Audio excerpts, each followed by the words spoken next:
Welcome to Fiction Audiobooks. If you enjoy the content, like and subscribing would be greatly appreciated. If you have any recommendations for novels, comment below. Please join my Patreon at https://www.patreon.com/fictionaudiobook. Chapter 664, Training Dragon-type Pokémon.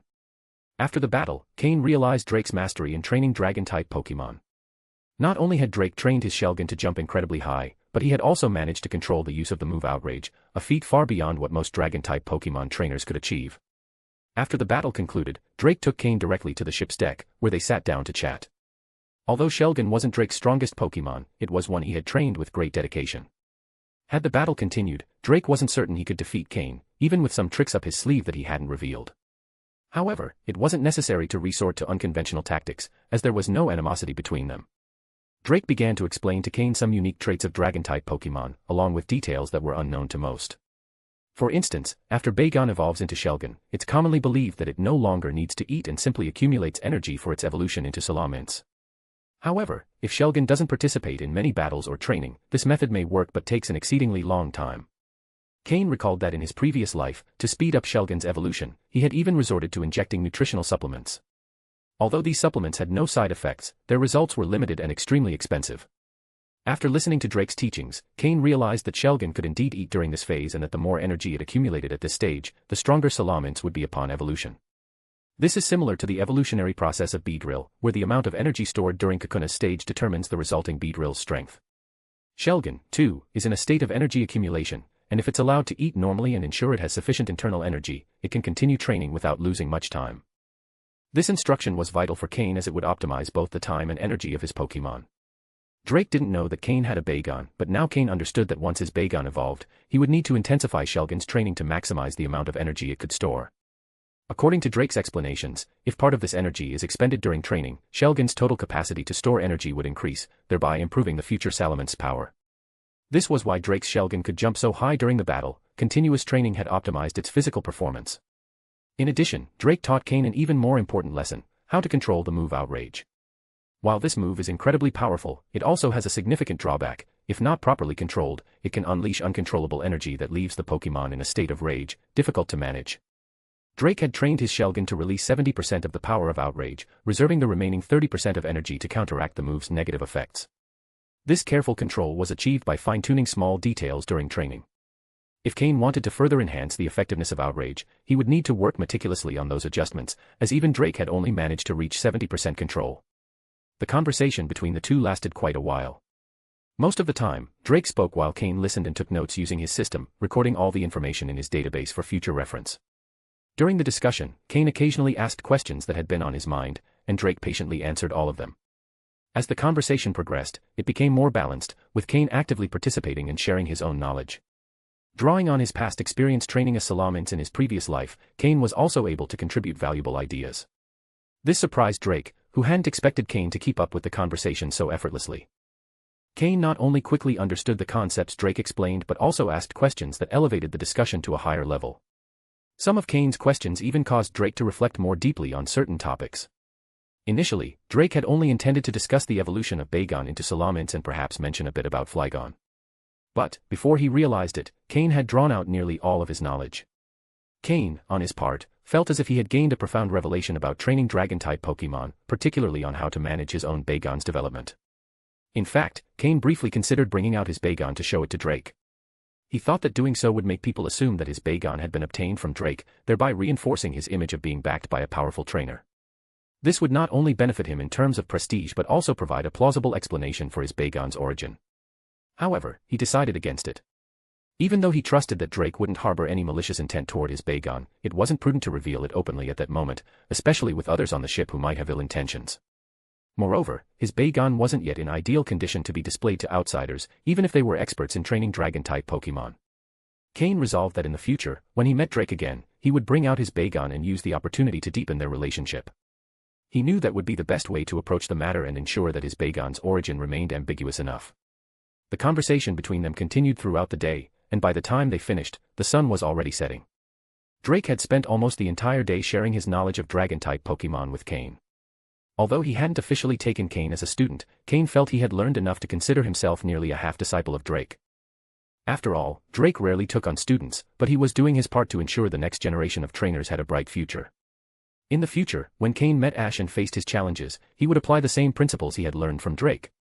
Cain was about to bid farewell and continue his journey when Drake stopped him. Upon learning that Cain planned to head to the Safari Zone, Drake insisted on personally taking him there on his ship. Cain had to temporarily set aside his plan to challenge the Tree City Gym and instead accepted Drake's offer to take him directly to the coast near the Safari Zone. End of chapter. Chapter 665, Chapter 665, Houndoom. By midday the following day, under Drake's swift navigation, it took only a night and a morning to reach the coast near the Safari Zone.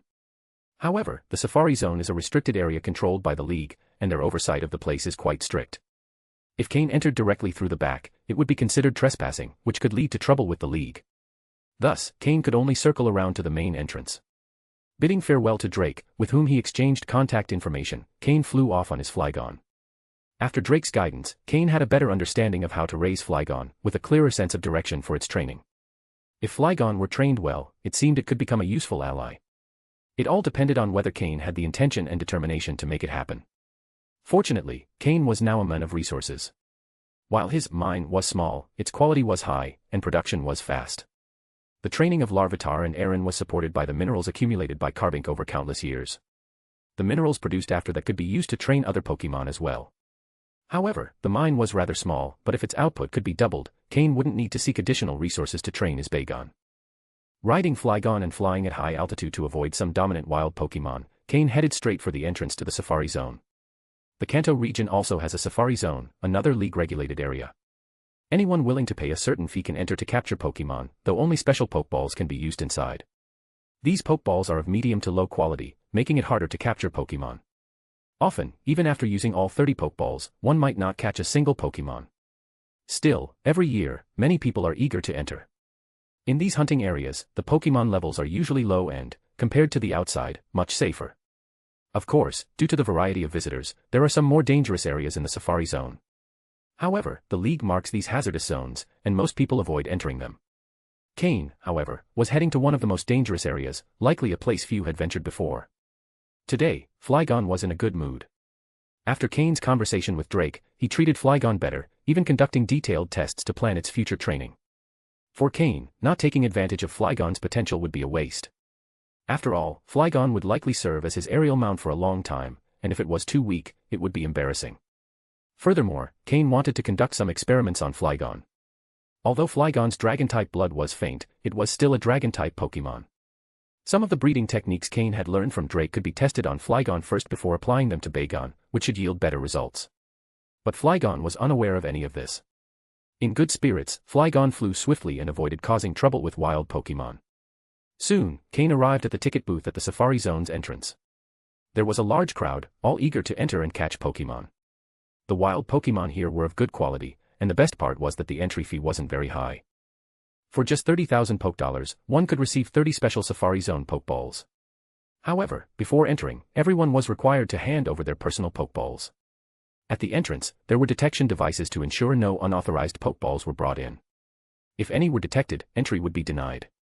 As a League member and gym leader of Leafy Town, Cain didn't have to wait in line or pay the fee. Gym leaders in the League are granted 3 free entries to the Safari Zone each year. After handing over his Pokeballs and receiving 30 low-quality Safari Zone Pokeballs, Cain entered the Safari Zone. Normally, within the Safari Zone, using Pokémon is not allowed. There are many surveillance devices, and if someone is caught using force to capture Pokémon, they will be fined and won't be allowed to keep the captured Pokémon. However, trainers like Cain, who enter dangerous areas, are allowed to use their Pokémon in battles. In these hazardous zones, there are no surveillance devices, and even if there were, they would likely be destroyed by the Pokémon in the area, increasing the privacy of these zones. After entering the Safari Zone, Cain, under the envious and jealous gazes of many, mounted Flygon and flew deeper into the area. He passed through the safe zones and entered a region marked with the League's warning signs.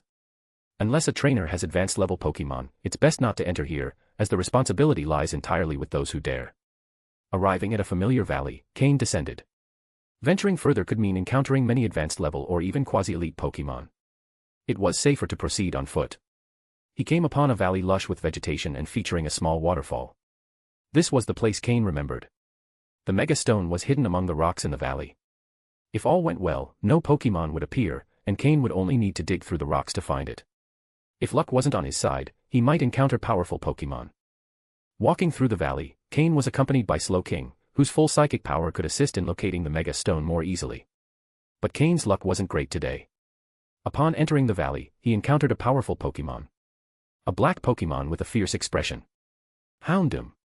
This valley was likely the only water source in the vicinity, so many Pokémon came here to drink. Cain ran into Houndoom just as it finished drinking. As an aggressive and violent Houndoom, it attacked immediately upon seeing Cain and Slowking. Fortunately, Slowking successfully countered Houndoom's Inferno attack using the move Psychic Water Pulse. Had it not been for Slowking's Miracle Eye move, which allows it to bypass the immunity of dark types, the battle would have been much harder. End of chapter. Chapter 666, Chapter 666, Let's play with them. Pokémon, Houndoom, light green.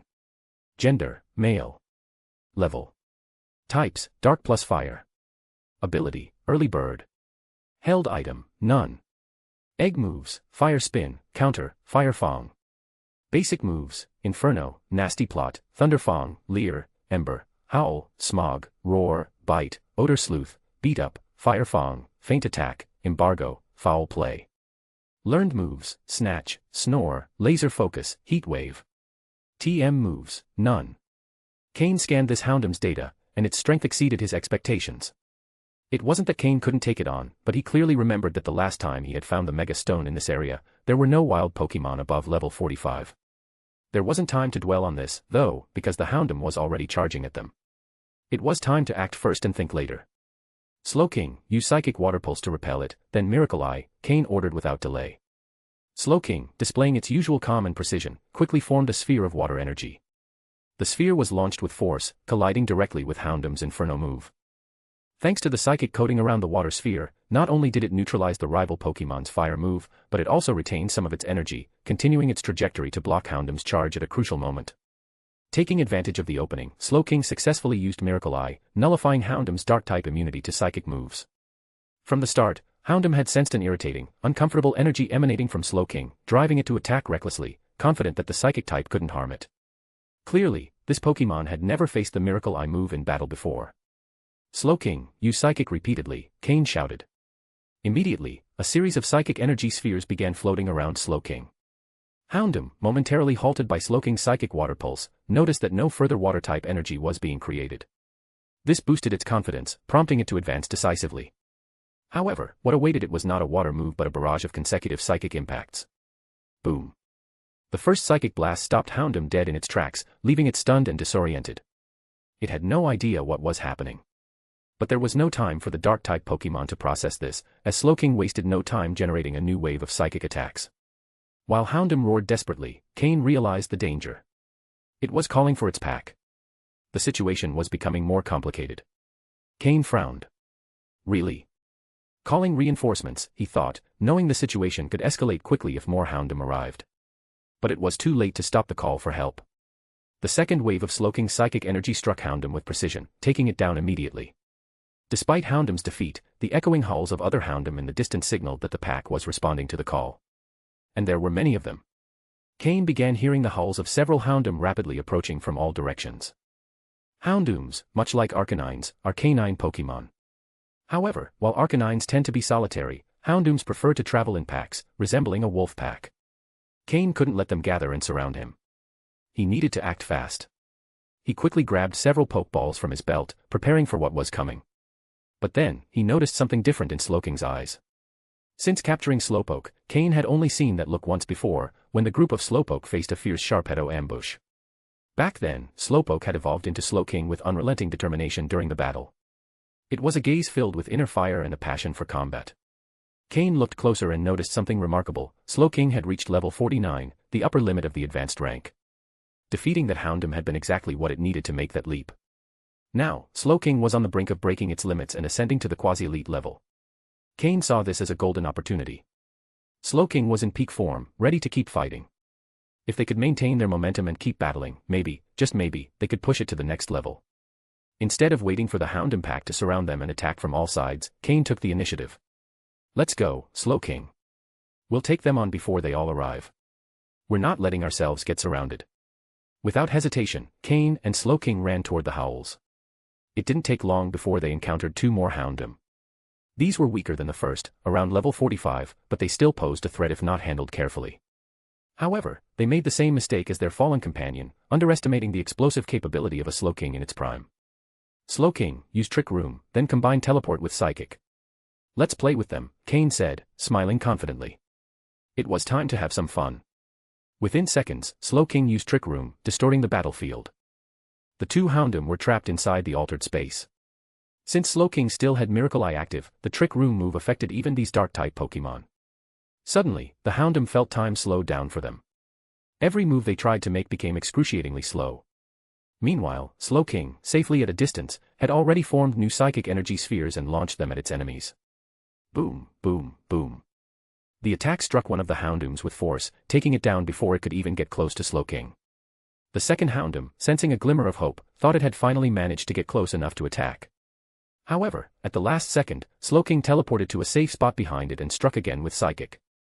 Within the effect zone of Trick Room, Slowking became a mobile turret, attacking from every direction. There was nowhere for the Houndoom to escape. Defeating these two Houndoom not only boosted Cain's confidence but also revealed Slowking's true potential in such situations. Now, there was no doubt, this was its strongest state.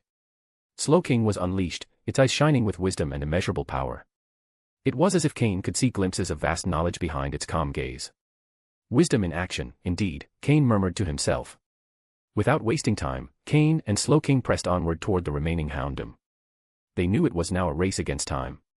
The more Houndoom they could defeat before the entire pack assembled, the greater their chances of emerging victorious in the impending battle. Soon, the entire valley was thrown into chaos. The Pokémon inhabiting the area watched in awe as the Houndoom pack, long the dominant force in the region, faced the greatest challenge of their existence.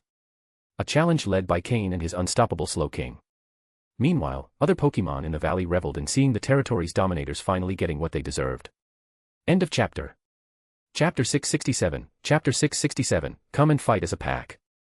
After quickly dealing with 4 waves of Houndoom coming from various directions, Cain and Slowking finally faced the Houndoom that had grouped together. At this point, their numbers were no longer overwhelming, totaling fewer than 20. Cain and Slowking had already defeated 14 Houndoom previously, including the first one they encountered, making it 15 in total. They had nearly halved the pack. The leader of the Houndoom was furious. As one of the dominant predators in the dangerous hunting area, its pack had never been treated like this before.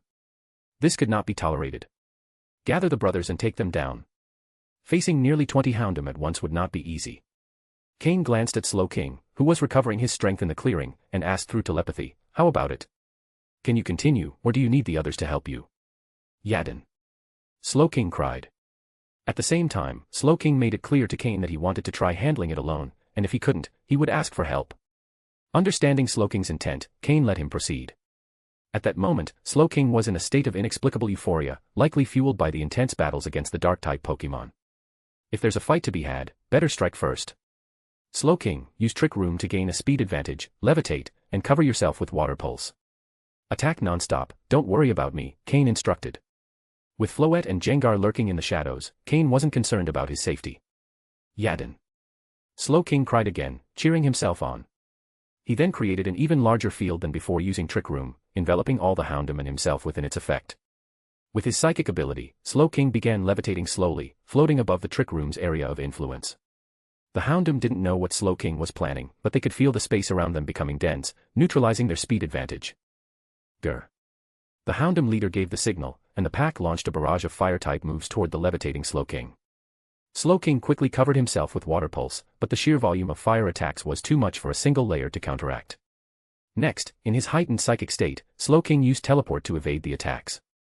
Even so, a few hit their mark, though the Water Pulse absorbed most of the damage, leaving only minor injuries. Then came Slowking's counterattack.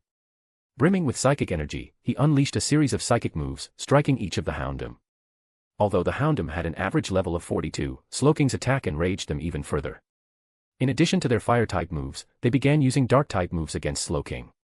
Within a minute, Slowking was covered in wounds, yet his energy and determination grew with each passing second, in stark contrast to his physical injuries. He was completely immersed in the battle. Slowking no longer felt pain, and his psychic energy surged so intensely that it seemed inexhaustible. He ignored the damage entirely. Cain frowned as he watched Slowking floating in the air, battling the Houndoom. Even so, Slowking wasn't being overwhelmed. Slowking, use Heal Pulse.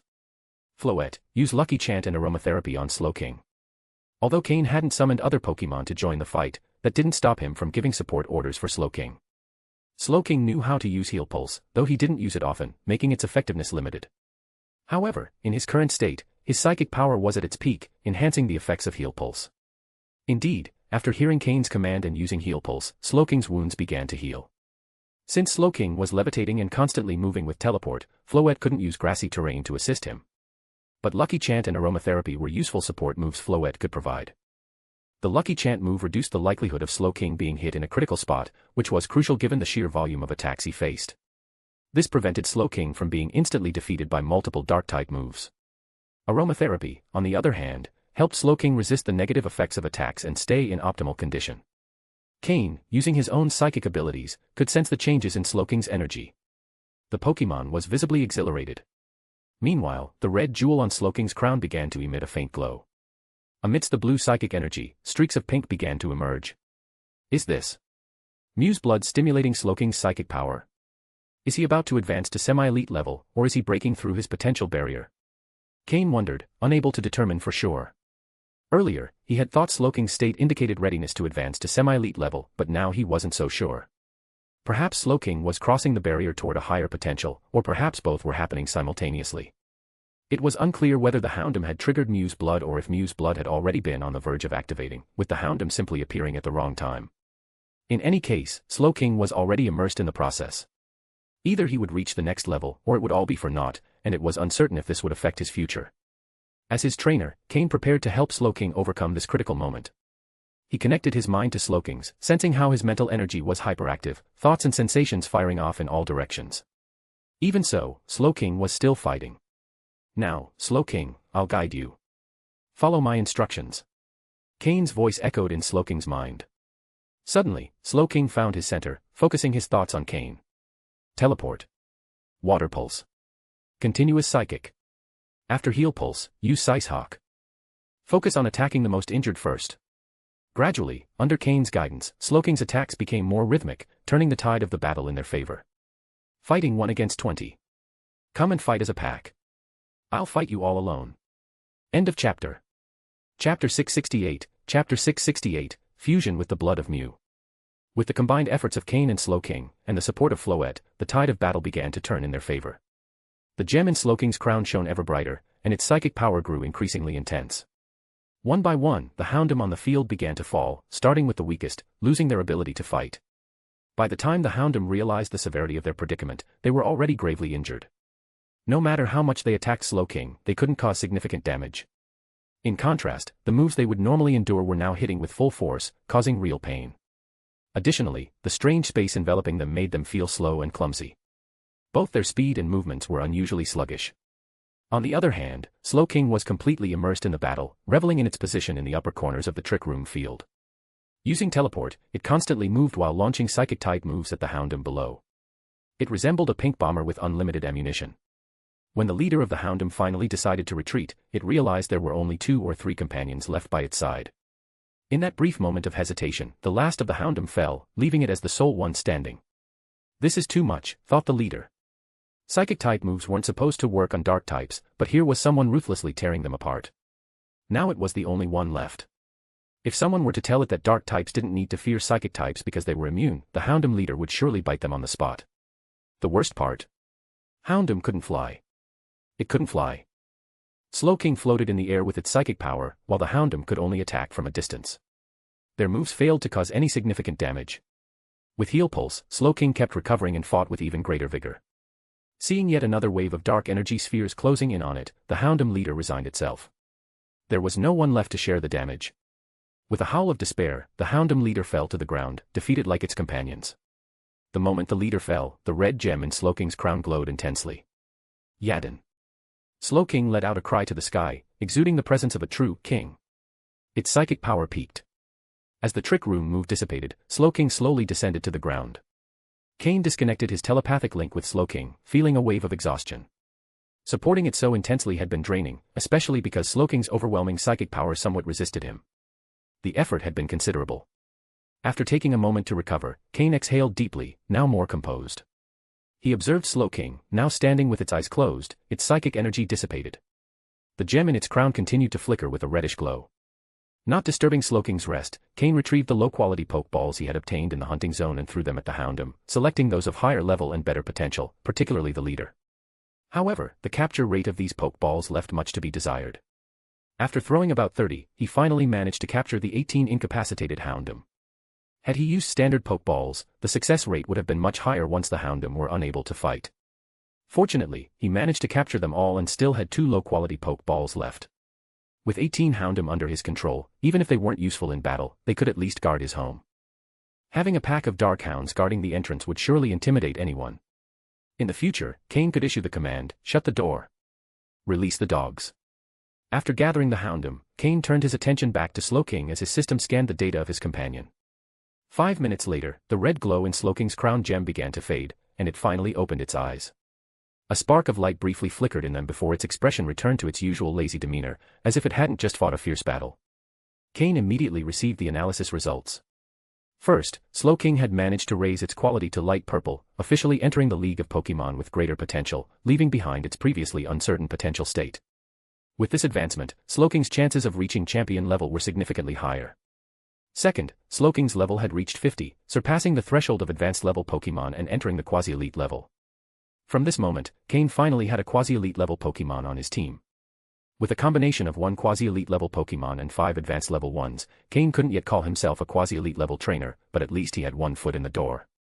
Reaching this level of power meant Cain would finally have a voice in the league in his role as a gym leader. Advanced level trainers were recognized, but until they reached the quasi-elite level, they were seen as promising youth. Only from that level onward were they considered mature enough to carry real weight. For instance, Lance, when attending the Hoenn region meeting, already had the right to be present and speak. At that time, Lance was a quasi-elite level trainer. The league veterans no longer saw him as just a kid. Thus, Slowking reaching the quasi-elite level was a significant milestone for Cain. As Cain's first Pokémon to reach this level and improve its potential, Cain was highly satisfied with Slowking's progress. When Slowking awakened, Cain asked how it felt, and after receiving a positive response, Cain felt relieved. After hesitating for a moment, he took some tweezers and carefully opened Slowking's crown, where the gem containing the hair soaked in the blood of Mew was located. However, although the hair was still there, the blood, which had once been a bright red, had now darkened. Connecting with his psychic power, Cain could no longer sense any special energy. The energy of the blood of Mew had completely fused with Slowking. End of chapter. Chapter 669, Chapter 669, Digging Through Dung. Slowking had successfully absorbed the blood of Mew, leaving Cain utterly astonished. When Slowking began showing signs of change, Cain had already suspected that the energy from the blood of Mew had been activated. What he hadn't expected was that all of the energy from the blood had fully fused into Slowking's body. The entire energy of Mew, a legendary Pokémon, integrated into Slowking's body. As a legendary Psychic-type Pokémon, Mew's energy provided a tremendous boost to Slowking. Cain deduced that this recent surge of power was likely due to the exhaustion of Mew's energy, which was now fully dormant within Slowking's body, subtly promoting its growth and improvement. Cain believed there were 2 reasons why the blood of Mew had taken so long to activate. First, Slowking's body had not been prepared to handle the power of the blood of Mew. Second, the blood was likely reshaping Slowking's body slowly until it could withstand a burst of energy. Whatever the reason, Slowking had gained immense benefits. The most immediate changes were its rise to quasi-elite level and the improvement of its quality to light purple. After taking a brief rest, Cain, along with a fully revitalized Slowking and a somewhat fatigued Floette, who had overused her moves, continued their journey deeper into the valley. Floette, perched on Cain's shoulder, was using synthesis, so she would likely recover soon. As they ventured further into the valley, Cain once again saw the waterfall and the Pokémon peacefully drinking from the water. It was a tranquil, serene environment, just as he remembered from previous visits, with no significant dangers. They approached a pile of rocks near the waterfall. Cain knew that the Mega Stone was hidden beneath that pile, and he was determined to retrieve it. Cain threw a Pokeball, and Drapion emerged. This type of physical task was perfect for the sturdy Drapion. Slowking would use its psychic powers to locate the Mega Stone while Drapion worked to move the rocks one by one. Through teamwork, they slowly began clearing the rock pile. However, their efforts caused considerable noise, which attracted several wild Pokémon that began to gather around them. They didn't appear fearful but also didn't come too close. Instead, they simply watched Drapion and Slowking as they moved the rocks. Something was off about those rocks. From the start, Cain noticed a strange smell. He guessed that something beneath the rocks might have rotted or fermented, explaining the unpleasant odor. He didn't give it much thought. The bad smell was a small price to pay for obtaining the Mega Stone. He'd dealt with worse smells before, like when he captured a group of Grimer. As more wild Pokémon gathered, their expressions grew increasingly uncomfortable, as if they were holding something back. Cain began to get a bad feeling. And he was right. After Drapion removed more rocks, the wild Pokémon could no longer hold themselves back. Suddenly, they all rushed toward the pile of rocks, to use it as a bathroom. One by one, the Pokémon began relieving themselves in the area where Drapion and Slowking had been working. It turned out that the pile of rocks was, in fact, the communal bathroom of the valley. Cain's eye twitched. In his past life, he had done this kind of dirty work with his own hands. At least that nightmare was over. Cain sighed in relief, but Drapion wasn't as lucky. With its pincers holding 2 rocks and its 4 legs planted in the soft ground, Drapion quickly realized what was happening. The smell of the rocks and the behavior of the wild Pokémon confirmed its worst fears. Drapion looked at Cain with eyes full of despair. Cain returned the gaze, making it clear with a single look, "This is your problem." To ease the awkwardness, Cain coughed lightly and said, "Come on, Drapion, great achievements require enduring small inconveniences. We're almost there, keep searching for the Mega Stone. Slowking, please continue the scan." Slowking glanced at Drapion sympathetically while using telepathy to guide it to the Mega Stone's location. Finally, Drapion accepted its fate and resumed digging. As they say, once you've done something unpleasant once, it doesn't seem as bad the next time. After overcoming its initial disgust, Drapion began digging faster. 20 minutes later, it finally uncovered a small, round stone covered in dirt and handed it to Cain. A horrible stench wafted through the air, nearly making Cain gag. Cain used his psychic powers to grab the stone and immediately flung it into the nearby water. After thoroughly washing the stone for a good while and ensuring no trace of the smell remained, he pulled it out of the water. However, a faint odor still lingered, so Cain retrieved some berries from his storage space, squeezed their juice onto the stone, and scrubbed it until it was covered in a pleasant aroma. Slowking and Drapion watched the scene in silence. Without a word, Drapion headed straight for the waterfall to clean itself. To be fair, the Pokémon drinking from the river should also be grateful for experiencing the true flavor of Drapion. Meanwhile, Slowking tried to stifle its laughter, its pink face turning an even deeper shade of red. Cain observed everything quietly, focusing on examining the newly acquired Mega Stone. End of chapter. Chapter 670, Confirming Mega Evolution. A completely silver Mega Stone, adorned with special symbols where the silver took on a slightly deeper, almost silver-gray hue. Upon seeing this Mega Stone, Cain confirmed that it was the same one he had encountered in his previous life. In the end, no one had ever discovered which Pokémon could use this Mega Stone. However, seeing it now made Cain's heart skip a beat. He felt that this Mega Stone might be compatible with one of his Pokémon. It was different from the Mega Stone obtained from the leader of the Kabutops, which hadn't given him any sort of sign. With this Mega Stone, Cain had a special feeling. It was his sixth sense as a psychic. He immediately retrieved several Pokeballs and summoned all his Pokémon. After capturing all the Houndoom, there were no longer any Pokémon in the area that could pose a threat to them. When the smaller Pokémon emerged and saw how beautiful their surroundings were, they smiled happily, ready to play. But Cain stopped them. Although there didn't appear to be any danger, they were still surrounded by advanced-level Pokémon that his smaller companions wouldn't be able to handle. He simply wanted to test if the Mega Stone would react with any of his Pokémon. He began by testing Gengar, as it was the only one among his Pokémon that was in its final form and capable of Mega Evolution. If this Mega Stone were for Gengar, it would be a tremendous boon. However, there was no connection between the Mega Stone and Gengar. That left only the smaller Pokémon. Generally, if a Pokémon hadn't yet reached its final form, a Mega Stone wouldn't show a clear reaction. Even if there wasn't an obvious reaction, there could be subtle signs that Cain, as a psychic and with the aid of his system, might detect. The Pokémon with the potential for Mega Evolution in their final forms were Combusken, Marshtomp, Larvitar, Aron, and Bagon. Combusken and Marshtomp were already in their second evolution stage. If the Mega Stone were for them, the signal would be clearer. But after testing, it wasn't for them either. Only 3 were left, and Cain's heart began to race. If the Mega Stone were for Larvitar or Bagon, it would be a monumental gain. Though they would require significant time to evolve into their final forms, the benefits of their Mega Evolution would be immense. But to Cain's disappointment, when he brought the Mega Stone near Larvitar and Bagon, nothing happened. That left only Aron, and Cain's strange feeling grew stronger. Didn't the silver color of the Mega Stone match Aron's skin and its final form, Agron? In truth, Cain should have considered Aron from the beginning, but he didn't want to test the most likely candidate first. After all, sometimes the greater the hope, the greater the disappointment. Holding the Mega Stone, he slowly approached Aron, who was munching on minerals. The moment the stone touched Aron's body, both Cain's system and his psychic powers detected a strange ripple in the Mega Stone. It disappeared quickly, but it had been there. During the tests with the other Pokémon, no such change had occurred. Only when it touched Aaron did something happen. There was no need for further tests, this was Agron's Mega Stone. This stone could allow Aaron's final form, Agron, to Mega Evolve into Mega Agron. Cain's heart leapt again. It was true. Agron would be the one to use it. He only needed to maintain a close relationship with Aaron, and once it evolved into Agron, it could Mega Evolve. At last, he had found a Mega Stone that one of his Pokémon could use. The effort had been worth it. It hadn't been for nothing that Drapion had spent so much effort digging through dung. The other Pokémon didn't notice Cain's change in mood, but Slowking, whose psychic powers had improved, sensed the excitement in Cain's psychic energy. Slowking also guessed that this Mega Stone must have a special use for one of the Pokémon. Based on Cain's psychic reaction, it deduced that it was for Aaron. Under normal circumstances, it wouldn't be a big deal, but the origin of this Mega Stone.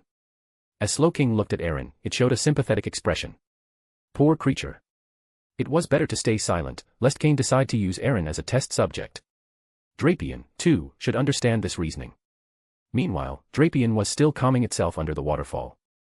Although Aaron couldn't use the stone yet, they at least had a target. Cain stored the Mega Stone in his storage space. He would bring it out again when Aaron evolved into Agron, though that evolution would require a considerable level. Watching his Pokémon enjoying their lunch, Cain sat down on the soft grass with a long sigh of relief. It was rare to have such a relaxing moment. During this expedition, Cain had completed all his tasks. Though there had been some unexpected events, the outcome had been good. Bagon had finally begun to undergo the physical adjustments Cain was making for it. After finishing its daily dose, it gazed enviously at Larvitar and Aaron, who were crunching on diamonds. And they had found the planned Mega Stone. Cain also gained some unexpected rewards. The key to the plans of Team Aqua and Team Magma. Torchic successfully evolved into Combuskin, proving the effects of the quality-enhancing potion on a dark blue quality Pokémon. He obtained knowledge about Dragon-type Pokémon training from Elite 4 member Drake, and Slowking had reached Quasi-Elite level, improving its quality to light purple. And a few smaller accomplishments, capturing a group of Houndoom as guard dogs, defeating the current Rustboro City Gym leader Roxanne, gaining a bit more recognition, and raising the levels of his second Pokémon team to varying degrees. Reflecting on everything he had done, Cain realized that he hadn't been away for long, yet he had achieved a lot. Lying on the soft grass, Cain relaxed under the sun. His Pokémon, imitating him, also lay down to bask in the sunlight after finishing their meal. The small Bagon, seeking comfort, snuggled up next to Cain. Having been used to living in underground tunnels, this was its first time in the sun. It was warm, almost as if it were energizing. For Bagon, this life felt like a dream. It always stayed close to Cain, afraid that the dream would suddenly end. All the Pokémon enjoyed the sunlight in silence. Meanwhile, Drapion continued calming itself under the waterfall. Cain didn't know that, at that moment, two incredibly powerful figures were quickly approaching from the sky. End of chapter. Chapter 671, Regis and Articuno. After sunbathing for more than an hour, Cain decided it was time to leave and recalled all his Pokémon. This break had been beneficial for easing his mental exhaustion. Just as he was about to depart, a sudden gust of wind swept through the valley, causing all the trees to shake violently. Some smaller branches even snapped. Cain's expression changed abruptly. He looked up and saw a Pokémon above him. The sun was so dazzling that he couldn't immediately make out the figure of the Pokémon. Shortly after, another Pokémon appeared in the sky, and both emanated an extremely powerful presence. Suddenly, the two Pokémon collided, creating an enormous shockwave. Although the battle was far from where Cain was standing, he barely managed to keep his balance. After the impact, he could clearly see which Pokémon were fighting. The ice pillar, Regis. And alongside it, one of the legendary birds, Articuno. Two legendary Pokémon. Cain's heart skipped a beat. Were these two Pokémon fighting here? However, Cain calmed down slightly upon realizing that, while they were legendary, they were not deities. Even so, it was strange to see these two ice-type Pokémon in battle. The ice pillar, Regis, one of the three legendary pillars, theoretically lacked the ability to fly. However, the three pillars could manipulate electromagnetic energy, allowing them to float if their control was strong enough. As for Articuno, with its majestic wings, flight wasn't even a question. At that moment, the two legendary Pokémon paused after clashing, locked in a tense standoff in midair. Cain noticed that the ambient temperature had dropped significantly. Even though the sun was still shining, no warmth could be felt. While the two Pokémon maintained their staring contest, a Charizard appeared flying in the distance, carrying a person on its back. Charizard, under its trainer's command, approached the battlefield and positioned itself next to Articuno. Articuno let out a sharp cry upon seeing it. This Articuno has an owner.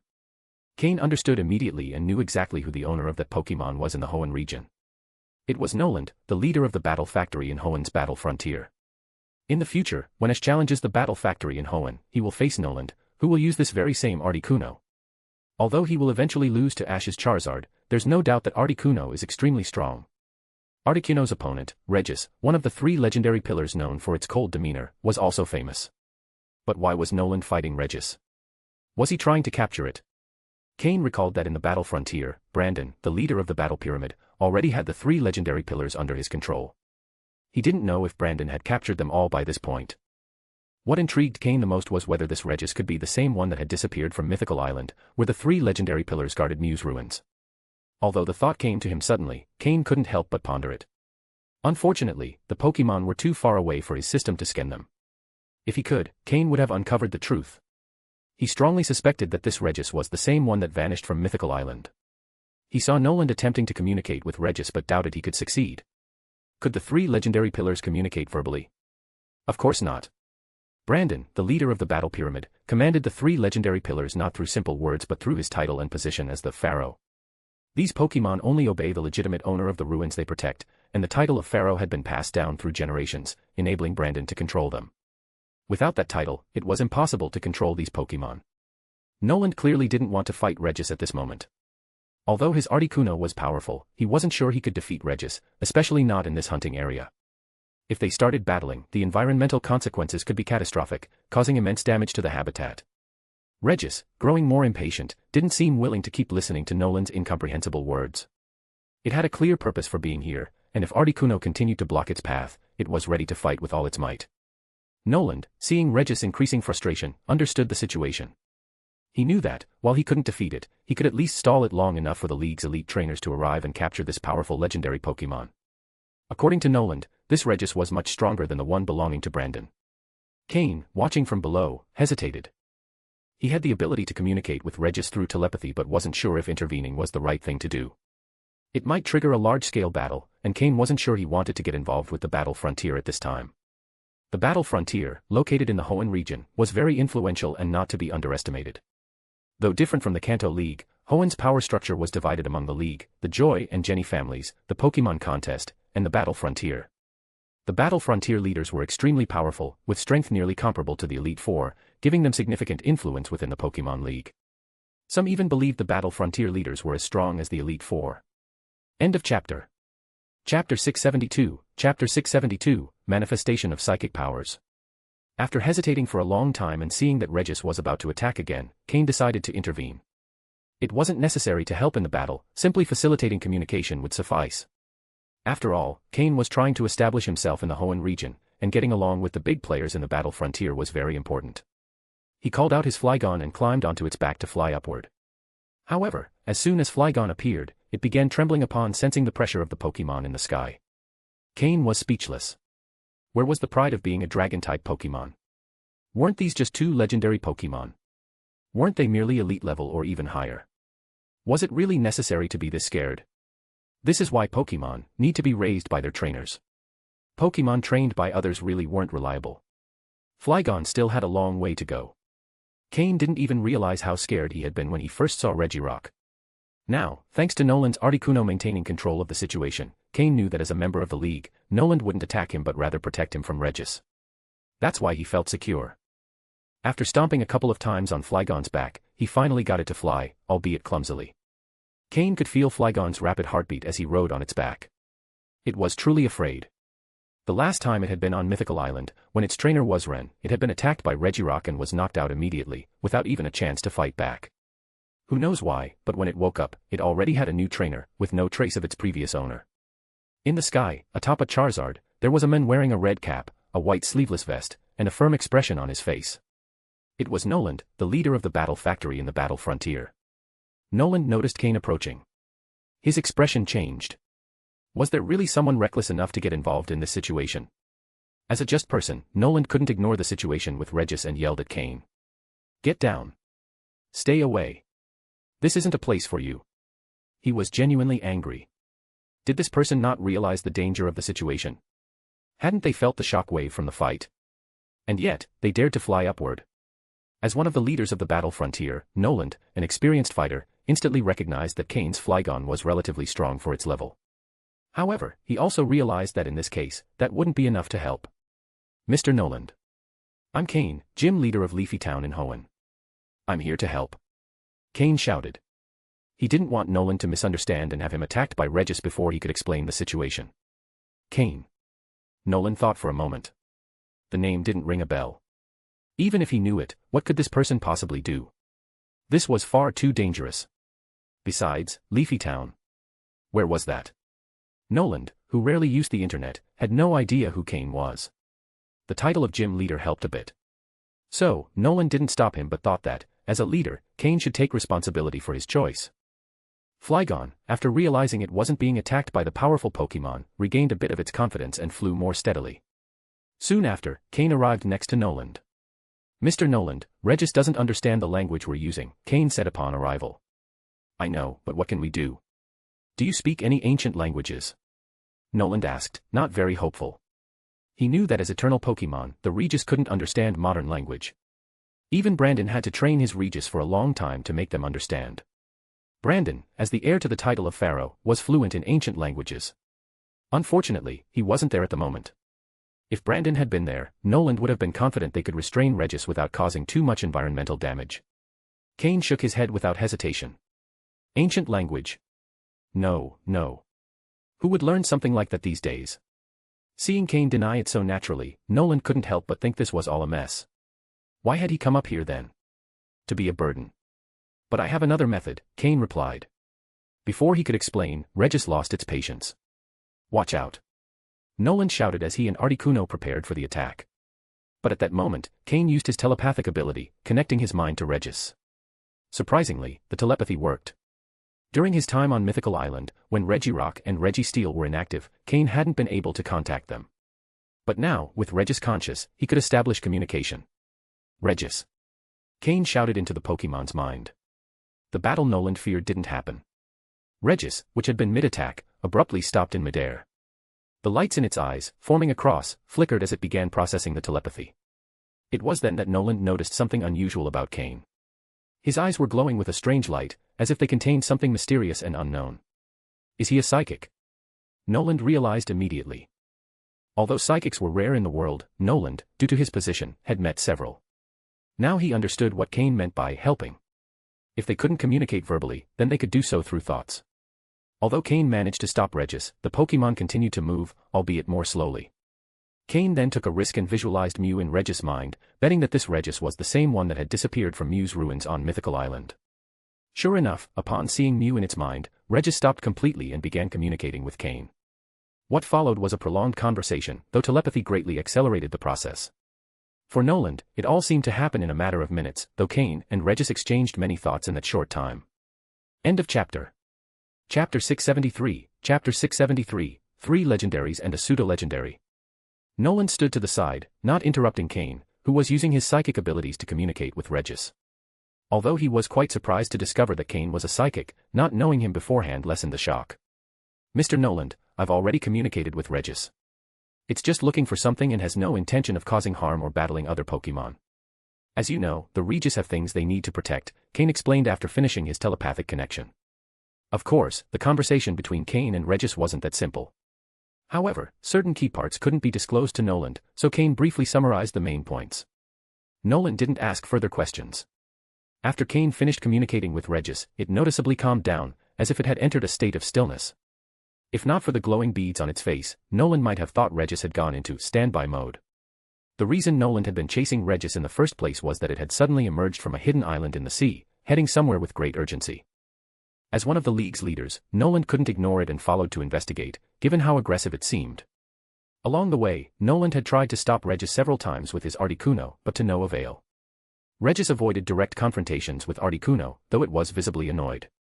However, as it seemed to be in a hurry, it chose to evade instead of engaging directly. After several failed attempts, Regis finally attacked Articuno. With just one collision, Noland could gauge Regis' strength, he couldn't defeat it in direct combat. The best he could do was slow it down. Luckily, Noland had already informed the League in advance, so reinforcements would arrive at any moment. Now that Regis had calmed down, Noland felt relieved. He began to admire Cain's abilities and courage.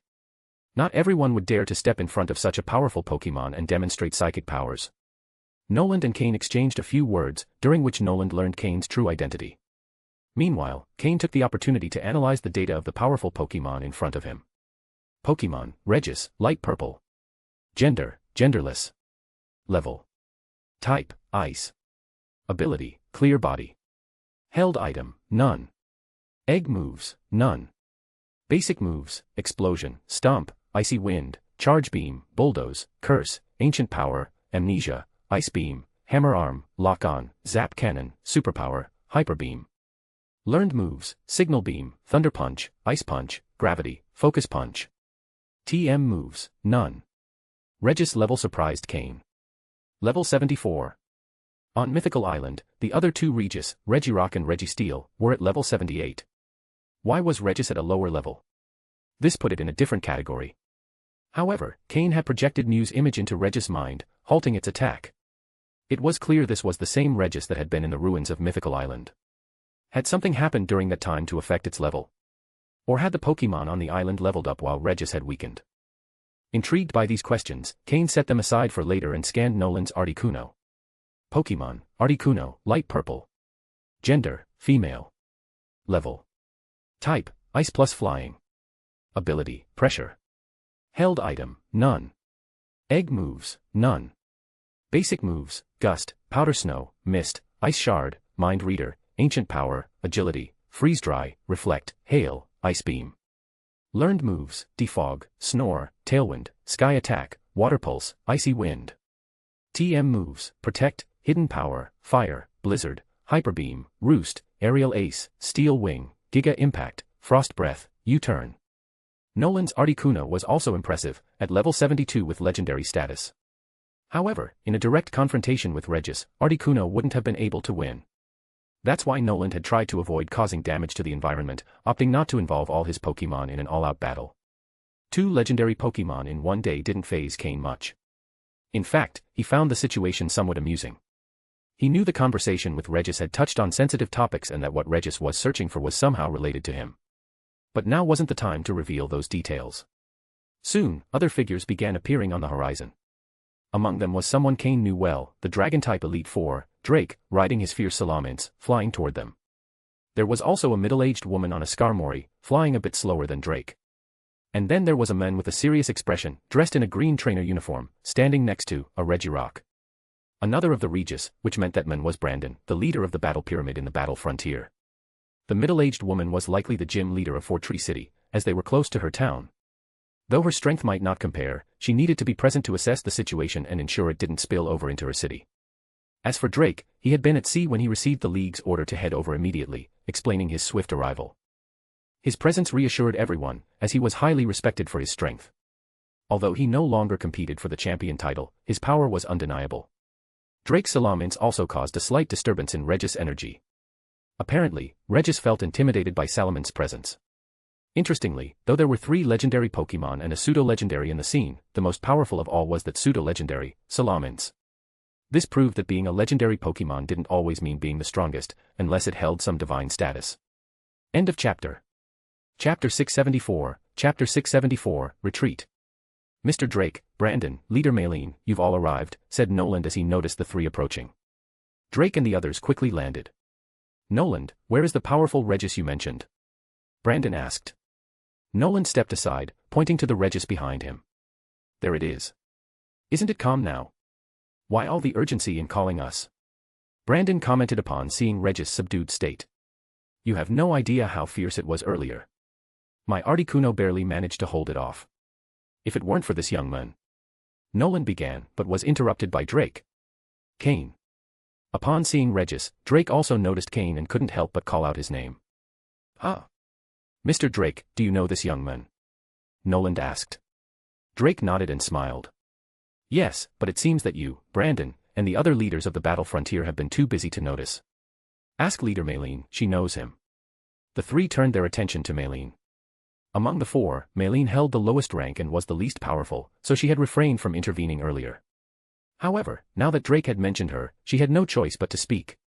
She nodded and said, "Yes, I know him. He's one of the two most promising young trainers in the Hoenn region, known as one of the Twin Stars of Hoenn. He's the gym leader of Leafy Town, Cain." Hearing this, Noland and Brandon exchanged glances, curiosity evident in their eyes. "Ah, Noland, what were you saying earlier?" Drake shifted the topic. "Oh, right. I almost engaged Regis in battle, but Cain appeared out of nowhere. He used telepathy with his psychic powers and managed to calm Regis down. It's been like this ever since," Noland explained. "A psychic?" The three seemed surprised. Drake, in particular, was puzzled, as he had previously investigated Cain and found no mention of psychic abilities. Had they known Cain was a psychic, that fact alone would have been enough for the League to consider him even more important. Moreover, Cain was already a key figure for the League. Drake didn't doubt Cain, knowing that if he had ulterior motives, he wouldn't have revealed himself in such a way. However, he was surprised that Cain had hidden something as significant as his psychic powers. The four began approaching Regis. "Uncle Drake, Master Noland, Master Brandon, Leader Maylene, it's a pleasure to see you all," Cain greeted respectfully. "Good work, Cain," Drake said, patting him on the shoulder. The Flygon beneath Cain's feet seemed to feel its heart tighten. There were too many powerful Pokémon nearby. Never mind the legendaries, even Salamence, the closest to Cain, made it feel suffocated. Cain scratched his head and smiled, saying nothing further. In truth, he was satisfied with his achievement. He knew the League wouldn't disappoint him after this effort, and he had no problem with revealing his psychic powers. He no longer intended to keep them hidden anyway. "Cain, do you have any idea why this is happening?" Drake asked. Although Noland already knew, Drake and the others were still in the dark. Cain repeated what he had told Noland earlier. "So, if I understand correctly, this Regis was simply looking for something and rushed over, which led Noland to believe it was seeking a fight. Due to its urgency, it almost battled Articuno," Drake analyzed, stroking his chin. The others nodded in agreement. After all, if it wasn't here to fight, it would be much easier to handle. No one present could guarantee that a confrontation with such a powerful legendary Pokémon wouldn't affect others. Additionally, the three Regis were notorious for their ability to use explosion, which greatly concerned Noland and the rest. A legendary self-destructing was not something anyone wanted to witness. "So, based on what you're saying, it was searching for something it could previously sense but has now disappeared," Brandon commented in his deep voice. Cain nodded and said nothing further. The four were somewhat confused, unsure of how to proceed. Drake took out his League communicator and stepped aside to participate in an emergency meeting, where the handling of Regis was discussed. Soon, the League's high command reached a conclusion. The best course of action was to resolve the situation peacefully. Regis' behavior wasn't malicious, and Noland had only acted to prevent a potential issue. It seemed to be a simple misunderstanding. "Cain, could you try communicating with Regis again to see if it can leave peacefully? That would be best for everyone, and the League will issue an apology for the misunderstanding," Drake said after returning from the meeting. He cast an apologetic glance at Noland, knowing this resolution might not sit well with him. However, Noland shook his head, indicating that he didn't mind. After all, he had only acted to prevent a disaster and had no intention of fighting Regis. If everything could be resolved peacefully, it was for the best. "I'll give it a try," Cain said, approaching Regis slowly, this time getting closer than before. Drake and the others tensed, ready to fight at a moment's notice should Regis attack Cain. Since the League discovered Cain was a psychic, they had conducted emergency investigations. They found out that both his mentor, Matsuda Takashi, and his friend, Stephen Stone, already knew about his psychic powers, but Cain had chosen not to reveal them. As someone who came from a modest background, Cain had to tread carefully to get to where he was, and the League fully understood how dangerous the Pokémon trainer world could be. Now that they knew, the League was even more determined to support him. A trainer with psychic abilities and telepathy had immense potential. Cain once again used telepathy in front of Drake and the others, communicating with Regis. In truth, Brandon's Regirock could also communicate with Regis, but since Cain had already initiated the interaction and seemed to be handling it well, they decided it was best to let him continue. The communication was quick this time. Cain disconnected from Regis' mind, nodded at it, and then at Drake. Upon receiving Cain's confirmation, Regis looked at Cain intently, as if trying to remember him, and then disappeared over the horizon, this time moving at a more moderate speed. To ensure everything was fine, Noland and Brandon exchanged glances and, after speaking with Drake, followed Regis from a distance to make sure it wouldn't cause further trouble.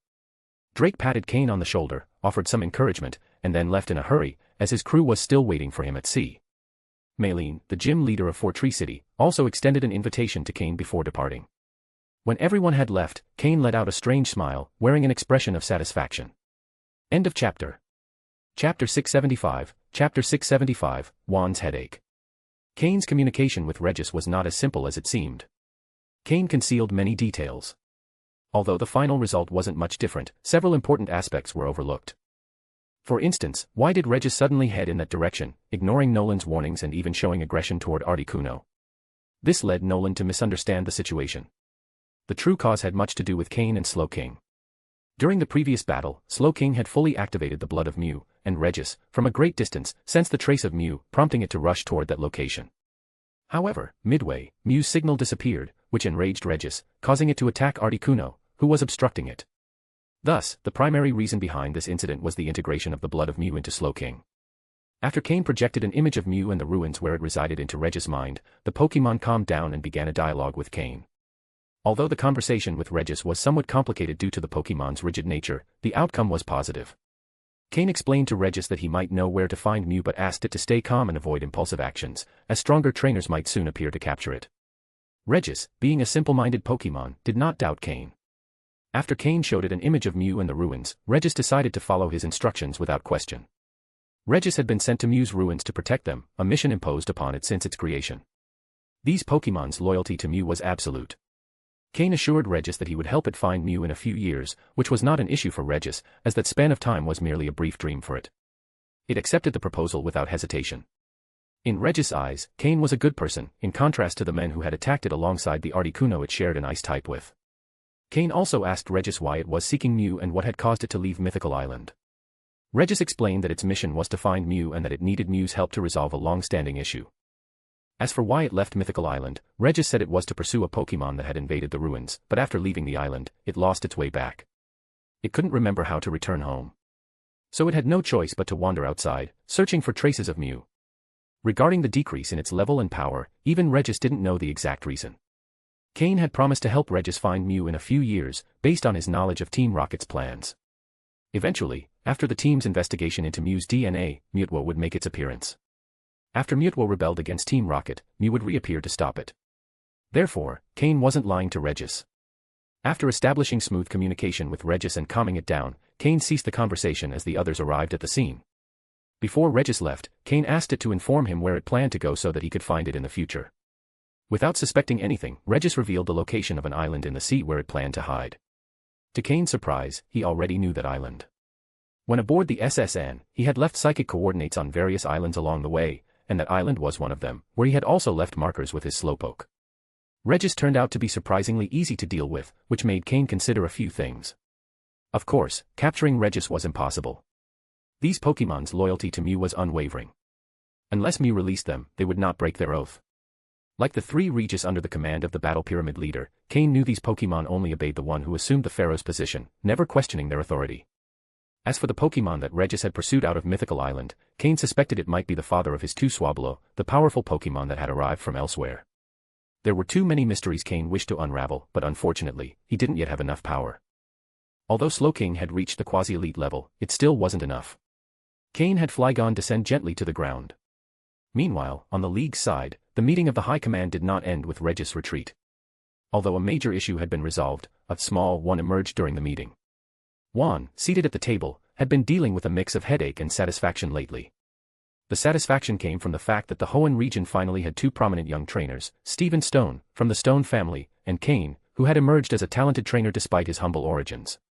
Initially, Juan thought Stephen was a step above Cain due to the vast opportunities his family provided. Meanwhile, Cain stood out more for his talent as a breeder. However, recent events proved they had underestimated Cain's potential. What began as a strategy to strengthen ties with the Breeders' Guild resulted in Cain demonstrating that his talent as a trainer was equally impressive. After Cain's conversation with Regis, Drake immediately reported his opinion on Cain to the League's High Command. His recommendation was clear: cultivate him well. The advice of an Elite Four member was enough to catch the League's attention, but after today's events, they discovered that Cain was also a psychic. Knowing that a powerful trainer like Cain possessed telepathic abilities meant a great deal, and everyone knew it. Taking advantage of the ongoing meeting, one tried to strengthen support for Cain, as so far, they had only given him recognition without any tangible benefits. This sparked the current headache. The League members were on the verge of fighting amongst themselves. End of chapter. Chapter 676, Chapter 676, Preparing to Search for Regis. It was originally quite a simple matter. Now that Cain has demonstrated greater growth potential, and since he is a civilian without the family backing that Stephen has, the League decided to appoint him as an officer. This position would allow him to earn points and improve his skills, while the league would provide additional resources for both him and Leafy Town. It's worth remembering that Lance also started as a league officer. But it was precisely this officer position that sparked disputes. The Joy family argued that, with their supportive abilities, they could better assist Cain. Moreover, among the league officers, there is a Joy with great skill. Although most members of the Joy family dedicate themselves to being Pokémon doctors and nurses, some pursue professions like training. On the other hand, the Jenny family argued that their specialty is catching wrongdoers and securing resources, something they excel at more than the Joy family. Additionally, they have several members among the league officers. A third group joining the dispute was the Stone family, who traditionally remain neutral.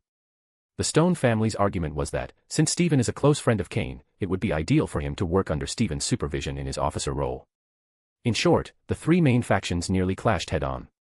They see great potential in Cain, and if he continues to grow as expected, it is almost certain that he will secure one of the Elite Four positions in the future. This caused quite the headache for Juan. As he glanced at Phoebe, who sat beside him with a gentle expression, Juan smiled warmly. Gradually, the discomfort caused by the disputes faded away. Wasn't it Cain who had contacted him last time to ask him to seek out Phoebe? Ahem. Let's leave this matter for now. Provide Cain with resources in his role as the Leafy Town gym leader as a show of the league's support. We'll discuss the rest later. Meeting adjourned. In the end, it was Juan who made the decision and ended the debate. After this, the attendees accepted without objection. And so, the meeting ended abruptly, without Cain knowing anything about it. After landing and taking a brief rest, Cain climbed onto Flygon's back and flew toward the Safari Zone entrance. When the staff saw that he had captured more than 10 advanced-level Houndooms, they couldn't help but look at him with respect, though they didn't understand his obsession with that particular Pokémon species. It was evident that Cain was a determined person. The Safari Zone staff were well aware of the Houndoom's fearsome reputation. Now, it seemed that Cain had defeated the entire pack. After transferring the Houndooms to their Pokeballs, Cain left on his Flygon. Although Regis was waiting for him, Cain had told it that he would take some time to arrive. After all, the incident had just been resolved, and both Noland and Brandon knew where Regis was. If Cain went directly to it, it would raise suspicion. Therefore, after leaving the Safari Zone, Cain flew toward Fortree City. Maylene, the gym leader of that city, had invited him earlier, but Cain had declined due to not yet having delivered his captured Pokeballs from the Safari Zone. Now that he thought about it, a challenge at Fortree City Gym didn't sound bad at all. The question was whether Maylene would face him personally or if it would be her daughter. With a more relaxed mindset, Cain flew toward Fortree City. Fortree City is a small town between Lily Cove City and Mobile City, with a relatively small population.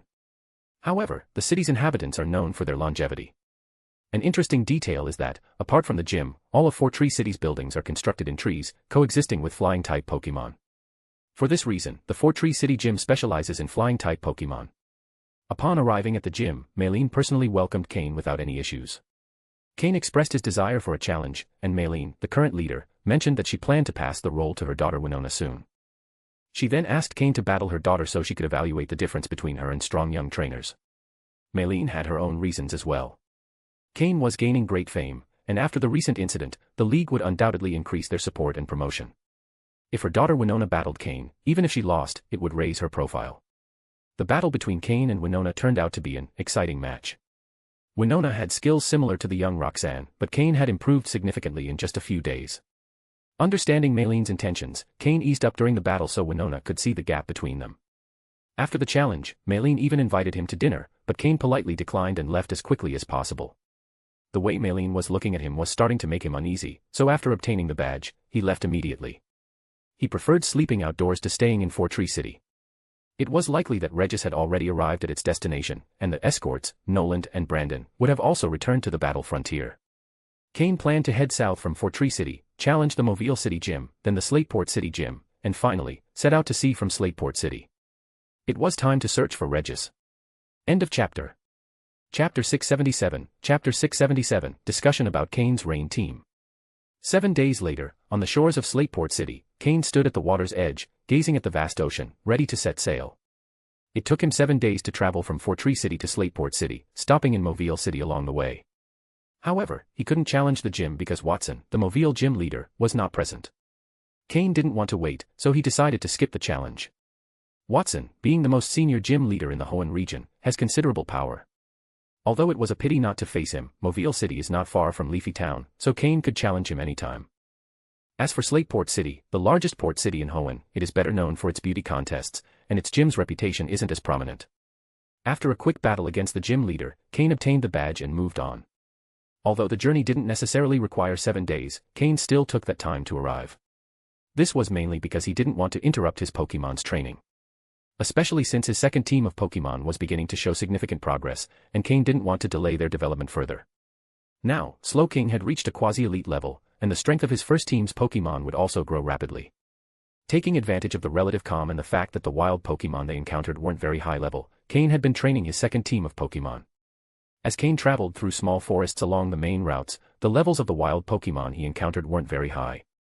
Additionally, during these days, Marshtomp and Combusken, who had evolved using a special medicine, finally recovered from their weakened state. Both had been eager for a big battle for some time. In this wild environment, certain types of Pokémon tended to have an advantage. For instance, Combusken's fire type and Aaron's steel type made them the most active in battles. Then there were Marshtomp and Poliwag, 2 Pokémon that were key to the formation of Cain's Rain team. Their training was intensified, especially for Poliwag. Poliwag's evolution into Politoed would be crucial. Cain had already prepared the King's Rock item, and as soon as Poliwag evolved into Poliwhirl and met Cain's requirements, he would immediately evolve it into Politoed, establishing the core of his Rain team. In Cain's first team, there wasn't a defined tactical core. If anything, it was Slowking's ability to create a telepathic network, enabling all Pokémon to follow Cain's orders instantly. However, with his second team, Cain had begun capturing Pokémon more strategically. Even if he encountered Pokémon with potential, he didn't necessarily catch them for himself. Since the Leafy Town gym is a water-type gym, forming a combat team based on water-type Pokémon would be crucial for Cain's future in the league and Leafy Town's position among league gyms. At higher levels, battles are rarely 1-on-1 or 2-on-2. Few would make the mistake of limiting themselves to such configurations. Instead, battles typically involve small groups of Pokémon supporting each other. An example was the battle between Pryce and Ariana at the Lake of Rage, in Team Rocket's base. Although Ariana had more Pokémon than Pryce, once Pryce's team coordinated correctly, Ariana could only defend temporarily without being able to counterattack. Of course, Pryce's Pokémon were much more powerful individually, but the key was his well-structured formation. Cain was designing his Rain team, which was the most suitable for his battle style. The core would be Politoed, whose drizzle ability would keep the battlefield under rain. Politoed's strength didn't need to be very high, but it had to have the drizzle ability so the true power of the Rain team could shine. Next was Swampert, a water/ground type. If it could Mega Evolve and gain the Swift Swim ability, that would be even better. If it couldn't Mega Evolve, it wouldn't matter too much since its ground type protected it from electric type moves, which was crucial for a water team. Slowking would also be a member of the Rain team, acting as a special attacker. Additionally, its telepathic network would integrate perfectly into the strategy, strengthening Cain's control over the battle. The 3 remaining slots weren't too restricted. If Floette could control her camouflage move to switch types freely, she would also be part of the team. It didn't need to switch to every type, but if it could alternate between water and grass types, it would be a great help for both defense and attacking grass types, which are problematic for water teams. For the last 2 slots, Cain would likely leave them open to counter the opponent's formations. If the opponent used grass types against his water team, Cain could bring in Blaziken, whose fighting type moves could also be useful. Or he could use Salamence, Agron, Drapion, or Jengar, depending on the situation. In short, the Rain team was just a concept, and its formation could vary. Cain was also considering capturing a Kabutops or Ludicolo with the Swift Swim ability, or even a Pelipper with the Drizzle ability for an alternative weather controller. And if conditions allowed, a Kingdra with the Swift Swim ability would be ideal. This was Cain's plan for his Rain team, as well as one of the reasons why he was training his second team of Pokémon. Another plan he had in mind was forming a Sandstorm team with Tyranitar as the core, though this was still just an idea. Currently, the highest level Pokémon in Cain's second team was Aaron, which had reached level 22 after many battles. Poliwag had also reached level 20, with hopes of evolving soon. Combusken, having participated in several battles, had risen 3 levels, reaching level 19. Marshtomp and Larvitar had each gained 2 levels, reaching levels 18 and 17 respectively. All the Pokémon in Cain's second team had gained at least 2 levels, a result of Cain's intense training. As for the first team's Pokémon, Slowking was still adjusting to its body after merging with the blood of Mew. While the other Pokémon hadn't improved as much as Slowking, they had also shown great progress. Now, Cain stood on Slateport City's beach, ready to set sail in search of Regis. End of chapter. Chapter 678, Chapter 678, it seems there's room to maneuver. In a rather secluded place, Cain summoned his Flygon without attracting anyone's attention and left Slateport City. For Cain, a week might have been a long time, but for Regis, an eternal Pokémon, it was merely a tiny fragment in the flow of time. Cain recalled the location of the island Regis had mentioned and guided Flygon in that direction. As soon as they got close enough, he could have his Slowking use the move teleport to get there immediately. Cain missed his Gyarados. Traveling on the water would have been far more comfortable sitting on Gyarados' head and feeling the waves. However, Flygon, being a ground and dragon type, detested water, so it flew high above, far from the sea. Resigned, Cain could only sit on its back while carefully reading the dragon-type Pokémon training manual he had obtained from Drake, combining it with the analyses from his database system. The document contained numerous details about dragon-type Pokémon training. After this mission, Cain planned to start training Flygon, as his Bagon's potential had yet to recover. Flygon had proven quite reliable lately, so Cain didn't hesitate to invest some resources in it. According to his plan, Flygon would remain his aerial mount for quite some time and even play a role in his future Sandstorm team. Though Cain had many ideas in mind, his current power and resources limited what he could accomplish. With what he currently possessed, he could barely sustain the training of 2 Pokémon teams, not including some extras like his Altaria and Swablu, which already stretched him to his maximum capacity. The recent addition of 2 Dragon-type Pokémon demanded even more resources. After flying for more than 4 hours, and based on Flygon's flying speed, Cain assumed they were close. He opened his eyes and released Slowking from its Pokeball. Slowking, sense the psychic coordinates of that island. Can you teleport us there? Cain communicated telepathically with Slowking. After a moment of concentration, Slowking nodded. In an instant, both Cain and his Pokémon vanished from the vast ocean and reappeared on a small, sparsely wooded island. This island, located between the Hoenn and Kanto regions, was completely uninhabited. It had formed due to an inactive volcano at its center, which had once erupted, creating the island. Now, the volcano was extinct, but its height allowed some areas to maintain a tundra-like climate, where Regis likely lived. Though an eternal Pokémon, as an ice type, it preferred cold environments. Last time, Cain had hastily left a psychic coordinate marker on the island without exploring it thoroughly, which was why he hadn't discovered Regis' presence. Cain and Flygon flew toward the mountain's peak. The island had several wild Pokémon, but they were low-level, as resources were scarce, making survival there challenging.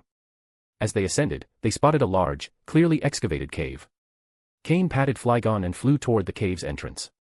Inside, Cain decided to return Flygon to its Pokeball to prevent it from remaining anxious. Then, together with Slowking, he began advancing. The cave's floor and walls were covered in layers of ice, and the temperature was quite low. Cain pulled a thick coat from his backpack to keep warm. The cave wasn't very deep, but the ice reflected sunlight, maintaining good visibility. At the end of the cave, Cain saw Regis sleeping, curled up in a corner. If he hadn't known Regis was there, anyone might have mistaken it for a massive block of ice, as its luminous points were nearly imperceptible compared to its enormous body. Sensing Cain's presence, Regis rose. The cave, having been excavated by Regis itself, was tall enough to accommodate the imposing Pokémon. Seeing Regis, a kind of ice giant, rise before him gave Cain a sense of pressure. After all, it was a legendary Pokémon and deserved proper respect. Cain admitted that, facing Regis alone, his heart raced with a bit of fear, largely due to his lack of power. If Regis decided to attack him at that moment, what would he do? He'd throw Flygon's Pokeball and flee quickly with Slowking. Yes, that was the plan. And Flygon would be key. If Flygon knew this, it would probably cry in frustration. It was just too hard for him. While Ren saw him as a treasure, Cain considered him more of a burden. Something useful, but difficult to let go of. Fortunately, Regis didn't attack. It recognized Cain, despite his change of clothes. Regis used its telepathy to communicate, and Cain responded with his psychic ability. They had spoken before, so Cain understood Regis' way of expressing itself better. You say you feel Mew's presence in Slowking. When Cain heard this, his heart skipped a beat. That might be a good opportunity. Mew has been missing for a long time. Slowking is the only Pokémon chosen by Mew during all this time. It's practically its successor, Cain told Regis confidently, showing no sign of nervousness. Blushing. Impossible in such a cold place. Not possible. Are you doubting Mew's trace in Slowking? Cain pressed when Regis expressed skepticism. Slowking, for its part, wore a peculiar expression. Its trainer was probably using his tricks again. Would it work again? You say Mew has been gone too long, and Slowking is too young to have met it, right? Have you considered that Slowking might have inherited something Mew left before disappearing? With Mew's abilities, it wouldn't be hard to preserve something for so long, don't you think? Though Regis didn't express itself clearly, it wasn't foolish. It could undoubtedly think logically. End of chapter. Chapter 679, Chapter 679, Little Regis. It took Cain a full 20 minutes to get Regis to admit that Slowking could be considered a partial heir of Mew. To show respect, Regis even slightly bowed towards Slow King in honor of Mew. This almost scared Slow King. After those 20 minutes, Cain had completely exhausted his psychic power, so he had to continue communicating with Regis with Slow King's help. Finally, they returned to the main topic. One of the reasons Regis wanted to find Mew was to return to Mythical Island. The other reason was that it needed to ask Mew for a favor. Cain hesitated to tell Regis that Mythical Island had already been discovered and that Team Rocket was invading it. If Regis returned, it would only be walking into a trap. Although the powerful Regirock and Registeel, who protect Mew's ruins, would likely not be defeated easily by Team Rocket members, Cain was sure that, sooner or later, Team Rocket would conquer the ruins. Regirock and Registeel, as the pillars of rock and steel, deeply respected Mew, but they wouldn't obey the orders of others, even if captured. Unless Team Rocket used special means to control them, the loyalty of the three pillars was unshakable. The same applied to the Regis standing before Cain. Cain promised that if Regis stayed in that place, he would help it find Mew in a few years.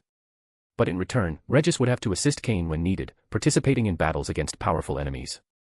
Capturing Regis was beyond Cain's current capabilities. What made Regis trust Cain was Slow King. That was why Cain invested 20 minutes getting Regis to recognize it as an heir of Mew. It was a long-term strategic move. In the end, Regis agreed to help Cain on 3 occasions, fighting in 3 battles. It would do so solely out of respect for Mew. That was more than enough for Cain at the moment. Regis' presence was merely a safety measure for Cain, in case he encountered enemies he couldn't defeat. As for why he wouldn't bring Regis to Leafy Town, Cain had considered it, but it was unlikely that Regis would agree.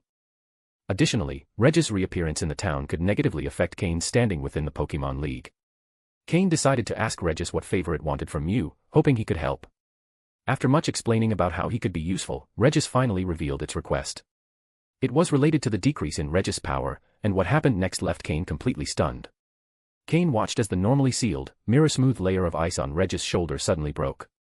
Just as Cain thought this fracture might be the cause of Regis' weakness and that it might need Mew's help to repair it, a chunk of ice detached from Regis' body. And then, that chunk of ice transformed into a small Regis. Cain was utterly astonished by the scene. What was this? A division? Or, a child? Regis has no gender, so this phenomenon could only be a division. Similar to what happens with Carbink. When a Carbink divides to create another Carbink, its power level decreases. This exhausting process can weaken it so much that its survival is at risk, reducing its strength by half or even leading to death in extreme cases. The Regis before Cain had lost power due to creating a small Regis, which could be considered its offspring.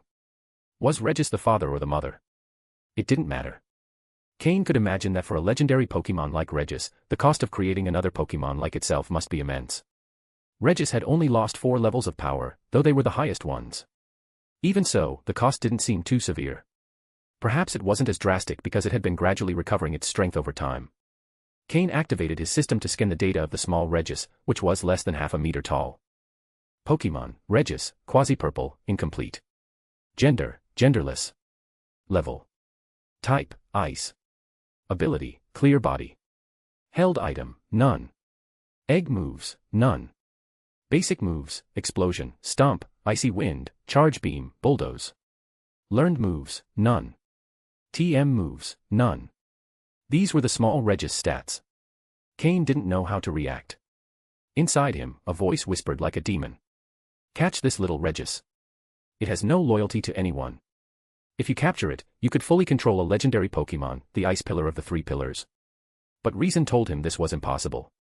Didn't he see a powerful Regis watching closely? If Cain tried to capture the small Regis, he'd get himself into serious trouble. Not only would escaping be difficult, but Regis would probably hunt him down, and this time, not as a friend. Moreover, the Pokémon League would notice his actions, and Cain would have to abandon any chance of working with the League and fully join Team Rocket. Taking a deep breath, Cain dismissed that dangerous idea. Looking at the small Regis, Cain understood Regis' goal.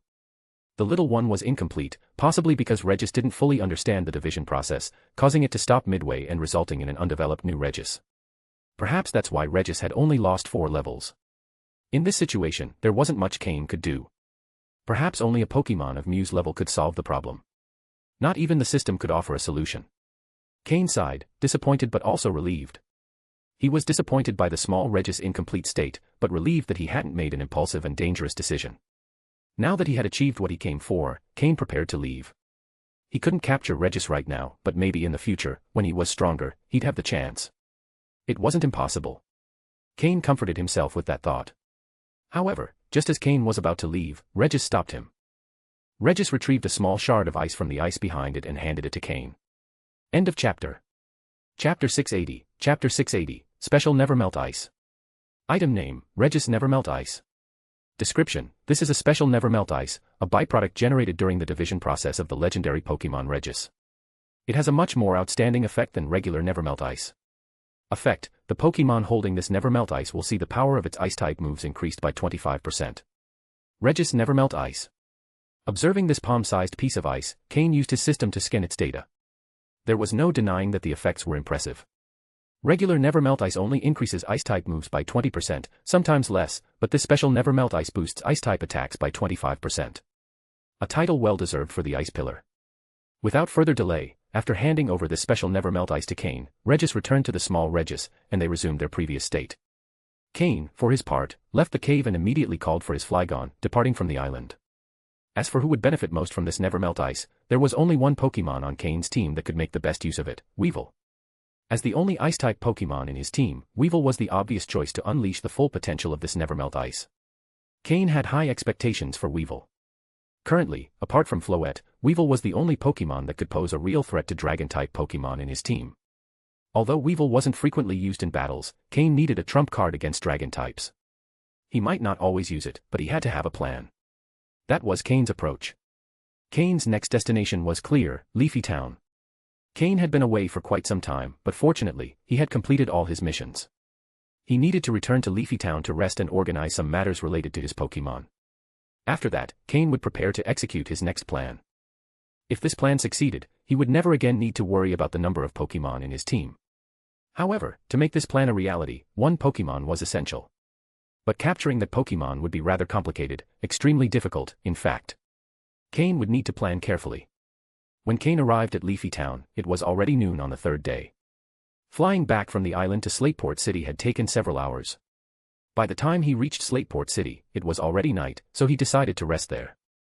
After spending a night resting, he headed to Mobile City and stayed another night before finally returning to his home in Leafy Town. Without informing anyone, Cain went straight to his backyard. He then released all his Pokémon at once, including the more than 10 Houndoom. Initially, these Houndoom attempted to attack Cain upon being released, but upon seeing the Pokémon surrounding him, they immediately surrendered. However, just because they surrendered didn't mean Cain's Pokémon wouldn't act. After being confined in their Pokeballs for more than a week, Cain's Pokémon were eager to get out. To train his second team, Cain had kept his first team in their Pokeballs for an extended period. Now that they were finally free and saw the energized Houndoom, they couldn't pass up the chance for a good fight. Honchkrow, Drapion, Weevil, and Jengar immediately jumped in and started pummeling the Houndoom into submission. After a while, all the Houndoom were completely exhausted and compliant. Watching the scene unfold, Flygon couldn't help but shed a tear. Finally, it wasn't him being beaten up. Flygon felt like his springtime had come again. After following Cain for so long, he had started to forget that he was a Dragon-type Pokémon. What a disgrace for Dragon types. Taking advantage of the situation, Flygon also stepped in and delivered a few kicks, venting some of his frustrations. Cain was confident that it wouldn't take long for Honchkrow and the others to teach the Houndoom how to be proper guardians. However, Cain couldn't help but frown as he observed the situation. It wasn't about how his Pokémon treated the Houndoom but rather something more concerning, his team's dynamic. Now that Cain had so many Pokémon, several had formed teams with clear hierarchies. This hadn't been an issue before when the second team was not yet being trained. But now that the second team had begun training, a problem had arisen. Cain could no longer attend to all his Pokémon at the same time. Training the second team meant that wild Pokémon or rivals were generally lower-leveled, unsuitable for the first team. But focusing solely on the first team would mean the second team spent too much time in their Pokeballs. There were two solutions to this problem. First, train both teams to the same level so they could participate in battles together. However, Cain's first team was already mostly advanced level, preparing to reach pseudo-elite status, while the second team was still at lower levels, not even advanced yet. The time and resources required to bridge this gap were immense. Cain couldn't afford to slow down the growth of his first team just to wait for the second team. The first team was Cain's primary source of power at present. He couldn't misplace his priorities. Cain couldn't sacrifice the future or the present. Thus, the second option remained, finding someone he could trust 100% to train part of his Pokémon. This way, he could work in both directions simultaneously, ensuring no Pokémon lost valuable training time. Moreover, Cain's growth would effectively double. But the question was, did such a trustworthy person exist? Perhaps someone like that would appear in the future. But for now, Cain didn't have anyone in mind. Still, Cain had an initial plan to resolve this issue. Looking at the exhausted Houndoom on the ground, Cain sighed and instructed Slowking to drag them away and tie them up. Once they understood their roles, they would surely know how to behave. Look at Flygon, hadn't he become much more obedient? Shortly after Cain returned, he felt a light weight on his shoulders. 2 Swablu had landed on them. With their wings soft as cotton candy, they brushed against Cain's face, making him feel very comfortable. Both rubbed their heads against Cain in an affectionate gesture. During Cain's absence, they had really felt the void. After tasting the delicious food Cain prepared, they could no longer enjoy anything else. As the 2 Swablu nestled on Cain's shoulders, Altaria appeared and gave him a resigned look. These two had become completely spoiled, and she had no way to correct them. End of chapter. Chapter 681, Chapter 681, Training Plan. Cain nodded at Altaria, indicating he understood her. He knew Altaria couldn't be too harsh on the 2 little Pokémon. She usually spoiled them, so Cain had to play the villain this time, a role he was quite experienced in. Next, he set out to establish a comprehensive set of training plans. He wasn't sure how much longer things would remain calm. Cain noted that although he had grown much faster in this life compared to his previous one, he also faced numerous challenges. Within Team Rocket alone, he had 2 declared enemies, and he had no idea how many others were watching him secretly. In Mobile City, there was also a small underground organization called Void. Cain believed that once they resolved their internal conflicts, his Heaven team would be their first target to establish dominance. Although the Heaven team had grown rapidly recently, there was still a significant gap in combat strength compared to Void. Then there were the 2 major underground organizations in the Hoenn region, Team Magma and Team Aqua, both of which Cain had interacted with quite a bit. When they emerged, Cain wouldn't be able to avoid trouble from them. In short, Cain currently had plenty of enemies. The training of Slowking and Honchkrow wasn't something Cain had to worry about. He had prepared a training plan for them long ago, and their discipline was so ingrained that not training for a while would make them uncomfortable. At this moment, Cain was mainly focusing on planning the training for his second-line Pokémon. Suddenly, a small computer appeared in his hand. Without opening it, he held it in his right hand.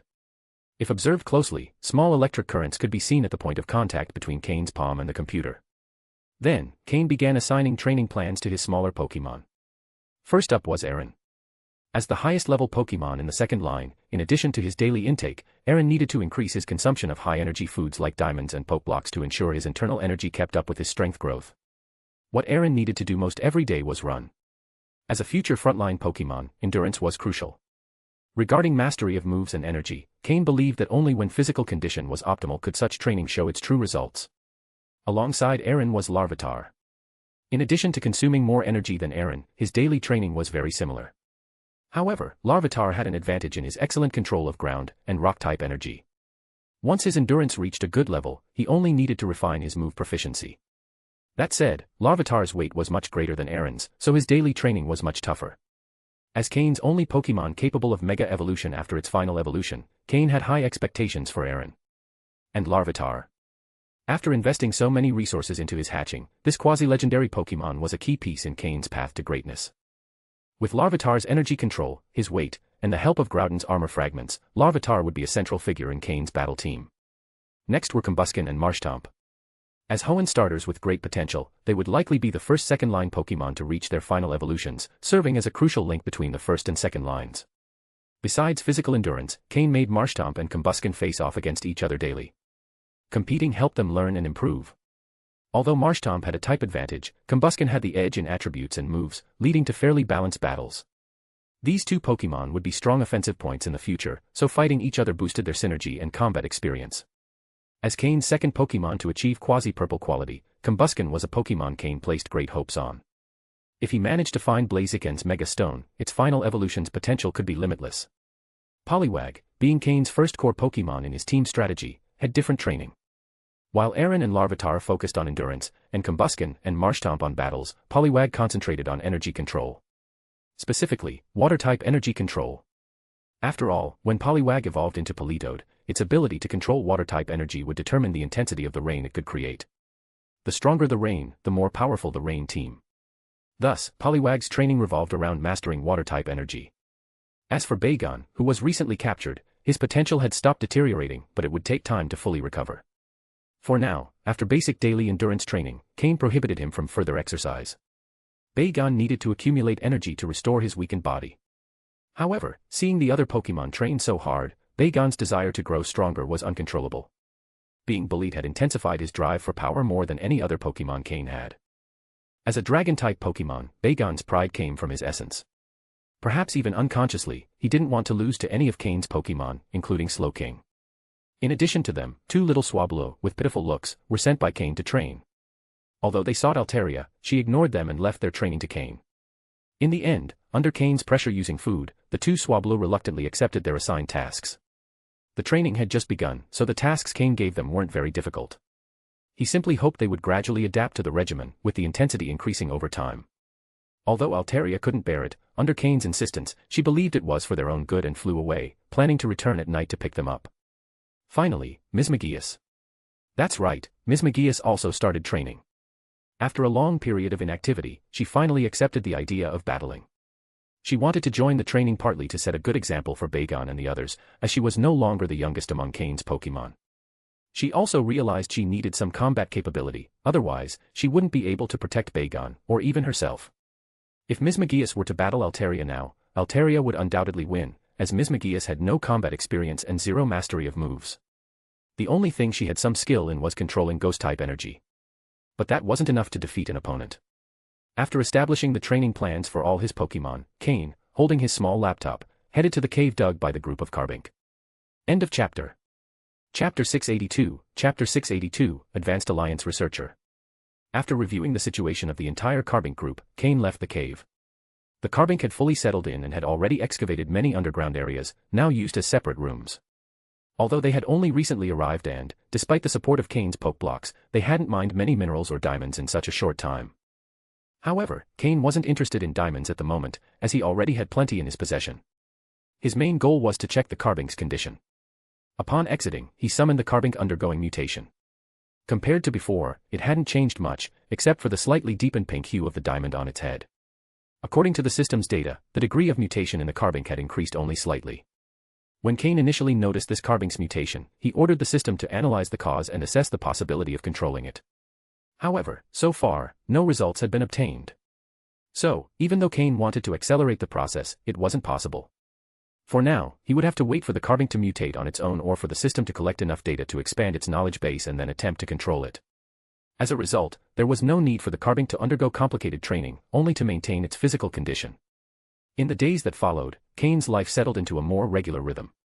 He trained daily with his Pokémon and participated in the training himself to improve his physical condition. On gym challenge days, Cain brought Poliwag and Marshtomp to face the challengers. As the intensity of the training increased, both Pokémon became more comfortable in combat. Additionally, their synchronization with Cain improved significantly. During this time, no one noticed that Cain always carried a small laptop, which he never let go of, not even during battles or training. 2 weeks of peace passed, and everything in Cain's life seemed under control.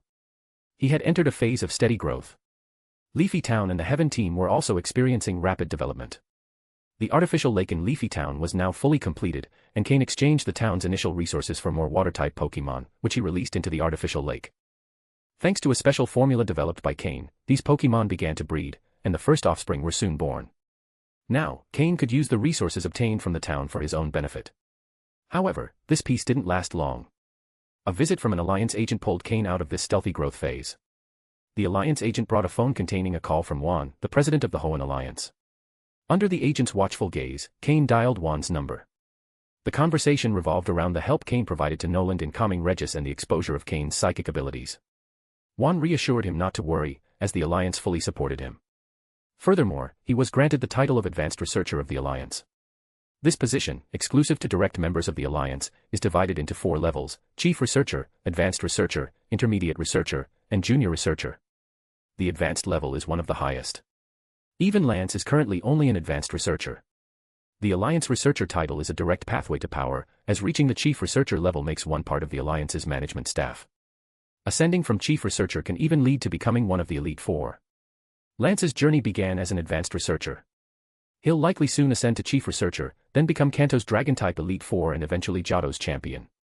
The Hoenn Alliance's decision to grant Cain the Advanced Researcher title was an extraordinary promotion. After all, Cain didn't yet meet the minimum strength standards for the position, nor had he undergone the regular evaluation process or progressed from Junior to Intermediate Researcher. This clearly demonstrated the Hoenn Alliance's strong determination to support Cain. the Alliance recognized the potential Cain had shown. From this moment, even if Cain revealed his pseudo-legendary Pokémon, it shouldn't pose a major problem. Unless he faced extremely powerful criminals, even Team Magma or Team Aqua would think twice before attacking Cain. They might covet his Pokémon, but they'd also need to consider whether they could handle the wrath of the Alliance. Additionally, Juan informed Cain that he was now under the jurisdiction of the chief researcher from the Joy family. That's right, the competition among the three major families was ultimately won by the Joy family. Juan didn't share many details with Cain, but now, if Cain encountered problems, he could turn to this Joy family chief researcher. It's worth noting that the chief researcher title is a position, not a single person. The Alliance Researcher Corps wields significant influence within the organization. Evidently, there can't be just one elite-level expert. Each chief researcher is an elite-level expert. An advanced researcher must possess near-elite trainer-level skills to hold the position, making Cain's promotion exceptional. All of this was done to increase Cain's sense of belonging to the Hoenn Alliance, as Cain was originally from Kanto but currently developed in Hoenn. Meanwhile, Stephen, who was in Rustboro City, was also promoted to the same position and is now affiliated with the Stone family. The Jenny family received nothing. Finally, the Alliance brought a batch of resources to aid Leafy Town's development, primarily ordinary water-type Pokémon, which were released into the artificial lake to boost the town's growth. This was a generous reward. After dismissing the Alliance agent's flattery and providing him with contact information for reassurance, Cain donned his signature black researcher coat and pinned on the official badge. He wore it immediately, and unlike an ordinary trainer's attire, it exuded an air of superiority, reminiscent of Lance. He looked impressive. For Cain, the advanced researcher title was merely a convenient name with few practical benefits. It was primarily a form of recognition from the Alliance. However, Cain didn't have long to enjoy this before another call interrupted him, and the source of this call made his expression turn serious. Because this call came from the exclusive phone of Team Rocket's Shadow Unit. The call indicated that Team Rocket's invasion of Mythical Island had been completed. With his heart on alert, Cain answered the call. End of chapter. Chapter 683, Chapter 683, Team Rocket's Withdrawal. Cain. A hoarse voice came from the other end of the phone, hinting at the exhaustion of the speaker. As one of the two main pillars in the invasion of Mew's ruins, both Tenebris and Umbra had to endure the fierce attacks of Regirock and Registeel. Who knows what impression they left behind, given that the combat level of those two legendary Pokémon is not something an ordinary elite-level trainer could handle easily. Mr. Umbra, Cain responded. The mission is complete. Team Rocket has obtained something very valuable, and after evaluation by the leader and internal discussions among the team's upper ranks, we've decided to make some internal adjustments. From now on, we won't have the resources to monitor you. So, you have two options. First, leave the Hoenn region and return to Kanto. I'll assign you a position within the organization. Second, continue maintaining a low profile in the Hoenn region, but the team will no longer provide you with any support. However, don't worry, the leader is still interested in you, and your security level has been elevated to match that of the three major executives. This means that whether you're with the Pokémon League or Team Rocket, your information will be completely protected. Umbra offered Cain the two options, leaving the decision up to him. In reality, it didn't require much thought. Cain had been developing his operations in the Hoenn region for a long time. Leaving it all behind suddenly was not an option, especially since Leafy Town represented his primary avenue of growth. Returning to Team Rocket would mean losing everything. More importantly, all the connections Cain had established with the Pokémon League would dissolve. He could never return to the light and would be permanently relegated to the shadows. Without hesitation, Cain directly answered, I choose the second option. Umbra remained silent for a moment.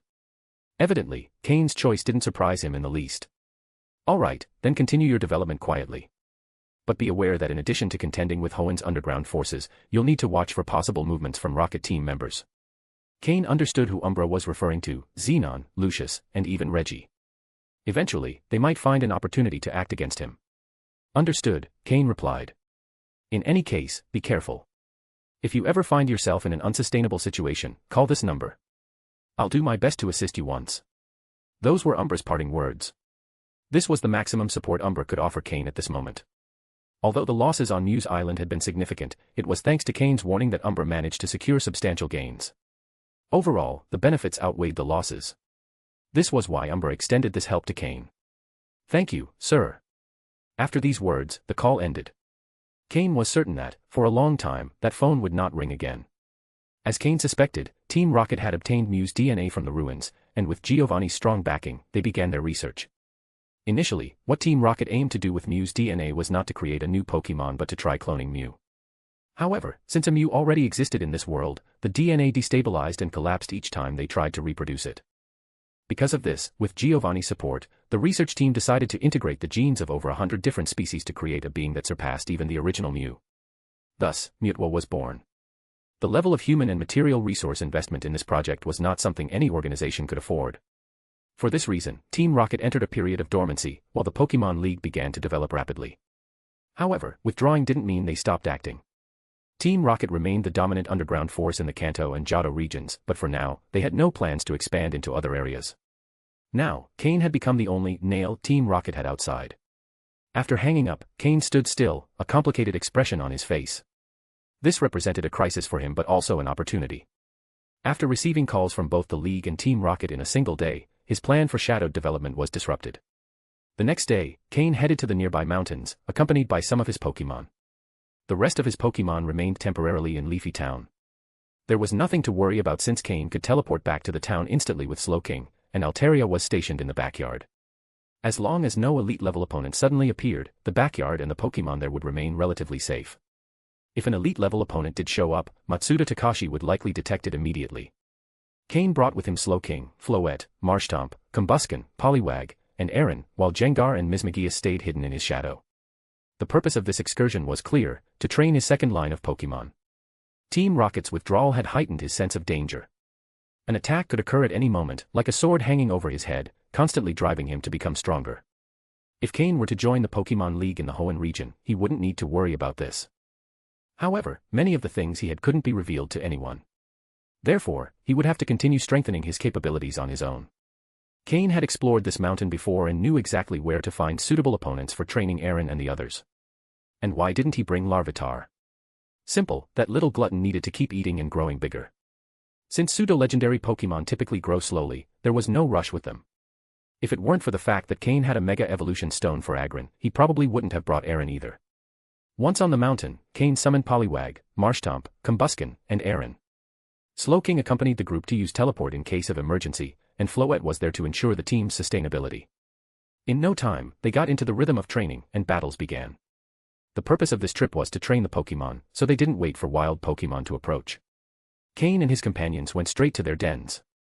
The first group to encounter Calamity was a group of Geodude deep in the forest.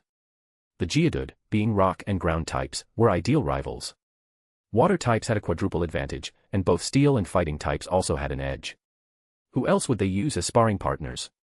Starting today, Cain would go from den to den in search of rivals. Weak Pokémon groups better stay alert. Cain looked at his Pokémon, all sporting mischievous grins. Opposite them, the Geodude and a few Graveler looked utterly bewildered. End of chapter. Chapter 684, Chapter 684, the simple initial version of the Rain team. Are you ready? Cain asked. The Pokémon nodded eagerly, ready to begin. After so much training, they needed a battle to test their skills. This would be the main battle for the second team's Pokémon, and they couldn't afford to disappoint Cain. Seeing the excitement on his Pokémon's faces, Cain smiled. Poliwag, use Rain Dance. Marshtomp, use Water Pulse. Aaron, charge and use Iron Tail. Combusken, move quickly and then use Double Kick. These four Pokémon formed a team with synergy. This was one of the reasons Cain had not brought Larvitar, it didn't fit well with the group yet. Although Combusken was a fire-type Pokémon, which usually doesn't benefit in rainy weather, in this team, it acted primarily as a fighting type. Unless facing a grass-type Pokémon that countered the water types, Combusken would use its speed advantage as a swift fighter. On the other hand, Aaron served as the team's frontline, absorbing the initial impact of enemy attacks. Aaron could play a role in either a rain team or a sandstorm team thanks to its defensive characteristics. The core of the rain team was Poliwag. Although it hadn't evolved into Politoed yet to gain the Drizzle ability, it had already learned Rain Dance. This allowed it to get used to controlling water-type energy, and when it eventually evolved into Politoed, it would better understand the Drizzle ability. Additionally, Poliwag had the Swift Swim ability, meaning its speed would double in rainy weather. Marshtomp, while not benefiting from a speed boost in the rain, could still take advantage of it to strengthen its water-type moves and improve its recovery. This was the first time they used this formation in battle, so Cain utilized telepathy to direct them, ensuring the Pokémon could react quickly and coordinate better. The previously clear sky suddenly darkened. Poliwag had executed Rain Dance precisely, evidenced by the size of the clouds gathering above. If Cain could obtain a Damp Rock, a rare item that extends the duration of rain, this team would have even more potential. However, such items weren't easy to come by. Although Cain did have a friend who was a stone enthusiast. The sudden appearance of clouds made the Geodude on the small rocky hill uneasy. It had been clear just moments ago, why was it raining now? But they didn't have much time to think. Under Poliwag's control, the downpour intensified. Then, the attacks began to rain down, literally, on them. Marshtomp leapt nimbly across the now damp ground, gathering water around him to form a sphere of water-type energy. With a volleyball-like motion, it launched the water pulse directly at the nearest Geodude. The attack struck Geodude and exploded on impact, causing tremendous damage. A water-type move with quadruple effectiveness, boosted by the user's typing, and enhanced by rain, took down Geodude in one hit. But this was just the beginning. After the first Geodude fell, the remaining Geodude and Graveler in the area quickly gathered. Normally, they didn't look for trouble, but when someone provoked them, they became incredibly united and determined. Aaron stepped forward on his small legs, facing the crowd of Geodude and Graveler with a defiant attitude. Kerr! Aaron let out a challenging cry. Immediately, a horde of Geodude charged at him, but Aaron met them head-on with a flurry of attacks. Using Iron Tail and Metal Claw, it skillfully defended itself. Roar! A Graveler observing from behind, enraged at seeing its companions being beaten, let out a roar. Small stones on the ground began to tremble, and larger rocks shattered. It was using Earthquake. The Geodude quickly scattered, but Aaron stood firm, drawing them all into his position. Just as the earthquake was about to strike him, faint electric sparks appeared on Aaron's limbs, slowly lifting him off the ground. Magnet Rise. Meanwhile, Marshtomp condensed another water pulse sphere, and Poliwag dashed forward, resembling a blue streak heading toward Aaron. Poliwag's Swift Swim ability activated under the rain, doubling its speed. Like Marshtomp, Poliwag formed a water sphere in front of it. Though smaller and containing less energy, it launched the sphere quickly. A perfectly timed attack. Poliwag's water sphere hit Graveler, and almost immediately, Marshtomp's water pulse struck the Graveler behind it. Boom. Boom. The level 26 Graveler collapsed after taking 2 consecutive hits, unable to continue fighting. Poliwag and Aaron worked together to take on the Geodude, with Poliwag using its speed and size to weave between enemies, striking whenever an opportunity arose. It seemed to move freely, taunting the Geodude. Meanwhile, Combusken, having already increased its speed, avoided the main battle and headed for another Graveler approaching from the rear. Marshtomp also avoided the main fight to join Combusken against Graveler.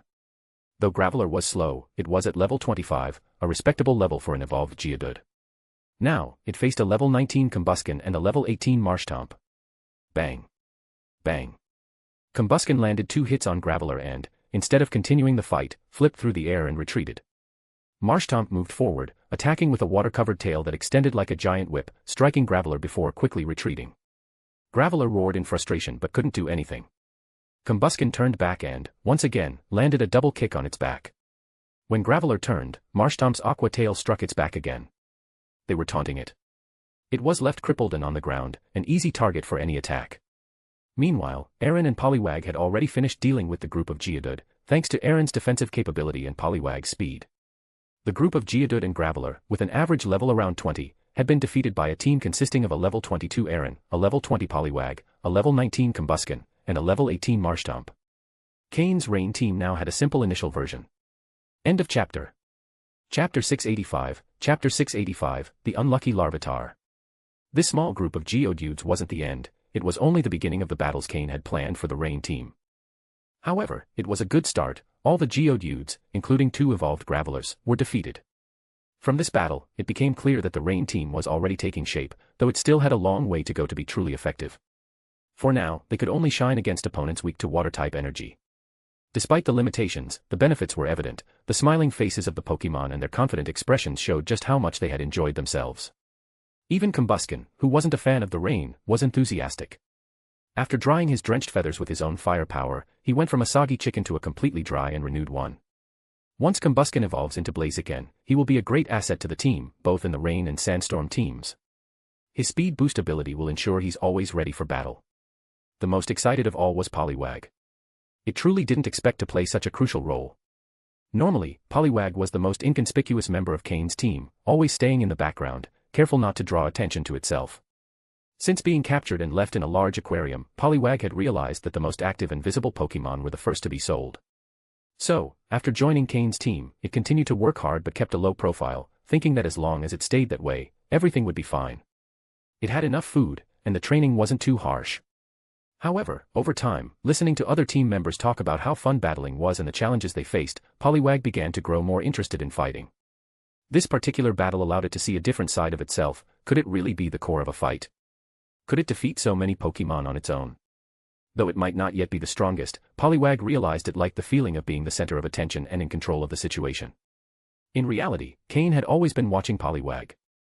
Since purchasing it, he had been attentive to its character and attitude, considering whether he should look for another Poliwag to serve as the team's core. Although he knew it would be hard to find one with the hidden ability and high quality, he didn't want a lazy Pokémon on his team. However, over time, Cain noticed the change in Poliwag. Surrounded by Aaron and Torchic, Poliwag started working harder in training and raising its standards. That's when it began to think the training wasn't so hard anymore, because it had improved. Earlier, Cain could see the excitement in Poliwag's eyes, the ambition.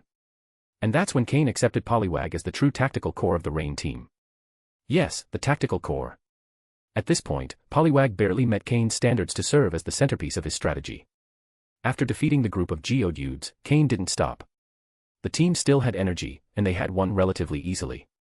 However, the upcoming battles wouldn't be so simple. Finding groups of Pokémon vulnerable to their strategy wasn't easy. They continued toward the next battlefield. Poliwag summoned the rain, Aaron took position at the front to endure attacks, Combusken moved quickly around the field looking for attack opportunities, while Marshtomp launched furious strikes. Once Poliwag stabilized the weather, it joined the fight, taking advantage of its ability to move freely in the rain and supporting Combusken with its speed to secure victory. This was the current strategy they had developed. As Cain directed them, the Pokémon improved their coordination. Though there were still many shortcomings, they were getting used to this fighting style. Cain knew that when everyone evolved and completed their development, they would achieve perfect coordination. A day of training yielded excellent results.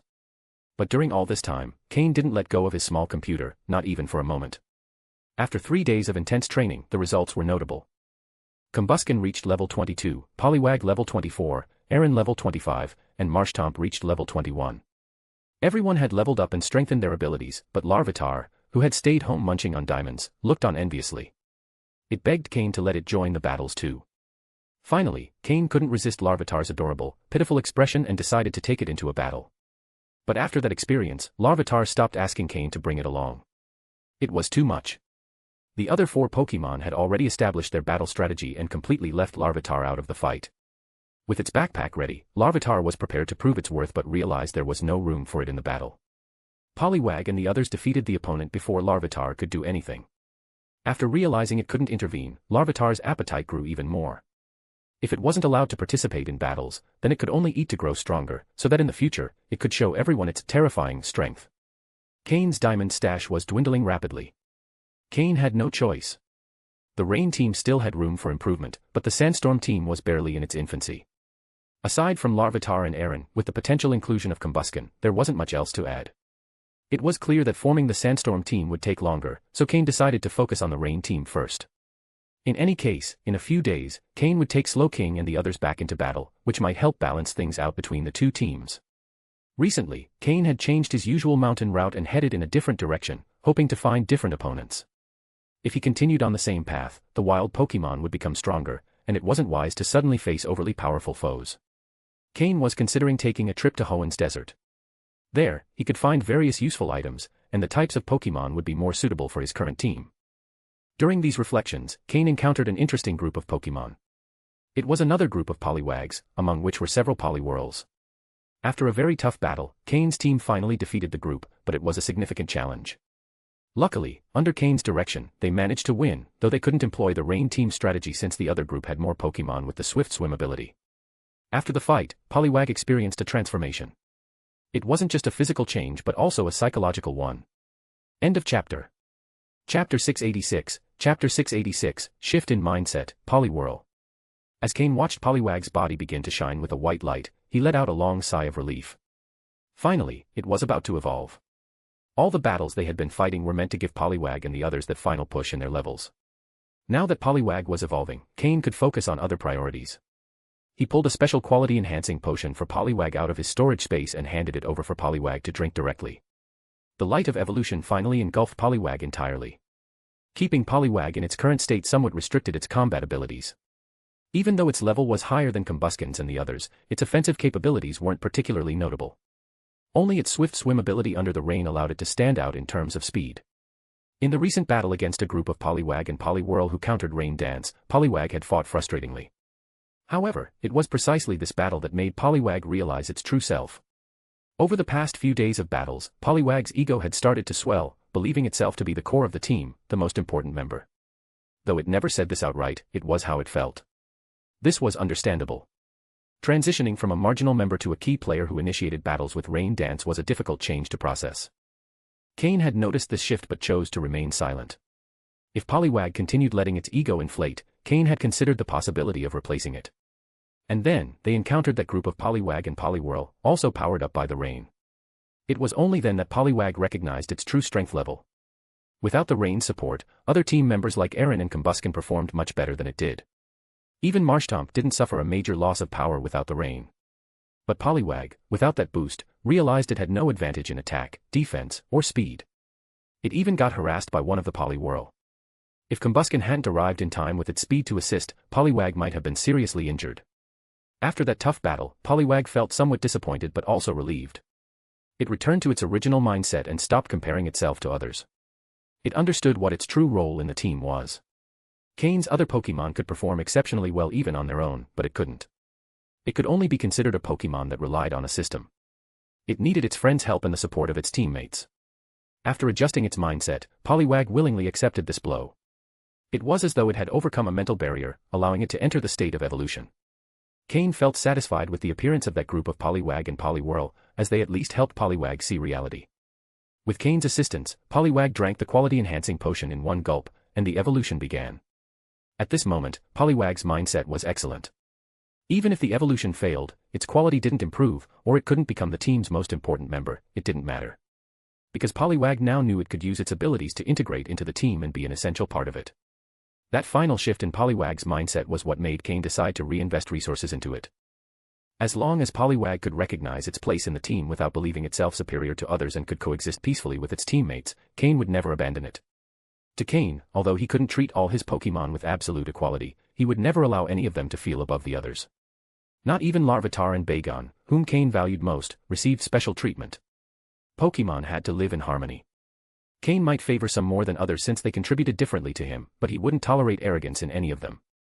Poliwag's evolution began, and all the data recorded by Cain's system spiked. The quality-enhancing potion had been tested twice, so there shouldn't be any issues. Cain had invested a considerable amount of resources in its creation, combining knowledge from his mentor Matsuda Takashi, data from Team Rocket, and the expertise Cain had gained in his previous life. Just as Cain had anticipated, when the white light faded, a Pokémon that stood upright with a spiral pattern on its abdomen appeared before him. Its round eyes were filled with clarity and calm, and its newly gained hands made it feel slightly clumsy. As a tadpole, Poliwag had lost its tail and gained hands. Such was evolution. Cain activated the system to scan the data of the new Poliwhirl. Pokémon, Poliwhirl, blue. Gender, male. Level. Type, water. Ability, swift swim. Held item, none. Egg moves, water pulse, refresh, bubble beam. Basic moves, water sport, water gun, hypnosis, bubble, double slap, rain dance, body slam. Learned moves, snore, ice punch, taught by Weevil, icy wind, taught by Weevil. TM moves, none. As Cain had foreseen, Poliwhirl's quality had improved, reaching the blue level, just like Marshtomp. Upon completing its evolution, Poliwhirl eagerly turned to tell its teammates it had evolved, but as soon as it did, it collapsed to the ground. The side effects of the enhancement potion surfaced, leaving Poliwhirl in a weakened state for some time. Cain decided the little one's combat training could end for now. All that remained was for Poliwhirl to develop its body to meet Cain's expectations, so it could use the King's Rock and evolve again. Then it would become Politoed, the true core of the Rain team. Cain patted Poliwhirl gently on the head and, smiling, said, "Rest well after evolving. I look forward to seeing your growth." Hearing Cain's words, Poliwhirl nodded firmly. It had understood its true self. Cain returned Poliwhirl to its Pokeball, then softly patted each of his Pokémon's heads, feeling their different textures before deciding to end this training session. After recalling all his Pokémon, Cain rested his hand on Slowking's back, ready to return. Slowking's psychic energy began to gather. Since they were far from Leafy Town, it took Slowking more time to locate the psychic coordinate point for teleportation. Just as Slowking found the target and was about to use teleport. Suddenly, a strange wave of psychic energy emerged from another location, interfering with Slowking and preventing the move from being executed properly. As a psychic himself, Cain immediately detected the anomaly. "Who's there?" Cain exclaimed coldly. End of chapter. Chapter 687, Wait for Me. A strange psychic power disrupted Slowking just as it was about to use the move teleport. It was clearly a premeditated interruption. Fortunately, Slowking sensed the anomaly in time and halted the use of teleport, otherwise, had it been interrupted mid-teleportation, the consequences could have been severe. Teleport is not impossible to disrupt. If the opponent's psychic power is strong enough, they can interfere with the teleportation process or even forcibly eject the user. Cain had experienced this before at Team Rocket's research base at the Lake of Rage, where a psychic from the Alliance and their Pokémon had interrupted Slowpoke's teleport. But now, Slowking had reached the quasi-elite level, making it much harder to disrupt its teleport. The reason it stopped this time was purely to prevent any potential mishap. Slowking informed Cain that, with sufficient preparation, it could still teleport despite the interference, as the opponent's psychic power was not as strong as its own. When Cain raised his voice, there was no response from the forest. Cain frowned. Come out already. Since when does Team Rocket lack the guts to own up to their actions? Oh. Does Team Rocket always have to take credit for what they do? That's quite the misconception, Cain, a mocking voice suddenly rang out from the trees. Moments later, a man floated slowly from above, accompanied by a Hypno at his side.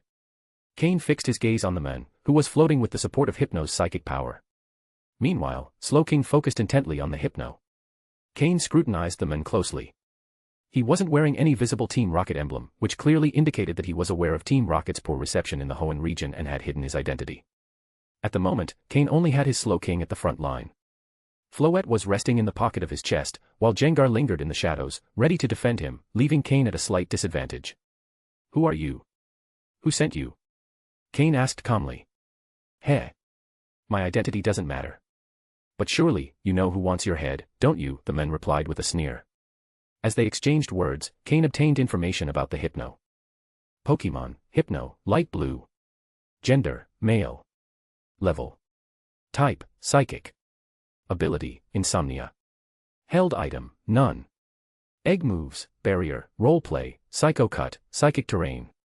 Basic moves, future sight, nasty plot, nightmare, switcheroo, pound, hypnosis, disable, confusion, headbutt, poison gas, meditate, psybeam, psych up, synchronoise, zen headbutt, swagger. Learned moves, thunder punch, ice punch, skill swap, fire punch, telekinesis. TM moves, protect, Sicehawk, psychic, shadow ball, dream eater, trick room. This Hypno was on the verge of reaching the quasi-elite level and was extremely proficient in psychic moves. Its extensive move pool indicated that its trainer had invested heavily in developing Hypno's psychic talent. The fact that it had interrupted Slowking's teleport demonstrated Hypno's considerable psychic prowess. What caught Cain's attention the most were the moves roleplay and skill swap that Hypno possessed. Individually, these moves might not seem impactful, but when used together, they created endless strategic possibilities. It all depended on whether the trainer knew how to utilize them effectively. Interesting. It seems Xenon has invested a lot in sending you here. I suppose it's because he values your Hypno highly, right? Cain remarked. Hearing this, the man raised an eyebrow slightly before laughing. Heh. Don't try to fish for information. Does it matter if you guess who wants you dead? Will that change anything? Seeing my Hypno, you should already know your Slowking can't escape using teleport. Besides, it looks like you're training with lower-level Pokémon. Is this your second team? They look promising. What a pity. Cain, however, smiled faintly. Really? Cain had only mentioned Xenon to probe him and hadn't expected much of a reaction. The man's response suggested Cain had hit a nerve, confirming his suspicions. Perhaps the man was simply overconfident in his abilities. Do you know how many people Xenon has sent to kill me? Do you know why none of them have returned? Some of them were advanced-level trainers, Cain said nonchalantly. That's because they were incompetent and couldn't prevent your Slowking from using teleport to escape. They couldn't fight or keep you from fleeing, the man replied confidently. This time, Xenon had spent a considerable amount of resources hiring him, hoping to eliminate Cain, a rising threat. The man had only accepted the mission because Team Rocket was undergoing a restructuring phase. Otherwise, no matter how much Xenon offered, he wouldn't dare to touch Giovanni's protégé. Giovanni was far too busy at the moment. No, Cain shook his head and continued. It was due to a lack of information. Xenon always thought he knew the extent of my strength, but every time he sent someone, they fell short. And you will too. Really? Then we'll only know through battle. Words aren't power, the man retorted, annoyed by Cain's dismissive tone. He drew 2 Pokeballs from his belt, ready to fight with everything he had. I already told you, if I want to leave, you can't stop me. Cain smiled disdainfully, keeping his hand on Sloking's back. Sloking's psychic power surged again, this time at full capacity. Since fusing with the blood of Mew, Sloking's ability to generate psychic energy had multiplied, and reaching the quasi-elite level had only amplified its power further. Although the opponent's Hypno had considerable talent and impressive psychic strength, the gap between a quasi-elite and an advanced level Pokémon was vast. Out of options, the men ordered, Hypno, use Synchronoise. Synchronoise could deal damage to any Pokémon sharing the same type as Hypno. As a water/psychic type, Slowking would be affected by this move. However, to the man's surprise, Hypno's interference only slightly disrupted the psychic energy surrounding Slowking without significantly affecting its core. Quasi-elite, the man finally realized and muttered the words in astonishment. Xenon had informed him that Cain's overall strength was at a high advanced level and that Slowking's teleport needed to be accounted for. The man had already adjusted for Cain being slightly stronger than Xenon's assessment but hadn't expected Slowking to have reached quasi-elite status. In this case, Cain could leave with ease, and he had no way to stop him. The man's expression darkened. If he couldn't eliminate Cain, his position within Team Rocket would be precarious. He pulled out his communicator, ignoring Cain, who was on the verge of leaving, and dialed Xenon's number. What he failed to notice was the icy murderous intent filling Cain's gaze. Cain's lips moved slightly, forming two words. Wait for me. End of chapter. Chapter 688, Chapter 688, The True Battle Royale. With Slowking's teleport move, Cain returned to the backyard of his home in Leafy Town. With a cold expression, he said nothing. The Pokémon that were training froze at the sight of Cain in such a state. Only the ones closest to him, like Honchkrow, could sense the fury emanating from him. Honchkrow, Weevil, and Drapion approached Cain. Cain released Aaron and the others, leaving them temporarily in the backyard, then stored Honchkrow and the other three in their Pokeballs. If they want to use psychic Pokémon against me, I'll show them I'm not afraid at all, Cain thought. He glanced at Slowking, who nodded, indicating there were no issues. Then, Cain and Slowking disappeared from the backyard once more. Aaron and the others remained, utterly confused about what had just happened. Back in the forest, a Team Rocket member had just contacted Xenon via communicator, where a loud and firm voice emerged. Socks. Before the sentence could be completed, the Hypno beside Socks tugged on his clothes, signaling that the person who had just left had returned. Socks, with a look of surprise, saw Cain and Slowking reappear through a distortion in space. Were psychic Pokémon supposed to intimidate me? This time, Socks's expression wasn't as relaxed as before. He knew that Cain's Slowking had reached a quasi-elite level, clearly superior to his Hypno. Furthermore, Cain had returned, evidently prepared to confront him. Socks put away his communicator, no longer concerned with Xenon. He threw several Pokeballs, and 5 Pokémon appeared beside him. In addition to the earlier Hypno, there were Victreebel, Weezing, Arbok, Pinsir, and Houndoom, forming a formidable Team Rocket lineup. All of them were at the advanced level. Cain also summoned his Pokémon, Honchkrow, Weevil, Drapion, and Gengar. Including Floette, perched on his shoulder, he had a total of 6 Pokémon, all at advanced levels or higher. Except for Slowking, who had reached the quasi-elite level, Cain's other Pokémon were only advanced level, with Floette having just entered that tier. While Socks's maximum strength wasn't higher than Cain's, on average, his team wasn't much weaker. The two began an all-out battle. Cain's eyes glowed faintly blue as he activated his psychic power, telepathically connecting with all his Pokémon. Without a word, the battle commenced. Drapion, rubbing its pincers and stinger, stepped forward boldly and arrogantly. It was the team's sole tank. Weevil, agile and swift, leapt into the forest to Cain's right, quickly blending in with the trees. Weevil carried the special Nevermelt ice Cain had obtained from Regis, amplifying its ice-type move significantly. Honchkrow let out a cry, enveloping Cain's Pokémon with a white current of air. With a slight flap of its wings, it soared into the sky. Socks's team had no flying Pokémon, giving Honchkrow an aerial advantage.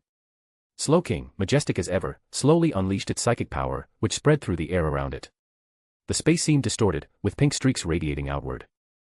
Floating 5 centimeters above the ground, its eyes glowed with an aura of wisdom. Floette, still perched on Cain's shoulder, waved its flower, and a bright green light enveloped it, altering its type to grass. Gengar merged half of its body with the ground, moving freely through the shadows of the trees. Socks's expression grew serious. Seeing Cain's Pokémon in action, he realized the tactical prowess Cain possessed. Socks inwardly smiled bitterly. This was not going to be easy. However, he showed no sign of this on his face. While Cain's Pokémon were strong, Socks also had the capability to fight. Hypno stood beside him, continuously swinging its pendulum and releasing psychic power, enveloping Socks and itself. Cain could command his Pokémon telepathically, but Socks lacked such abilities. He relied on Hypno to relay his commands, which was slower than telepathy but faster than shouting orders. Arbok, Pinsir, and Houndoom, under Sox's orders, charged straight at Drapion, who stood at the center with an arrogant expression. Arbok moved the fastest, followed by the nimble Houndoom and then the powerful Pinsir. Weezing, the only Pokémon capable of floating, slowly ascended in pursuit of Honchkrow, while Victreebel remained stationary, extending small roots into the ground. Sox positioned himself between Victreebel and Hypno, unwilling to stray too far from them. Jengar's lurking presence and Weevil's speed weighed heavily on him. Then, the battle truly began when Arbok clashed with Drapion. With a burst of momentum, Arbok charged at Drapion, thinking its speed advantage would allow it to overpower Drapion, whose size was clearly above average. However, Drapion's pincers firmly stopped it. As a result, Arbok couldn't use its Fire Fang move and found itself trapped by Drapion, whose sadistic grin revealed its own flaming fangs as it bit into Arbok's weak spot. Seeing Arbok in trouble, Houndoom increased its speed, fire gathering in its mouth. Unable to use ranged moves for fear of harming Arbok, small flames flickered between its teeth. As it lunged furiously at Drapion, it noticed Drapion paying no attention and attacking Arbok even more fiercely. Houndoom's rage grew. But just as its teeth were within 5 centimeters of Drapion, an invisible psychic wave struck it, sending it reeling. The flames in its mouth dissipated, and in its surprise, it swallowed them, causing internal damage. How did a psychic attack hit me, was Houndoom's only thought as it was knocked down. As Houndoom fell back, Pinsir lunged with its massive pincers aimed at Drapion, only to be intercepted by a dark shadow descending from the sky. End of chapter. Chapter 689, Chapter 689, Total Victory. Under Cain's command, Honchkrow disposed of the nuisance Weezing without paying attention to the moves it launched from behind. Honchkrow trusted Cain completely. Ignoring Weezing's moves, Honchkrow quickly concentrated its energy, enveloping itself in a blue aura resembling the flames of a divine bird. It calculated Pinsir's trajectory and intercepted it before it could charge at Drapion. Meanwhile, Weezing's attacks were stopped by a psychic barrier that appeared out of nowhere. Not only that, but Slowking projected its psychic power as an invisible blade, cutting through Weezing's move and striking it directly. Poison-type Pokémon are especially vulnerable to psychic-type moves, and the effect was devastating. Even with its psychic power spread thin to manage 2 Pokémon, Slowking could still dominate the battle. This was the strength Slowking could unleash upon reaching the quasi-elite level.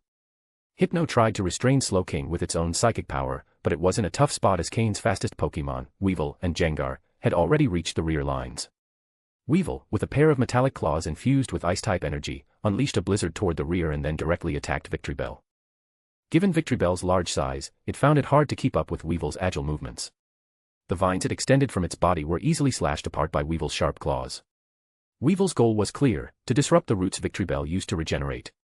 Once that advantage was gone, defeat would be inevitable.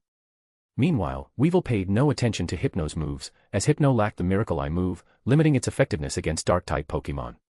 With Weevil wreaking havoc in the rear and Hypno focused on containing Slowking, the situation became desperate for the enemy team. Elsewhere on the battlefield, Jengar materialized from the shadows of the trees, cackling maliciously as it hurled several dark spheres filled with a strange purple poison at Hypno. Although Hypno's psychic power blocked the moves, each collision resulted in a crackling sound, as ghost and psychic energies dissolved each other. Meanwhile, Floette, perched on Cain's shoulder, supported Drapion by generating a grassy terrain beneath its feet and using Lucky Chant and aromatherapy to revitalize the team.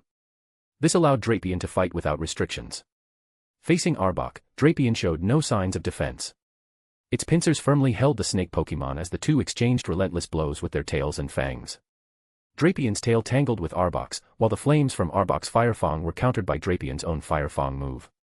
The smell of burning flesh began to waft across the battlefield. With a hardened expression, Sox continued directing his team. Hypno tried to use roleplay to copy Drapion's sniper ability and transfer it to Arbok. It then passed it to Pinsir, using a combination of roleplay and skill swap it had perfected to create a counterattack opportunity.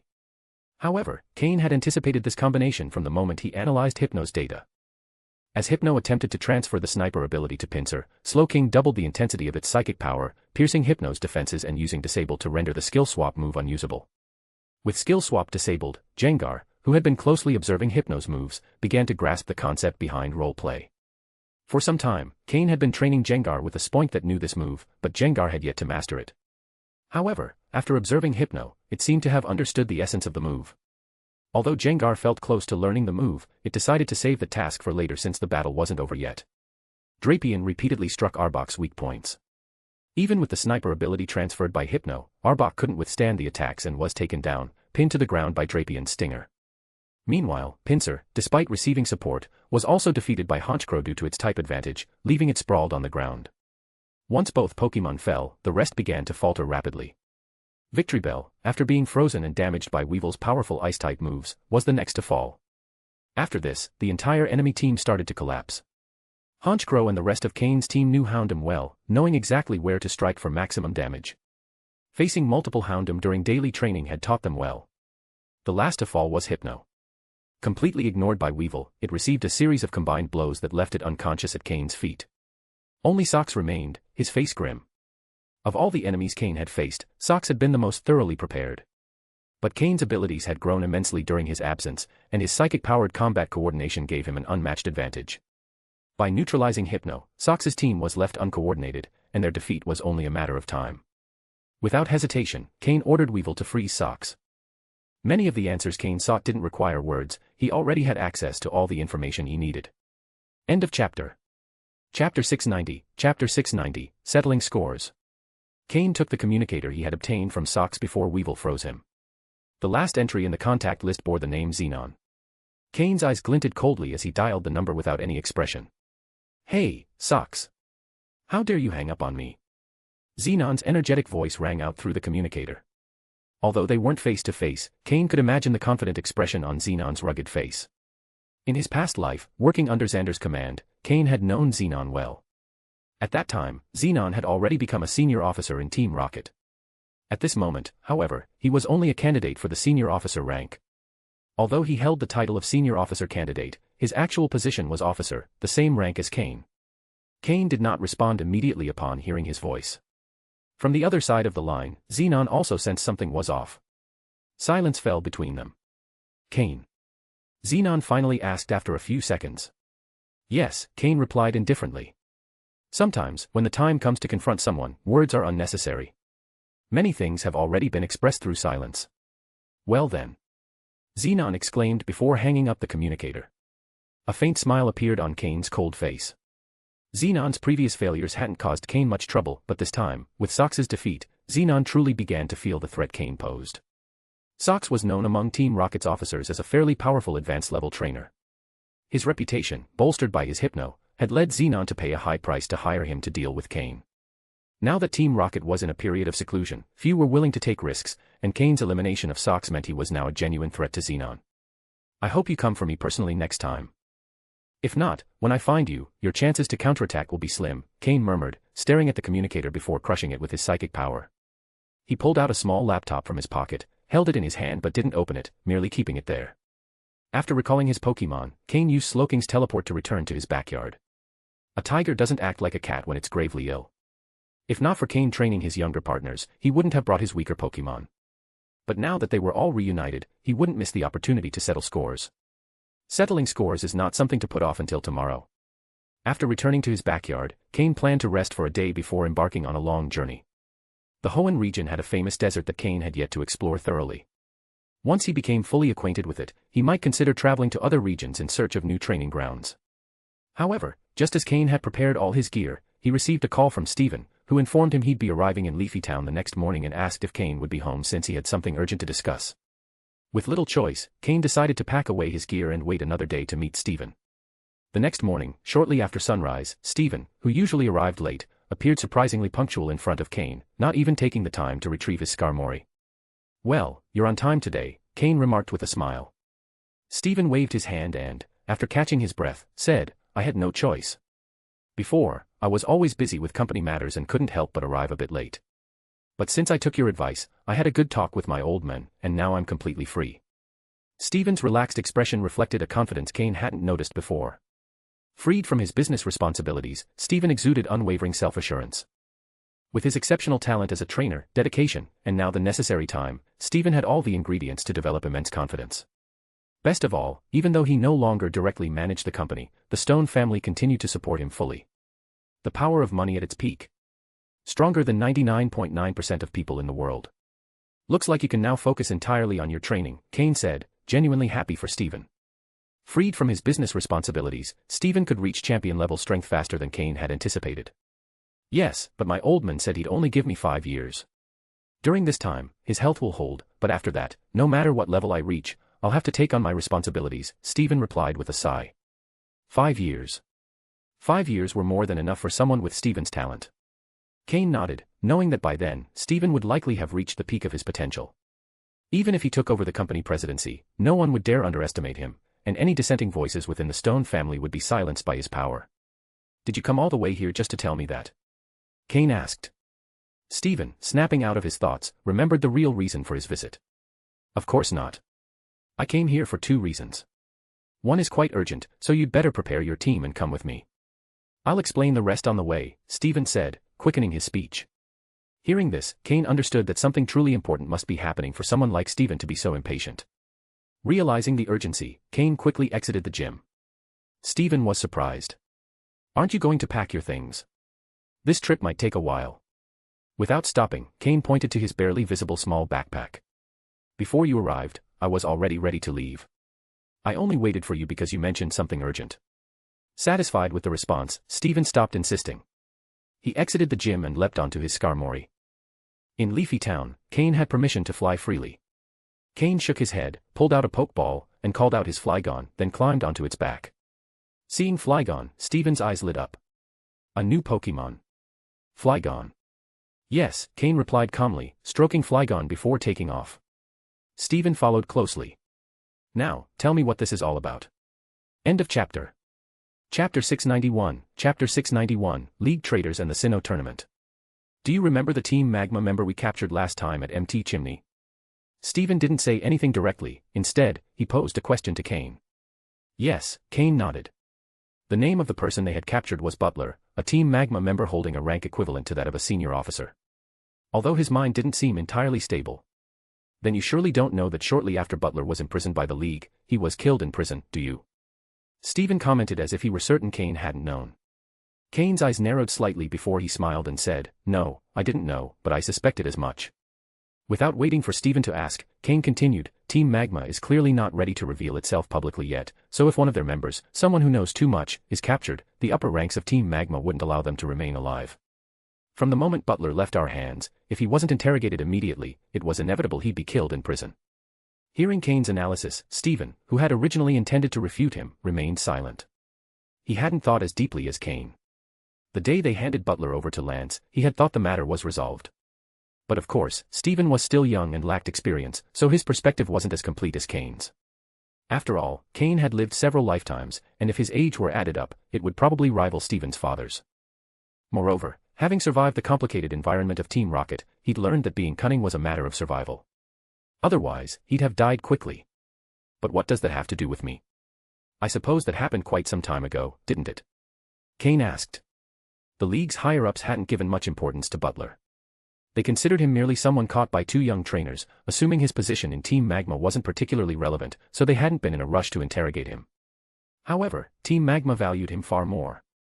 Butler was killed the day after his imprisonment.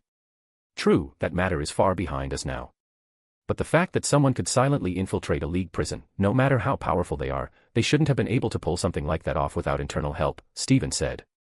Before he could continue, Cain interjected, then there are definitely infiltrators within the League.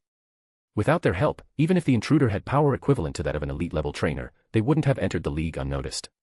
Unless they forced their way in, which doesn't seem to be the case, because no one would dare do that. And given how much time has passed and that you're bringing this up now, it can only mean they've discovered the infiltrators in the League. We just became advanced researchers, so I guess this is an exclusive mission given to the 2 of us, right? To capture the League traders who escaped. Stephen listened to Cain's step-by-step deduction, culminating in the mission's main objective, and couldn't help but raise his thumb in admiration. I expected no less from you, Cain. Cain was the only peer of his generation whom Stephen respected, and his admiration for him continued to grow. So, did you rush me to join you because you've already found leads on these people, or rather, one of them? Cain continued asking. Yes, all the other minor accomplices were captured shortly after the betrayal was uncovered. But one of them, who is quite strong, had prepared in advance and managed to escape. However, their whereabouts were discovered yesterday. Where? Cain pondered for a moment. In the Hoenn Desert, Stephen replied with a bitter smile, mentioning a location. Why that expression? Simply because the Hoenn Desert was vast, and searching for someone there was like finding a needle in a haystack. That's why Stephen had been so eager to bring Cain along, hoping they could capture the fugitive before they got too far. Well, they've certainly picked their hiding spot wisely, Cain remarked, showing none of Steven's concern.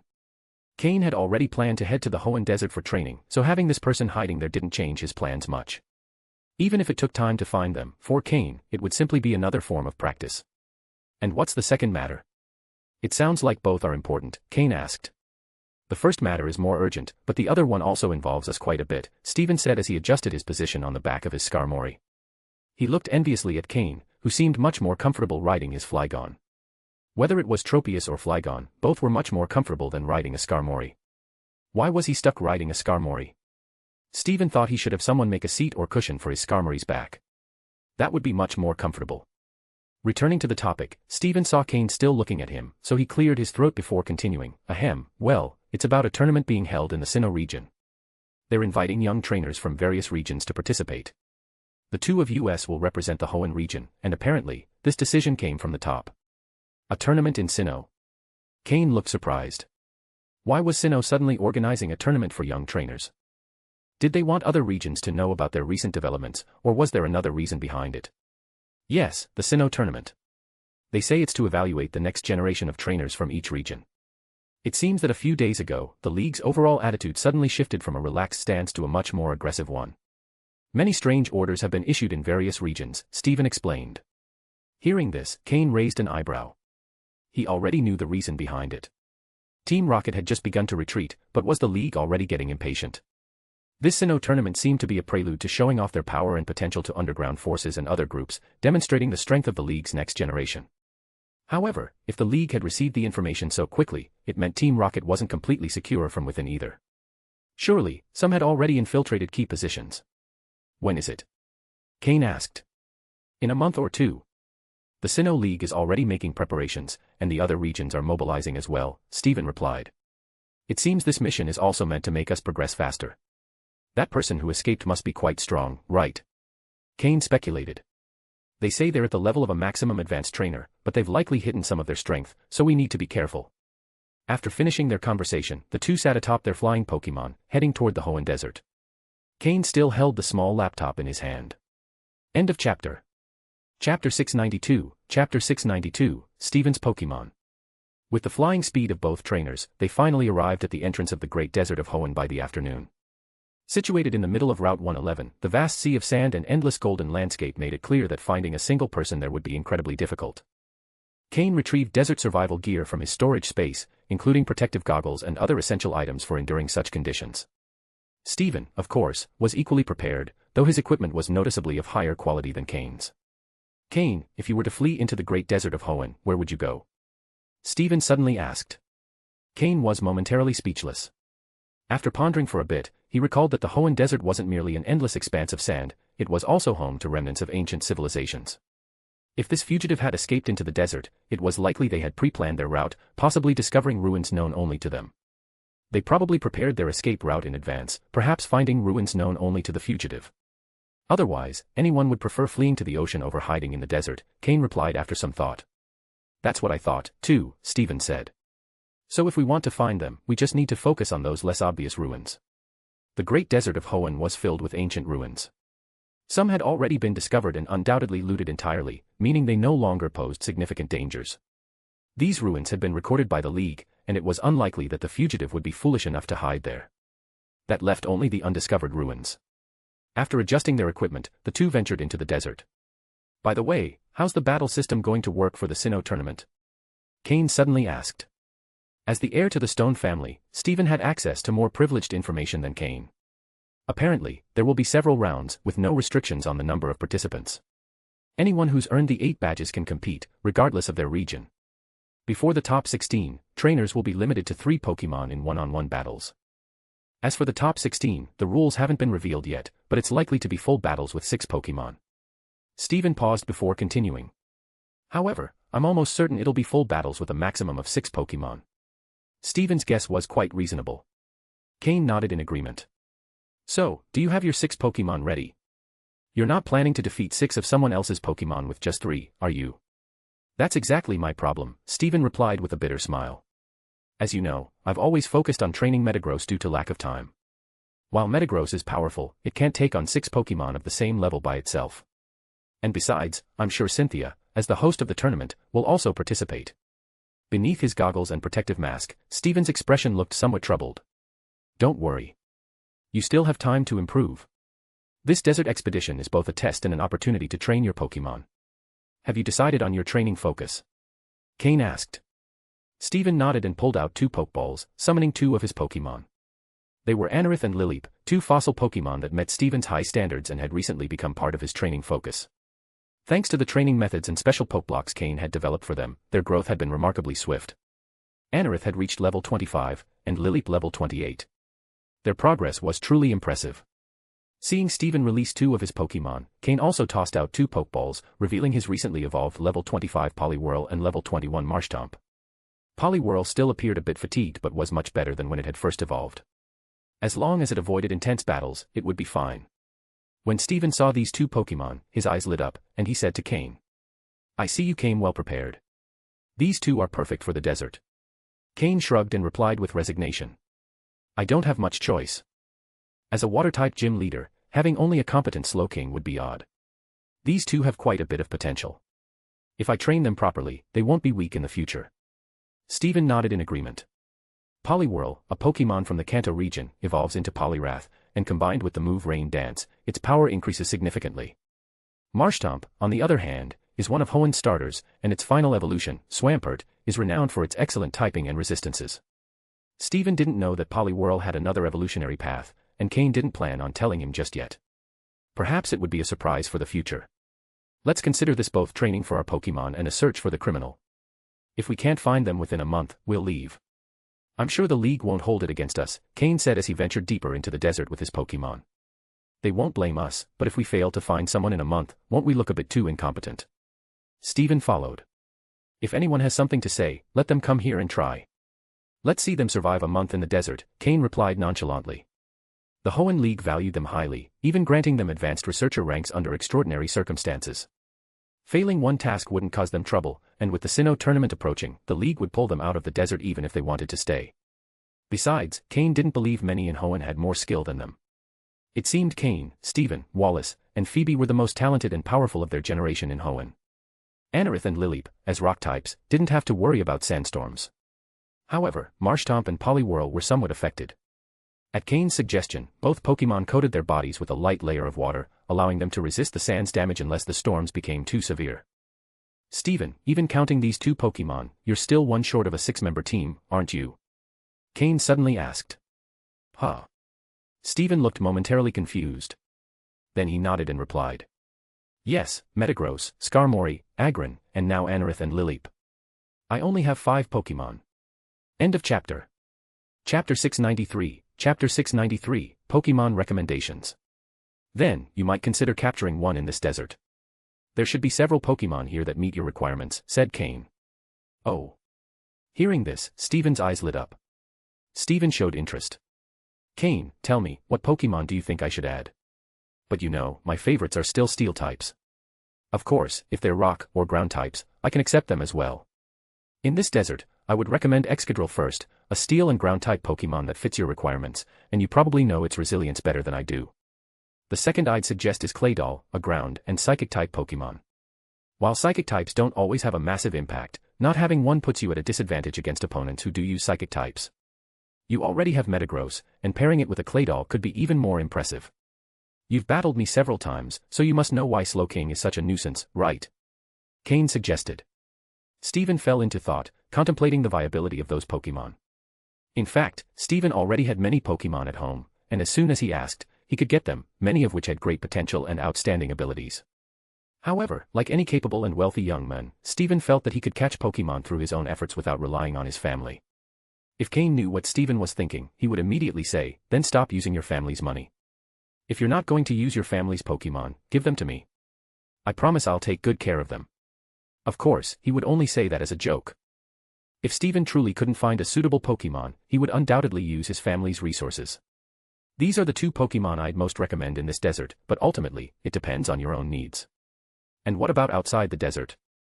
Steven asked, catching the nuance in Cain's words.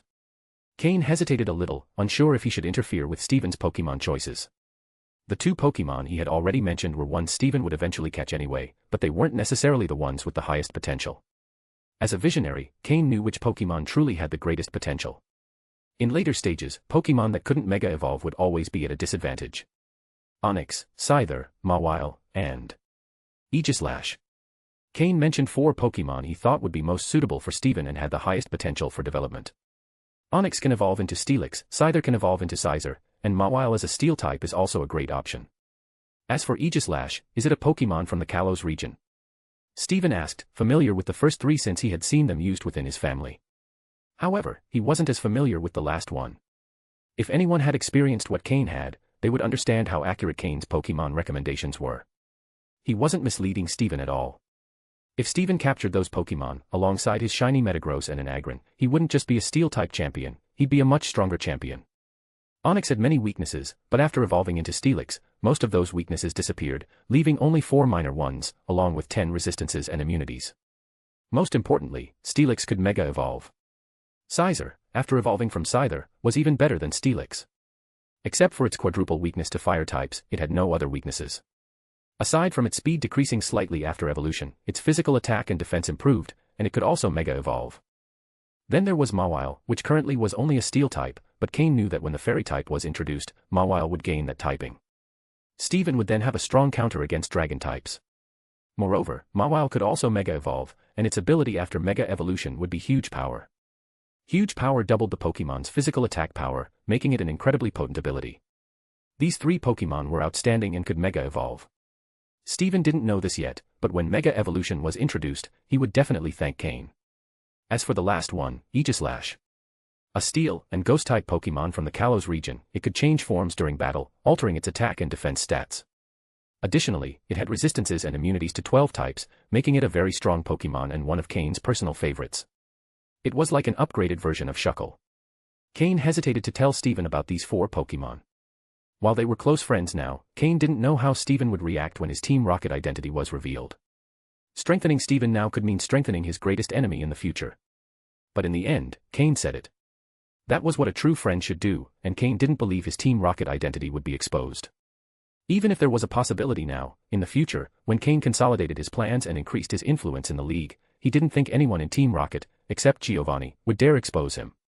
And based on Giovanni's behavior, the higher Cain climbed, the less likely he'd be betrayed. Most importantly, Cain thought that even if Steven discovered his identity, there was a 50% chance he wouldn't do anything. And when Steven understood the benefits of the Pokémon Cain recommended, no one could surpass him in supporting Cain. Compared to the possibility of Steven becoming a formidable opponent in the future, Cain preferred to focus on immediate gains. Cain was confident that in the future, he wouldn't be weaker than Steven, and might even surpass him. Cain slowly explained Aegislash to Steven and the reasoning behind his recommendations. Of course, he didn't mention anything about Mega Evolutions or the Fairy type.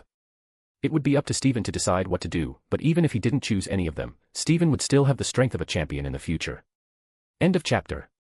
Chapter 694, Chapter 694, Rain in the Desert. Well, those are some Pokémon that really suit me. Cain, you've put in the effort, said Steven. Cain waved his hand dismissively. It would be great if Steven took his advice, but if he didn't, it wasn't Cain's problem. At the moment, Cain simply couldn't afford to raise so many Pokémon at once. Otherwise, some of the Pokémon he'd mentioned would have interested him greatly. But Cain wasn't like Steven, he didn't have the resources of a wealthy family.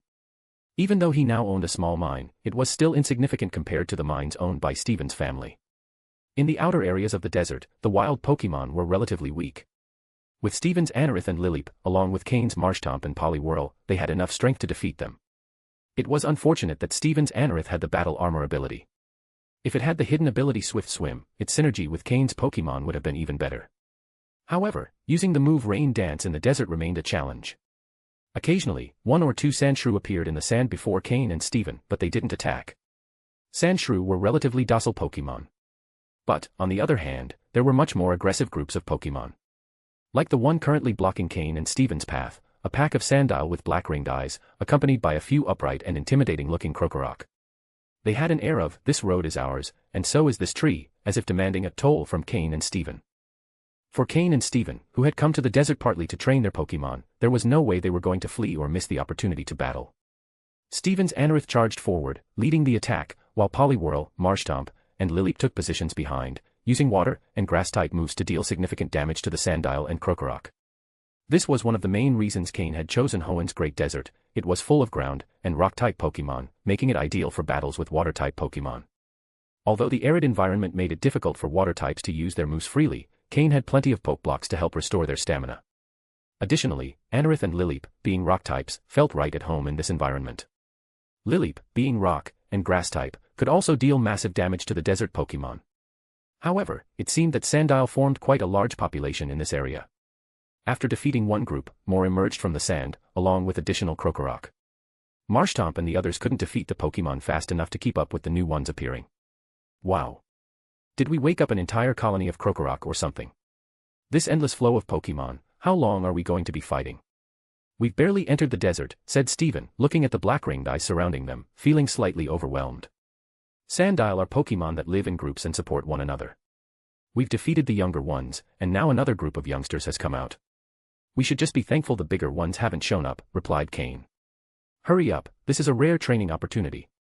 As he spoke, Cain continued directing Poliwhirl and Marshtomp to use moves at full speed. Although Steven grumbled a bit, he knew that, despite being annoying, these Pokémon weren't very strong. With both of them being advanced-level trainers and each having a quasi-elite level Pokémon, if their weaker Pokémon became exhausted, they could always bring out their stronger ones. However, the Sandile seemed endless. Cain and Steven's 4 Pokémon had been battling for half an hour, defeating more than 100 Sandile. Yet, instead of dwindling, their numbers kept growing, with the new Sandile being stronger and more Krokorok joining in. Cain and Steven began to feel the pressure. I hope we haven't attracted all the Sandile and Krokorok in Hoenn, Steven said again. The Pokémon were already exhausted, and while Cain fed them Pokeblocks, the Pokémon's energy was wearing thin after such prolonged, intense combat. But the Sandile that emerged were growing stronger. No, not all of them, but it looks like we've called out every Sandile in this part of the desert. Relax, it's not a big deal. Hang in there. Poliwhirl, use all your strength to perform Rain Dance. Marshtomp, protect it. Floette, use grassy terrain on Anorith and Lileep. Cain finally brought out Floette to ensure his Pokémon could continue fighting longer and reap more benefits.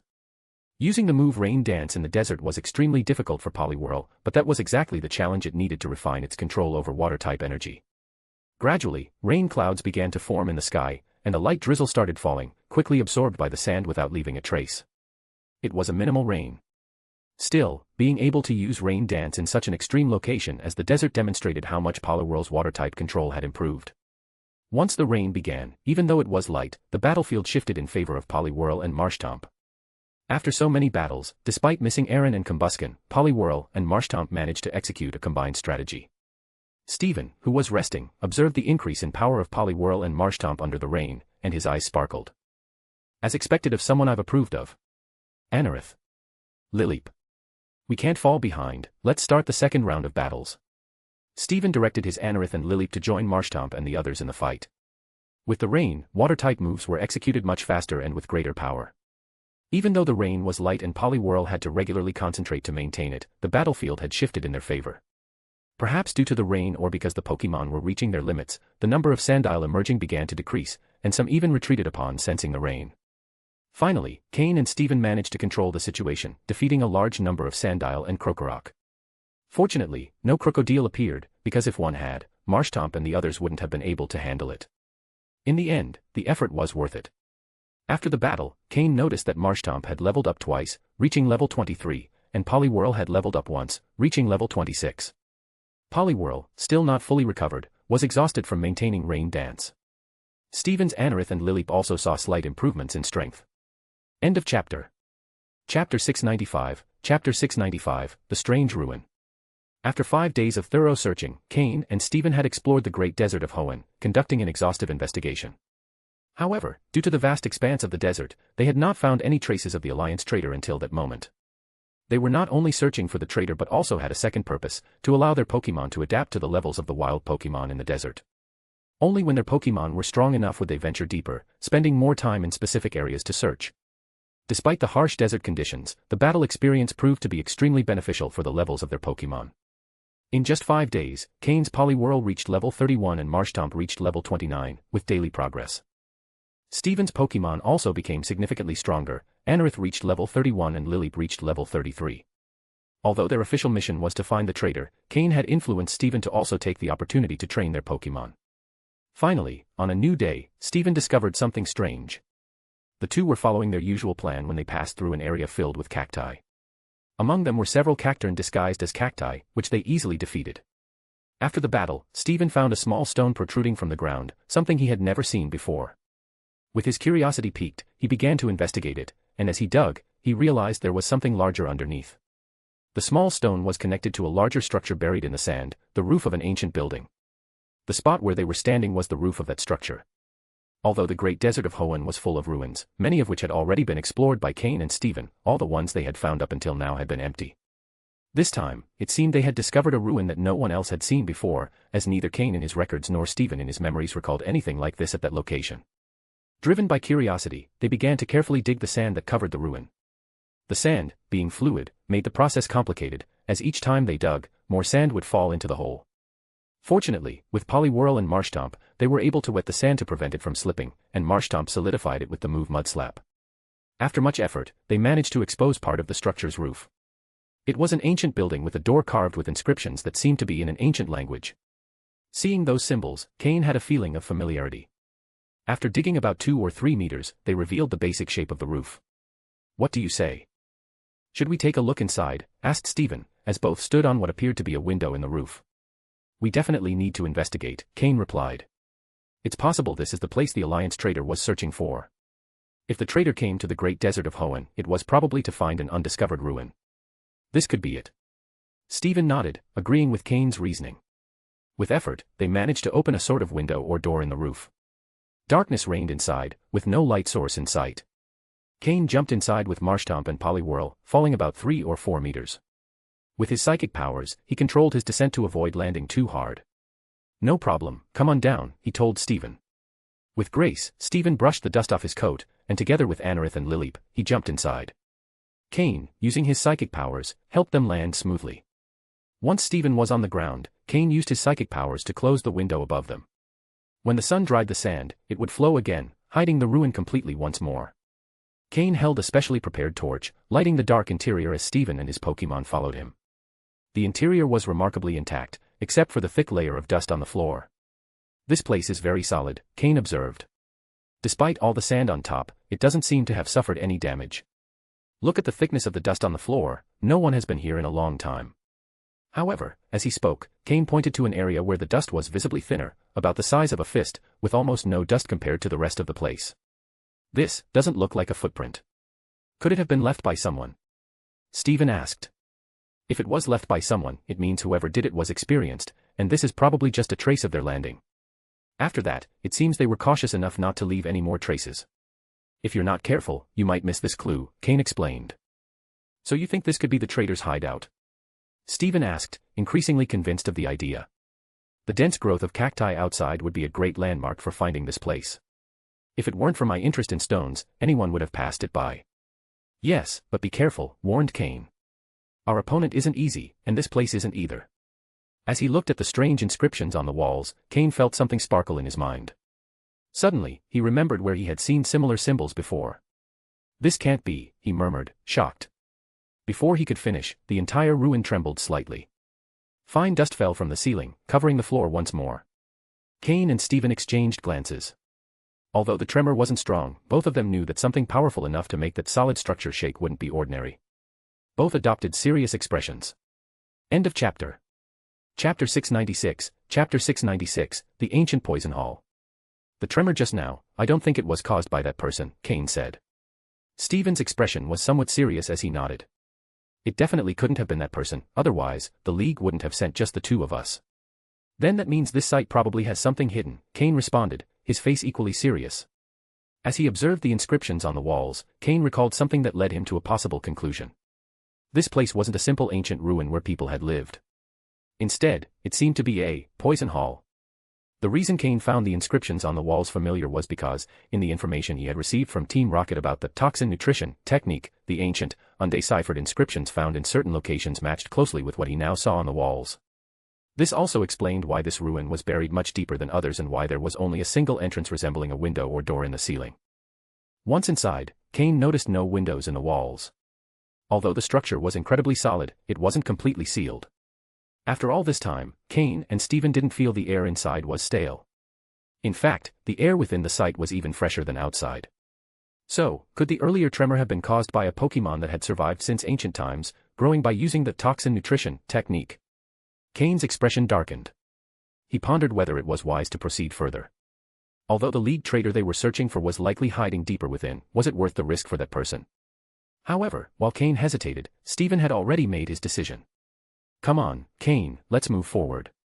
No matter what's down there, since we've come this far, we can't just leave without finding out, Stephen said. Hearing Stephen, Cain, who had been wrestling with his thoughts, finally made up his mind. Stephen was right. Whatever Pokémon was down there, if it had never left the site, it meant it was either confined or didn't have the strength to escape. Otherwise, why would the place have trembled? It was likely that the Pokémon still hadn't managed to break free. With that reasoning, Cain set aside his concerns about the risk. Moreover, if the traitor managed to control that Pokémon, they would create a formidable enemy for the future. Torches in hand, the two began descending a wide hallway that led downward. The hallway consisted of a massive spiral staircase, so deep that its end couldn't be seen from above, only darkness. The site was completely silent. Apart from Cain and Stephen's footsteps, only the occasional sounds of small Pokémon could be heard. Not even Pokémon that typically thrived in darkness, such as Zubat, were present. This indicated that, aside from the air, the site was perfectly sealed. After an hour of walking, they finally reached the bottom. Judging by the ruin's depth, it seemed to be buried over 5 kilometers underground. It was clear that the temperature was considerably higher than when they had entered. Stepping onto flat ground again, Cain and Stephen felt somewhat strange after so much time descending. They exchanged glances and both withdrew their smaller Pokémon. This was Northwest longer the right place for training. The real mission was about to begin. Cain released 2 Pokeballs, and Slowking and Drapion appeared before him. Stephen also released 2 Pokeballs, from which emerged shiny Metagross and Agron. As soon as Drapion appeared, it displayed an unusual expression. It seemed uncomfortable, even frightened, as if something here terrified it. Seeing Drapion, a Pokémon that feared neither foe nor circumstance, react this way surprised Cain. Even when facing the Regis, Drapion hadn't shown fear. What's wrong, Drapion? Cain used telepathy to connect with his Pokémon's mind. The response he received was an inexplicable sense of sadness and fear, as if something in this place deeply unsettled it on a primal level. Cain understood what was happening and tried to calm Drapion. After receiving an affirmative response, he finally breathed a sigh of relief. As for Slowking, it didn't seem to have noticed anything unusual. When Cain looked at Stephen's Pokémon, shiny Metagross and Agron, he noticed that both had grown significantly since the last time he had seen them. The last time Cain saw Metagross, it had already reached level 49, nearly at the brink of becoming a quasi-elite level Pokémon. But now, its growth had been so remarkable that Cain couldn't help but be impressed. Metagross had reached level 53, firmly establishing itself as a quasi-elite level Pokémon.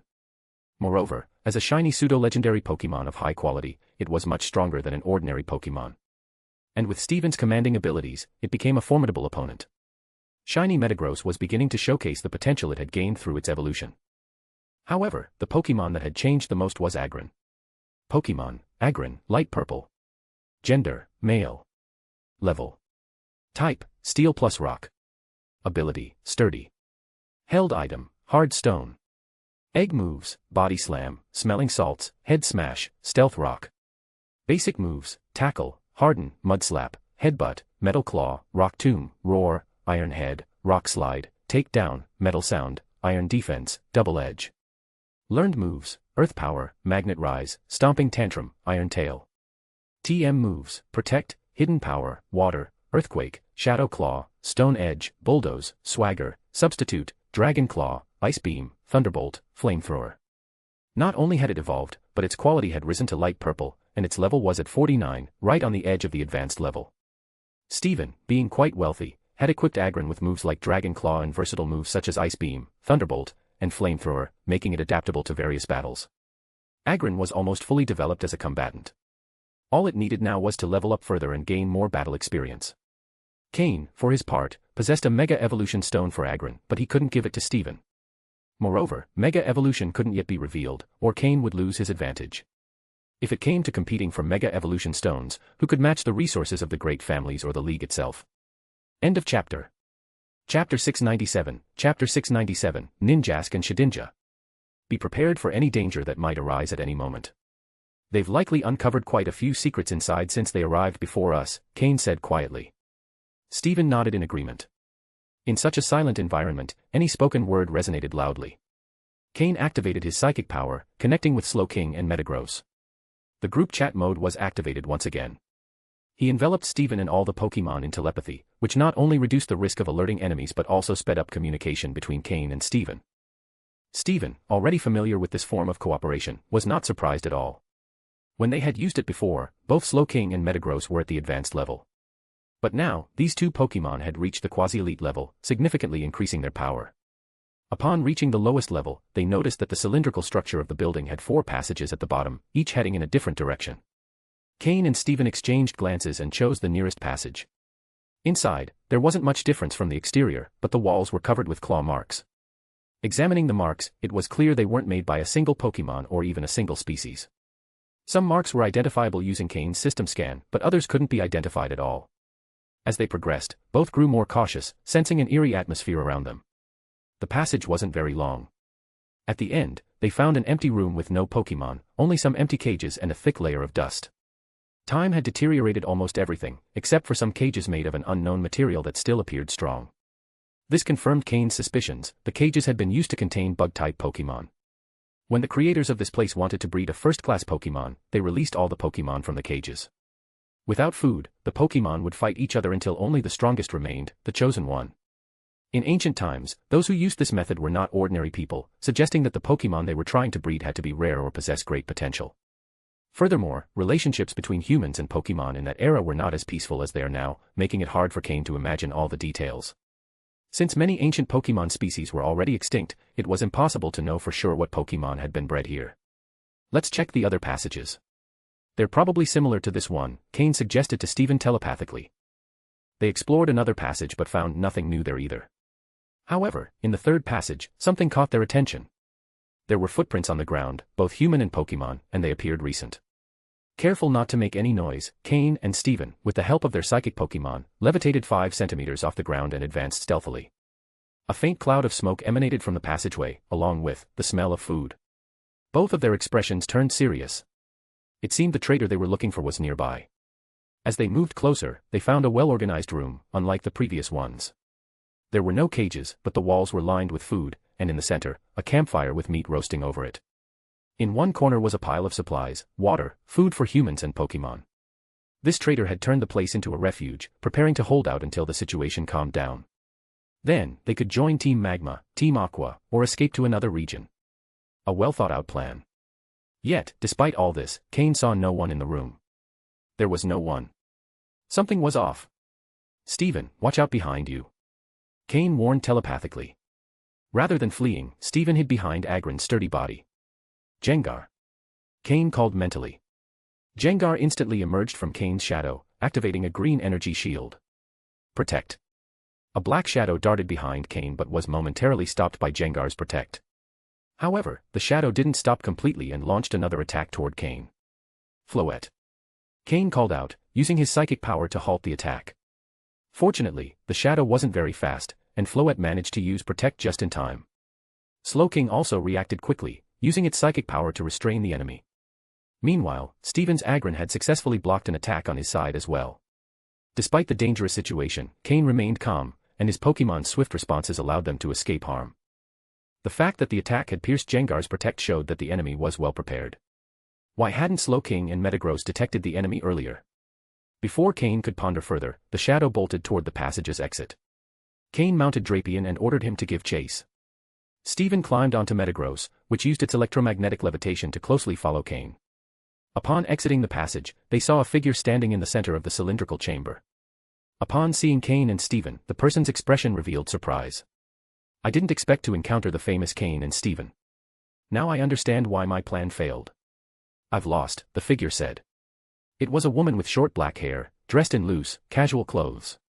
Despite being in such an inhospitable place, her demeanor was relaxed. Yes, it was a woman. The footprints they had seen in the passage had been a trap to lure Cain and Steven, and the smell of food had been bait. Then, her Pokémon attempted to attack them from behind. Floating beside the woman were 2 small, incredibly fast Pokémon. A Ninjask and a Shedinja. End of chapter. Chapter 698, Chapter 698, The Avenger. The Pokémon Ninjask is quite well known, primarily due to its incredible speed, which is among the highest of all Pokémon. Except for its physical attack, which has a value of 90, the rest of its stats are rather mediocre. However, its speed reaches an astonishing value of 160, a truly remarkable figure. The bug/ground-type Pokémon Nincada can evolve into Ninjask upon reaching level 20. While this species of Pokémon is rare, it's not impossible to find. Cain, however, was more interested in the other Pokémon next to Ninjask, Shedinja. Whether it should be considered a true Pokémon is unclear, but since it can be captured with a Pokeball, it likely qualifies. This peculiar Pokémon originates from the exoskeleton that Nincada leaves behind when evolving into Ninjask. Through a strange reaction, this shell gains consciousness, becoming a new Pokémon, Shedinja. This special reaction remains unexplained, as it essentially involves the birth of a new consciousness. Though this consciousness is somewhat slow, Shedinja is still capable of communication. Shedinja's stats are low, with a total of only 236. Its physical attack reaches 90 points, but its speed is just 40, and most strangely, its vitality is only 1 point. This means Shedinja is extremely fragile, a single hit could knock it out. However, Shedinja possesses a unique trait, its Wonder Guard ability, which protects it from any damage unless the move used is of a type that counters it. As a bug/ghost-type Pokémon, Shedinja can only be harmed by flying, rock, ghost, fire, or dark-type moves. Any other type of move has no effect on it. The Pokémon that had ambushed Cain and Steven were precisely Ninjask, using its speed, and Shedinja, which, being invisible, managed to evade the psychic tracking of Slowking and Metagross. If Cain hadn't reacted quickly, they both would have fallen victim to a surprise attack. When Steven saw Ninjask, he understood the situation, but seeing Shedinja left him baffled, as this Pokémon is exceedingly rare to encounter. Cain used his system to skin both Pokémon. Pokémon, Shedinja, dark green. Gender, genderless. Level. Type, bug plus ghost. Ability, Wonder Guard. Held item, none. Egg moves, endure, faint attack, silver wind. Basic moves, absorb, scratch, harden, sand attack, fury swipes, spite, shadow sneak, mind reader, confuse ray, shadow ball, grudge, heal block. Learned moves, bug bite, giga drain. TM moves, protect, leech life, aerial ace, shadow claw, dream eater, sleep talk. Both Pokémon, Ninjask and Shedinja, were at level 49, the maximum level within the advanced tier. Although their quality was only dark green, their power was not insignificant. Thanks to Ninjask's speed and Shedinja's peculiar ability, they held a considerable advantage over opponents unfamiliar with their abilities. Imagine Ninjask using its speed to evade most of the opponent's moves, and if it couldn't avoid them, Shedinja stepping in to take the hit without taking any damage. This would force the opponent to be cautious with Shedinja, only to discover that most of their moves would have no effect. Even if they managed to use an effective move, Ninjask could interfere or absorb the blow. This type of strategy works best against adversaries who are unfamiliar with Shedinja. For those who do know it, the key lies in using the appropriate moves. Shedinja is slow and has little endurance, a single successful move can defeat it. In Steven's case, being unfamiliar with Shedinja, the enemy had the advantage of knowledge. Although Steven's Metagross and Agron were stronger, if he couldn't quickly identify the opponent's weaknesses, the outcome of the battle would be uncertain. Cain also understood why Shedinja's move had bypassed Jengar's Protect. Shedinja had used Shadow Sneak, which evades the effects of moves like Protect. Cain reacted swiftly enough, using his psychic power to counter the move. If Shedinja had attacked Steven instead, the result might have been very different. The League's traitor clearly knew what they were doing. It's no surprise they dared to collaborate with Team Magma, as their knowledge of bug-type Pokémon was formidable. Knowledge is one of the greatest weapons of a trainer. Why do you think Professor Oak developed the Pokédex? It was to ensure that trainers affiliated with the League wouldn't be at a disadvantage due to a lack of information. Without the Pokédex, Ash would never have progressed as quickly as he did. Even Steven, despite his inheritance from one of the most powerful families, lacked knowledge about certain Pokémon. If he had faced this traitor alone, the outcome might have been uncertain. So not only do you feel no remorse, but you're also proud of it. Cain said in response to his opponent. The woman's expression grew increasingly sinister. Remorse? Ha ha ha. What a joke. Everything I did was for a little gain. I eliminated an evil member of Team Magma, and the League hunts me down as if I committed some great crime. I rose from being a mere civilian to this position. Why are they persecuting me this way? Although she was a woman, Cain sensed intense madness within her.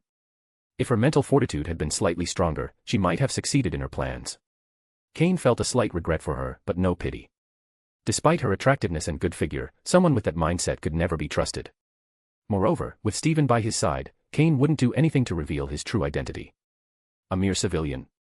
From the moment you started working for the League, you were no longer one.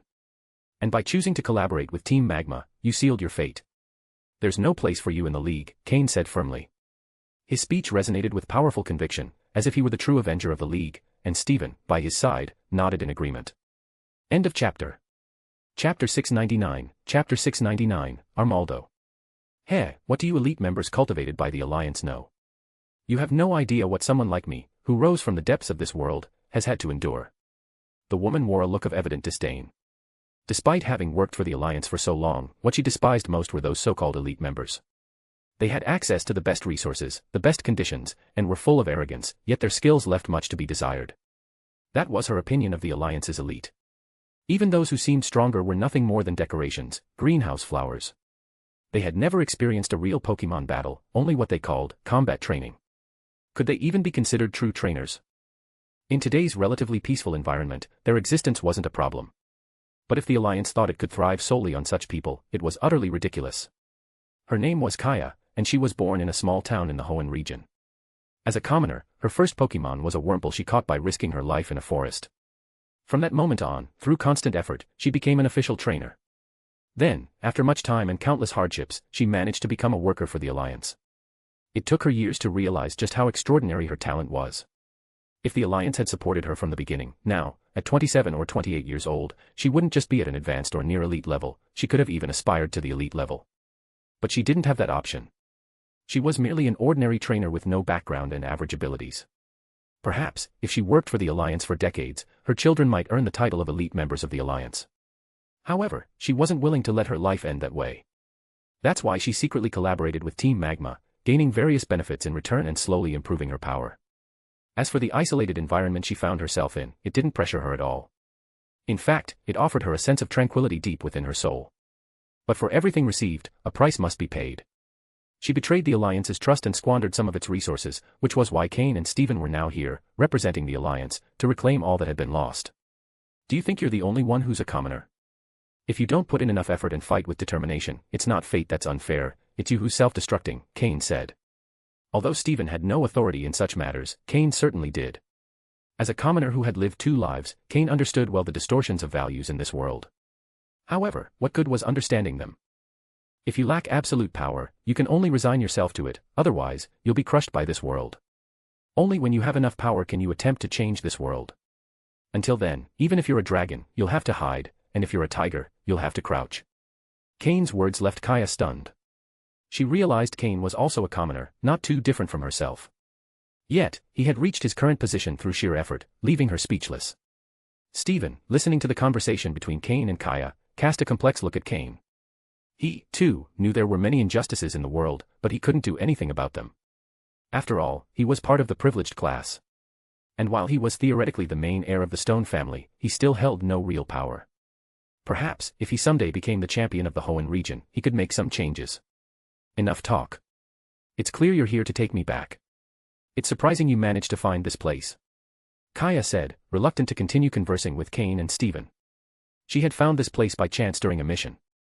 Initially, she didn't pay much attention to it, but after spending some time there, she realized that bug-type Pokémon experienced incredibly rapid growth in this area. As a trainer who started as a commoner, all her Pokémon were bug types. Southwest, this place seemed as if it had been specially prepared for her by fate. Moreover, on her first expedition here, she captured an incredibly powerful bug-type Pokémon that she had yet to use. It was her trump card, the reason she dared to face Cain and Stephen. As for the earthquake felt in the area, she believed it was simply due to the proximity to the Earth's core, caused by tectonic movements or underground magma flow. It didn't affect her life or training there. Kaya was convinced that if she lived there for a year, she could reach the near elite level. If she stayed for 3 years, she might have the power to aim for the elite level. For now, her sole task was to keep Cain and Stephen occupied. Although their Pokémon intrigued her, she knew they wouldn't have the advantage in this environment, whereas bug types certainly would. Those 2 elite members of the Alliance, those greenhouse flowers, even if their power matched hers, she was confident she could handle them. Then there's nothing more to say. When you return to the Alliance, you can explain everything, Cain said with a smile. After all, Kaya was just another victim of this cruel world. Cain activated his telepathic communication ability, enveloping Stephen and his Pokémon. Metagross, Agron, Slowking, Drapion, Floette, and Jengar, all incredibly powerful. Then try defeating my Pokémon first. Ninjask, Shedinja, use the usual tactic. Kaya let out a cold laugh as she released 3 Pokeballs, revealing 3 Pokémon. One was a Beedrill, nearly twice its usual size, a Heracross, and the last one, an Armaldo. Stephen was stunned. There was an Armaldo standing before him. After Cain had explained Anorith and Lileep to him, Stephen had researched and discovered that the evolved form of Anorith was precisely the Pokémon standing in front of him, Armaldo. Kaya had an Armaldo. Cain was also taken aback. This Armaldo had been captured by Kaya during her first discovery of this place. At the time, Kaya didn't realize Armaldo was a fossil Pokémon. After expending a large number of resources to capture it, she used her connections within the Alliance and her dealings with Team Magma to investigate more about Armaldo. Now, she believed she knew enough about the Pokémon. There was no longer any reason to hide it. No more pretense. She was ready to face them with everything she had. End of chapter. Chapter 700, Chapter 700, I've been waiting for you. Pokémon, Armaldo, light blue. Gender, male. Level. Type, rock plus bug. Ability, battle armor. Held item, none.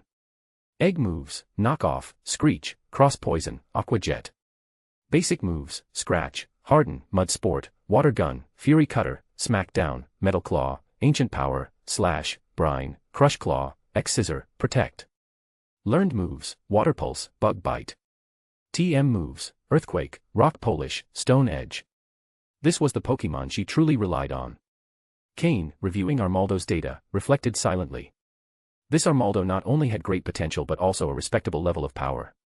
For a trainer who had started from scratch, obtaining the TMs for moves like Earthquake and Stone Edge wasn't an easy feat. He also received data on her other two Pokémon, a level 50 Beedrill with dark green quality and a level 48 Heracross with light blue quality. Both were quite strong. In total, she had 2 quasi-elite level Pokémon and 3 advanced level 1s. With a team like this, she already had 1 foot in the quasi-elite level.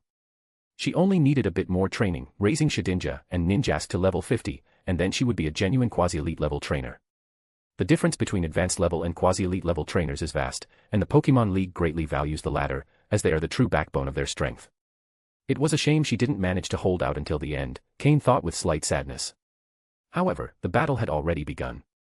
With Honchkrow and Weevil, who used to control the team's speed, absent, Cain now relied on Agron, a formidable defender on the front line, supported by Stephen's shiny Metagross, which was at the quasi-elite level.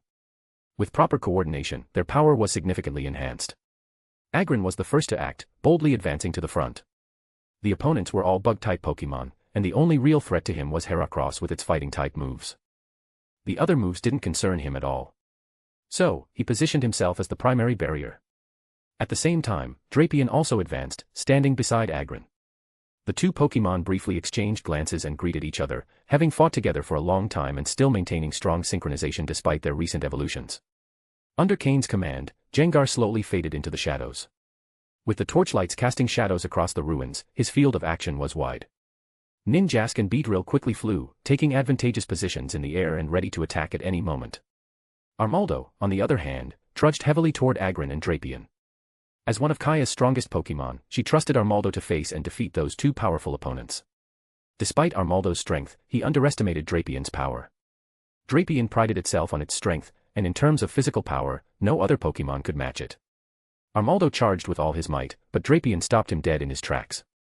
The surprise in Armaldo's eyes revealed his astonishment at Drapion's power. What overwhelming strength! Armaldo thought. However, Drapion wasn't as calm as he seemed. While he maintained the upper hand in strength, Armaldo's overall power level was much higher, and Drapion could barely hold on. But Drapion wasn't alone. Following Stephen's orders, Agron lunged at Armaldo, his metallic horns gleaming like 2 giant scythes. Lowering his head, Agron executed his special move, Head Smash.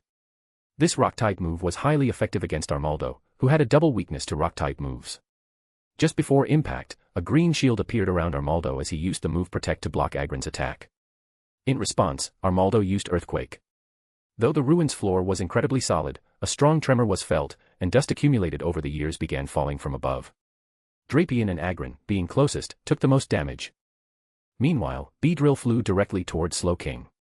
Although Beedrill was vulnerable to Psychic-type moves, its Bug-type moves were also highly effective against Psychic-type Pokémon. Slowking and Metagross floated together in the air. As the strongest Pokémon of Cain and Stephen, their psychic powers intertwined, creating a dense energy field around them. The combined move from Metagross and Slowking struck Beedrill before it could get close, knocking it out almost immediately. Despite Beedrill's fall, Kaya wasn't worried. Right behind Beedrill, Ninjask was stealthily approaching. Despite the intense psychic energy surrounding the area, Ninjask managed to evade it and dangerously close in on its opponents. At that moment, just as Ninjask was about to attack, Slowking and Metagross, under Cain and Steven's orders, focused their psychic power into an invisible blade and launched it at Ninjask. However, before it could hit, Shedinja suddenly appeared, having been hiding behind Ninjask the entire time. Thanks to its special ability and unique nature, Shedinja completely ignored psychic-type moves. Both Pokémon charged directly at Slowking, who, being a water and psychic type, was easier to defeat than the sturdy Metagross. Steven's expression changed upon realizing the danger, and he quickly ordered Metagross to attack Shedinja. Kaya, seeing the concern on Steven's face, smiled. She loved seeing that expression on her opponents. Without knowing Shedinja's ability, many moves were rendered useless. These three Pokémon, along with Armaldo, were her true secret weapons. But what Kaya didn't notice was Cain's smile. "I've been waiting for you," Cain thought. The Jengar Cain had ordered to hide didn't target Kaya, assuming one of her Pokémon would be guarding her. Instead, Jengar unleashed two massive dark balls, which he had been charging all this time, directly at Shedinja. Kaya, seeing what was happening, shouted in surprise, "How is this possible?" End of chapter. Chapter 701, Chapter 701, Knowledge Competition, No Fear. Shedinja, as a bug and ghost-type Pokémon, takes double damage from Flying Dash, Rock Dash, Ghost Dash, Fire Dash, and Dark-type moves. Only moves of these 5 types can harm Shedinja, and Cain's Jengar's Shadow Ball is precisely the move that can damage Shedinja. Kaya's expression turned somewhat grim, but she didn't believe Cain had responded specifically because he understood this particular Pokémon. After all, having been in the league for so long, rarely, if ever, had anyone recognized Shedinja. Kaya herself had only discovered this Pokémon's existence by flipping through a book on bug-type Pokémon, and she had tested its traits herself through multiple experiments. Facing Jengar's 2 dark spheres, Shedinja, under Kaya's command, used Protect just in time to block the first attack. As for the second attack, it was intercepted by Ninjask, which quickly arrived from behind and also used Protect. However, due to Jengar's attack, both Pokémon significantly reduced their speed. Next, Slowking taught them a lesson. With its mouth puffed up, it gathered a large amount of fire-type energy, as if pouring out lava, directly spraying the 2 Pokémon. This time, they had no way to use Protect again, and they were close enough to Slowking that the flamethrower attack hit them directly. After so much training, Slowking's flamethrower was no longer what it used to be. Although not as powerful as that of a fire-type Pokémon, it now had considerable strength. Through telepathy, upon hearing Cain's explanation of this Pokémon, Steven showed an expression of understanding. To finish things off, his Metagross condensed a black, spinning ball, directing it straight at Shedinja through the flames with the help of its psychic powers.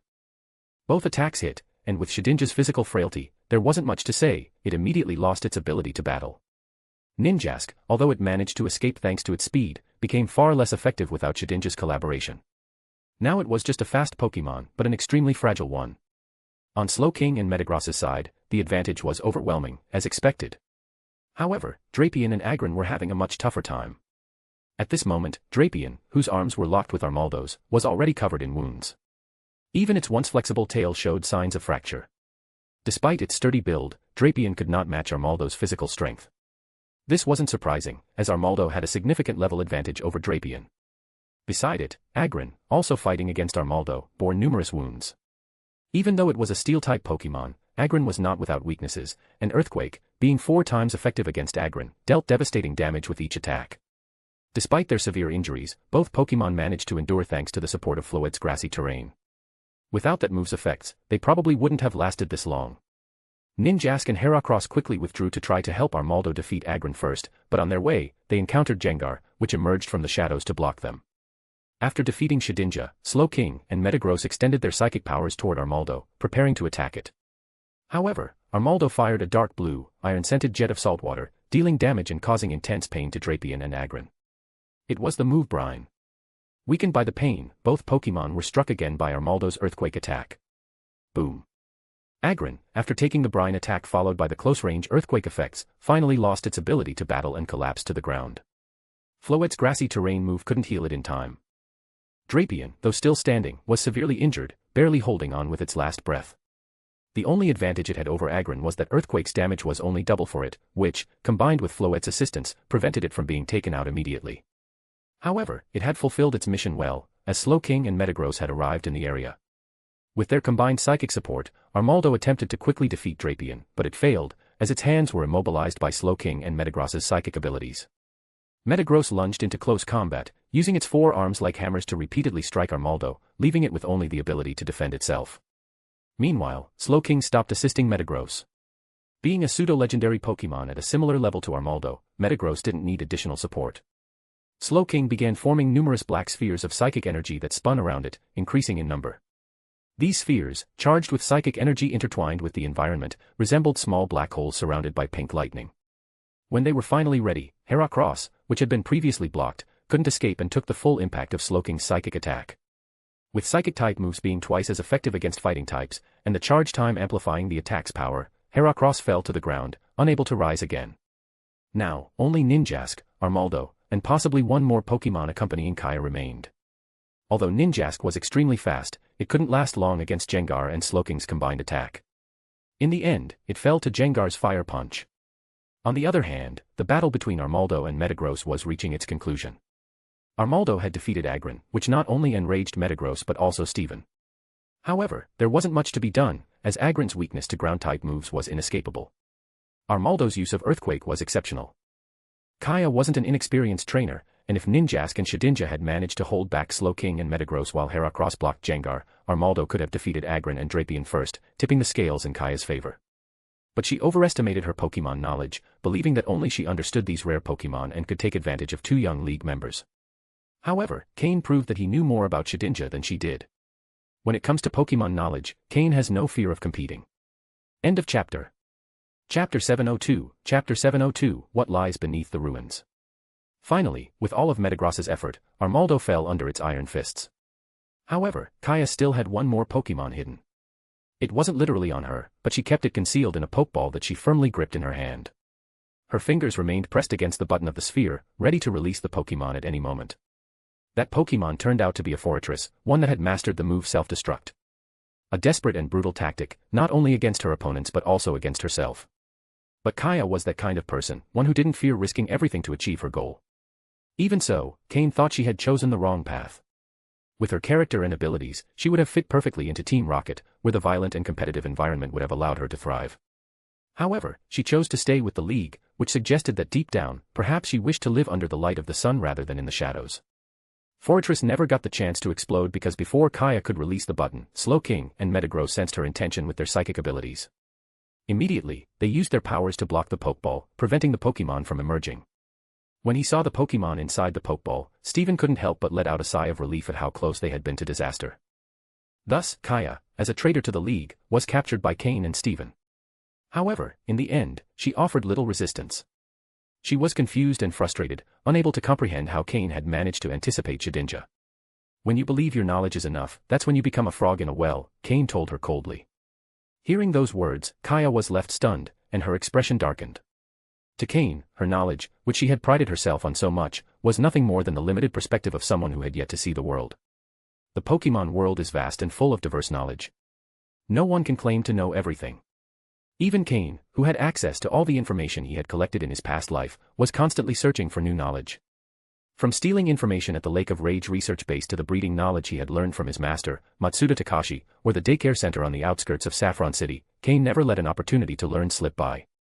Now, his greatest expectation lay in the data that Team Rocket was gathering for their Mew cloning project, knowledge that, if he managed to obtain, could give him an unparalleled advantage. In this new beginning of his life, Cain's greatest resource had always been his knowledge. Whether it was his memories of the future or the system he carried with him, knowledge was his true weapon. The surviving Pokémon were recalled, while those who did not make it through the battle, such as Beedrill and Heracross, were left behind.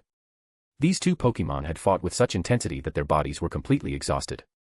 Even before the battle, their physical conditions had already deteriorated due to Kaya's abuse, as she had prioritized Armaldo's development over theirs. Steven silently observed the lifeless bodies of Beedrill and Heracross. He deeply appreciated the loyalty and sacrifice they had shown, but he also lamented how they had been exploited.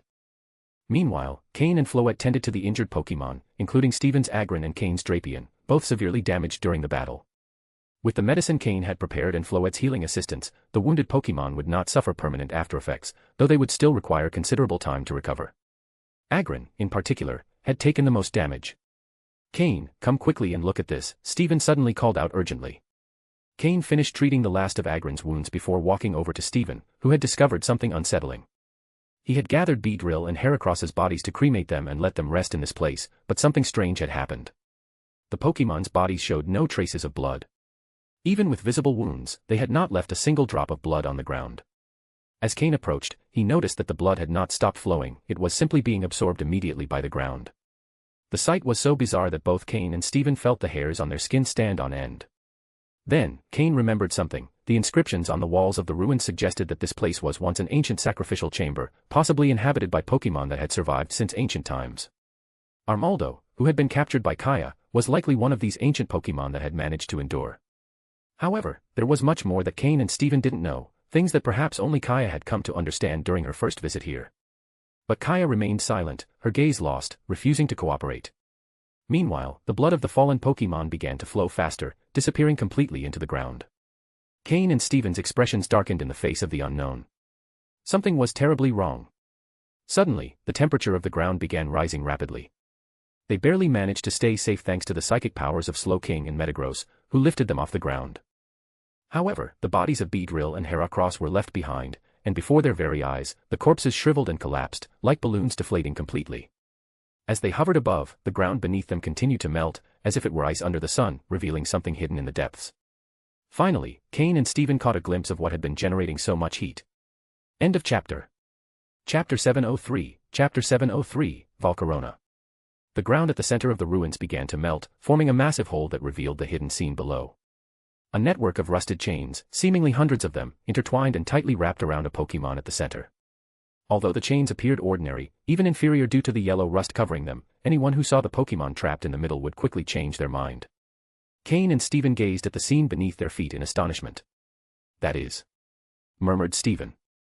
"Volcarona," Cain exclaimed, naming the trapped Pokémon. However, this Volcarona was not in a normal state. The chains binding it broke one by one with every movement of its body. Additionally, the blood spilled by Beedrill and Heracross had been completely absorbed by Volcarona. Cain understood what was happening. This ancient chamber was not merely a ritual site but also a breeding ground designed for a specific Pokémon, Volcarona. In the past, a multitude of bug-type Pokémon likely lived here, but all of them eventually became food for Volcarona. Only Armaldo, captured by Kaya, managed to escape this fate. The other bug-type Pokémon must have fought among themselves, leaving Volcarona as the sole survivor, absorbing their energies to sustain itself for centuries. That was the primary reason Volcarona had managed to survive from ancient times until now. However, why was Volcarona ultimately chained and sealed? Through his psychic abilities, Cain perceived that these special chains were constantly absorbing Volcarona's energy.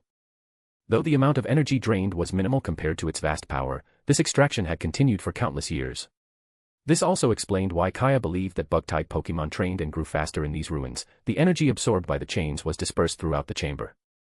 This Volcarona was a Pokémon bred to become a mighty force, yet in the end, it was used merely as an energy source. Perhaps the reason behind its imprisonment was the fear its power instilled in its creators. Its strength was so overwhelming that they decided to seal it rather than let it roam free. The earthquake that Cain and Steven felt upon entering the ruins was caused by Volcarona's final attempts to break free. The high temperature of the place was also due to its presence, hidden beneath the depths. In certain regions, Volcarona is revered as a deity. When it spreads its 3 pairs of red wings, it resembles a blazing sun, with the black spots on its wings representing solar flares.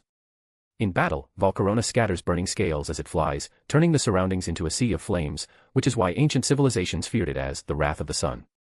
It is said that Volcarona is born from a cocoon wrapped in flames. When volcanic ash darkens the sky, its flames replace the light of the sun, making it a symbol of the sun. Although Volcarona had existed since ancient times, this was the first time Cain had seen one raised like a mere insect. Perhaps whoever built this breeding chamber had accidentally captured a Larvesta and placed it in this facility.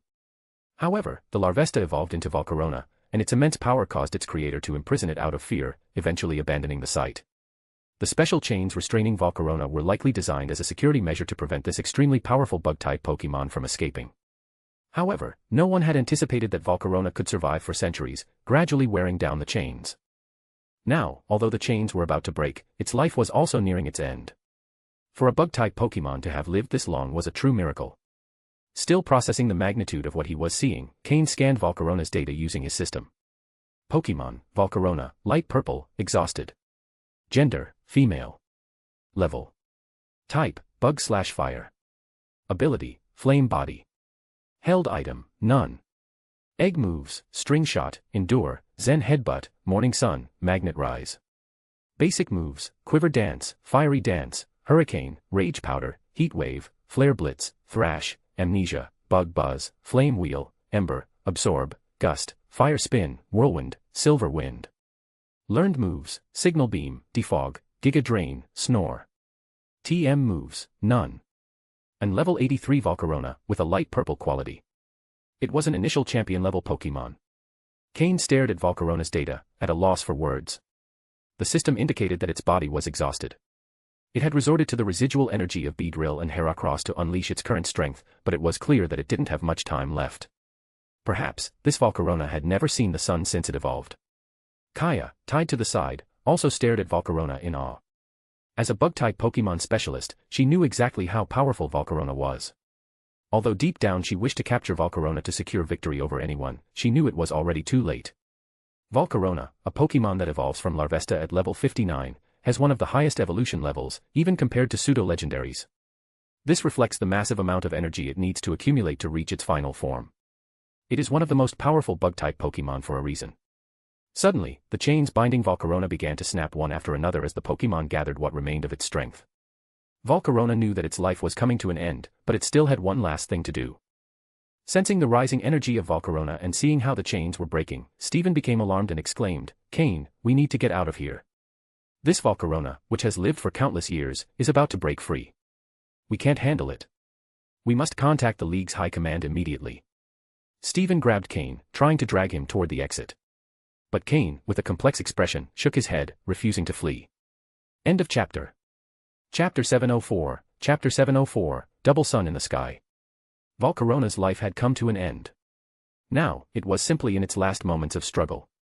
It no longer cared about the presence of Cain and Steven.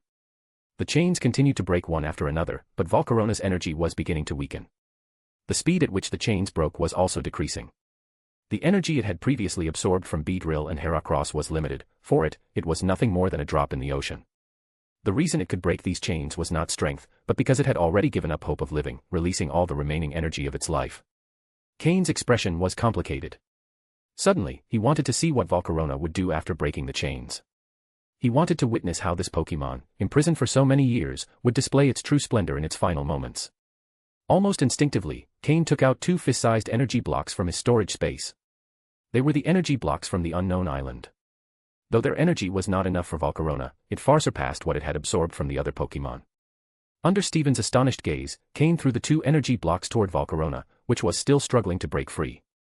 Sensing the approaching energies, Volcarona paused for a moment and looked at Cain, who stood above.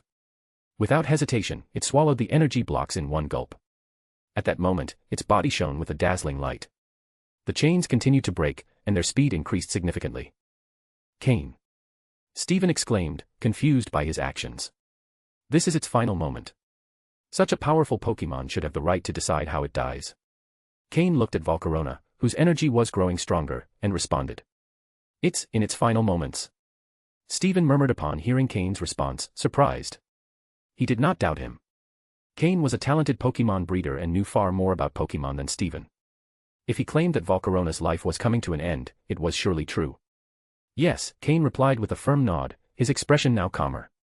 Volcarona had shown him that even with immense power, one is not invincible. In this Pokémon world, technology was incredibly advanced. Even Pokémon like Mewtwo, with the power of a legendary Pokémon, could be captured by Team Rocket's devices. Despite being champion level, this Volcarona had been imprisoned for centuries. Had it not been for Cain and Steven's intervention, this Pokémon, revered as the emissary of the sun, would have died in darkness without leaving a trace. Still not enough. Cain noticed that Volcarona was starting to show signs of exhaustion again. He took out 3 more energy blocks and threw them toward it. Suddenly, Volcarona's wings burst into flames. Clack! Clack! Clack! All the chains that bound it shattered in an instant. After centuries of wear, these chains finally succumbed just as Volcarona's life was reaching its end. Once free, Volcarona remained motionless, as if lost. After being imprisoned for so long, it did not know what to do. At that moment, Cain shouted. "Volcarona!" He pointed toward the top of the ruins. Volcarona's eyes shone with an unfamiliar spark. It flapped its 6 wings, scattering fiery scales like tiny meteors that faded into the darkness. Volcarona ascended rapidly, appearing in front of Cain in an instant. Its blue eyes locked onto Cain, as if memorizing his face or contemplating something. 3 seconds later, it flapped its wings again and soared into the sky. Boom. The ceiling of the ruins could not contain it. A massive hole was left as evidence of its escape. Cain and Steven looked at each other. They quickly summoned Flygon and Skarmory, recalled their other Pokémon, and flew out of the ruins, carrying Kaya, who was still tied up. Despite everything, Flygon had begun to grow accustomed to Cain's peculiarities. Upon emerging into the desert, they saw Volcarona suspended in the air, gazing at the vast, arid landscape with curiosity. After so much time imagining what the outside world would be like, the first thing it saw was an endless desert. However, it had no time left. It closed its eyes, remembering its days as a Larvesta, longing to fly freely in the sky. Now, as Volcarona, that opportunity was slipping away. In its final moments, it decided to shine brilliantly. Before Cain and Steven's eyes, Volcarona ascended as its entire body burned with a golden radiance. It looked like a small sun. It flew higher and higher, consuming itself as fuel. From afar, many watched that small sun. It was an incredible phenomenon, 2 suns in the sky, one large and one small. But the small sun did not last long. In an instant, it exhausted all its light and disappeared, turning into tiny sparks that slowly drifted down from the sky. One of these special sparks landed in Cain's hand, as if it were Volcarona's final gift of gratitude. End of chapter. Chapter 705, Chapter 705, The Radiance of the Sun's Messenger. Steven and Cain directly witnessed Volcarona's disappearance. In the sky, at the closest point to the sun, it felt the scorching heat. After performing its final flash, its entire body was consumed by flames, turning into ashes that scattered across the desert. Volcarona had achieved what it desired most, and in gratitude to Cain, who helped it in its final moments, it bestowed upon him the greatest gift it could offer. Cain looked at his hand, where small, warm scales had accumulated, forming a reddish object resembling a corneous cloak. Sensing the heat emanating from this object, Cain activated his analysis system to identify the legacy Volcarona had left him. Item name, Volcarona's Legacy. Description, a special substance that was not consumed during the self-immolation of an initial champion-level Volcarona. Effect, enhances perception of fire-type energy, increases talent in this attribute, and boosts the power of fire-type moves by 20%. It was a unique gift, Volcarona's final gesture of gratitude. Cain carefully stored the legacy. Although the only Pokémon on his team that could immediately benefit from it was his Combusken, he was certain that this item would be crucial in the future. This artifact not only increased the power of fire-type moves but also enhanced a Pokémon's sensitivity to this energy type and boosted their innate fire element abilities. An item of this caliber was extremely rare and powerful. Cain had not expected to receive something so valuable. His initial intent in helping Volcarona was not selfish. He simply believed that such a strong Pokémon should not die so humiliatingly in a dark underground prison. That's why he freed it, allowing it to shine like a small sun alongside the real one. Volcarona had found its place as the true messenger of the sun. System, renamed this item as the Radiance of the Sun's Messenger. Beep. Item name changed to the Radiance of the Sun's Messenger. As Cain processed everything, Steven remained silent, deeply impacted by Volcarona's sacrifice and its decision to shine until the very end. Seeing the item Volcarona had left Cain, Steven felt neither envy nor greed. He recognized it as a gift meant for Cain as thanks for freeing it. Besides, he didn't have any fire-type Pokémon, so he wouldn't have had any use for it. Suddenly, both of their communication devices rang simultaneously. Steven checked his dad. Cain looked at his master. They exchanged resigned glances. Their father figures wanted answers. Steven stepped aside to answer his father's call, while Cain accepted his master's, Matsuda Takashi. Cain. I heard from some veterans in the league that you and the Stone family kid were sent to the Great Hoenn Desert. Does this have anything to do with that small sun that appeared in the sky? Knowing he couldn't hide it, Cain admitted that it was related but avoided going into details over the phone. After a brief explanation, he tried to change the subject. Master, weren't you busy with your experiments? Bah. Experiments, my ass. 2 suns appear in the sky, and you say it's nothing. We'll talk in person when you come to the researchers building at the Hoenn League headquarters. I want a full explanation. Rio abruptly hung up, leaving Cain confused. Meanwhile, Steven was also finishing his call. From their expressions, they both knew the conversations had been similar. Heading to the League headquarters? Steven asked. Yeah. Cain nodded in resignation. They both knew something bigger was unfolding.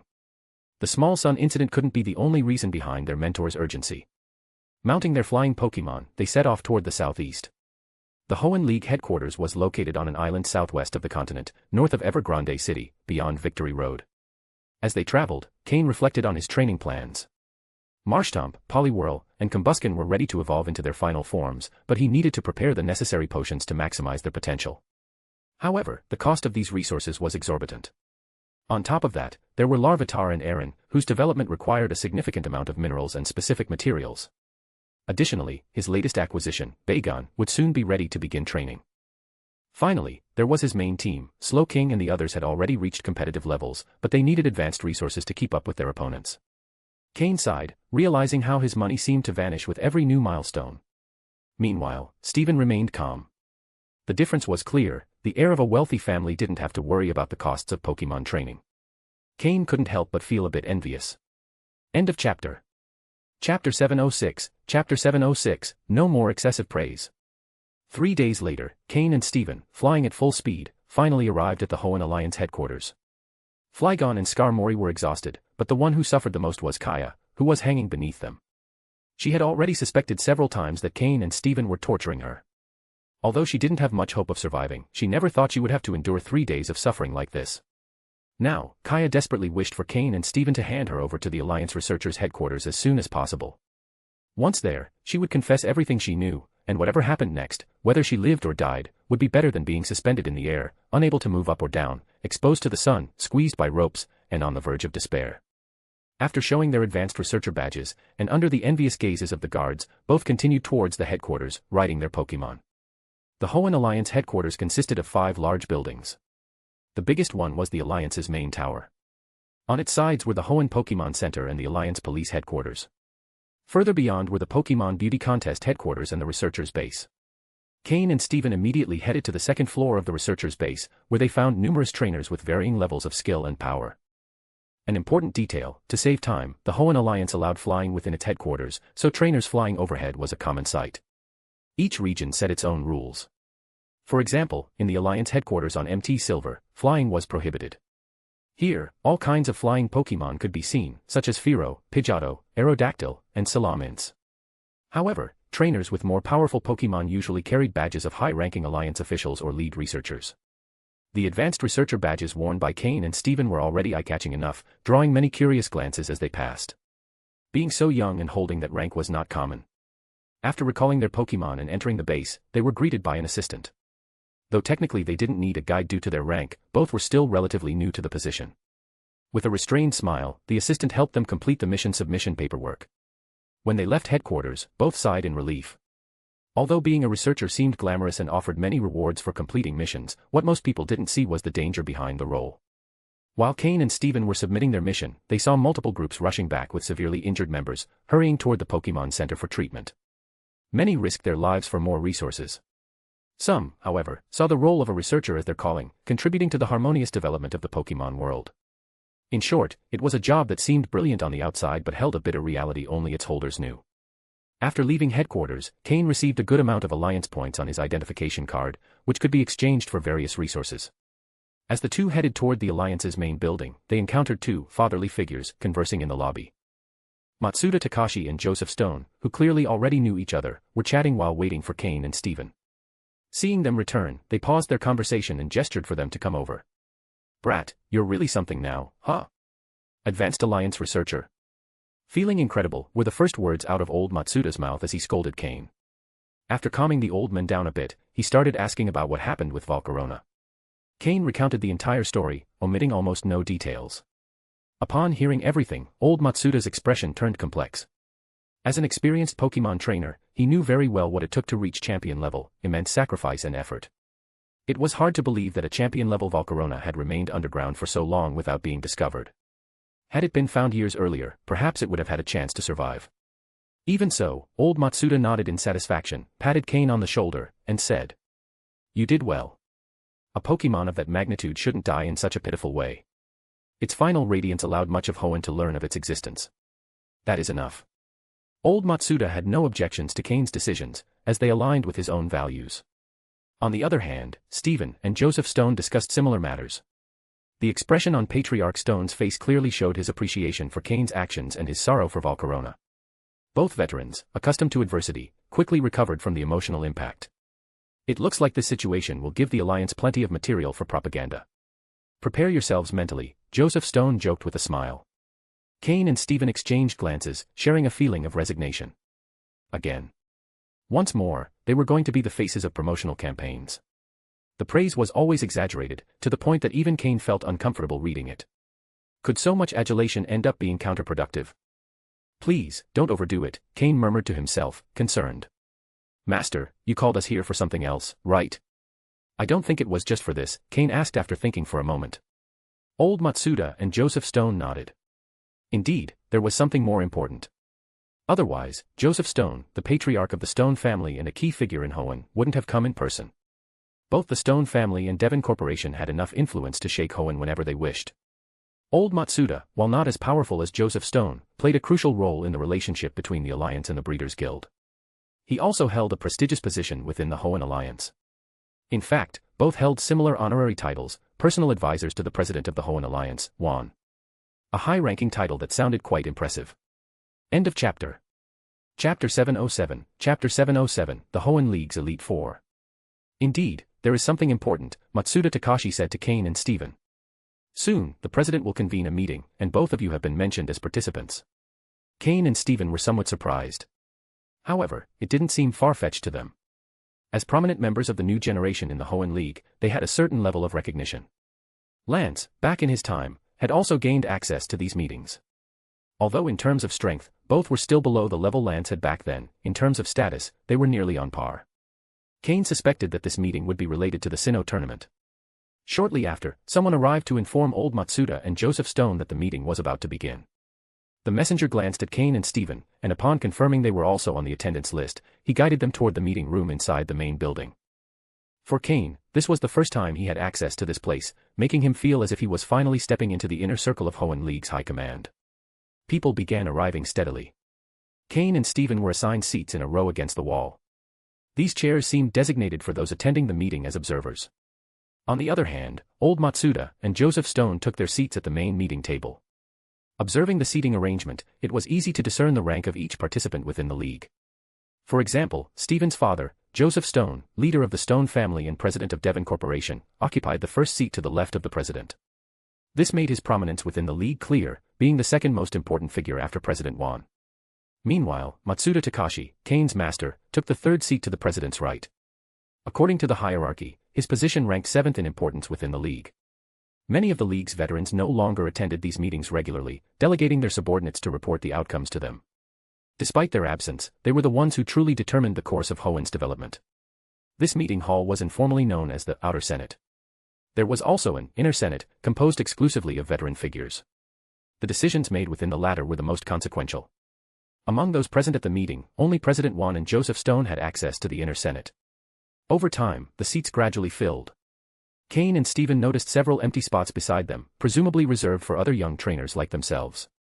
It wasn't long before someone Cain recognized arrived, a young woman with dark skin, Phoebe, whom he had met at MT Pyre. Phoebe peeked inside, scanning the room, and upon spotting Cain, her eyes lit up.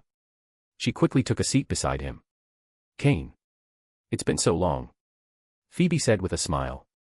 Cain, slightly surprised, soon realized that this section of seats was likely intended for representatives of Hoenn's new generation. Yes, it's been a long time, Phoebe, he replied with a smile. Cain introduced Phoebe to Stephen, and just as they began to talk, another familiar face appeared, Wallace. However, to Cain's surprise, Wallace and Stephen had yet to meet. Wallace greeted Cain with a smile, nodded at Stephen and Phoebe, and then took a seat in a more distant spot. Although Wallace had a prior connection with Cain, his interaction with Stephen and Phoebe was practically non-existent. Originally, Wallace and Stephen were meant to be the most prominent figures in this meeting. Eventually, Stephen was supposed to pass down his title as Hoenn champion to Wallace, recognizing both his strength and capability. However, due to Cain's influence, the spotlight had shifted to him and Stephen, pushing Wallace aside. Additionally, Wallace had begun to focus more on Pokémon contests, putting traditional battles on the back burner. As more people arrived, other acquaintances of Cain also made an appearance, Winona, the upcoming gym leader of Fortree City, and Roxanne, the gym leader of Rustboro City. Finally, once all seats were occupied, President Juan entered the room, took his place at the center of the main table, and declared the meeting open. The Hoenn Elite Four did not attend in person but followed the meeting via video call. Among them was the well-known Dragon-type Elite Four member, Drake, broadcasting from his ship. The current Hoenn Elite Four were Drake, a Dragon-type specialist. Glacia, an Ice-type specialist. Sydney, a dark-type specialist. Watson, an electric-type specialist and the gym leader of Mobile City. Watson, known for his easygoing personality, wasn't particularly interested in his position, but he had accepted it due to his status as a respected veteran. However, he planned to retire soon, with Norman, the gym leader of Petalburg City, being a likely candidate to take his place. Finally, President Juan also held the title of Hoenn Champion, consolidating his authority and power within the region. End of chapter. Chapter 708, Chapter 708, the Sinnoh Tournament. The meeting began under Juan's direction. This old man has truly given everything for the Hoenn League. Despite his advanced age, he still holds the title of champion because there is no one with the strength and potential necessary to take over the position. It's not that he craves power, he simply wants to find a suitable successor. Lately, Juan has held Norman, the gym leader of Petalburg City, in high regard. If Norman manages to take a position among the Elite Four, Juan will help him establish connections and build a solid foundation. As long as he meets Juan's requirements, he will be allowed to inherit the title of champion. Additionally, Juan has taken great care of the younger generation, such as Stephen and Cain. Not only did he exceptionally promote them to advanced-level researchers, but he also assigned them tasks that seemed difficult but were actually relatively simple, helping them accumulate strength and experience within the league. In Juan's plans, once Norman takes on the role of champion, Stephen and Cain could each occupy a spot among the Elite Four. Perhaps, when Norman retires, one of them could even inherit the title of champion. Juan has high expectations for Stephen and Cain, especially Stephen, due to his vast resources. However, all of this is just an ideal plan. It's likely that Juan will be disappointed since Norman is a man who constantly seeks to grow stronger and has no interest in power. He will not accept a position in the Elite Four, let alone that of champion. After all, in the manga that Cain knows, Norman is someone capable of directly confronting Rayquaza, which shows that his strength is no small matter. Juan also couldn't imagine how quickly Stephen would improve his strength with the help of the Stone family. The meeting proceeded as expected, with the main topic being the Grand Sinnoh Tournament. Although it is held in the Sinnoh region, this tournament includes talented participants from all regions, showcasing each region's potential. The age limit is 18 years, meaning both Cain and Stephen can participate. In fact, Cain is still a few years away from reaching that limit, and if he achieves good results, he will highlight Hoenn's potential. During the meeting, it was mentioned that Lance from the Kanto region would not be able to participate since he was already over 18. This relieved many administrators from other regions. The strength and resources of Lance's family are undeniable, and Lance is so talented that many from the previous generation no longer see him as a young trainer. Cain nodded upon hearing this. If Lance were to participate, the champion would likely already be decided. Currently, Lance has a few more years of Pokemon training experience than Stephen and the others, which is understandable. As a Pokemon's power reaches a certain level, the rate of improvement slows down, giving Cain and Stephen the opportunity to catch up. Besides Lance, other outstanding young trainers were mentioned, such as Cynthia from Sinnoh, who is one of the main figures to watch. Other talented trainers from Sinnoh were also highlighted, including Flint, a future member of the Elite Four, and Faulkner, a future gym leader of Sunishore City. In the Unova and Kalos regions, there are also exceptionally strong young trainers. Cain realized that the main objective of this meeting was to analyze potential opponents in the tournament and estimate the results that Stephen and he could achieve. Juan concluded the meeting by stating that Hoenn's minimum goal was to secure at least a spot in the top 3. Upon hearing this objective, the reactions varied. Cain remained calm, trusting that Stephen would be at the forefront, which reassured him. Surprisingly, Stephen also seemed unconcerned. He figured that if Cain was this composed, he must have a plan, and since Stephen didn't consider himself any weaker than Cain, he saw no reason to worry either. If Cain knew what Stephen was thinking, he would probably cough up blood from frustration. Were they both relying on the other to have everything under control? In contrast, trainers like Winona and Roxanne, who had less experience, felt more pressure and nervousness. Meanwhile, Wallace, sitting in a corner, seemed completely uninterested. He disliked direct battles and preferred to focus on Pokemon contests. Phoebe, on the other hand, was carefree, swinging her feet as if she had no concerns at all. Juan, observing the reactions, felt satisfied. To him, the selected trainers had a good capacity to handle pressure, especially Stephen and Cain. However, he wasn't aware of the full situation. This tournament would have representatives from 5 leagues. At this point, Kanto and Johto had not yet been split into separate leagues, so they competed as one. With 5 leagues in total, aiming for at least one podium finish didn't seem like an excessive goal for Juan. The meeting concluded with an explanation of the tournament's rules. There is no limit on the number of participants, as long as they have at least 8 badges. However, selected participants like Cain do not need to collect badges. The initial rounds, reducing the number to 128 participants, will follow a one-on-one single battle format. From the top 128 onwards, battles will allow up to 3 Pokemon per side. In the semi-finals and finals, the full 6-on-6 Pokémon battle format will be used. To prevent early encounters between selected participants, the first rounds are designed so that they do not face each other. However, overconfidence could lead to elimination if they use second-tier Pokémon against top opponents, especially if type disadvantages are significant. Once in the top 128, these surprises will be less likely, as 3 Pokémon will be enough to demonstrate a trainer's skill. With that, the meeting came to an end. End of chapter. Chapter 709, Chapter 709, No Money. After the meeting ended, Cain and Steven left together. All the selected trainers for this occasion shared a meal at the League Building's cafeteria, with the purpose of getting to know each other better. After all, in the upcoming Sinnoh tournament, they would meet again, and those invited to this meeting were undoubtedly among the best of the new generation in the Hoenn region. Sharing a meal now would make future encounters less awkward. At the very least, they could acknowledge each other with a nod and avoid tense situations. Once the meal was over, everyone went their separate ways. However, Phoebe followed Cain and Steven. "Cain, why do you carry the computer with you all the time?" "I haven't even seen you use it," Phoebe asked curiously. Even during the meal, Cain hadn't let go of the device. Steven, who had already asked the same question before, rolled his eyes.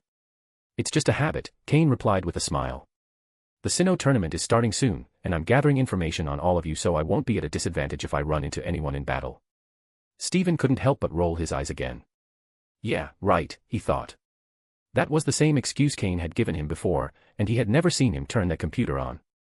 But it didn't matter because Phoebe believed him. "I see. Cain, you're really amazing," Phoebe said, a mix of admiration and awe in her voice. Ever since she left MT Pyre, Phoebe, with Juan's help, had learned a lot about the world. Now, she understood many basic things she hadn't before and appreciated Cain's efforts even more. "Alright, what are your plans now?" "The Sinnoh tournament starts in 20 days. If you need to prepare, it's best to start right away," Cain suggested, changing the subject. "You're right. I think I'll go home to make some adjustments. There are several issues with my Pokémon that I want to discuss with my family elders. Also, it's a bit frustrating because I still don't have 6 main Pokémon for battle. I need to sort that out quickly," Steven responded. Although his shiny Metagross was powerful, the level gap between his other Pokémon was too noticeable. The next 20 days would be crucial for balancing his team. "Same here," Phoebe said, counting on her fingers the things she needed to do. "But Grandpa Juan will help me. Maybe I'll go train to strengthen my Pokémon." She had grown up in isolation at MT Pyre, without systematic training. Juan had worked hard to find her good mentors who could teach her from scratch. Although she had improved a lot since leaving the mountain, she still had a long way to go. Cain nodded. If they needed final adjustments, so did he. Besides, he had many things to prepare. Among the Pokémon he could use under the league's name were Slowking, Gengar, Drapion, and Floette, but Marshtomp and Poliwhirl were still not at the required level. Completing a 6-Pokémon main team wouldn't be easy for Cain. His best option was to train Marshtomp and Poliwhirl during these 20 days, as they were the most advanced in his secondary group. However, raising them quickly to Slowking's level seemed unrealistic, and such rushed growth could affect their foundation, making future development difficult. Moreover, Marshtomp needed to evolve into Swampert, and Poliwhirl into Politoed, which meant preparing a new dose of the quality enhancement potion. But this time, obtaining the materials for the potion wouldn't be as easy as the first time. The necessary resources weren't something that could be gathered quickly. The biggest problem was that Cain was completely out of money. No money. Preparing the first potion had drained all his savings, leaving him practically broke. Now, all his plans depended on having enough money to execute them. It was also time for Floette to evolve, but obtaining a supreme quality shiny stone would require a lot of money, and even with money, there was no guarantee of getting one. The only advantage was that even after the Sinnoh tournament began, there would be time before the final phase, offering some breathing room for preparation. In the worst case, Cain considered using Altaria and Mismagius, relying purely on brute strength. Although he didn't like that idea much, Altaria was still reasonable with its near-elite maximum level, but using Mismagius would be too problematic. Others might assume it was a Pokémon loaned by a veteran trainer, which would spark criticism from participants in other regions. Even the Hoenn League wouldn't support that approach. Winning that way wouldn't be very honorable. For now, Cain decided to set a basic plan. If he could gather the resources for Marshtomp and Poliwhirl's potions and complete their evolutions, he would take them to the tournament.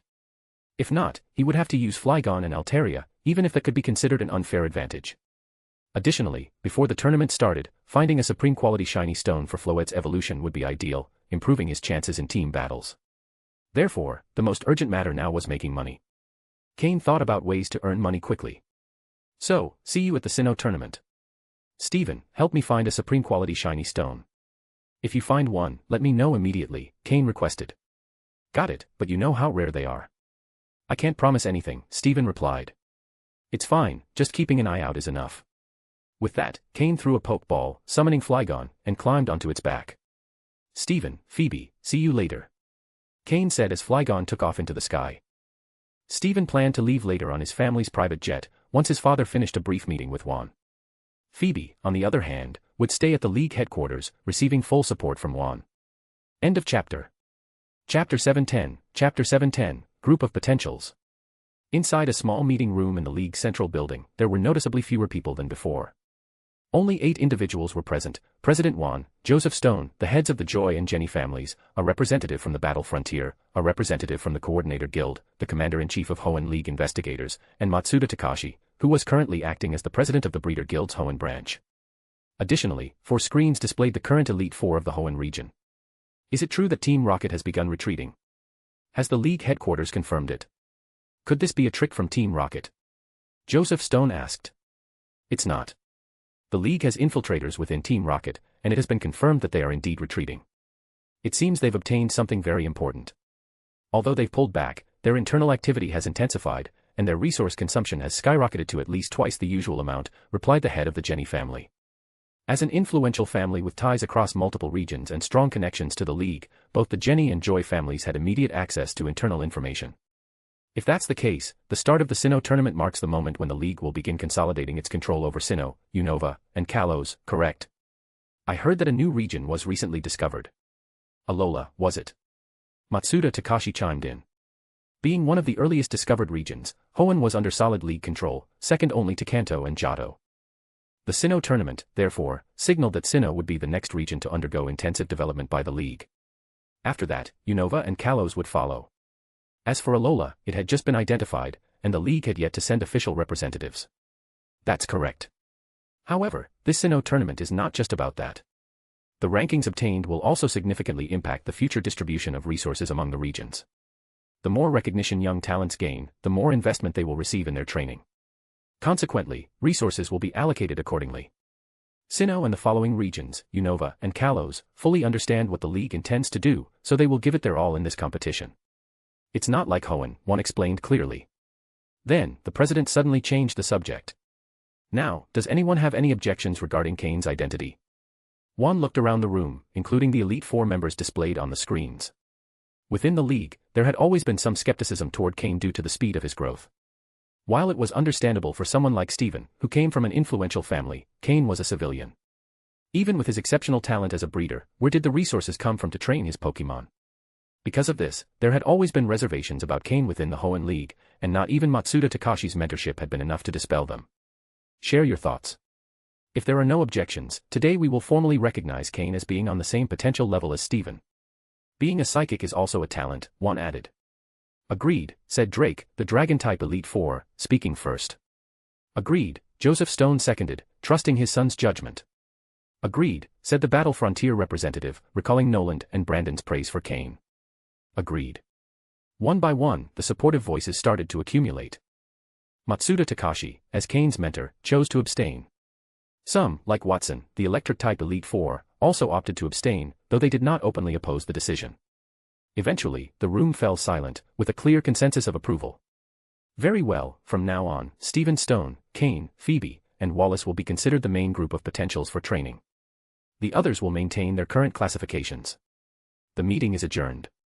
The 4 young trainers possessed exceptional talents. Steven had unlimited resources, Cain possessed psychic abilities, Phoebe wielded a special power connected to ghosts, and Wallace was a prodigy in contests. With this, Cain's status and position within the Hoenn League were officially established. Meanwhile, Cain had no idea what was happening. He was on his way to Leafy Town, where Team Heaven had already accumulated a decent amount of resources. Although most of them were used for the group's development, some reserves were still available. Cain planned to use those resources to make up for his lack of funds. After all, his main goal in creating an organization was to leverage it for acquiring the resources needed to train his Pokémon. Additionally, the Leafy Town gym had amassed a fair amount of revenue thanks to the flourishing commercial street, which, under the promotion of Devon Corporation, was attracting more and more visitors. With these resources, Cain would decide how to proceed. As for the fastest method to make money, Cain already had a clear target: the Void group in Mobile City, whose leader had gone missing. The Void group's situation was dire, and various factions were beginning to attack them. If they're going to come for me sooner or later, I might as well strike first, Cain thought with a smile. After 2 days of travel, Cain arrived in Leafy Town at night. After securing funds from Team Heaven and the gym, he departed for Mobile City at dawn. His goal, to gather the necessary materials to enhance his Marshtomp and Poliwhirl, and, if possible, to collect some compensation from the Void group for past troubles. End of chapter. Chapter 711, Chapter 711, Gains Without Satisfaction. A legendary hero appeared in Mobile City. Cain dressed completely in black with a tight-fitting suit and a black mask that covered him entirely. He was accompanied by Honchkrow, Weevil, and Jengar, constantly moving between the old neighborhoods and the dark corners of Mobile City. Cain started by confronting street gangsters and, following leads, tracked down the initial members of the Void organization, then the intermediate members, until he reached the divisions of the different districts in Mobile City. Cain swept through these divisions, always leaving a powerful message: I will represent justice and take you down. Although this phrase sounded a bit childish, its purpose was to divert attention and prevent the Void organization from identifying who was attacking them. In this way, he intended for them to think the culprit was a League member with a strong sense of justice who disapproved of the Void organization's actions but did not want to reveal their identity. Cain's plan worked very well. Since he started his actions, the Void organization did not suspect any other group. They simply assumed that another group in Mobile City planned to be the first to take them on. The atmosphere among the city's underground forces became tense due to Cain's appearance. All the groups began to distrust each other, wondering which one would be the first to take action against the Void organization. When they realized that the leaders of the Void organization were not responding to the attacks, the other underground forces, like sharks sensing blood, rushed in to completely tear the Void organization apart. Cain's window of action was limited to this period of confusion within the Void organization, while the other groups were still unsure. When the leaders finally acted, Cain would barely be able to pick up the scraps. In just 2 days, Cain destroyed 3 underground divisions of the Void organization in Mobile City, accumulating a large number of resources. However, for Cain, this was not enough, so he planned one big hit before disappearing. On the other hand, the Void organization started to react. If Cain continued, they wouldn't even need a new leader to be chosen, the internal divisions would have already exposed their greatest weakness, and the other underground groups would be even more ruthless than Cain. For the first time since their leader's disappearance, the higher-ups of the Void organization gathered to decide how to handle the vigilante. Among them was Kanan, Cain's greatest enemy within the Void organization. However, this meeting of leaders, all distrusting each other, was not going to solve anything.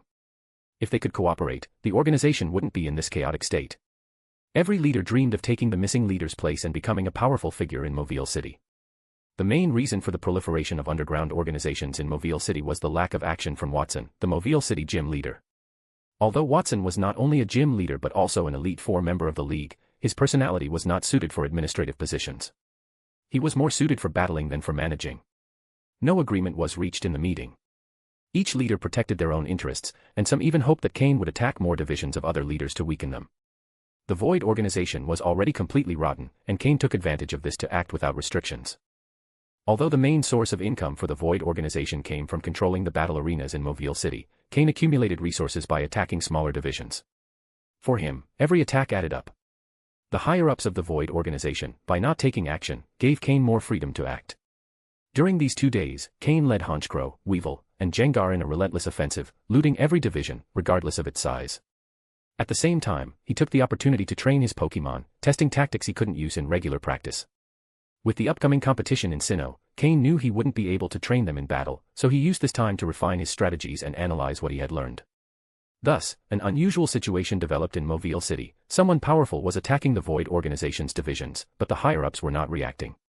They weren't even trying to recover the lost resources. When Cain attacked a division, the other leaders blocked any attempt to evacuate the resources, hoping to weaken their rivals. The chaos was so intense that Cain faced no significant resistance. Even Cain was surprised at how easy it all was. After reflecting, he realized that a group this rotten only continued to exist out of sheer inertia. Cain stopped worrying about possible retaliation. By the time the organization stabilized its internal chaos, it would have already lost so much that it would barely be a second-rate group in Mobile City. This demonstrated how important it was to have a strong and respected leader. Organizations like Team Rocket thrived because Giovanni was a powerful leader, with strength and charisma. Cain eliminated the Void organization from his list of concerns. Compared to enemies like Xenon, the Void organization was not a serious threat. By the time the leaders of the Void organization finally tried to react, Cain had already escaped with great gains. The most surprising thing was that it only took him 3 days, less than half the expected time. The money came so easily that Cain felt like he had accomplished nothing. He knew this opportunity would not come again. Finding a group as disastrous as the Void organization was nearly impossible. End of chapter. Chapter 712, Chapter 712, Material Purchases and Move Selection. When Cain left Mobile City, there were 15 days left before the start of the Sinnoh tournament. His immediate goal was to visit the underground markets of various cities to gather the necessary materials to craft high-quality enhancement potions, search for a superior or supreme quality shiny stone, and, in the process, acquire some moves that could strengthen his Pokémon in the remaining time. However, he wasn't sure if the money he had would be enough. Although he had looted many resources from the Void organization, this was his first time buying materials for this type of potion, and he didn't know the prices of some ingredients whose names he didn't even recognize. He left Mobile City and headed for Slateport City. Both Mobile City and Slateport City are major urban centers in the Hoenn region, but since Slateport City is near the sea, it has a higher concentration of water-type Pokémon. Cain thought he might find the materials he needed there for water-type Pokémon. It wasn't his first visit to Slateport City. During his last visit, he had even had a symbolic battle with the local gym leader. That man, who seemed very kind, handed him the badge with a smile upon learning who Cain was. This time, however, Cain remained unnoticed. With a discreet disguise, it was difficult for anyone to recognize him. Dressed in a modest black jacket that concealed his face, he easily found the entrance to Slateport City's black market and began exploring. His first objective was to find materials for the high-quality enhancement potions for Marshtomp and Poliwhirl. He was also looking for a superior or supreme quality shiny stone, moves for his Pokémon, and new ingredients for Pokeblock recipes, although the latter were relatively easy to obtain. As a coastal city, Slateport City had a large number of useful materials for water-type Pokémon. After extensive inquiries, Cain found several ingredients whose names he had never heard before. Despite the high prices, everything was going fairly well. Cain purchased 2 moves for Floette, Energy Ball and Grass Knot, grass-type moves that complemented its expertise in this type. After becoming a grass-type Pokémon, Floette needed more moves to diversify its combat style, so Cain planned to use it as his grass-type Pokémon in the Sinnoh tournament. Additionally, Cain acquired the move Protect for all the Pokémon in his second combat lineup, as this move could be crucial in tough situations. Marshtomp and Poliwhirl, the only ones from the second lineup with a chance of participating in the tournament, received special attention. Cain bought them additional moves, for Marshtomp, Earthquake and Scald, strengthening both its offensive capability and endurance in prolonged battles, for Poliwhirl, Scald and Double Team, enhancing its evasion ability and battle sustainability. Despite everything, Cain couldn't find a crucial ingredient for the high-quality enhancement potions for Marshtomp and Poliwhirl. This material, called Ocean Soul, was unavailable throughout Slateport City's underground market. Not even the most experienced vendors had heard of it. With no other options, Cain decided to leave the city and head for Pacificlog Town, an island settlement. Perhaps someone there would know what the Ocean Soul was. As for the money, Cain would have to figure out a solution once he found the material. On the coast of Slateport City, he took a deep breath of the salty air and summoned Flygon, his dragon-type Pokémon. Although its level was still 49, Cain had begun training it seriously. Flygon now had access to exclusive Pokeblocks, a privilege reserved only for Pokémon Cain considered essential. Flygon seemed happier than ever. Finally, it no longer suffered through punishing training sessions, something that had wounded its pride as a dragon-type Pokémon. Cain mounted Flygon and, with his handheld computer, flew toward the ocean. However, he failed to notice that someone was watching him from the beach. A man with a radiant smile, basking in the sun, stood up and looked in the direction where Cain had departed, forming a strange grin. As he flew, Cain felt an inexplicable unease. It was a feeling of restlessness, as if something was about to happen. Although Cain used to ignore things like this in the past, ever since awakening his psychic powers, he had learned to pay attention to these gut feelings, as they were never wrong. Cain pressed his lips together and tried to calm his mind, but the feeling wouldn't fade. Flygon, sensing its trainer's mood, accelerated without needing instructions. It seemed that something important was about to happen. End of chapter. Chapter 713, Chapter 713, Xenon's Intervention. The unease in Cain's heart grew stronger and stronger. However, he could only suppress it with sheer will, ordering Flygon to fly in a specific direction. Cain hated this feeling. It was as if he had become prey while an expert hunter, somewhere unknown, watched him closely, searching for the slightest mistake, ready to pull the trigger at any moment and take him down with a single shot. But Cain had no way to do anything about it. He could only rely on his instincts to find a chance to survive. If the hunter didn't reveal himself, the prey would never be able to locate him. Unless he could dodge the hunter's first shot, only then would he have a chance to determine his position. If the hunter never fired, the prey could only keep running indefinitely. As prey, Cain sensed a familiar feeling. Once, in the past, he himself had hunted in this way. When he subjected his prey to extreme pressure, it eventually exposed numerous weaknesses, marking the perfect moment for Cain to pull the trigger. Having been the hunter so often, now that he was in the position of the prey, Cain could clearly understand the hunter's mindset. By putting himself in the other's shoes, Cain could roughly guess his enemy's intentions. However, that was useless. Even if Cain understood his opponent's intentions, he had no way to counter them at this moment. He could only rely on his willpower to suppress the anxiety in his heart and the creeping fear of becoming prey. In this state, Cain and Flygon flew for a full 3 hours. The beating of Flygon's wings generated gusts of wind that created small waves on the ocean's surface, leaving a clear trail in the direction Cain was flying. Finally, a small island appeared ahead. Cain ordered Flygon to land on it. Cain decided that he couldn't continue like this. If he kept flying, his own determination and confidence would be worn down to the limit, giving his opponent an absolute advantage with a single move. Instead, stopping and finding out who was chasing him would be a better option, to be mentally prepared. When a hidden enemy reveals themselves, the psychological pressure they create almost completely dissipates. Moreover, this place was suitable for Cain to face his opponent. Slowly landing on the island, Cain kept a cold expression as he watched the distant sea. At first, nothing changed. However, after waiting silently for 5 minutes, ripples began to appear on the water's surface. A figure, accompanied by a Pokémon, gradually emerged on the horizon. A towering Gyarados, radiating an overwhelming presence, slowly approached the island. Its enormous eyes looked at Cain's Flygon with a mocking and disdainful expression. It was evident that this Gyarados had been pursuing them for a long time. Standing on Gyarados' head was a person. That person slowly began to remove a diving suit. It turned out that his enemy had been silently following him from the ocean depths, likely waiting for Cain to be unable to endure any longer and show signs of exhaustion before striking. When he thought Cain was about to give in, Cain decided to land on an island, seemingly ready to face him head-on. Though he admired Cain's decision, the man showed a confident smile. "No matter what choice you make today, you're only changing the moment you'll close your eyes forever," the man murmured as he removed the diving suit. When his face was revealed, Cain immediately recognized him. He was the same man he had seen sunbathing on the beach when he left Slateport City. Cain frowned as he observed him. Although he felt the man looked familiar, he couldn't help but find him strange at the same time. The man, still atop Gyarados, slowly approached the island. Finally, he got off Gyarados and, barefoot, walked along the beach toward Cain. Seeing the confusion on Cain's face, the man suddenly smiled and said, "What's wrong? Don't you recognize me? Have no idea who wants to take you down?" Cain ignored the man's mocking words and activated his system to scan Gyarados. Pokémon, Gyarados, light blue. Gender, male. Level. Type, water plus flying. Ability, intimidate. Held item, none. Egg moves, none. Basic moves, bite, thrash, leer, twister, ice fang, aqua tail, scary face, dragon rage, crunch, hydro pump, dragon dance, hurricane, rain dance, hyper beam. Learned moves, water pulse, icy wind, iron head, iron tail. TM moves, protect, hidden power, fire, ice beam, thunderbolt, earthquake, flamethrower, scald, stone edge, dark pulse.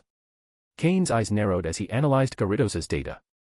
This Pokémon was outstanding in both level and moves. At level 58, it was already nearing the peak of quasi-elite rank.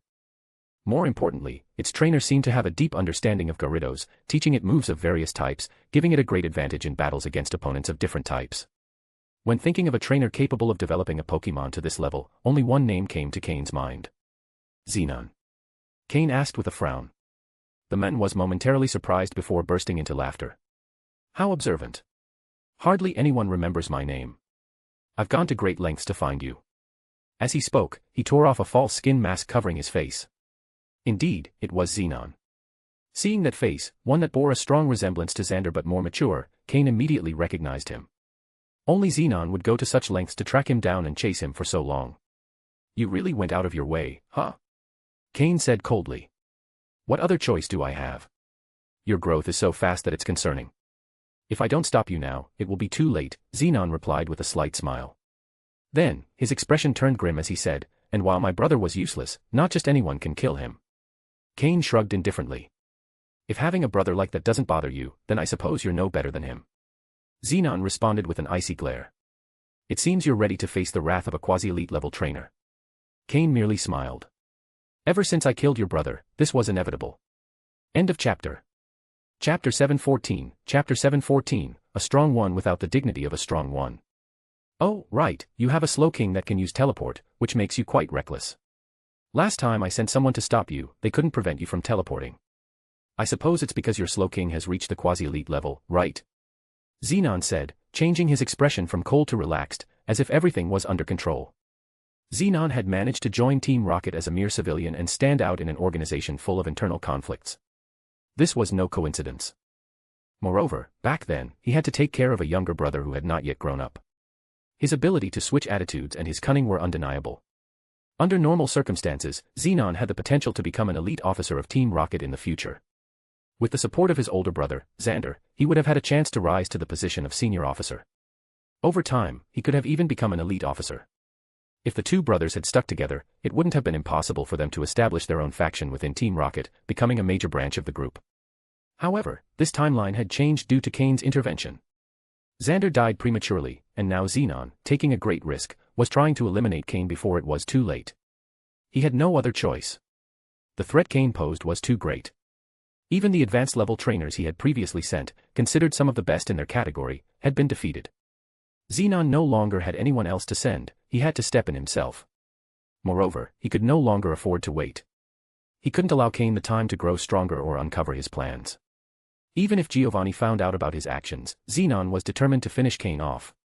If that meant leaving Team Rocket, Xenon was willing to do it.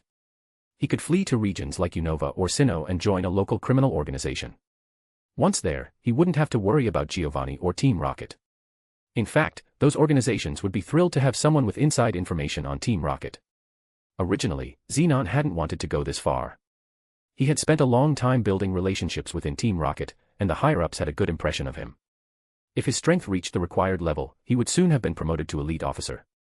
In the worst-case scenario, if someone of lower rank discovered his actions, he would probably only receive a symbolic reprimand. However, Cain's growth was so rapid that Xenon couldn't afford to wait. If Cain reached his level, it would be Xenon who suffered the consequences. By then, with Giovanni's backing, no one would dare to go against Cain. Instead of waiting for a slow death, Xenon preferred to act quickly and bet on which of them was more important to Team Rocket, him, a rising officer, or Cain. Both understood a fundamental truth: only those who were alive and could contribute to the group held any value. Team Rocket wouldn't sacrifice a useful member just to avenge a dead one. Many people hesitated to go after Cain because they feared they wouldn't be able to finish him off completely, complicating things further. But Xenon had already reached the point where he was willing to risk everything. Taking out a luxury ball, Xenon threw it into the air, releasing an Executor. Executor was a grass and psychic-type Pokémon. Although its resistances weren't particularly outstanding, Xenon had obviously chosen it to counter Cain's slow king. Cain activated his system to scan Executor's data. Pokémon, Executor, light blue. Gender, female. Level. Types, grass plus psychic. Ability, chlorophyll. Held item, none. Egg moves, synthesis, ancient power, ingrain. Basic moves, barrage, uproar, hypnosis, reflect, leech seed, bullet seed, stun spore, poison powder, sleep powder, confusion, worry seed, stomp, seed bomb, size hawk, egg bomb, wood hammer, leaf storm. Learned moves, telekinesis, giga drain, stomping tantrum, zen headbutt. TM moves, protect, hidden power, flying, psychic, dream eater, grass knot, trick room. It was another Pokémon close to the quasi-elite level cap. Seeing Executor's data, Cain understood that Xenon was determined to kill him right then and there. What do you think? Are you going to send out your slow king to see which of our psychic types is stronger? Xenon asked with a seemingly warm smile, though his eyes radiated a chilling coldness. Cain assessed Xenon in silence. This was a man who had perfectly integrated his facade into his identity. Even though he wasn't wearing a physical mask, he always wore an emotional mask, hiding his true thoughts. Did you follow me all this time just to show me what you had prepared? Cain asked calmly. No. I just wanted to see if the right opportunity arose. But it turns out you brought me to this deserted island yourself. Now that there are no witnesses, I can kill you and return to Team Rocket without any trouble, continuing my rise to senior officer and then elite officer, Xenon replied confidently. Cain kept a neutral expression and asked, how did you know I would be in Slateport City and that I would head out to sea? As he said this, a shiver ran through Flygon, the Pokémon standing beside Cain. Despite the pressure from Executor, Flygon had shown no fear, until Cain asked that question. Cain was furious, but he managed to hide it. Very few people knew his itinerary. If Xenon knew so much, it meant that someone within his own organization, Team Heaven, had betrayed him. You know how Team Rocket works. What do you think about your team, Heaven? Xenon asked with a mocking smile.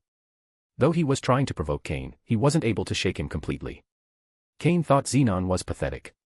Even though he had reached considerable strength, he lacked the dignity of a true strong one. A true strong one doesn't act like a frightened rat full of schemes and fears. Without the greatness of a leader, Xenon was nothing but a waste. End of chapter. Chapter 7:15. Chapter 7:15. Are you ready to receive a big gift? Living the way you do is truly quite pathetic, said Cain. Upon hearing those words, Xenon was momentarily perplexed. However, he quickly regained his composure. How was it possible that a mere 16-year-old could see through his trick so easily? Although he felt a slight discomfort inside, Xenon said nothing more. In that case, why don't you let me test your skills? Xenon responded. Then he threw another luxury ball. From within, an imposing Arbok emerged, its presence so intimidating that it could not be ignored. This Arbok was not only Xenon's trump card but also the reason why he had chosen an Ekans as his starter Pokémon.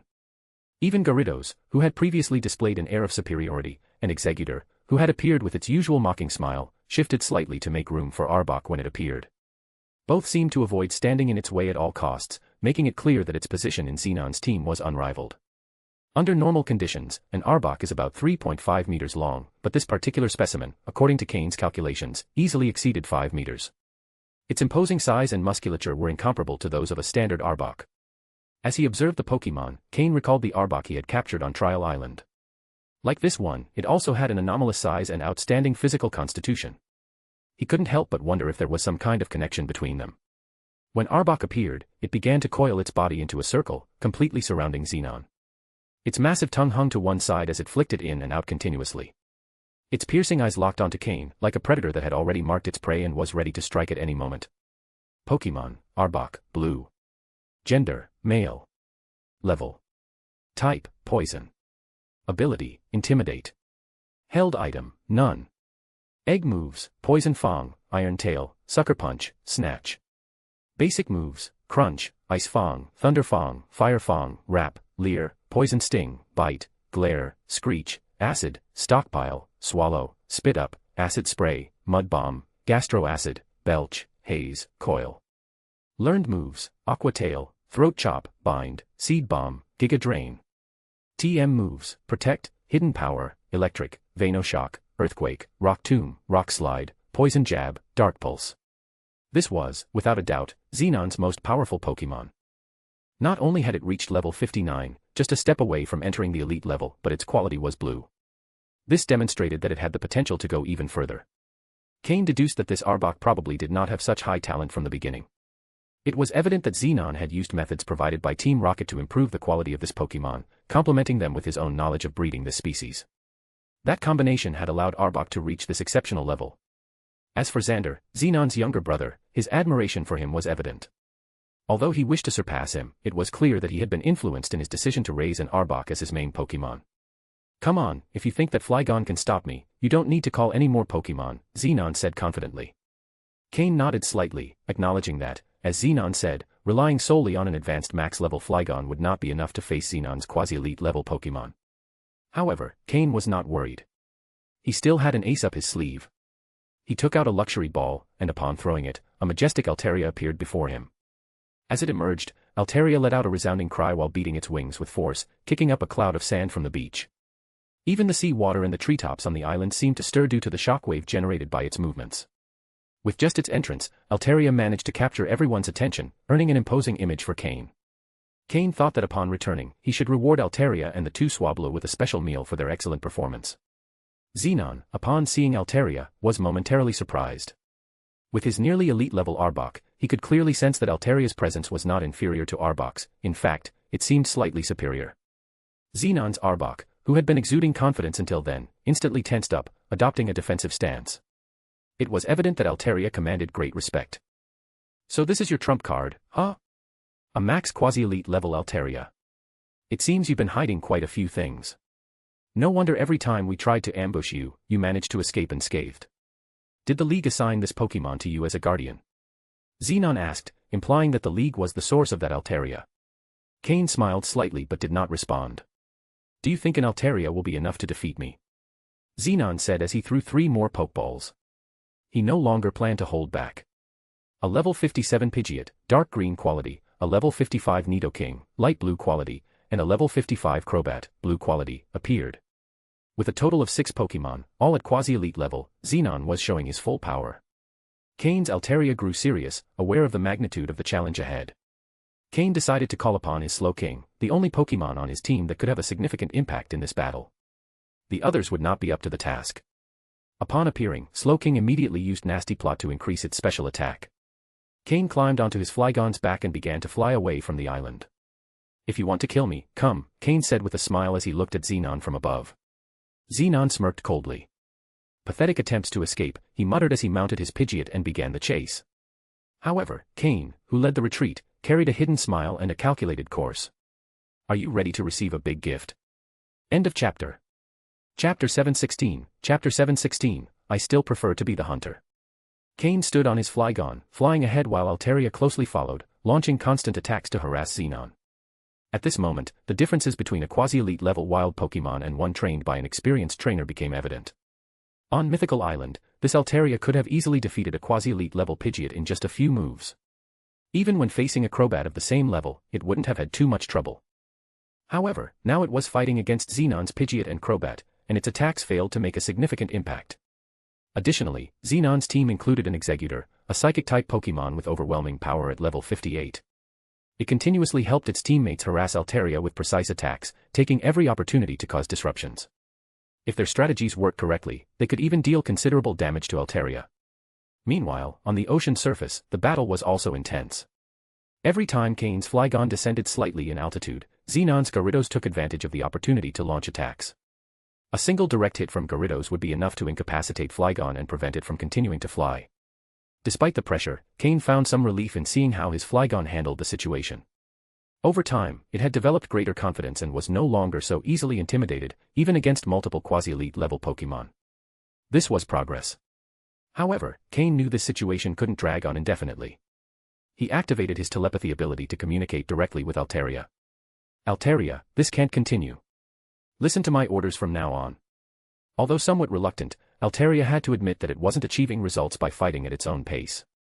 Facing Xenon's well-coordinated strategies, it had even taken a few hits. Nodding slightly, Altaria agreed to follow Cain's instructions. Although she had never participated in Cain's training sessions, she had observed how he trained her 2 children, the 2 young Swablu, and was somewhat familiar with his style. Therefore, even though their synchronization wasn't perfect, they managed to coordinate at a basic level. Even so, the initial coordination didn't allow Altaria to unleash its full potential. After all, as a Pokémon that had lived in the wild for a long time, Altaria had its own combat rhythm. Adapting to someone else's instructions was a challenge. However, under Cain's guidance, Altaria gradually began to understand its trainer's rhythm. Its movements became more precise, and while it still couldn't deal significant damage to Xenon's Pokémon, it managed to avoid taking combined attacks. Xenon's strategies began to crumble. Despite this, as Xenon observed the clumsy cooperation between Cain and Altaria, he became even more convinced that this Pokémon must have been specially assigned by the League's higher-ups. To him, the lack of fluidity in their movements was evidence that they were just starting to work together. However, thanks to its innate ability and outstanding talent, Altaria quickly adapted to Cain's rhythm.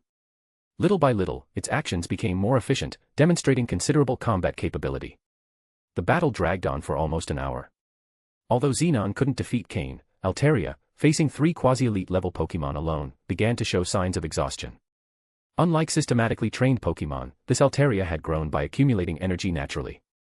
Its body and abilities weren't fully developed, and many of its capabilities remained untapped. The reason it could surpass other Pokémon at the highest end of the quasi-elite level was partly due to its pure Dragon-type lineage and its exceptional dark blue quality. However, these advantages were more evident when facing other untrained wild Pokémon. As Cain and Xenon continued their chase over the ocean, a small island appeared on the horizon. Cain guided his Flygon toward it. Noticing this, Xenon relaxed a little. It looks like Cain is reaching his limit. He knows that if this continues, he'll end up exhausted. He's probably planning to face me on this island. Xenon evaluated Altaria's remaining strength. Considering its current condition, he knew it wouldn't take long to defeat it. With Altaria out of the fight, Cain would have almost no chance of winning. Xenon was sure of his victory. Once he eliminated Cain, he could focus entirely on his own growth, reach the elite level, and enter the ranks of Team Rocket's top executives. A high-ranking position didn't just mean authority, it also meant the ability to lead operations across multiple regions, becoming an influential figure within the organization. However, just when Xenon thought everything was under control, Cain directed Flygon toward a landing on the island. The small island had a mountain at its center, tall enough that its peak was covered in snow. Cain had Flygon stop at the mountain's base. Altaria, visibly tired, descended alongside Cain. Although Altaria hesitated, it knew it could carry Cain on its back and easily escape from Xenon's Pidgeot. However, as a proud dragon, there were limits to what it was willing to do. Moreover, its relationship with Cain was more of a partnership than absolute loyalty. It was only fighting alongside him because it trusted Cain and because he had cared for its 2 children. Meanwhile, from Altaria's perspective, Flygon didn't even deserve to be considered a real dragon. But Cain showed no signs of worry. Even during his time on the previous island, he hadn't seemed nervous. Now that he had arrived on this island, he looked even calmer. The trap was already set. The hunter and the prey were about to switch roles. After all, he had always preferred to be the hunter. End of chapter. Chapter 717, Chapter 717, the villain dies from talking too much. Just after Cain landed, Xenon controlled his Pidgeot to descend, landing not far away. With a mocking smile on his face, Xenon said to Cain, "What happened? Not running anymore? I thought you could last a little longer." Hearing these words, Cain also smiled. However, his response carried a tone of irony. "Have you ever heard a famous saying?" "What saying?" Xenon asked, a hint of curiosity in his voice. "The villain dies from talking too much," Cain said, a sarcastic expression on his face. For a moment, Cain's words left Xenon silent, surprised by the remark. The villain dies from talking too much. Xenon frowned and shifted his gaze toward Cain. In his mind, he questioned whether the young man before him still had any chance of resisting. But Cain's mockery made him reflect for a moment, am I being too overconfident? He realized that he had yet to eliminate Cain, and celebrating too soon would be a mistake. His expression shifted from mild confidence to seriousness. If that's the case, then die now. Xenon shouted in fury. At his command, Xenon's Pokémon prepared to attack. Gyarados and Arbok, who had just emerged from the water, positioned themselves alongside Pidgeot, Exeggutor, and Crobat. They were all ready to pounce on Cain at any moment. However, just as Xenon was about to give the order, something unexpected happened. A strange noise began to echo from the top of the nearby mountain. Small ice particles started falling from the mountain, slowly descending from the sky. Before they could reach Cain, a psychic barrier created by Slowking blocked them. Xenon looked up at the mountain's peak with a frown. What he saw left him completely stunned. A massive black object partially blocked the sun, casting a dark shadow over the battlefield. Shah. Ruhar. Xenon's Pokémon, especially Arbok and Gyarados, visibly bristled. Their bodies reflected their natural instinct to sense a mortal threat. Xenon quickly turned his head toward Cain and, with a mix of surprise and fear, asked, "Is this your trump card?" Cain, with a calm smile on his face, remained silent. Suddenly, a loud rumble shook the area. A gigantic Pokémon landed near Cain, sending a powerful gust of wind through the battlefield and making the ground tremble. When Xenon clearly saw the Pokémon that had just appeared, his eyes widened in shock. His face showed absolute disbelief as his lips barely managed to utter a few words. The legendary Regis, he stammered, his throat dry. It was true. The gigantic Pokémon that had appeared was none other than Regis, the Ice Pillar. Now, Xenon understood why Cain had fled toward the sea and then to this island, even knowing he was being pursued. It was all part of Cain's plan, and Regis was his ultimate card. Cain had formed a pact with Regis. According to their agreement, Regis would assist him 3 times, and this was the first of those 3. Despite his Pokémon being on high alert, Xenon still couldn't believe it. How was it possible that someone like Cain, who hadn't even reached the level of a quasi-elite trainer, had a connection with a legendary Pokémon like this? Countless questions flooded his mind. Weren't the 3 pillars supposed to remain in their respective ruins? What was Regis doing here? But none of those questions would help him now. The mere presence of Regis made it impossible to fight back. If they were in a ruin, he might have been able to escape the area and avoid pursuit. But here, outside of any ruin, what chance did he have? While Xenon remained trapped in his disbelief, Cain took a step forward toward Regis. He raised a hand and gently placed it on the Pokémon's body, reaching as high as he could. Through telepathy, Cain gave his command. The yellow dots on Regis' forehead began to glow, and the legendary Pokémon nodded slightly, indicating that it had understood. Seeing this, Xenon was paralyzed. Regis had accepted Cain's order. Regis wasted no time and attacked. Despite Xenon's desperate screams for his Pokémon to resist, it was futile. The first blow struck Arbok, his strongest Pokémon, which had reached its peak before evolving into an elite-level Pokémon. But even this powerful Arbok was unable to withstand a single hit from Regis. The impact was so brutal that Arbok was slammed into the ground, leaving deep cracks across the battlefield. Gyarados and Exeggutor tried to counterattack but fell just as quickly. Regis' attacks were simply too powerful, and although Regis wasn't particularly skilled in physical combat, its sheer brute force was more than enough to completely dominate its opponents. Raw power always triumphs over technique. In a last-ditch effort to save himself, Xenon climbed onto Pidgeot and tried to escape. But before he could get away, Regis appeared in front of them, blocking their path. With a single swift motion, Regis struck both Pidgeot and Xenon at the same time. The two crashed into the ground with immense force, crushed by the impact. Pidgeot couldn't withstand the blow, and as for Xenon, a mere human, even less so. Without even being able to utter his final words, Xenon lost his life instantly. End of chapter.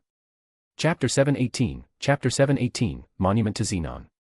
In less than a minute, under Regis' full-scale attack, Xenon had no chance to resist and was completely eliminated. After finishing Xenon off, Regis acted as if it had merely swatted a few flies, showing no emotion as it walked toward Cain. With a slight nod, it ascended back into the sky and returned to its cave, leaving behind a scene of chaos, debris scattered across the ground and multiple bodies, including those of some Pokémon and one human. Regis had shown no mercy, each of its attacks had been at full power. As a result, both Xenon and his Pokémon had lost their lives entirely. Xenon and his Pidgeot lay lifeless on the ground, their eyes wide open, frozen in an expression of disbelief. Cain coldly remarked. If you had stayed in Team Rocket, you would have been a constant nuisance. There would always be someone trying to stab me in the back. But in the end, your impatience led you to act. Otherwise, maybe you could have lived a little longer. To Cain, his rival's death was inevitable, it was only a matter of time. Cain collected the only storage device Xenon carried, along with several Pokeballs from his belt. Inside those Pokeballs were some Pokémon, though of lesser strength. Perhaps they were part of Xenon's secondary team or simply random captures intended for sale to organizations like the Hunter Guild or Pokémon merchants, which could yield good profits. Like Cain, Xenon had built up his strength through effort, facing danger and adversity. After inspecting the Pokémon in the Pokeballs, Cain found a few with decent potential. However, at the moment, he lacked the resources to train them. Thus, he decided to either keep them for Sky and the others or sell them directly. Storing the Pokeballs, Cain ordered his Flygon to clean up the area. Flygon obeyed diligently, digging a large pit in the ground and pushing all the bodies inside. Then, it used its ground-type energy to fill the hole back up. Flygon demonstrated just how useful ground-type Pokémon could be for such tasks. On his way back, Cain passed by Altaria, who seemed dazed. She lifted her head and, without paying attention to Cain, simply walked forward. When she reached Cain, she obediently lay down on the ground, awaiting instructions. However, Cain ignored Altaria. Instead, he emptied the contents of Xenon's storage device to inspect them.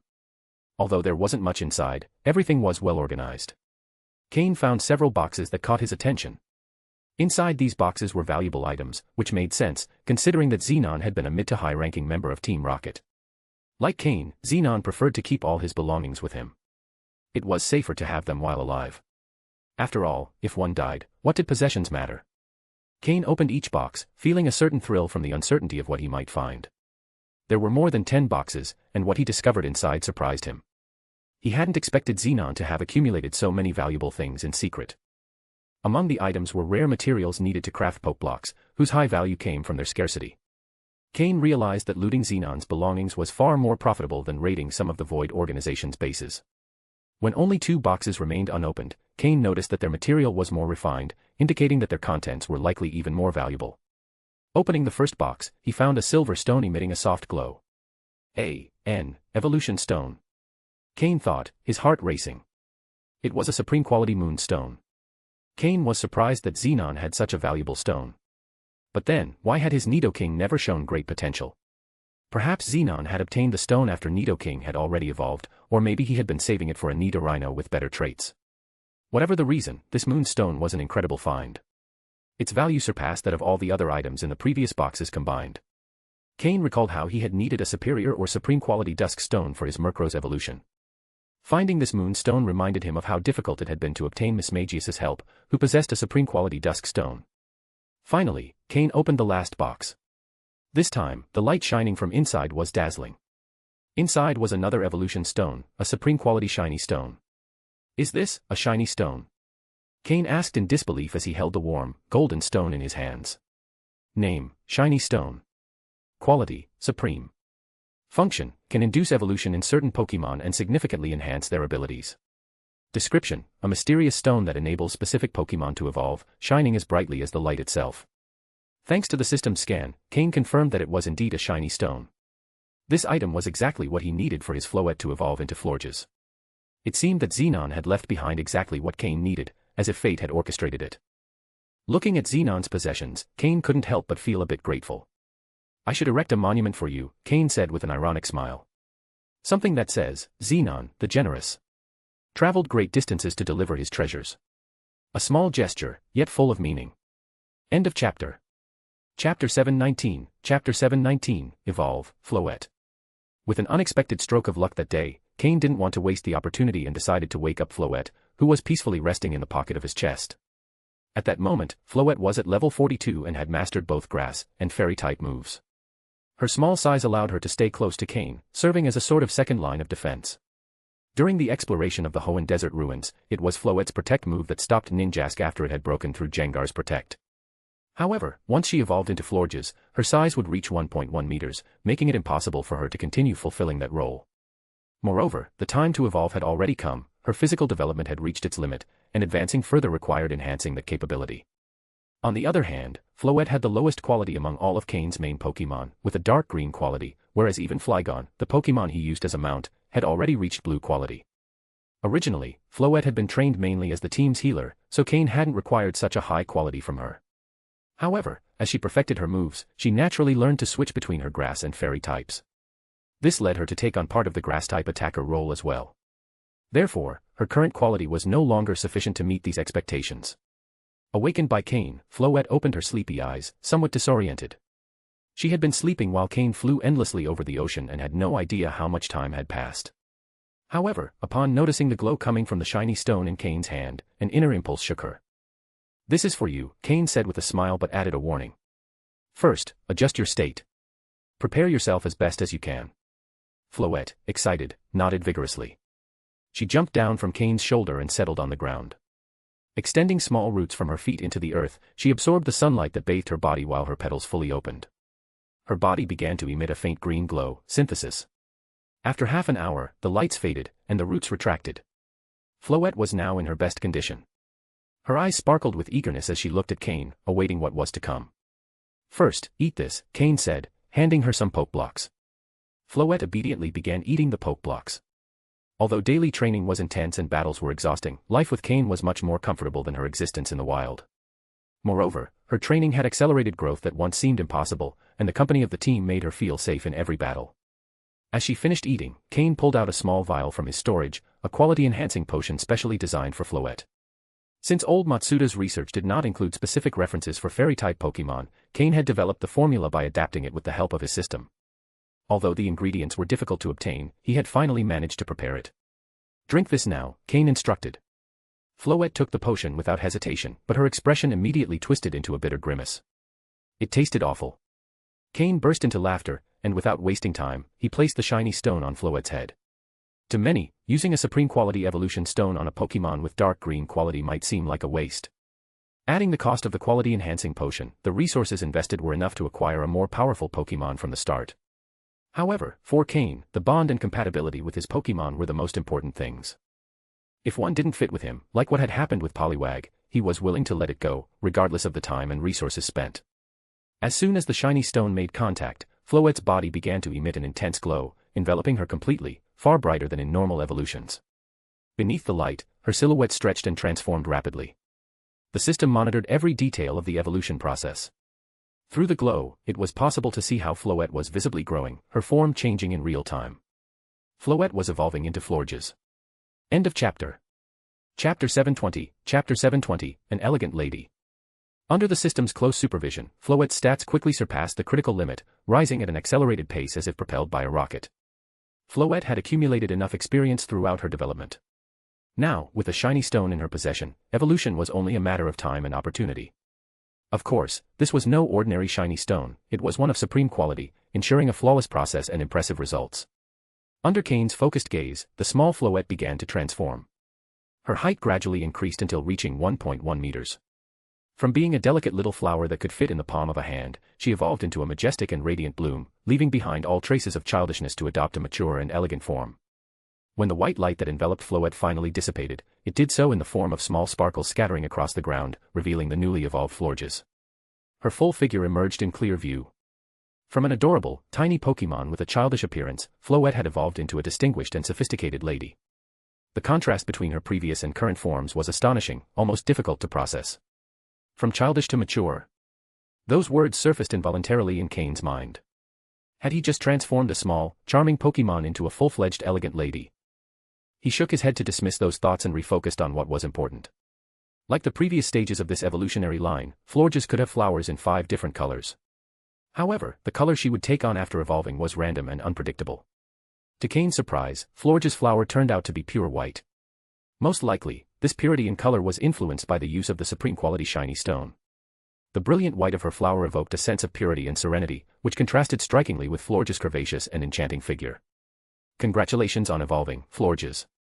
From now on, let's keep working together to reach new heights, Cain said with a smile.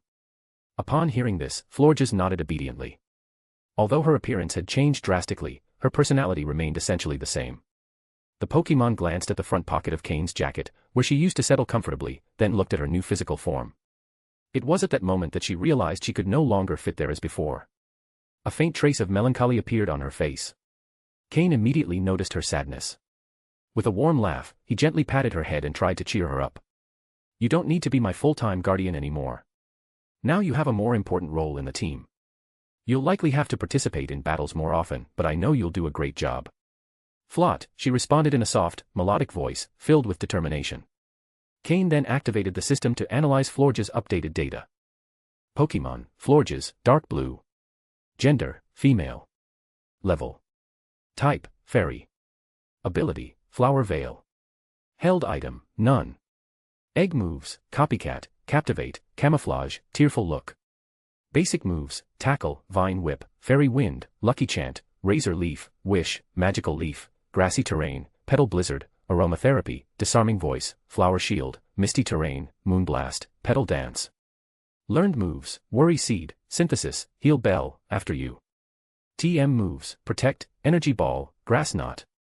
Florges' evolution not only brought a change in appearance but also marked a significant improvement in her capabilities. Surprisingly, Florges' quality ascended to dark blue, a complete leap in her potential. This outcome was not entirely unexpected, considering that both the supreme quality shiny stone and the quality enhancing potion had been used together. However, what stood out the most was that Florges' dark blue quality was not weak or superficial, but a balanced and solid manifestation of her newfound strength. In addition to the quality change, Florges also leveled up, reaching 43. She had also learned 6 new moves, with Misty Terrain and Moonblast catching Cain's attention the most. The move Misty Terrain is a fairy-type move that covers the battlefield, reducing the power of dragon-type moves by 50%.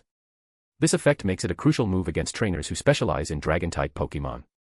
On the other hand, Moonblast is not only a powerful fairy-type attack but also has a chance to lower the opponent's special attack, making it even more effective against special attack-based Pokémon. What impressed Cain the most was Florges' special defense stat, which had risen to a base value of 154. With this attribute, combined with her ability to change type using the move Camouflage, Florges positioned herself as both a defensive pillar and a significant threat against special attackers. Florges, return to your Pokeball for now. Take some time to adjust to your new form and recover your energy, Cain told her as he took out a luxury ball for her to rest. Although satisfied with Florges' evolution, Cain also turned his attention to Altaria, who had been watching the situation with mixed emotions. As a proud dragon-type Pokémon, Altaria had always maintained a certain emotional distance from Cain, but Reg's unwavering obedience toward its trainer seemed to have deeply affected her. Cain approached Altaria and, using telepathy, said, "There are many things you still don't know. I'll explain everything as we continue on our journey." He climbed onto Flygon's back and headed toward his next destination. Altaria hesitated briefly before following, flying alongside Flygon as the team continued their journey into the unknown. End of chapter. Chapter 721, The True Objective of Team Rocket. During the flight, Cain briefly explained his encounter with Regis to Altaria. After all, Altaria should theoretically know Regis, as both Pokémon could be considered countrymen. Moreover, from Altaria's initial reaction, it was evident that she did not expect Cain to have such a powerful resource up his sleeve. Cain perfectly understood Altaria's pride. Considering her as an ally, she had already done more than enough. Initially, Cain had not even planned to rely on Altaria to escape. Under Cain's comforting words and persuasion, Altaria's attitude gradually began to change. However, when she looked at Cain again, something different was reflected in her eyes. Since meeting Cain on Mythical Island, Altaria had always believed that her talent and power made her superior. Although she eventually decided to follow Cain off the island, deep down, she still saw him as an ordinary, even average person. A somewhat clever trainer, but nothing outstanding. But after what had happened, that small sense of superiority Altaria held in her heart completely disappeared. In such a short time since leaving the island, Cain had advanced significantly in power. He had even managed to negotiate with Regis, something Altaria would never have imagined. If he has come this far in so little time, how far could he go if given more? Altaria wondered, unable to imagine it. For the first time since leaving Mythical Island, Altaria felt that her strength might be starting to fall behind. Moreover, she had not yet crossed the barrier to the elite level, something that was beginning to concern her. Perhaps it was time for more rigorous training. Once Altaria had calmed down, Cain returned her to her Pokeball so she could rest. Although she had not faced Xenon in a large-scale battle, protecting Cain had been exhausting for Altaria. Cain was sincerely grateful to her. She was not his official Pokemon, yet she had fought for more than an hour for him, which was a significant act of loyalty. However, Cain was also aware that if Altaria had not been willing, he would not have insisted. If that had happened, their paths would have likely separated forever. In Cain's team, Ms. Magius was still in training and could have played a similar role. In fact, Ms. Magius' control ability surpassed Altaria's, making it more effective at delaying Xenon's moves. The problem was that Ms. Magius was still relatively new to the team, and its ability to showcase its true potential was far from complete. As he flew on Flygon's back, Cain felt a strange sense of relief. Since the start of this new life, facing Xander and Xenon had been a gigantic mental hurdle for him. He knew very well the level that both brothers could reach in the future. If he could solve the problem early, the pressure on him would decrease enormously. In Team Rocket's current state, only Reggie posed an immediate threat to Cain. Other members, like the executive Lucius, probably did not even remember who Cain was. For a high-ranking Team Rocket officer, forgetting someone as irrelevant as Cain was completely normal. Moreover, with Team Rocket focusing on its own internal issues, Lucius had more urgent matters to handle. As for Reggie, he would need time to recover. His Pokemon had been practically destroyed during the conflict on Mythical Island, and although he had his family's backing, regaining his full strength would not be easy. Cain was certain that Reggie had not used his family's resources against him because he wanted to face him personally. This desire for personal revenge would give Cain more time to grow stronger. As he reflected on his plans and thoughts, Cain directed Flygon toward Pacificlog Town, hoping to find information there about the material known as the Ocean Soul. Elsewhere, in Viridian City, Kanto region. In the underground facilities of Team Rocket, beneath the Viridian City gym, Giovanni sat in his office. Before him stood 3 people. If Cain had been present, he would have recognized them all: Giovanni, Umbra, and Sabrina. Did he really make it out? Giovanni asked, holding a cigar in one hand while stroking Persian with the other. He did, Umbra replied. It was impressive that the leader of such a large organization, especially at such a critical time for Team Rocket, remembered something so seemingly insignificant. This showed how meticulous Giovanni was. Giovanni nodded and continued. Now we just have to see if that boy can survive. If he does, he'll be worth cultivating. We're in a stage of contraction, but we can't let talent like that fall into the league's hands. Sabrina, normally known for her playful attitude, remained silent before Giovanni. Even she, with her powerful psychic abilities, did not dare to act recklessly in his presence. The aura emanating from Giovanni told Sabrina that, even though he did not use psychic abilities, he possessed a latent strength that rivaled her own. I hear he's doing well in Hoenn. He's participating in that Sinnoh tournament organized by the league, isn't he? Giovanni asked. He is, Umbra confirmed. For now, we won't concern ourselves with the league's elders. Our main objective is still that Pokemon. Once we obtain it, conquering this world will be much easier. Giovanni took a drag from his cigar and leaned back in his chair, letting the shadows envelop him. If that boy survives this time, offer him some support. We don't want him thinking Team Rocket has lost its significance now that he's getting closer to the league. It's time to invest in his growth within the organization. Umbra nodded, aware of the double message in Giovanni's words. Team Rocket valued Cain, but it would not tolerate betrayal. Finally, Giovanni turned to Sabrina. You know which Pokemon we're after. With your psychic abilities, you could be crucial to the scientists working on it. Team Rocket's true objective, replicating a legendary Pokemon, made Cain, important as he was, take a back seat. End of chapter. Chapter 722, Chapter 722, Milotic's Tears. Cain flew over the ocean for a long time before landing in Pacificlog Town. This small town, located in a remote region of Hoenn, was modest in size but widely known. Pacific Log Town's fame mainly comes from the legends that say the legendary Pokémon Rayquaza has appeared multiple times in the clouds covering the sky above the town. Because of this, Pacific Log Town receives a large number of visitors each year, all hoping to catch a glimpse of the legendary Dragon-type Pokémon of the Hoenn region. Although few are lucky enough to see Rayquaza, the town remains a popular destination thanks to its many recreational and tourist activities. Built on an island, the town offers a variety of seaside facilities and events, attracting tourists from all over. In short, Pacific Log Town is a key tourism hotspot in the region. When Cain arrived, there were only 13 days left until the Sinnoh tournament began, and he knew every moment was valuable.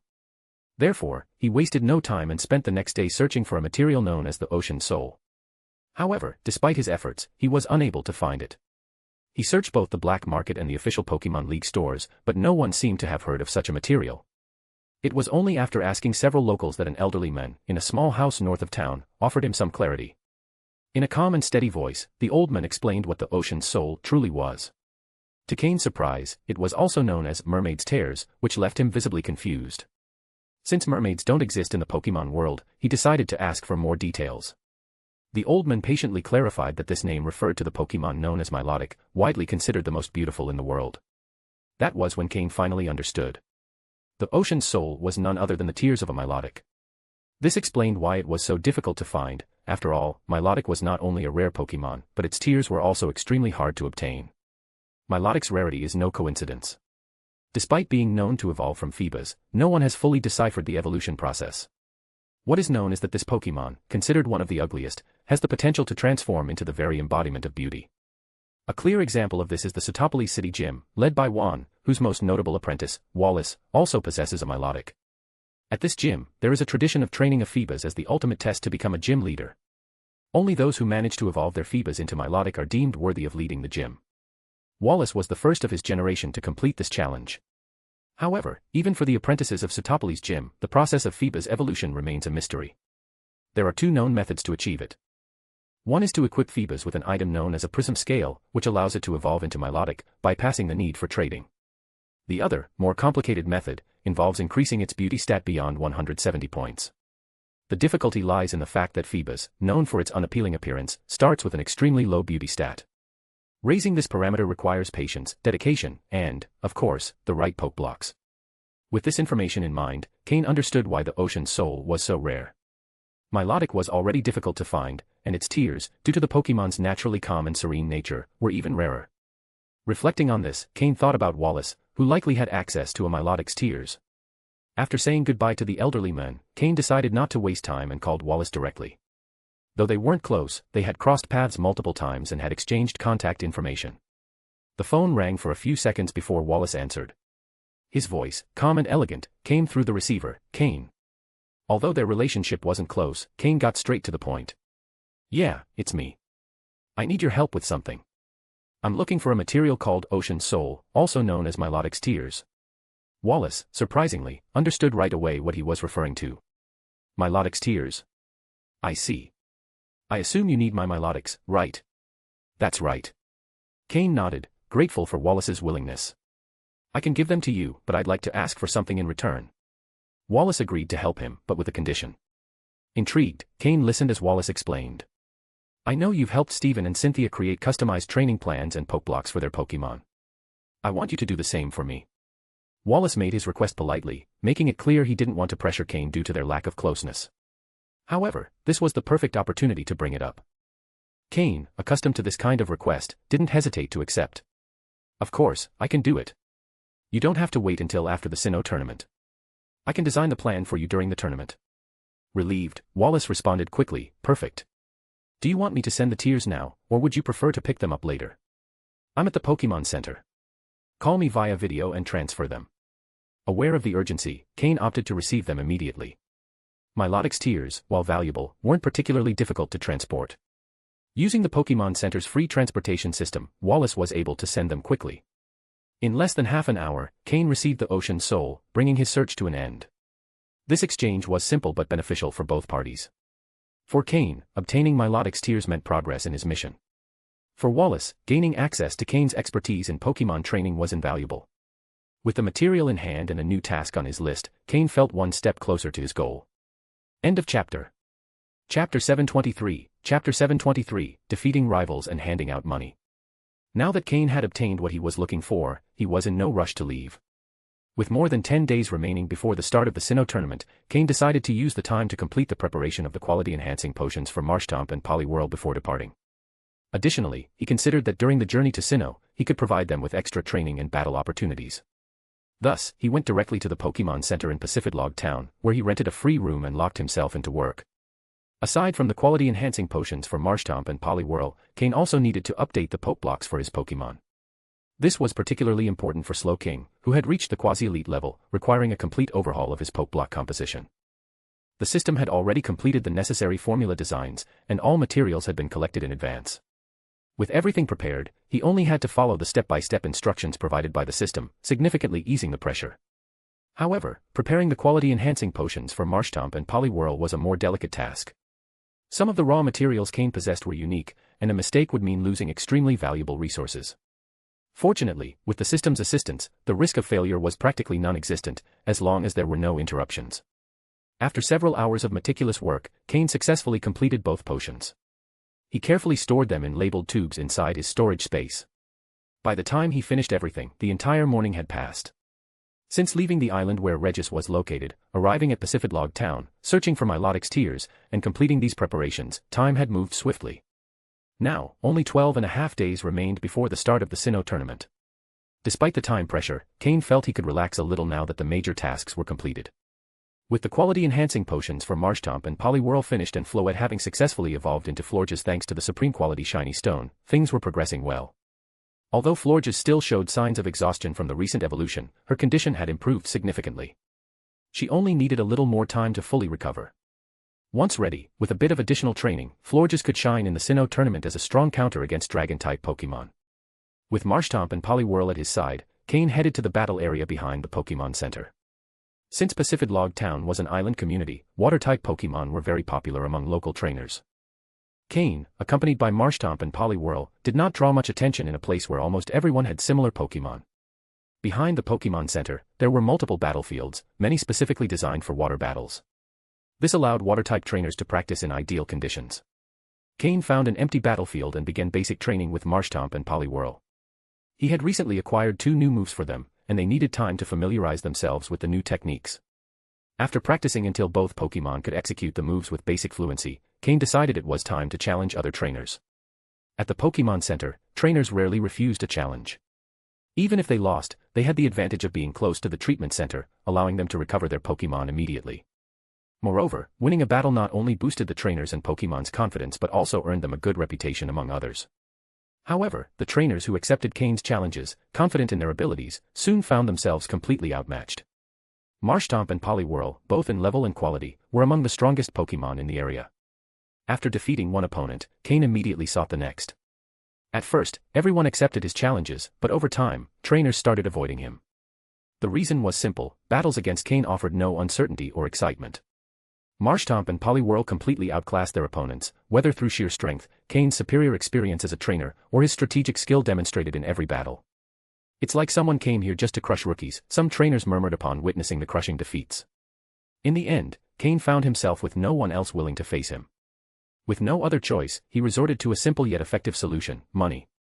He announced that anyone who managed to defeat one of his Pokémon would receive 200,000 Poke Dollars as a reward.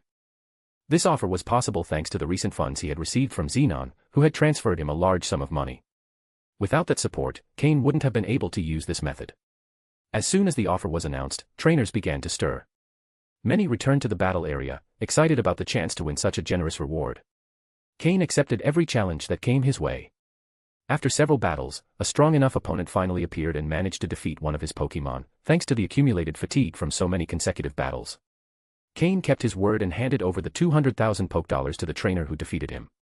However, instead of stopping there, Cain took out another 200,000 Poke Dollars and restarted the challenge.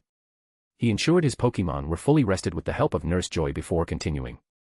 He also took precautions to conceal his identity.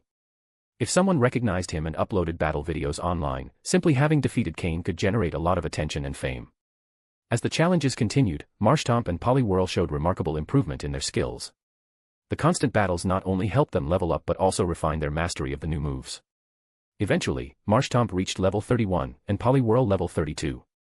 At this rate, Cain was confident that both would achieve their final evolution before the Sinnoh tournament began, becoming key players in his team. End of chapter. Chapter 724, Chapter 724, The Legend of Celestic Town. After spending a day in Pacific Log Town to rest, Cain dedicated his morning to making Pokeblocks and the entire afternoon to training with 2 of his Pokémon. Although he lost a total of 600,000 Pokedollars, what he gained in return made this expense insignificant. However, from that moment on, a legend began to circulate in the local Pokémon Center.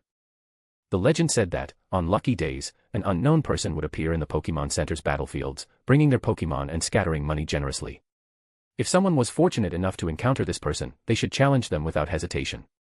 Thus, without knowing it, Cain earned a peculiar nickname among trainers, the money-giving boy. The next day, Cain left Pacific Log Town. The town was not far from the main headquarters of the Alliance in the Hoenn region.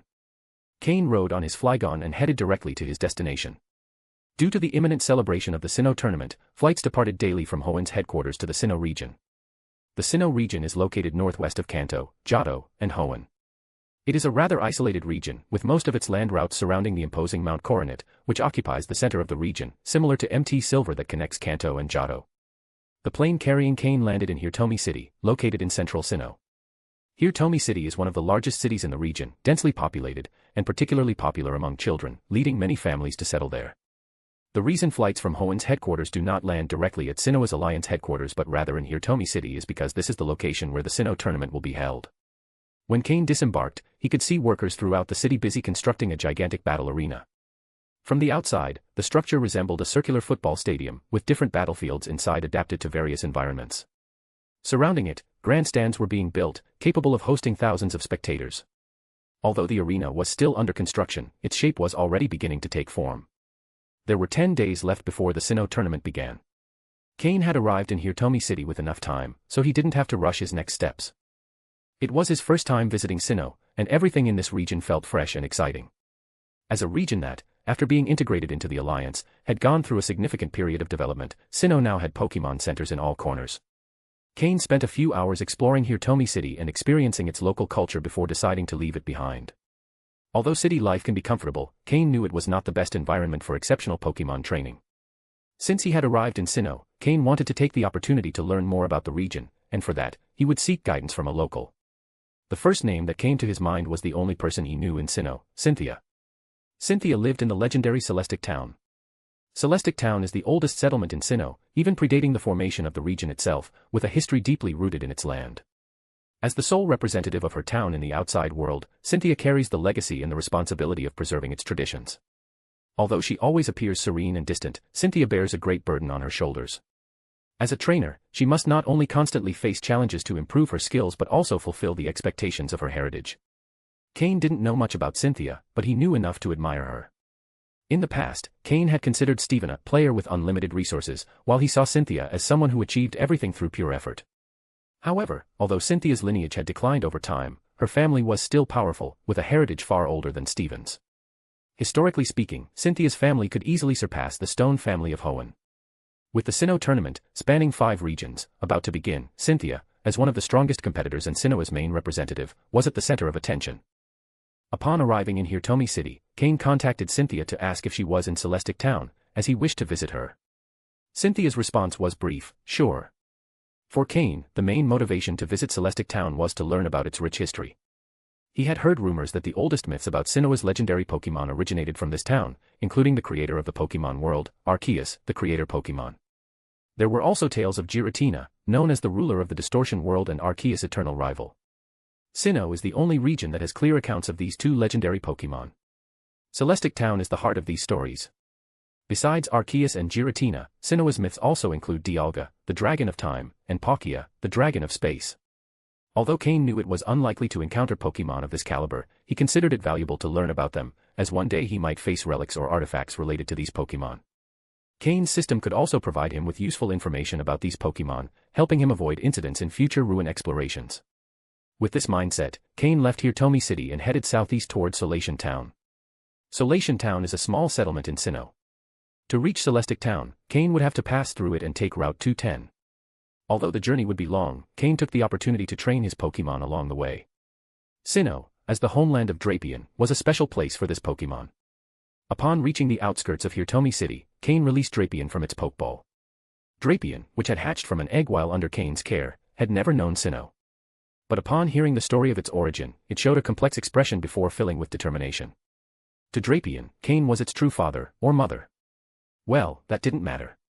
Mounted on Drapion, Cain advanced along Route 209, ready to uncover the secrets Sinnoh had to offer. End of chapter. Chapter 725, Chapter 725, Shadows and Symbols. On Route 209, there are two places of great exploratory value, the Lost Tower and the Hallowed Tower. The Hallowed Tower is the only place in the Sinnoh region where it is possible to capture a Spiritome, the Ghost, and Dark-type Pokémon. Cynthia's Spiritome was captured there.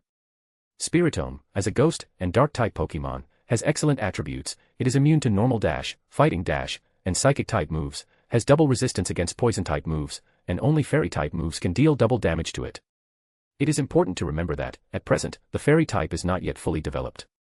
This means that Spiritome is a Pokémon without weaknesses at this moment. Additionally, Cynthia's Spiritome has a very special ability. When it uses the move Psychic, it can freeze its opponents. This unique ability was the reason Cynthia decided to capture it there. On the other hand, the Lost Tower is the Sinnoh region's equivalent of Hoenn's MT Pyre. It is a place where many deceased Pokémon are buried. Inside, Ghost-type Pokémon are abundant, as the area is imbued with chaotic Ghost-type energy. In MT Pyre, Ghost-type energy is contained thanks to the guardians of the place and the secret altar left by a certain mysterious Pokémon. However, the Lost Tower lacks these protections, so its energy remains in a state of disorder. Recently, the Sinnoh Pokémon League prohibited further burials at the Lost Tower. Additionally, they classified the area as a hazardous zone, restricting access to ordinary people. As Cain passed by these two towers, he did not stop or attempt to explore them. By the time Cain had yet to reach Solation Town, night was already beginning to fall. Because he was traveling along the League's public routes, there were no particularly strong wild Pokémon along the way. Drapion only served as a ground mount, while battles were handled by Aaron and Larvitar, who had not participated in fights for a long time. These two small Pokémon, despite their size, formed a surprisingly formidable team. No wild Pokémon on the way could withstand their onslaught. At Cain's current pace, it seemed unlikely he would reach the town before nightfall. However, for someone accustomed to surviving in the wild like him, this was not a problem. Camping near a main route is never the best option, so Cain decided to take a side path. The Sinnoh region is dominated by Mount Coronet, but around it stretch numerous hills and small mountains. Cain set his sights on reaching a nearby hill. He planned to look for a natural cave to shelter in. If he could not find one, he would ask Drapion to dig a temporary refuge. As he progressed along this less-traveled path, the levels of the wild Pokémon began to increase. Cain decided to withdraw Aaron and Larvitar, instead summoning Marshtomp and Poliwhirl. These two Pokémon were key pieces in the team he planned to use in the Sinnoh tournament. Moreover, as a gym leader specializing in the water type, Cain felt he needed to further strengthen his water-type Pokémon. The rapid growth of Marshtomp and Poliwhirl had caused their foundations to become unstable. Although this could be corrected with prolonged training, Cain knew this process would take time. For now, his priority was to strengthen them quickly to meet the tournament's requirements. After some thought, Cain threw another Pokeball, releasing Florges. Florges, who had recently evolved, needed time to adapt to her new body and control the energy she now possessed. For this reason, Cain decided to include her in his nighttime training. With Marshtomp, Poliwhirl, and Florges at his side, Cain continued moving toward the hill. Although the hill seemed close, reaching its base took almost an hour. Finally, Cain found a cave that appeared to be a suitable refuge. The cave entrance showed no signs of having been used by wild Pokémon, but it was also strange that there were no traces of activity nearby. This piqued Cain's curiosity, and he decided to explore it. He lit a torch and proceeded cautiously. The interior of the cave was not much different from others he had seen before, but it had one peculiarity: it was incredibly deep. Cain walked several meters but could not see its end. Unbeknownst to Cain, something strange began to happen at the cave entrance. Where the entrance had once been, several strange figures appeared. Upon closer inspection, these figures seemed to take the shape of symbols or letters, with a single round eye in the center of each one. These entities were attached to the cave walls, almost imperceptible unless one paid close attention. Slowly, they began to detach from the rocks. Once they did, the cave entrance vanished completely, leaving only a faint outline on the ground. The figures exchanged glances. Then, on the wall where they had been, a small opening appeared, resembling a zipper. From this opening, a chaotic mix of black and gray shadows emerged. The figures entered the portal, disappearing completely inside. After they had all passed through, the portal automatically closed. The wall returned to its original state, leaving no trace of what had occurred. Cain, oblivious to all of this, continued advancing inside the cave, unaware that something far stranger awaited him in the depths. End of chapter. Chapter 726, Chapter 726, Unknown and the Secret Power. Cain had no knowledge of what was happening. It was only after walking for half an hour inside the cave that he began to notice something strange. Was this cave endless? Cain furrowed his brow unconsciously. He extended a hand to touch the wall. The texture was completely real. He could even feel the tiny dust particles accumulated on the surface and the damp chill typical of places that have never seen sunlight. Am I overreacting? Cain thought, trying to calm himself. Since he had walked for so long without finding any traces of wild Pokémon, it seemed to indicate that this cave truly contained none. He decided that if necessary, he would simply stay alert through the night, and there would be no problem. With that thought in mind, Cain turned around and began heading back with his Pokémon, though a slight unease persisted within him. However, as he retraced his steps, his expression darkened. The way back was not the same as the one he had come through. How could he be so sure? Because on the way back, there was not a single trace of the footprints he and his Pokémon had left before. Not a single trace. It was as if this was a completely new cave, freshly discovered. This crushed any hope Cain might have had. It was evident that he had entered a very strange place. A place that seemed to be an endless cave in an infinite loop. Cain suppressed the growing irritation in his heart and forced himself to remain calm. In a situation that likely involved Pokémon, the best solution was to rely on his own Pokémon. He called out Slowking. Slowking, try to sense if you can detect the psychic coordinates you left earlier, Cain said. Before entering this place, Slowking had marked psychic coordinates near the main road to make the return easier the next day. Slowking closed his eyes and began to concentrate. However, moments later, he opened them with a bewildered expression. Seeing Slowking's reaction made Cain's heart sink even further. After a moment, Slowking reopened his eyes and communicated telepathically with Cain. He could faintly perceive the location of the coordinates, but the distance was too great to use teleport. This surprised Cain. If Slowking could still faintly sense the coordinates, it meant they were still within the Sinnoh region.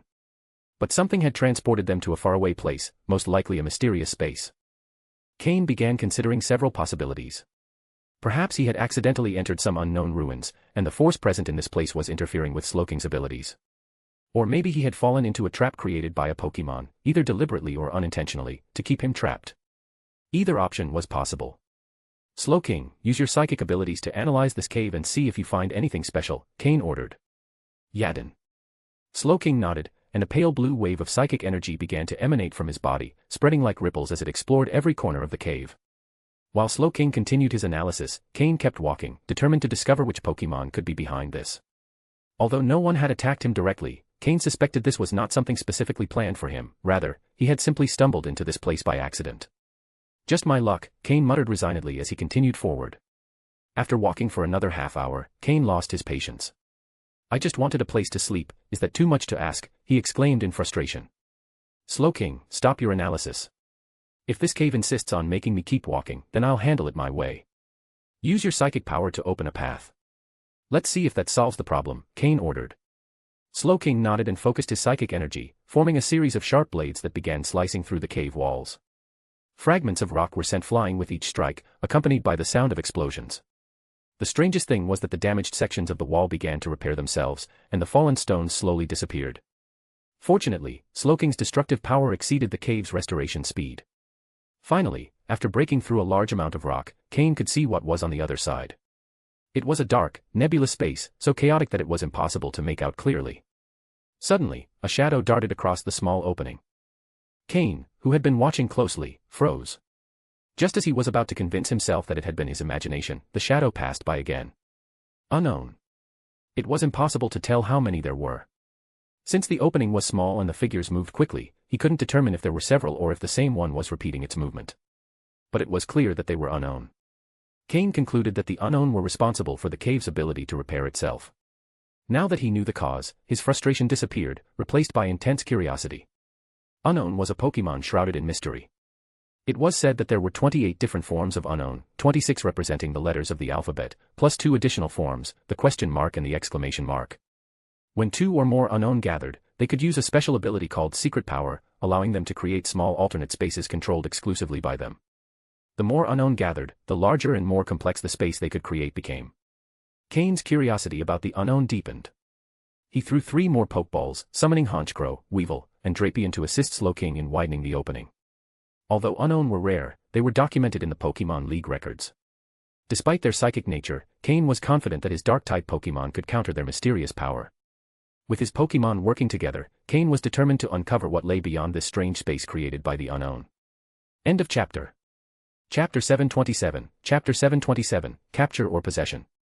Slowking's psychic power had been enough to open a small hole in the space created by the unknown. Now, with the help of Honchkrow, Weevil, and Drapian's Dark-type moves, the hole began expanding more rapidly. After an intense effort, the hole finally became large enough for Cain to see what was on the other side. There, 3 unknown floated, each with a distinctive shape representing the letters A, D, and Z. So it was just 3 of them. No wonder Slowking managed to damage their secret space, Cain murmured as he watched the unknown tirelessly working to repair the hole. In his mind, multiple theories began to form.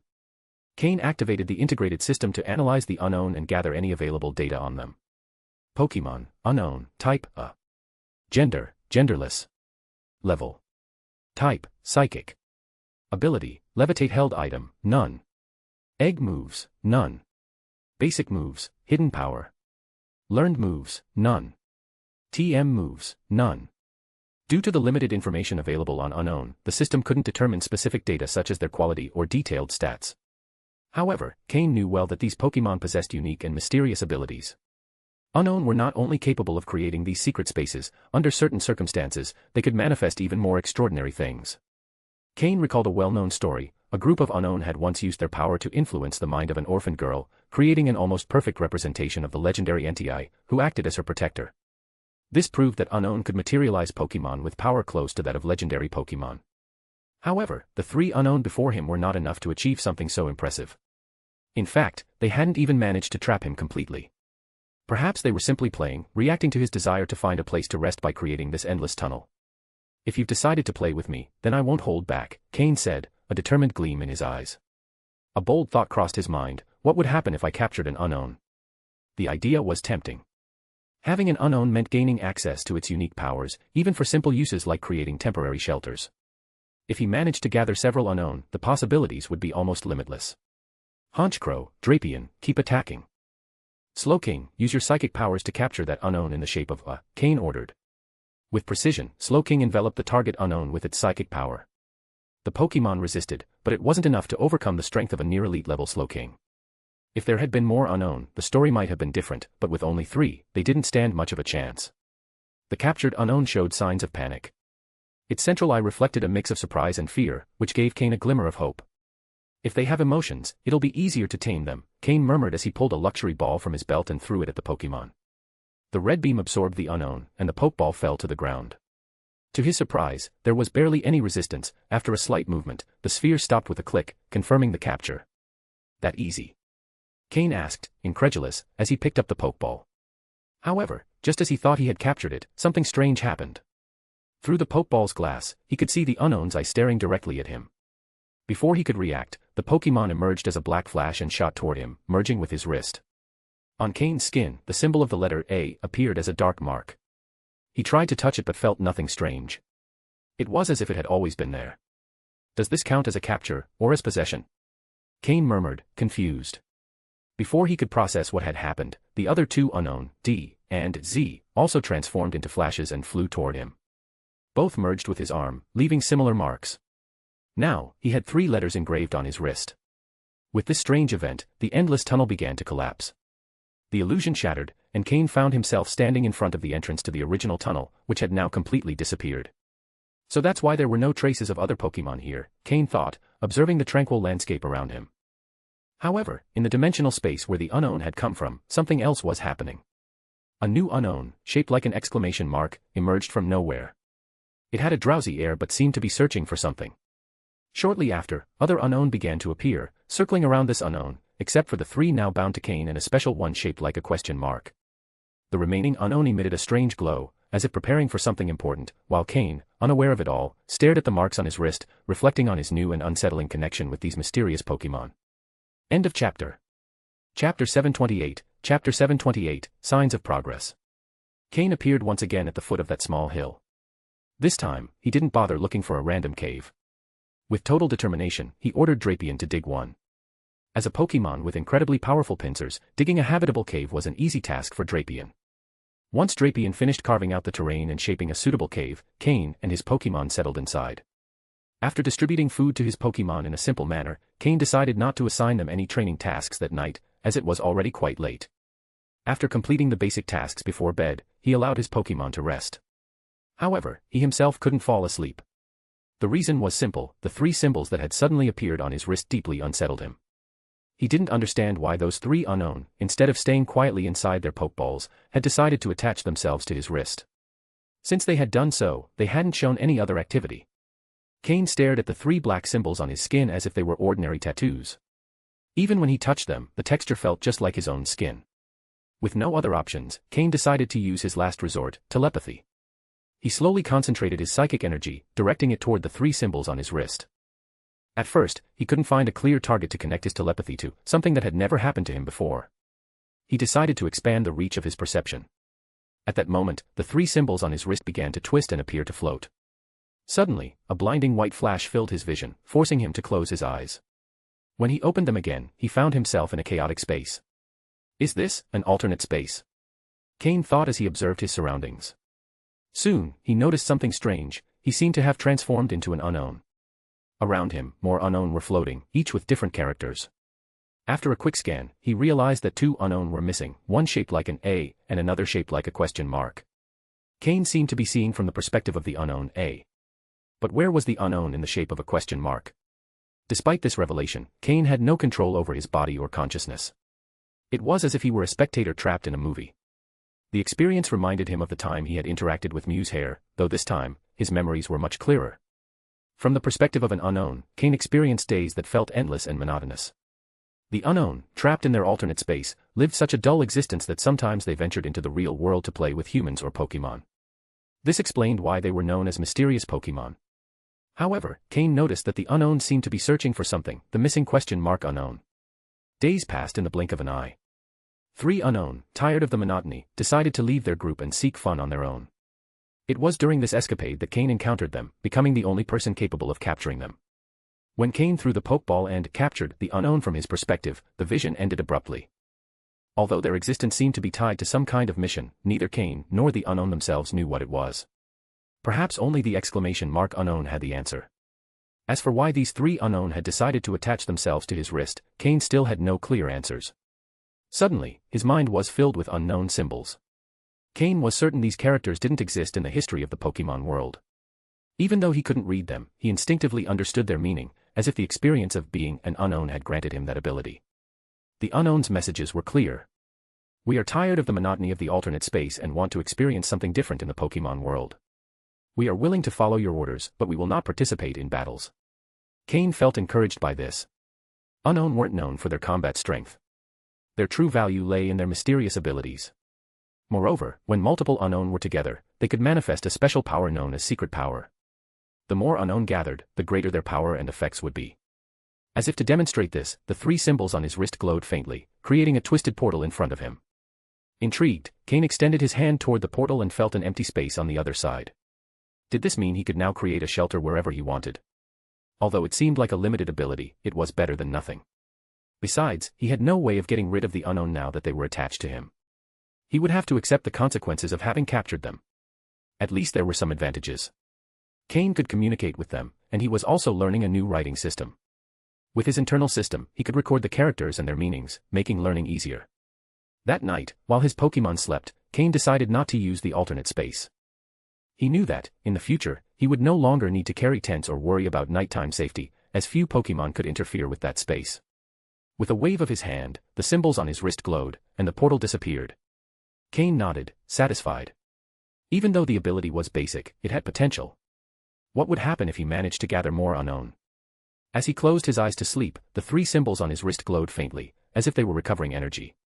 At the same time, Cain noticed that his psychic power, which had been stagnant for a long time, was now showing signs of progress. End of chapter.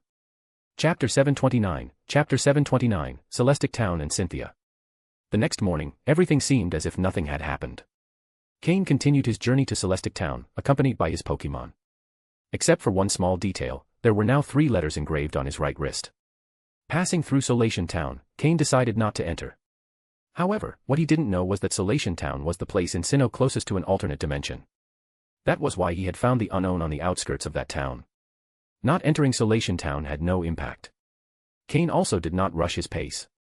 In addition, he wanted to experience the effects of the secret space created by the unknown's secret power in nature. For that reason, when he arrived at Celestic Town, there were still 7 days left before the start of the Sinnoh tournament. 1 week. Along the way, the Pokémon he trained the most were Marshtomp and Poliwhirl. Marshtomp reached level 32, just 4 levels away from evolving into Swampert, while Poliwhirl reached level 33, though it still had a bit more to go to meet Cain's expectations. Since he was traveling along the official League road, the wild Pokémon he encountered were not very high-leveled, which made level progression somewhat slow. However, training in move control and energy does not depend on the level of opponents. That's why Cain didn't call on other Pokémon to battle. He focused on these two so they could build a solid foundation, which would allow them to save time in their future progress. When Cain arrived at Celestic Town, he immediately felt the atmosphere of antiquity surrounding it. Celestic Town does not have many inhabitants, in fact, it could be said that they are quite few. Most of the people in Celestic Town have some degree of relation to Cynthia.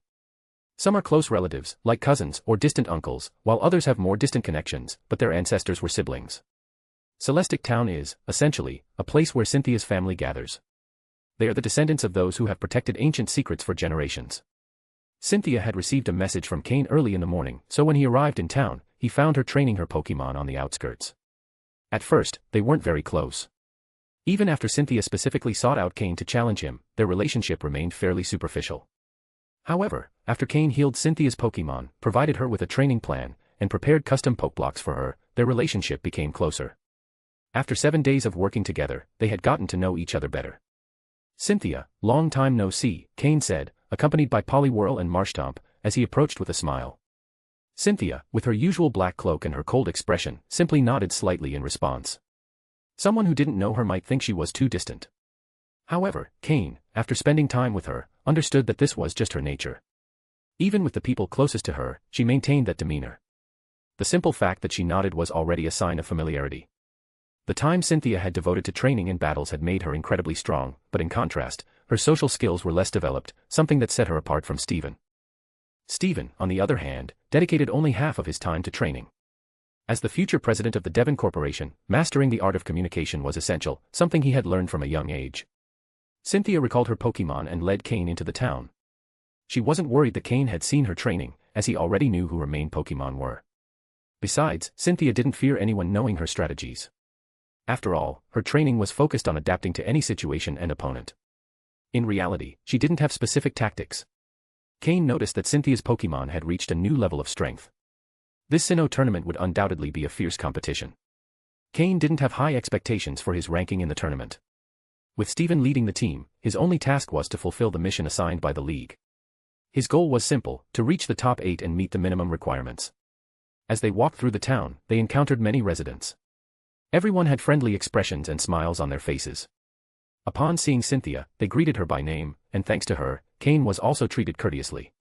Even the small children playing nearby looked curiously at Cain's Pokémon, though with respect, not getting too close. Upon seeing Cynthia, they called her Sister Cynthia. Cain couldn't help but think that Cynthia was like a local celebrity to the town. Carrying the expectations of an entire town on your shoulders. Even if you're exhausted, you push yourself to move forward and grow, don't you? Cain thought as he walked behind her. Celestic Town wasn't very big, so it didn't take long for them to reach the oldest building. It looked like a traditional house. This must be Cynthia's home, Cain thought. "Come in and take a seat," Cynthia said with her clear voice. Cain nodded and followed her inside.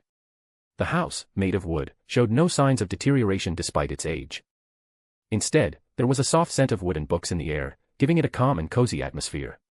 Cynthia served him a cup of tea and sat across from him. The aroma of the tea filled the room. Cain thought that living in a place like this must bring a lot of peace. The Sinnoh tournament is about to begin. "Why did you come to Celestic Town instead of training?" Cynthia asked. Cain took a sip of tea and replied, "You know just as well as I do that intensive training has a limit. At this stage, battles are more effective for progressing in a short time." Upon hearing this, Cynthia's eyes shone with interest. Cain immediately noticed and raised his hands. "I didn't come to challenge you. There will be plenty of battles in the tournament. We don't need to fight now." The interest in Cynthia's eyes faded, and Cain sighed in relief. What luck. If you didn't come to challenge me, then what are you looking for here?" Cynthia asked. Cain smiled and said, "I've already been training on the way. Besides, near Celestic Town is Mount Coronet, which is an excellent place for training. He paused before adding, and, of course, I'm interested in the legends and secrets of Celestic Town. This is my first time in Sinnoh, after all. End of chapter. Chapter 730, The Origin of the Legends. The Legends of Celestic Town. Cynthia repeated Cain's words. Cain nodded to confirm. Exactly. I know that Celestic Town has some ancient legends. I'm quite interested in them. Cynthia silently nodded. Many of the legends of the Sinnoh region originated in Celestic Town, but over time, few people remembered that these legends came from there. The fact that Cain, on his first visit to Sinnoh, already knew about these legends indicated that he had researched the region thoroughly. Or perhaps, while studying his opponents in Sinnoh, he also included the legends of Celestic Town in his analysis. If Cain knew what Cynthia was thinking, he probably wouldn't know how to respond. However, neither of them mentioned anything about it. After a moment of silence, Cynthia stood up and said, "Follow me." The current Celestic Town is very different from the past. When the League first discovered the Sinnoh region, this town was a rather isolated place. Some of the special structures within the town were inaccessible to those who were not among the main members of the community. However, when the League was established in Sinnoh, Celestic Town was forced to cooperate with it. Over time, the town's inhabitants began to realize that the secrets they had guarded for generations were not as important to the League or the world in general. Of course, certain fundamental secrets were still known only to the town's main members, and the League did not insist on knowing them either. Thus, Celestic Town began to open up to the outside world, and interactions with the rest of Sinnoh became increasingly frequent. Occasionally, they would send someone outside the town to learn about the world beyond. Thanks to this process, the town gradually integrated with the rest of the region. Even so, Celestic Town maintains a unique position in all of Sinnoh. Because of this, when Cynthia showed exceptional talent, she received great support from the Sinnoh League. Cain followed Cynthia along a path leading to a small hill behind her house. There were several wild Pokémon along the way, but none of them attacked upon seeing Cynthia. Even some strong wild Pokémon approached to greet her. Cain noticed that these Pokémon had exceptional talent. Any of them, if taken outside, would spark fierce competition among trainers. This proved that Celestic Town's background was truly remarkable. They arrived in front of a small, run-down house at the top of the hill. Seeing it, Cain couldn't help but feel a bit confused, as the house looked like a small abandoned temple. However, Cynthia did not stop. She entered the house and pressed a hidden button on a statue in one of the corners. Upon doing so, a wall at the back of the house trembled slightly and slid open. This ancient mechanism seemed to have been built by Celestic Town's ancestors. The small house was merely a facade. Behind it, a tunnel in the mountain concealed the true ruins of the town. When the wall fully opened, it revealed a long and narrow passageway. Although it was not completely dark, as small orbs on the walls emitted a faint glow that illuminated the path. Following Cynthia's lead, Cain accompanied her into the tunnel. Once they entered, the wall behind them closed again. You're right. Many of Sinnoh's legends originated in Celestic Town, and these legends began with what lies within this tunnel, Cynthia explained as they walked. As the strongest person of her generation in the town, Cynthia knew all of Celestic Town's secrets. Wait a moment. Even though I was the one who made this abrupt request, if there's something here that shouldn't be revealed, there's no need to show me. I don't want to put you in a difficult situation, Cain said, stopping. Cynthia did not stop or look back. She continued walking and responded, in the past, Celestic Town had many secrets, but not anymore. She paused before continuing. There was a time when our family carried too heavy a burden. When the League arrived in Sinnoh, the leader of our family at the time decided to reveal Celestic Town's secrets to the League's high command. Although this cost him his position as leader, it also relieved the pressure on the town's inhabitants. Since then, life in Celestic Town has become much more peaceful, and we no longer live under such tension. So now, there aren't many secrets in Celestic Town that cannot be revealed. The only thing that matters is whether the person hearing them has the ability to bear them. At first, I was considering whether you, as one of Hoen's twin stars, would be able to bear these secrets. If you don't wish to know them, you can still turn back. Secrets, when known by only one person, can be an overwhelming burden. But when someone appears to share them, the pressure diminishes considerably. That's why, even though Celestic Town's secrets are no longer as confidential, they still haven't been widely disclosed. Upon hearing this, Cain understood. Celestic Town's secrets might seem shocking to others, but for Cain, who already had a unique perspective of the world, they weren't so difficult to accept. They're probably about the relationships between level 1 legendary Pokémon, or even the creator Pokémon. I can handle it, Cain thought. With this decision, they continued advancing through the tunnel. As they moved forward, the walls of the passage began to show inscriptions and drawings. Cain carefully observed these images as his system scanned them all. These inscriptions and drawings mainly describe the activities and experiences of Celestic Town's ancestors in ancient times, Cynthia explained. Cain nodded. From what he could see, there didn't seem to be anything particularly important, just depictions of everyday life. However, soon, Cain noticed something different in one of the images. It was something that seemed vaguely familiar, but he wasn't sure. Cynthia, noticing that Cain had stopped, also looked at the image. Cain pointed at a small black dot in the drawing, which seemed to contain strange characters. Is this, unknown? Cynthia looked at Cain in surprise but then nodded. Yes, that is unknown. End of chapter. Chapter 731, Chapter 731, The Gods of Time and Space. According to the murals, the unknown seemed to have coexisted with the inhabitants of Celestic Town for some time. It was unclear whether the unknown appeared by chance or if they truly had a deep connection with the town. After briefly observing the mural, Cain followed Cynthia further inside. As they advanced, they encountered more murals, all depicting unknown, each with different shapes. Cain carefully counted them. There were a total of 27 murals. He wasn't sure if he had miscounted, if one was missing, or if there had simply been 27 from the beginning. However, he had the feeling that these murals were trying to convey something, though he couldn't quite understand what. After passing the murals, Cain, guided by Cynthia, arrived at a large hall. The moment he stepped inside, he was completely astonished. At the center of the hall stood two enormous statues. Although they were somewhat worn by time, the level of detail was astonishing. The sculptor had captured the essence of the figures so realistically that they seemed almost alive. If not for the holes where their eyes should have been, they could easily be mistaken for real beings. These statues represented the two great gods of the Sinnoh region, Dialga, the god of time, and Palkia, the god of space. Without a doubt, Celestic Town's legends were deeply connected to these two Pokémon. While Cain marveled at the sight, Cynthia remained calm. Anyone seeing these statues for the first time would have the same reaction. According to the stories, these statues had been sculpted by a powerful ancestor of Cynthia's family, who had dedicated nearly 10 years to carving them, achieving an almost perfect representation of the legendary Pokémon. Dialga. Palkia. Once Cain managed to compose himself, he noticed three smaller statues near the two great ones. They depicted three Pokémon with two tails each, known as the Lake Guardians, Uxie, Mesprit, and Azelf. These Pokémon, often called the Three Spirits, were responsible for granting wisdom, emotions, and willpower to humans.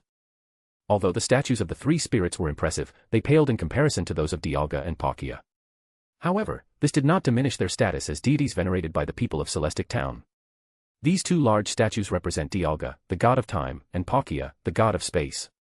The three smaller ones are. Cynthia began to explain.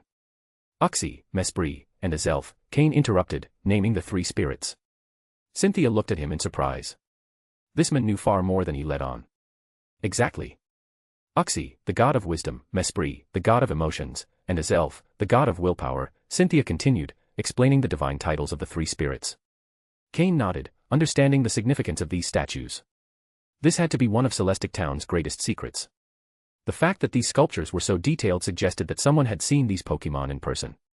While encountering the Three Spirits might be plausible, seeing Dialga and Palkia was a completely different story. Those two Pokémon did not reside in the Pokémon World but occasionally appeared in it. They were extremely territorial and mercilessly attacked any intruders in their domains. Moreover, Dialga and Palkia were natural enemies due to the overlap of their territories, leading to constant clashes. Fortunately, these battles rarely occurred in the Pokémon World, as the world had its own protector. Cain walked around the statues, carefully observing them, but he found nothing unusual. However, next to these statues was an empty pedestal, as if something had once stood there but was now destroyed. It didn't seem to have completely vanished, rather, it had been broken. Only small fragments remained on the base, resembling part of a leg, a sharp leg. Except for these remnants, there was nothing else. Cain stared at the broken pedestal for a long time, and his heart skipped a beat. A name surfaced in his mind, a Pokémon's name, Arceus, the god of creation. When that name appeared in his mind, three small dark symbols on his wrist began to faintly glow. The light was so dim that no one in the dark hall noticed it. But, why was the statue broken? And had someone truly seen Arceus? The fact that there were remains of an Arceus statue here suggested that someone must have seen it. Cynthia noticed that Cain was fixated on the broken pedestal and briefly showed a complex expression, which she quickly concealed. This was Celestic Town's last secret, one that had yet to be revealed. Cain pondered over the broken pedestal for a long time without saying a word, and Cynthia didn't explain why it was in that state. Eventually, Cain wondered, who would have had the courage to destroy a statue of Arceus? That question lingered in his mind for a long time. However, it was a question without an answer, so Cain decided to set it aside. When he regained his focus, Cynthia spoke. There are some special records here. They are written in several lost languages. Even in Celestic Town, we don't have a complete record of them. But the legends of Sinnoh began here. End of chapter. Chapter 732, Chapter 732, The Mysterious Continent and the Descendants. Cain carefully observed the innermost wall of the hall. It was covered with a vast number of inscriptions in various languages, many of which had deteriorated over time, though most remained legible. Suddenly, a line of text caught his attention, leaving him motionless for a moment. This is. Cynthia, noticing that Cain was absorbed in the engravings, did not show any surprise. However, she decided to explain, although these languages have been lost over time, the main content has been orally passed down by the inhabitants of Celestic Town. Then, she began to recount, the creator god, Arceus, shaped the world with the help of the god of time, Dialga, and the god of space, Palkia. However, one day, a creature from a destroyed world appeared and, upon encountering Arceus, attacked it. Although the creature was ultimately defeated and sealed in its original world, Arceus was gravely injured, as it continued to dedicate its energy to the creation of the world. In the end, the Pokémon World was completed, but Arceus withdrew to heal its wounds. With its absence, Dialga and Palkia began to have conflicts, which led to a great battle that wreaked havoc on the Pokémon World. Cynthia explained that the inhabitants of Celestic Town believed this battle marked the end of the ancient era of the Pokémon World and the beginning of a new civilization. However, Cain knew that this version was inaccurate. Although Dialga and Palkia were powerful, they were not strong enough to significantly alter the course of the Pokémon World. After all, there were other legendary Pokémon, such as Rayquaza in Hoenn and Lugia and Ho-Oh in Johto, capable of facing them without issue. As he listened to Cynthia, Cain continued to examine the engravings on the wall. More specifically, the parts he could understand. Yes, Cain could read one of the inscribed languages, the language of the unknown. Thanks to his recent experience with the three unknown, he had acquired the ability to decipher their symbols. As he read the engravings, Cain discovered that what Cynthia was saying was not entirely true. The inscriptions did not speak of Arceus and Giratina but were instead related to Dialga and Palkia. According to the inscriptions, under Arceus's supervision, Dialga and Palkia attempted to resolve their differences by creating a continent at the boundary of their territories in an alternate space. This continent, formed by their combined powers, symbolized a truce between them. However, peace was only superficial. When Arceus withdrew, the conflicts between Dialga and Palkia resurfaced, and the continent was abandoned. The most surprising part was that the continent was not far from Celestic Town, at least in terms of distance in another dimension. Moreover, the inhabitants of Celestic Town were descendants of the first settlers of that mysterious continent. This explained the paintings on the walls depicting the unknown coexisting with the ancient residents. After all, the unknown also inhabited alternate dimensions. However, the engravings did not explain how to reach the continent. In the most crucial sections, the texts were blurred or damaged. Cain decided not to share this information with Cynthia. It wasn't that he didn't trust her, but he couldn't reveal how he knew how to read the engravings without raising suspicion. Furthermore, revealing the truth about the origins of Celestic Town's inhabitants could have unforeseen consequences. Cynthia concluded by saying, "It is said that one day, Dialga and Palkia will return to the Pokémon World together, and when that happens, their battle will be inevitable. At that moment, all the trainers in the world will face an unprecedented crisis." Cain feigned a serious expression, though in his mind, he thought the threat was not as great as it seemed. He recalled that at some point, Dialga and Palkia had indeed appeared in the Pokémon World, but everything had turned out fine thanks to certain events involving a young trainer. After recording all the information in his system, Cain followed Cynthia out of the hall. However, shortly after both had left, the space within the hall began to distort, and an unknown emerged from a dimensional rift. It briefly observed Cain and Cynthia as they walked away before disappearing back into the void. Cain reflected on the secrets of the Sinnoh region, which seemed endless. But now was not the time to get distracted. There were 7 days left before the start of the Sinnoh tournament, and Cain had a destination in mind for training. Mount Coronet. This snow-covered mountain, the highest in Sinnoh, stretched across the entire region, dividing it into east and west. Various species of wild Pokémon of multiple levels inhabited its diverse terrains. The closer one got to the summit, the stronger the Pokémon became. Mount Coronet was connected to Celestic Town via Route 211, one of the 3 routes leading to the mountain. End of chapter. Chapter 733, Chapter 733, Encounter with League Researchers. Visiting Celestic Town to meet Cynthia and learn about the legends and secrets of Sinnoh's past had been a significant achievement for Cain. This kind of information, though seemingly useless for now, could become crucial in the future. After this valuable visit, Cain, under Cynthia's guidance, headed toward Mount Coronet. Cynthia accompanied him to the mountain's entrance but then returned the way she came. Cynthia's circumstances were different from Cain's. Her Pokémon had already reached similar levels, and with only 7 days left before the Sinnoh tournament, she didn't need constant training. After all, she had participated in countless battles up to that point. Now, Cynthia was in a phase of consolidation. Her focus was on perfecting her Pokémon's moves, their synchronization, and energy control. In short, Cynthia's Pokémon needed a stable training period, while Cain was in a different stage. His Pokémon had not yet reached the necessary levels, so stabilizing their strength was not a viable option. After bidding farewell to Cynthia, Cain, accompanied by Marshtomp and Poliwhirl, began his ascent up Mount Coronet. From below, the mountain looked as imposing as MT Silver. Cain's entrance had no impact on the surroundings. As he slowly advanced with his Pokémon, Cain noticed an unexpected change within himself. During a recent use of his psychic powers, he discovered that his control over them had slightly improved. Even the growth of his psychic power, which had previously seemed stagnant, had now begun to flow, albeit at a slow but steady pace. Cain looked at the 3 symbols engraved on his wrist. Could the presence of the unknown be subtly influencing my psychic abilities? Cain thought. It seemed that merging with those 3 little unknown brought more benefits than expected. Although having 3 unknown Pokémon inside his body was uncomfortable, if it came with advantages like this, it wasn't such a bad deal. That is, as long as they didn't affect him negatively. Mount Coronet was almost deserted. As Cain ventured further in, signs of human presence faded away. To facilitate battles, Cain also summoned Florges, who joined Marshtomp and Poliwhirl as his main team. Thus began Cain's 7-day training period. Progress was slow but deliberate. After an entire day of training and advancing, Cain had barely covered a third of the way to the summit.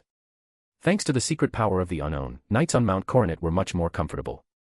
Cain could create small interdimensional spaces within the trees to sleep, protected from the wind, rain, and cold. On the morning of the 2nd day, Cain emerged from his shelter and heard the sounds of a nearby battle.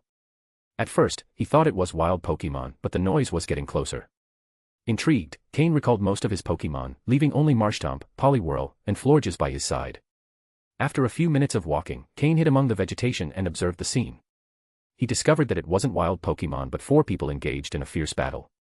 4 people were fighting in 2 opposing sides. On one side were 2 men dressed in Pokémon League researcher uniforms. They were injured and showed signs of exhaustion, as did their Pokémon, who were on the verge of defeat. On the other side, the 2 opponents wore tattered clothes and black masks with strange patterns, giving the impression of individuals accustomed to surviving in the wild. Their gazes were fierce as they commanded their Pokémon with the intent to defeat the League researchers. Cain observed that the 2 League researchers carried junior rank badges, indicating they were novices in their roles. Should I intervene? Cain thought as he evaluated the situation. Finally, he decided to act. Poliwhirl, use Rain Dance and then attack with Water Pulse. Marshtomp, use Rock Slide to disrupt Ariados and then finish it with Aqua Tail. Following Cain's orders, Poliwhirl let out a deep sound toward the sky, and within seconds, a light rain began to fall. The sudden change in weather and the attacks from Cain's Pokémon destabilized the opponents. Meanwhile, Marshtomp summoned rocks from the sky that interrupted Ariados' attack. Immediately after, Poliwhirl advanced under the rain, striking a Persian with Water Pulse. Marshtomp, in turn, gathered water in its tail, creating a massive whirlpool that struck Ariados directly, sending it crashing into a nearby tree. "Who's there?" shouted the 2 masked figures as they saw their Pokémon unexpectedly attacked. On the other hand, the League researchers showed expressions of relief upon seeing someone in a uniform similar to theirs emerge from the trees. An ally had arrived. End of chapter. Chapter 734, Chapter 734, a rare occasion to show off. Without speaking to the 2 masked individuals, Cain used the system to scan their Pokémon's data. He discovered that their levels were not very high, not even reaching the advanced level. Moreover, after the prolonged battle against the 2 Alliance members, their Pokémon showed signs of exhaustion. Thanks to the rainy weather caused by Poliwhirl, Cain's Pokémon's water-type moves were significantly strengthened. In just a few moves, he managed to defeat his opponent's Pokémon. It seemed that the 2 men had no more Pokémon available, or the ones they had already been incapacitated in the previous battle. After Cain defeated their 2 Pokémon, despair was evident on their faces, and they offered no further resistance. Florges, use grassy terrain for them, Cain ordered, allowing it to help the Pokémon of the Alliance members recover. When the 2 Alliance men saw that their adversaries had been defeated, they let out a sigh of relief. The effects of Florges' grassy terrain appeared, revitalizing both men's Pokémon with its green energy.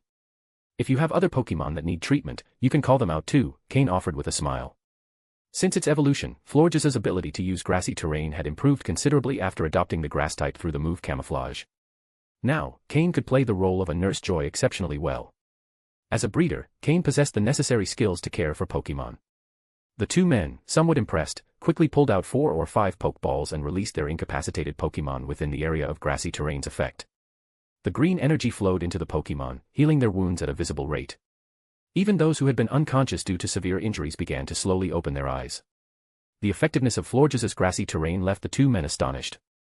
As their Pokemon started to recover, Cain asked, "What's going on here? Who are those people?"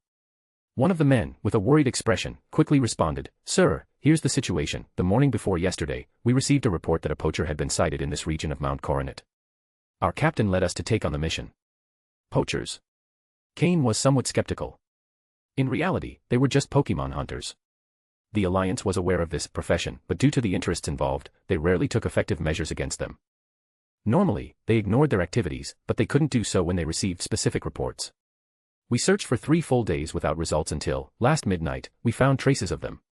Our captain led the battle, but we discovered they were much stronger than expected and that their group was large.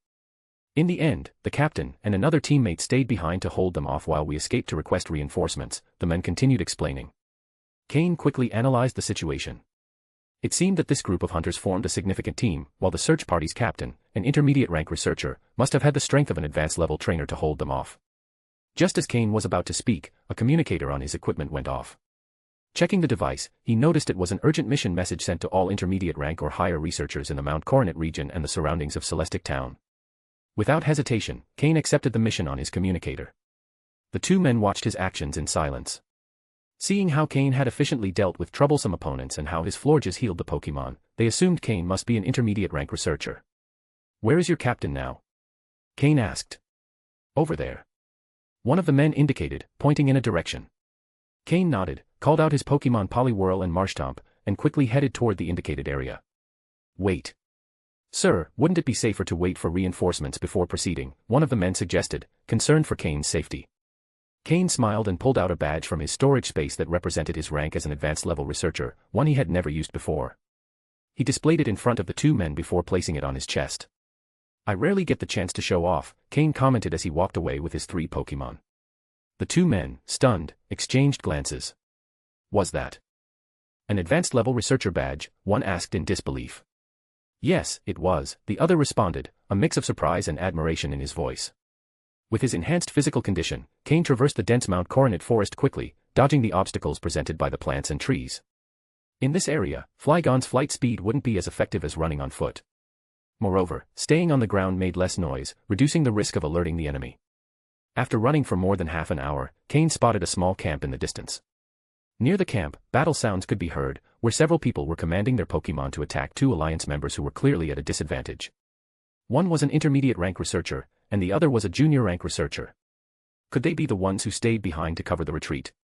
Cain thought as he assessed the situation. End of chapter. Chapter 735, Chapter 735, a 3-core formation. They had probably discovered the members of this group of poachers in the middle of the night. It's unclear how, but they began to fight. Cain did not hesitate, since he had accepted the mission, he had to complete it. After all, completing the mission would grant him a considerable number of points. Last time, alongside Steven, he had captured a traitor of the League and earned quite a lot of points, though Cain had not used them yet. Even though he had obtained a significant amount back then, he was still short of the points needed to redeem what he wanted. With what he gained this time, it would probably be enough. He pulled out 2 Pokeballs, summoning Slowking and Drapion.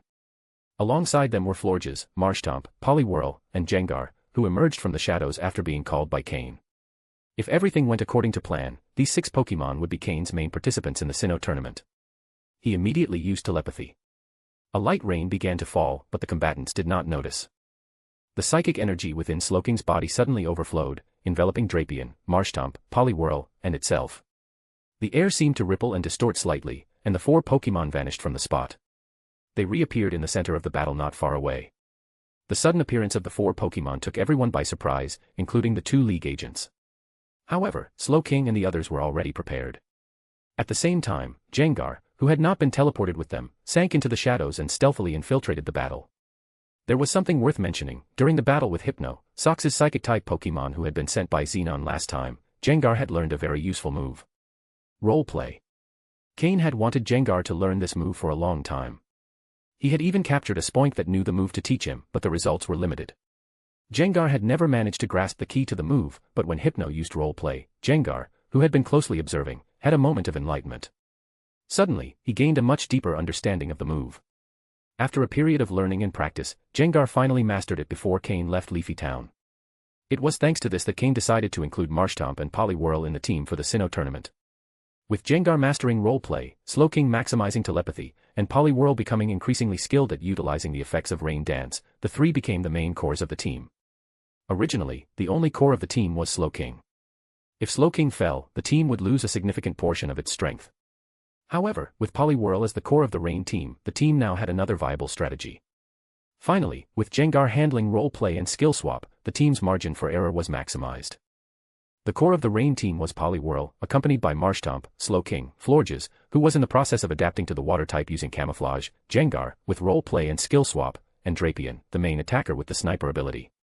Cain's team for the group battles in the Sinnoh tournament was practically complete. After the Rain, Poliwhirl could transfer the Swift Swim ability to other team members through Jengar. This made Jengar, already naturally fast, even faster, and allowed Florges and Slowking to gain a speed advantage as well. Combined with the boost to water-type moves, the team would only have trouble against grass-type teams. Even against electric-type teams, Cain would have a fighting chance. Upon entering the battlefield, Drapion lunged toward the group of enemy Pokémon, attacking with its claws covered in poisonous energy. It also utilized its powerful tail and swiftly switched between different biting moves. Drapion demonstrated a deep understanding of each enemy's weaknesses, making full use of its sniper ability. A single critical hit was enough to take down opponents. After using Teleport, Slowking unleashed an explosion of psychic energy that repelled nearby enemies, floating slowly into the air. His eyes glowed with intelligence as he activated Nasty Plot. Poliwhirl and Marshtomp, who had less explosive damage output, worked together. Poliwhirl, thanks to Swift Swim, moved swiftly among enemies, while Marshtomp targeted the weaker ones. Jengar, who had reached the edge of the battlefield, first used roleplay to acquire Poliwhirl's Swift Swim ability. With his natural speed of 110 and the effect of Swift Swim, Jengar became a fleeting shadow, vanishing in the blink of an eye. During a free moment, Jengar transferred Swift Swim to Marshtomp using Skill Swap, drastically increasing his speed and making battles easier for him. Afterward, Jengar once again acquired Swift Swim using roleplay. Floating in the air, Slowking released Psycho Cut attacks, creating shockwaves and knocking down enemies. He was now adjusting his attacks to make them faster and more efficient. Next to Cain, Florges waved its hands, using boosting moves to strengthen team members. It also activated grassy terrain under Drapion to reduce incoming damage, allowing him to continue attacking aggressively. Even though enemy attacks rarely damaged Drapion's armor, with Florges' support, he became even more relentless, turning into an offensive machine. The most terrifying was Jengar, who not only moved at lightning speed but also continued fulfilling his role as a ranged attacker. Every shadow ball he formed in his hands was launched at point-blank range, striking enemies before they could even react. After Slowking and the others joined the battle, the tide quickly turned. The enemy leader, who had been pressuring the League officers, also found himself unable to withstand the combined force of Slowking and the others. With his team growing stronger, Cain could now take on even quasi-elite level Pokémon. If the opposing team did not have a cohesive strategy, they would be completely overwhelmed. Cain's team, with 3 strategic cores, had reached a level where 1 + 1 was not just 2, but 3 or even more. End of chapter. Chapter 736, Chapter 736, Marshtomp's Final Battle. The 2 League researchers who had stayed behind barely reacted at this moment. It turned out that the Pokémon that had suddenly appeared were there to help them. Cain used telepathy to direct the Pokémon in battle. The fight was already completely under control. After about 10 minutes, it was completely over. All the members of the poacher group, under the effect of Jengar's hypnosis move, fell into a deep sleep. It was then that Cain slowly emerged from the trees. Seeing Cain's attire and the advanced level researcher badge on his chest, the 2 researchers showed expressions of relief and joy. They ran forward. "Thank you for your support, sir," said the intermediate level researcher. Cain smiled and replied, "You're welcome. I was just passing by when I ran into 2 of your companions, who informed me that you were in danger. Besides, since this was an urgent League mission, I decided to come help." Upon hearing this, the 2 researchers understood the situation. Since this was poacher territory, there was a very strong signal interference device. That's why their communicators couldn't send messages. They had no choice but to send 2 people to seek help, hoping that someone would come to their rescue. It's all my fault. I underestimated the situation and thought it was just a small group of poachers. I didn't expect to face such an organized group. When we wanted to escape, it was already too late. We were discovered, so we decided that 2 would go seek help while we stayed behind to cover the retreat, said the intermediate level researcher with a mix of regret and frustration. Cain did not respond but smiled slightly. In fact, what he was saying was true. After this mission, this researcher would probably receive some kind of sanction. As the team leader, his lack of judgment could have been disastrous for the group. However, at least he showed responsibility by staying behind to cover the retreat. The researcher who accompanied him, although still at the initial level, was also quite strong and would probably soon advance to the intermediate level. After saying goodbye to the two researchers, Cain continued with his Pokémon training, leaving the handling of the captured poachers to the two researchers, who knew what to do. Cain not only received their gratitude but also a considerable reward in points. However, that was not the most important thing. The most significant thing was that, through this battle, Cain was able to preliminarily assess the performance of the 6 Pokémon he had prepared for the Sinnoh tournament. Overall, Cain was quite satisfied. The only drawback was that his Pokémon's levels were still somewhat low, and they needed a bit more to reach their peak. If he wanted to achieve a good result, he would have to work even harder. As they continued ascending, they reached the middle zone of the mountain. In this area, wild Pokémon could no longer be faced solely with Marshtomp and Poliwhirl. Cain led his team further up. Finally, 2 days later, on a pile of rocks in Mount Coronet, Marshtomp, whose body had reached its peak in several aspects, faced an Onix with Cain's approval. Pokémon, Onix, Green. Gender, Male. Level. Type, Rock/Ground. Ability, Sturdy. Held item, None. Egg moves, Block, Defense Curl, Rock Climb. Basic moves, Mud Sport, Tackle, Harden, Bind, Curse, Rock Throw, Rock Tomb, Rage, Stealth Rock, Rock Polish, Euro Ball, Smackdown, Dragon Breath, Slam, Screech, Rock Slide, Sand Tomb. Learned moves, Stomping Tantrum, Iron Tail, Iron Head, Snore. TM moves, None. This opponent was personally chosen by Cain for Marshtomp. It was one of the few battles in which Cain actively intervened in Mount Coronet. During these days of training, Marshtomp had not only reached level 35 but also had his physical stats at their highest. Although the speed of his growth had caused some deficiencies in energy control and move execution, thanks to the use of specific Pokeblocks and a personalized training program since Marshtomp joined the team, there were no major flaws. There were details to refine, but these could be corrected over time. Now, Marshtomp was on the verge of evolution, and this battle would mark his transformation. Although Onix had a higher level than Marshtomp, the type advantage was clear. With a quadruple weakness to Water-type moves and a double weakness to Ground-type moves, Onix was at a disadvantage. Marshtomp would have to do it without Poliwhirl's help. Marshtomp, greet him with Water Pulse. Marsh, he exclaimed confidently as he formed a blue energy sphere between his hands, launching it directly at the sunbathing Onix. Boom. Roar. Onix roared in pain as the Water-type move exploded upon him, waking him up instantly. I was just sunbathing. Why are they attacking me? Onix identified Marshtomp as the aggressor, a small Pokémon but one that was looking at him seriously, ready for battle. Without hesitation, Onix swung his tail, sending large rocks toward Marshtomp.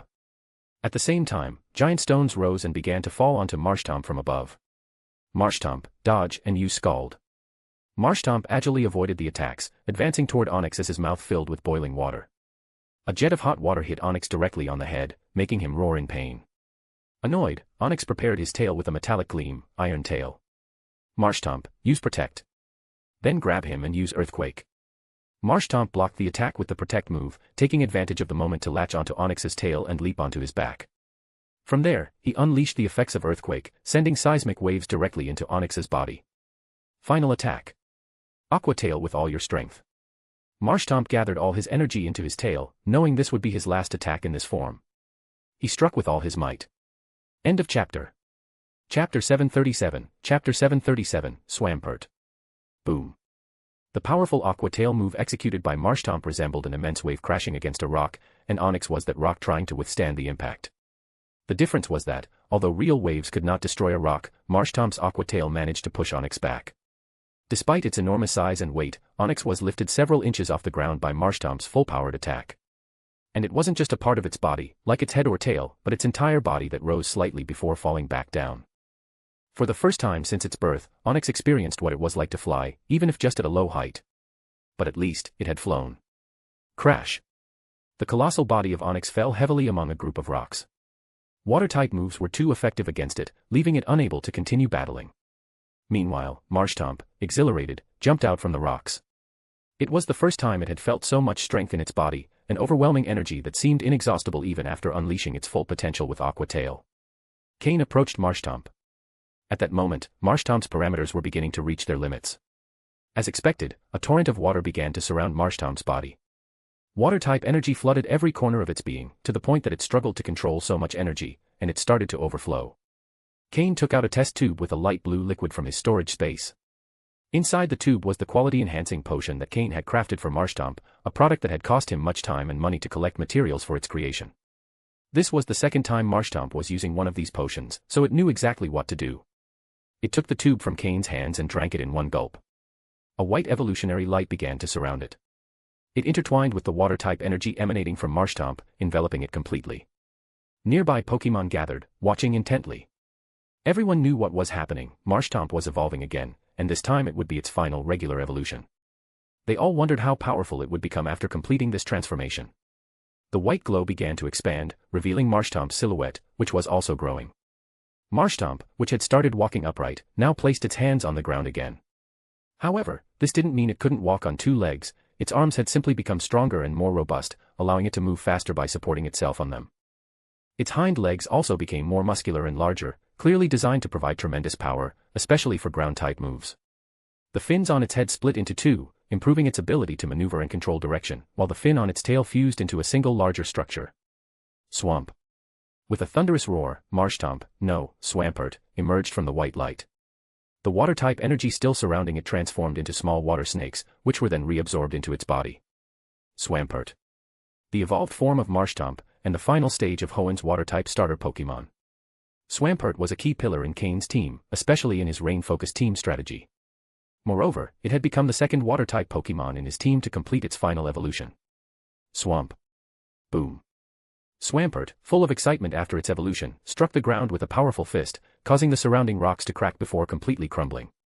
Swampert's strength after evolution was astonishing. Drapion, who had been watching from the side, showed a special gleam in its eyes. I think our demolition team just gained another powerful member, Drapion thought excitedly. It felt like it had found a companion with whom to share interests and skills. Swampert, unaware of Drapion's plans, continued celebrating its newfound strength. Cain also showed a satisfied smile. Not only had he noticed Swampert's immense power, but he also realized that it had instinctively used the move Hammer Arm. Cain activated his system to analyze Swampert's data after its evolution. Pokémon, Swampert, Dark Blue. Gender, Male. Level. Type, Water plus Ground. Ability, Torrent. Held item, None. Egg moves, Ancient Power, Bite, Ice Ball, Refresh. Basic moves, Tackle, Growl, Water Gun, Mud Slap, Foresight, Mud Shot, Bide, Mud Bomb, Rock Slide, Hammer Arm. Learned moves, Water Pulse, Aqua Tail, Icy Wind, Earth Power. TM moves, Protect, Earthquake, Scald. Upon evolving, Swampert not only learned the fighting-type move Hammer Arm, but also Earth Power, a powerful ground-type move.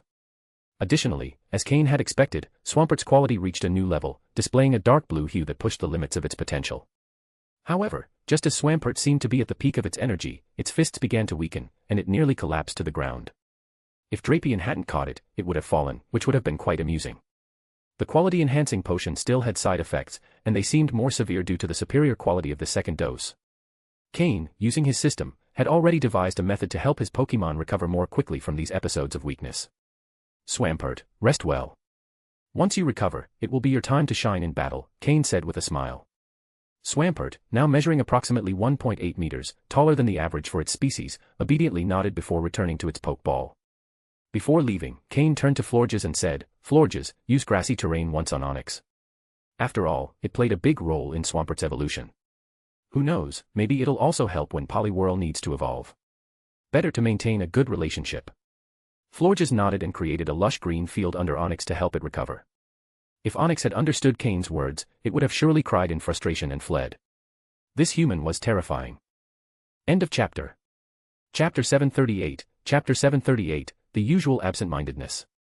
With Marshtomp's evolution complete, the intensive training of the two small Pokémon under Cain's care was also coming to an end. Although it was now possible to evolve Poliwhirl into Politoed, Cain considered that Poliwhirl was not yet fully ready. It wasn't a matter of lacking energy or skills but rather a physical and overall development that had yet to reach its optimal point. Cain had no problem allowing his Pokémon to evolve before reaching the maximum limit of their potential, as long as it was something that could be corrected later. However, if it meant an irreparable sacrifice for their future development, he preferred to delay the process. It wasn't worth compromising his Pokémon's potential just for a tournament, even if it was the Sinnoh tournament. With Swampert now evolved and in a recovery phase due to the quality-enhancing potion side effects, Cain increased the pace of his journey. Until now, he had been moving slowly through Mount Coronet to train both Marshtomp and Poliwhirl, but with the former now evolved and the latter reaching level 36, the focus would shift. The next to receive more attention would be Slowking, along with other Pokémon from his main team. There were still 4 days left before the tournament began, of which Cain would dedicate 3 to intense training and reserve the last one to reach Hirtomi City, where the event would be held, allowing time for rest.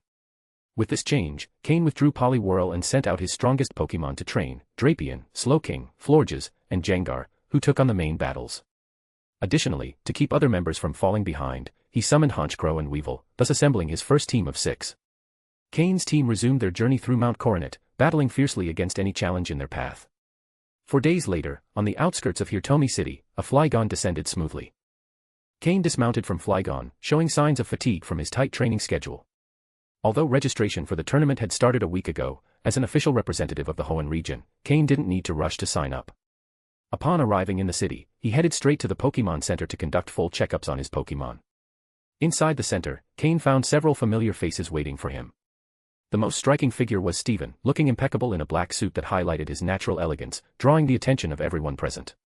Beside him were Phoebe, wearing her characteristic blue outfit, Wallace, who was leaning against a wall playing his harp in an almost theatrical pose, and other Hoenn trainers like Roxanne. It was the official Hoenn team for the tournament. As Cain arrived, Steven greeted him with a wide smile. "Cain, taking it easy, huh?" They exchanged a friendly handshake before Cain responded. "I was busy training my Pokémon in Mount Coronet. As soon as I finished, I came straight here." After greeting the other trainers and leaving his Pokeballs at the counter for Nurse Joy to check, Cain noticed that everyone seemed to be waiting for something. "What's going on here? Why is everyone gathered?" he asked. Steven sighed and shook his head before explaining. "The tournament is starting soon, but it seems you didn't know there's an opening ceremony." Before Cain could respond, Phoebe playfully intervened. "Cain, how can you be so absent-minded? Even I knew there would be a ceremony. It'll end just before the first afternoon rounds." Phoebe's words provoked restrained laughter from Roxanne and Winona, while Steven had no reservations about letting out a hearty laugh and patting Cain on the shoulder. Feeling slightly embarrassed, Cain simply asked, "So, we have to go to the stadium now for the ceremony?" Steven nodded with a smile. After retrieving his Pokémon, Cain and the group headed towards the impressive stadium built specifically for this tournament. During the journey, Cain couldn't help but ask, "Steven, do you have any idea how many participants there will be this year?" The future champion of Hoenn pondered for a moment before replying. "I'm not sure, but there will likely be several thousand. This tournament gathers participants from 5 major regions. Although earning 8 badges isn't easy, many trainers manage to do it." Then he added, "Also, there's an age limit. Only trainers under 18 can participate. In the future, the Pokémon League might organize tournaments for older trainers, but this one is just for the youth." Cain nodded, gaining a better understanding of the event's scale. After all, Pokémon trainers could start their journey at 10 years old, but youth was considered the golden stage for growth in this competitive world. End of chapter. Chapter 739, Chapter 739, the Sinnoh Tournament begins. The opening ceremony of the Sinnoh Tournament was truly grand. A massive venue, with fully occupied seats all around, was divided into 5 sections, each designated for people from a specific region. Since this was the first time the 5 major regions were organizing a joint tournament, it attracted an incredible number of spectators. In addition to the large local crowd from Sinnoh, people from all regions traveled by plane to witness the event. And those who couldn't get tickets could only stay home and watch the live broadcast. At the center of the venue was a vast open space. Given its scale, it seemed capable of hosting more than 10 battlefields at the same time.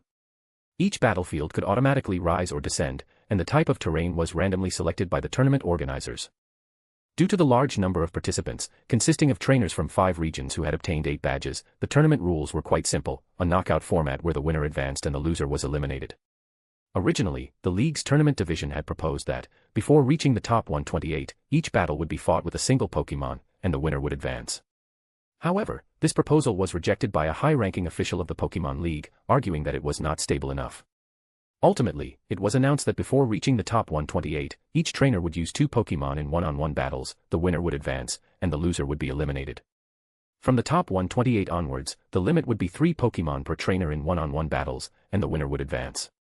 From the top 32, the limit would increase to 4 Pokémon in one-on-one battles. Upon entering the top 16, the tournament would follow league standards, 6-on-6 battles. Finally, and unlike other tournaments, the semi-finals would feature full battles. When Cain learned about the new tournament rules, he couldn't help but admit that this format was much better. Although it might take longer, at least no one could complain about losing due to carelessness while being the stronger trainer. If you lose with 2 Pokémon, you have no excuses. Moreover, full battles in the semi-finals also showed that the league was genuinely looking for trainers capable of fighting real battles, not just standard trainer battles.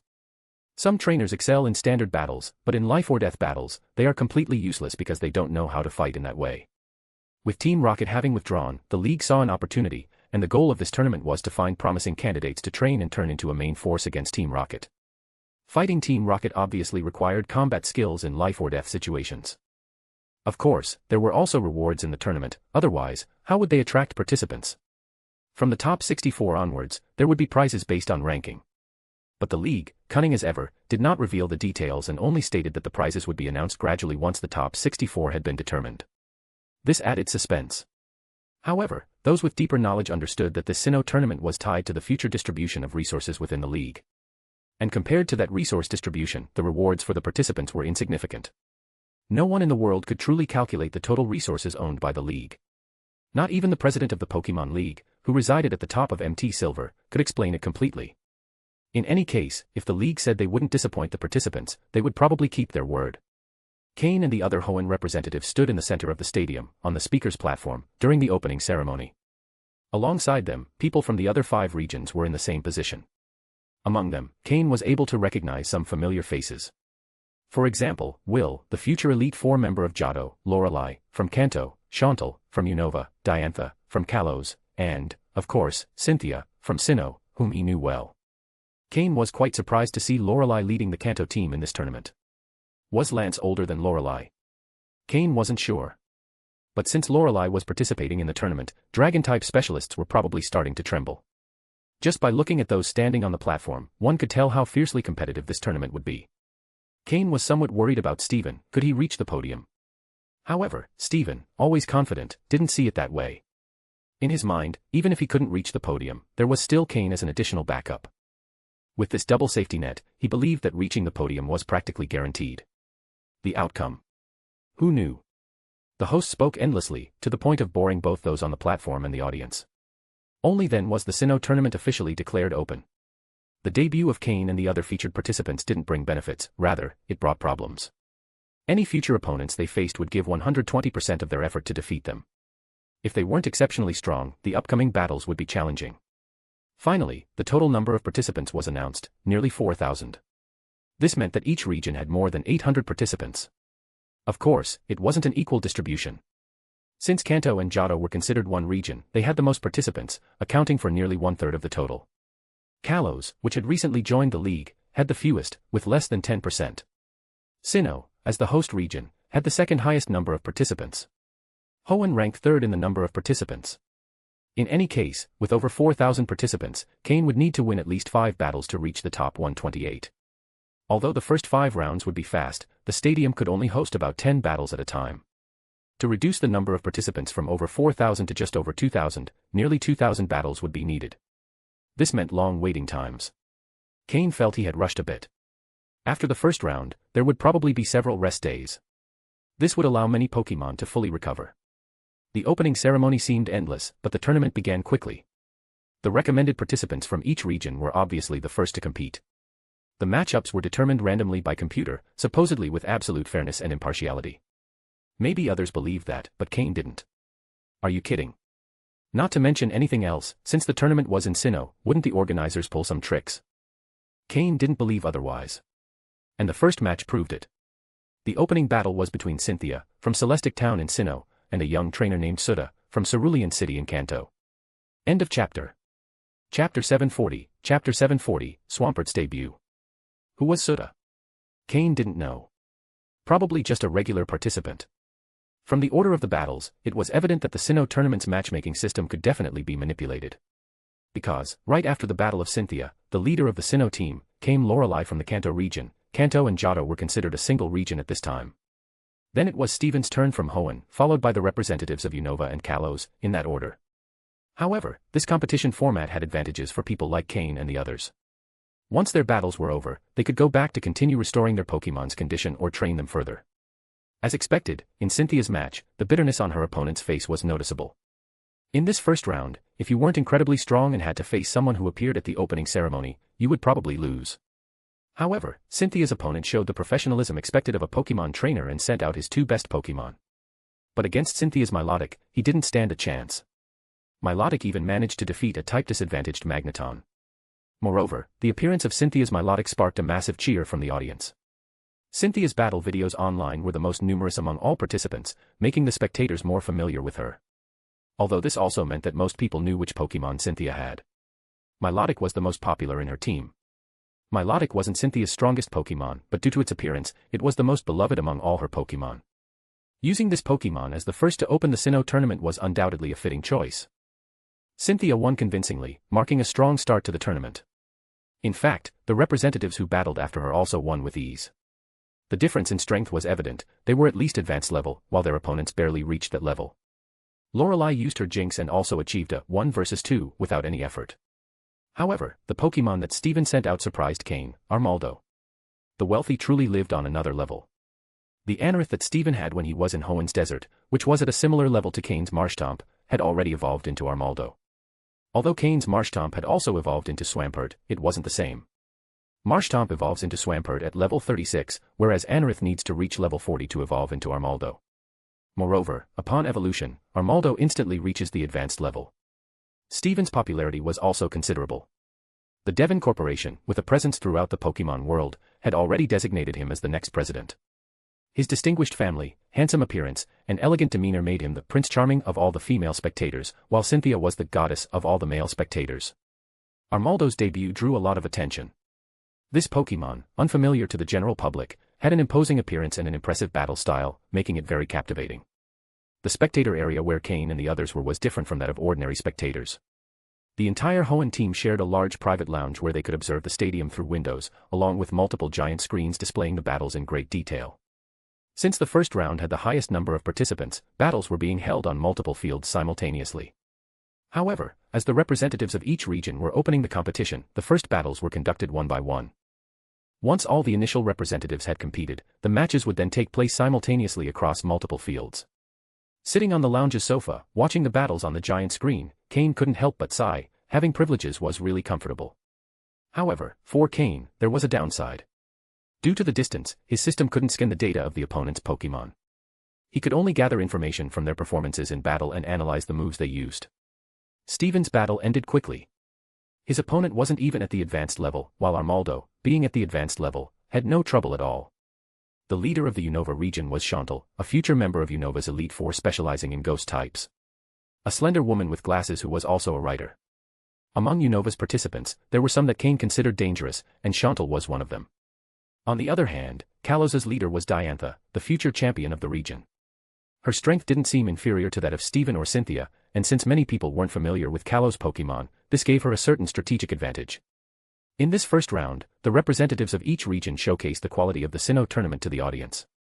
The reactions, whether in the stadium, at home in front of the TV, or online, were very positive. Then came the turn of the second representatives of each region. Cain, being Hoenn's second representative, was soon called. As he left the private lounge, he crossed paths with Steven, who was returning from his match. They exchanged looks, smiled, and bumped fists in mutual support. They didn't say much. If they needed encouragement to face a first-round opponent, they might as well go home. It wasn't worth staying and embarrassing the Hoenn League. Cain's opponent was a trainer named Aji, from Olivine City in the Johto region. On the giant screen, their portraits appeared, along with basic information such as their home region and status. Cain slowly walked out of the participants' tunnel, wearing the official league researcher uniform. In a competition like this, casual trainer clothes weren't appropriate, as he wasn't just representing himself, but also the entire Hoenn League. Although Cain would have preferred to wear normal trainer attire, the league officials didn't allow it. As he stepped onto the field, a massive cheer filled the stadium, especially from the Hoenn spectator section. He was one of Hoenn's star twins, of course, he deserved enthusiastic support. Although it was Cain's first time in such a large competition, he wasn't nervous, instead, he felt an intriguing excitement. No wonder some people kept participating despite losing every time. That feeling of being the center of attention was truly unique. But while Cain was feeling great, his opponent looked far less comfortable. Aji was clearly resigned. Following the referee's instructions, both took their positions on the field. As one of the main representatives of the tournament, Cain was the first to send out his Pokémon. He tossed a luxury ball onto the field. Swamp. To represent the Hoenn region, this Pokémon was, without a doubt, the most fitting choice. End of chapter. Chapter 741, Chapter 741, The Earth Hammer. Cain. From the stands, spectators enthusiastically shouted upon seeing the Pokémon Cain had called into battle. Swampert. The first Pokémon Cain used was none other than Swampert, who had recently evolved. As one of the most prominent representatives of the Hoenn region, it was only natural for Cain to use one of the region's iconic starters, the aquatic colossus, Swampert. There is no Pokémon that represents a region better than its starters. Although the leaders of the previous regional teams had also put on exciting battles, none had used the starters of their respective regions, making Cain the first to do so. Of course, this ignited the fervor of Hoenn fans. However, upon seeing Cain's Swampert, Aji, the trainer from the Johto region, showed a worried expression. Taking a deep breath to calm his unease, Aji threw a Pokeball, revealing a Houndoom onto the battlefield. A Fire-type Pokémon. No wonder he looked so uncomfortable facing Swampert. Swampert, upon seeing his opponent was a Houndoom, showed a peculiar expression. At home, there was a group of Houndoom that acted as guard dogs. They were frequently shaken up by their leader, Honchkrow. That group of Pokémon had always seemed extremely weak to him. That was Swampert's subjective opinion. However, now he was on a battlefield. Swampert quickly hid his expression, but Houndoom managed to catch his brief look of disdain. This enraged Houndoom. Cain used his system to scan Houndoom's information, level 36, dark green quality, and well-trained. Unfortunately, he was at a complete type disadvantage against Swampert. Houndoom, use Howl, and then charge in with Thunderfang, Aji commanded. Houndoom obeyed his trainer's orders, letting out a powerful howl directed at Swampert, raising his morale and increasing his attack strength.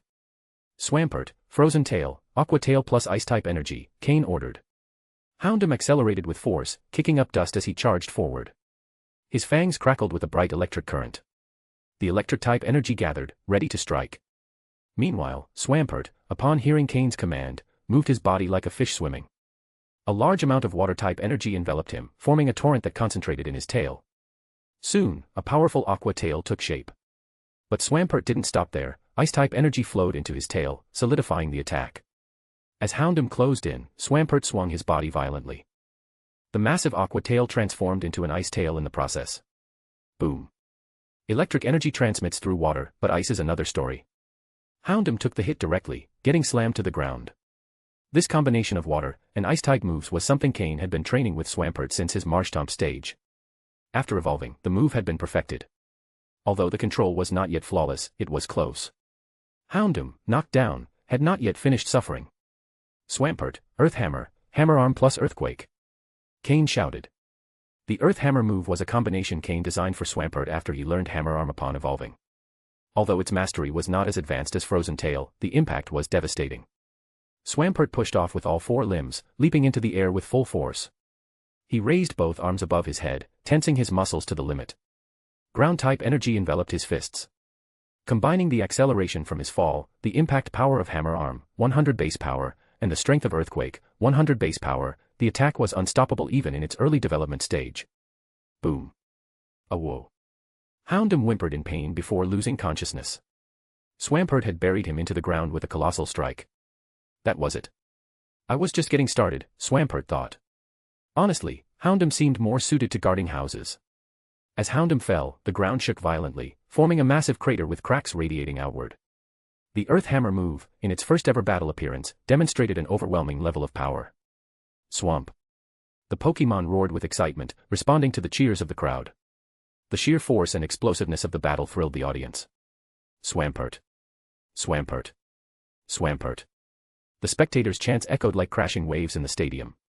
Even though Swampert wasn't as strong as Steven's Pokémon, his fighting style was much more exhilarating. Even Agron couldn't compare. Swamp. With his name being chanted, Swampert didn't shy away. Instead, he got even more excited, punching his fists together while acknowledging the crowd. The officials and league leaders, seated in the VIP boxes, nodded in satisfaction. Cain and his Pokémon knew how to stand out. From now on, Swampert would surely gain popularity among trainers. Aji, with a gloomy expression, withdrew his Houndoom. He had now become the background character in someone else's spectacle. However, even being the backdrop in a battle like this was a way to gain recognition, better than being forgotten. Aji threw another Pokeball, revealing a Typhlosion. one of Johto's starter Pokémon, specializing in Fire-type moves. It was clear why Aji was so frustrated. His specialty in Fire-type Pokémon put him at an obvious disadvantage against Swampert. Pokémon, Typhlosion, Dark Green. Gender, Male. Level. Type, Fire. Ability, Blaze. Held item, None.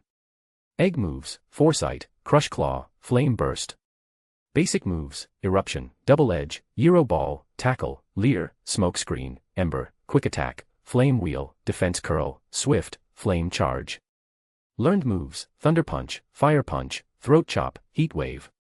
TM moves, Protect, Flamethrower, Aerial Ace, Sleep Talk. This Typhlosion was also very strong, and being one of Johto's starter Pokémon, its stats were well balanced. Typhlosion's entrance was well received, though not as loudly as Swampert's. Still, as one of Johto's iconic Pokémon, the cheers were strong. However, Aji's face remained grim.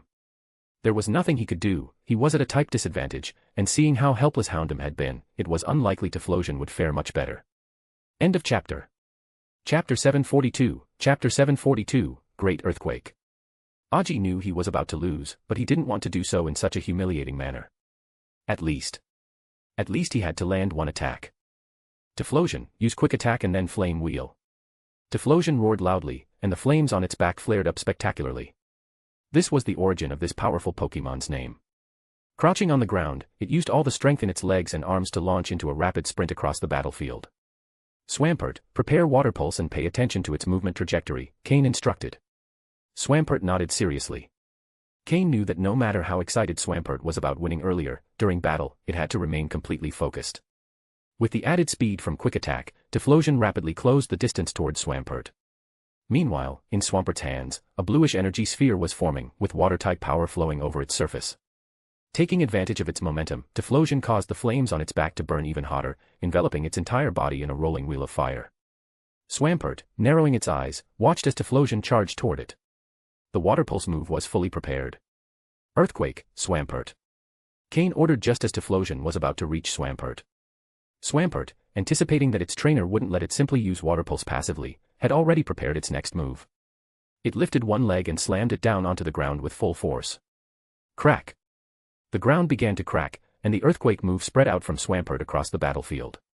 Typhlosion, affected by the tremors, noticeably slowed down. Now, Water Pulse. Following orders, Swampert hurled the water sphere with one hand, as if playing volleyball, directly at Typhlosion, whose movement had now slowed. SSSHHH.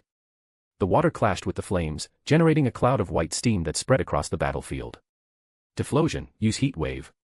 Aji made one last attempt, he needed to land at least one hit.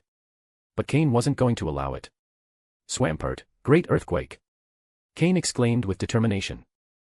The move Great Earthquake was one of the combination moves Cain had specifically developed for Swampert, a fusion of Earth Power and Earthquake. This move pushed Ground-type energy to its maximum potential. For Pokémon weak to this type, it was an absolute nightmare. Swampert, with a powerful leap, slammed both feet onto the ground, releasing a shockwave of devastating energy. The attack cut through the steam cloud and found Typhlosion, who was already exhausted after its last move. Swampert, both fists charged with ground-type energy, raised them above its head and brought them crashing down with monumental force. Boom. The impact created a massive crater in the ground, and Typhlosion was trapped in the center of the collapse, unable to move. The white steam quickly dissipated, and in the middle of the battlefield, only the enormous crater and the defeated Typhlosion remained. Swamp, the Pokémon roared with excitement, thrilled about its first battle and having perfectly executed the combination moves. Even though its opponent wasn't that strong, for Swampert's debut, the performance had been outstanding. Typhlosion can no longer continue. The winner is Cain, from Leafy Town in the Hoenn region. The referee declared the end of the battle as cheers filled the stadium. Cain. Cain. Cain. With a smile, Cain crossed the battlefield to shake hands with his opponent, Aji. Although Aji was somewhat disappointed, he knew his strength was no match for Cain's, so despite his forced smile, he showed deep respect. Cain, accompanied by Swampert, returned to the trainer's tunnel as the cheers continued to echo.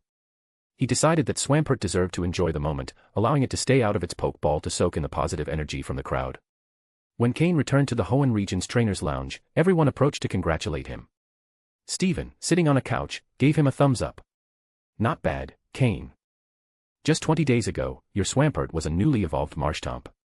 Now it's impressive. You're definitely one of Hoenn's best breeders. Phoebe, excited, ran up to Swampert and touched its muscular arm. Wow. It's bigger than my leg, she laughed while Swampert struck a powerful pose to amuse her. Cain shook his head, smiling, and sat down next to Stephen. Swampert is amazing, but I'm sure your recently evolved Armaldo is even stronger. Stephen sighed. I had to use family resources to speed up its evolution. But that meant it didn't develop to its full potential. Now it'll take time to fix that. The same happened to me, Cain admitted. Swampert evolved quickly, but we can still work on developing its full power. Stephen, his eyes shining, patted Cain on the shoulder. You're a genius as a breeder. When you have time, I hope you can help me with Armaldo and my other Pokémon. Cain nodded, knowing it wouldn't be easy, but he was willing to help. Meanwhile, the battles continued in the stadium. Although the battlefield had been severely damaged, the tournament had several reserve arenas ready for use. With thousands of battles still to be fought, the early rounds would take a long time. For now, Cain and Stephen decided to leave, leaving the rest of the day's matches to the audience and other participants. End of chapter. Chapter 743, Chapter 743, Shared Housing and Aerodactyl. Before reaching the top 128, there shouldn't be too much pressure. Even upon reaching the top 128, Cain thought that as long as he didn't run into those few exceptional rivals, he shouldn't have too much difficulty. In any case, knowing how the league worked, it would be rare for them to be matched up so early. Cain, Stephen, Phoebe, and Wallace were the first to leave the private lounge, as they were the four who would start their battles. The others still had to wait. The battle order clearly reflected the league's opinion of the Hoenn participants. Stephen and Cain were the top contenders, followed by Phoebe and Wallace, while the others were ranked lower in importance. With his usual experience, Cain went directly to a rental agency in Hirtomi City and looked for a large, secluded estate on the outskirts of town. He didn't bargain for a single $, he simply rented it. With Stephen there, money was just a number. Under the astonished gazes of the others, Cain led them straight to the mansion outside the city. Once the rental agent handed over the keys, that vast place became their temporary residence in Hirtomi. Cain, why did you rent such a big place?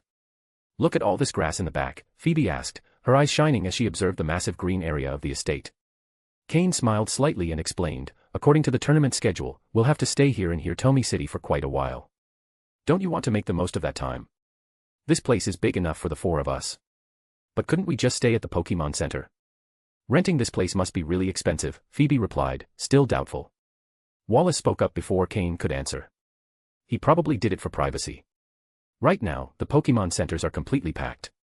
Even if we could get rooms, training Pokémon there would be quite difficult. Stephen, who had been inspecting the property, commented with satisfaction, don't worry about the cost, Phoebe. This place is not only more comfortable, but it also allows us to train our Pokémon more freely. Cain was very considerate. Though it didn't compare to the Stone family's properties, the place was more than sufficient for 4 people. There are enough rooms here. Pick one for yourselves. This will be our home for the time being, Cain said as he walked toward the central house of the estate, an enormous and spacious mansion. After selecting their rooms, everyone went to settle in. Cain chose a corner room on the 2nd floor. It was spacious, with high ceilings, perfect for releasing his Pokémon without worrying about space. In the privacy of his room, Cain released Honchkrow, Weevil, and Larvitar. These 3 couldn't participate in battles for now and also couldn't train openly, so they would stay in the room for the time being. Although Cain had initially considered renting a place just for himself, he decided to share it with the others. Stephen, Phoebe, and Wallace were key figures in Hoenn's future, and maintaining good relationships with them was important. Additionally, Cain had promised Wallace to help him design a training plan for his Pokémon and create specific Pokeblocks for them. Of course, it was also an opportunity for Cain to analyze Wallace's Pokémon data, something that could be useful if they ended up facing each other later in the tournament. However, Cain didn't plan to stay locked up with his Pokémon the whole time. Instead, he used Unknown's abilities to create a dimensional space in the wall of his room, a vast and secure place where his Pokémon could train without restrictions. This ability, acquired through his bond with Unknown, was incredibly practical. After sealing the entrance to the dimensional space, Cain went down to the backyard and released his main team, Slowking, Drapion, Jengar, Florges, Swampert, and Poliwhirl. These would be his 6 key Pokémon for the Sinnoh tournament. Training began with something basic, running around the vast garden. This exercise not only warmed up his Pokémon's muscles but also strengthened the bond between them and their trainer. Cain ran alongside them, something his Pokémon deeply appreciated. As Cain trained, Stephen, Wallace, and Phoebe gradually came downstairs. Seeing Cain so dedicated, they couldn't help but admire him before starting their own training. Stephen released his team, which consisted of Metagross, Agron, Skarmory, Armaldo, Cradily, and, to everyone's surprise, an Aerodactyl. This rare Pokémon left a strong impression on Cain, but he decided not to ask how Steven had obtained it just yet. Phoebe, a ghost-type specialist, released her 6 companions, Mismagius, Banette, Sableye, Dusknoir, Drifblim, and Jengar. Despite her innocent and youthful appearance, Phoebe demonstrated impressive control over her Pokémon, proving she was a trainer who had no fear of ghosts whatsoever. Wallace, with his characteristic elegance, revealed a team composed of Milotic, Walrein, Gyarados, Whiscash, Lovedusk, and Starmie, clearly reflecting his experience as a future Hoenn champion. As training continued, all 4 trainers focused on perfecting their Pokémon. Despite being competitors, their camaraderie and mutual respect were evident, pushing them to improve together. The day passed in constant effort, with each one dedicating time to prepare for the battles ahead. As the sun began to set, Cain and the others returned to the mansion, ready to rest and plan the next day's training. End of chapter. Chapter 744, Chapter 744, Pokémon Status Evaluation. Cain and the others had finally settled into an estate on the outskirts of Hirtomi City. Meanwhile, the first round of the Sinnoh tournament continued to unfold with intensity. The interval between battles turned out to be much longer than Cain and the others had expected. The second round was scheduled to begin in a week, meaning the participants had the free time to organize themselves as they wished. Taking advantage of this break, Cain and his group decided to remain secluded at the estate, focusing on their preparation. During this time, Cain also dedicated himself to gathering information about Wallace's Pokémon. There was no denying that Wallace, who would one day become the champion of Hoenn, not only had the support of the Coordinator Guild but also possessed considerable strength. Among those present, no one could confidently claim they could defeat Wallace without issue. Although Steven was an expert in Steel-type Pokémon, he also had several Rock types, which balanced his chances. As for Phoebe, while she had strong Pokémon, her tactical experience was lacking due to her naive nature and limited exposure to high-level battles. As for Cain, while he stood out for his strategic approach and training abilities, the presence of his more recent Pokémon, Swampert and Poliwhirl, slightly weakened his overall lineup. Moreover, his strategy based on the move Rain Dance also benefited Wallace's Pokémon, making a matchup between them even more complicated. If there was one opponent Cain would rather avoid, Wallace was undoubtedly one of them. While Cain analyzed his companion's Pokémon, they also had the opportunity to observe his during training. All of them were experienced trainers and could deduce the general strength of Cain's Pokémon based on their routines and the intensity of their practice. It was evident to everyone that the weakest points in Cain's lineup were Swampert and Poliwhirl. While Slowking was a major threat and Drapion could be difficult to handle, the general perception was that Cain's Pokémon were not at the same raw power level as Steven's or Wallace's. However, Cain wasn't just a skilled trainer, his ability as a breeder and his knack for developing complex tactics kept him on par with the best. That combination, along with his status as a psychic, was what allowed him to be considered one of the Hoenn twins alongside Steven. Since they still had time before the next battle, Cain decided to dedicate this period to evaluating and optimizing his Pokémon's capabilities. Slowking was undoubtedly the pillar of the team. As the only Pokémon at the quasi-elite level, his role would be crucial in the upcoming rounds. His greatest strength lay in his ability to fight independently, using moves like Trick Room to alter the pace of battle. Additionally, with his wide range of moves across different types, he could take on a variety of opponents. On the other hand, Jengar had recently learned the move Role Play, expanding his tactical repertoire. Though he had yet to reach his full potential, he excelled in group battles and attrition strategies due to his speed and long-range attacks. Moreover, Jengar possessed the powerful Perish Song, a move that could turn the tide of any one-on-one battle if used correctly. Drapion was the Pokémon with the greatest physical strength in the team. Though his combat style was more direct, relying on brute force, Cain knew he needed to improve his control over Fang-type moves to make him more versatile. Furthermore, while Drapion had shown progress in utilizing his Dark-type abilities, he still remained stronger in his specialty as a Poison-type Pokémon. Florges, on the other hand, was in the process of becoming a Pokémon capable of alternating between offensive and support roles. Thanks to the resources Cain had invested in her training, Florges had reached a new level of power, capable of shifting between grass and fairy types depending on the situation. This adaptability posed a strategic challenge for opponents, especially due to fairy-type moves being highly effective against dragon-type Pokémon. As for Swampert and Poliwhirl, Cain knew both needed significant improvement to match the rest of the team. Both Pokémon were fully aware of their importance in the upcoming battles, which drove them to train with unwavering intensity, seeking to overcome their limitations and meet their trainers' expectations. If Cain wanted to secure a high placement in the tournament, he needed at least one of his Pokémon to reach the quasi-elite level. Though the tournament rounds were spaced out, allowing time for training, Cain understood that the room for improvement was limited. The goal was clear: secure a spot in the top 8. To achieve this, the team needed to not only improve individually but also function as a cohesive strategic unit. Fortunately, the additional time between battles gave Cain a valuable opportunity to prepare his team and address the areas that needed attention. Every training session, every strategic adjustment, was another step toward success in the Sinnoh tournament. End of chapter. Chapter 745, Chapter 745, he finally finds his target. Sometimes, what one expects to happen does not always align with reality. After spending 2 days resting at the mansion on the outskirts, Cain unexpectedly had to leave. It all began on the second night. In the middle of his sleep, a small computer Cain carried in his hand suddenly lit up, emitting a notification. Simultaneously, the mechanical voice of the system resonated in his mind. Beep. Target located. Range locked. Would you like to reduce the search range? Abruptly awakened by the system, Cain immediately sat up in bed. Ever since he had obtained this device, he had carried it with him at all times, even while sleeping, except when entering the water. That showed how important it was to him. When he programmed the system, he set alarms so that whenever a discovery was made, it would notify him regardless of the time or circumstances, even while he slept.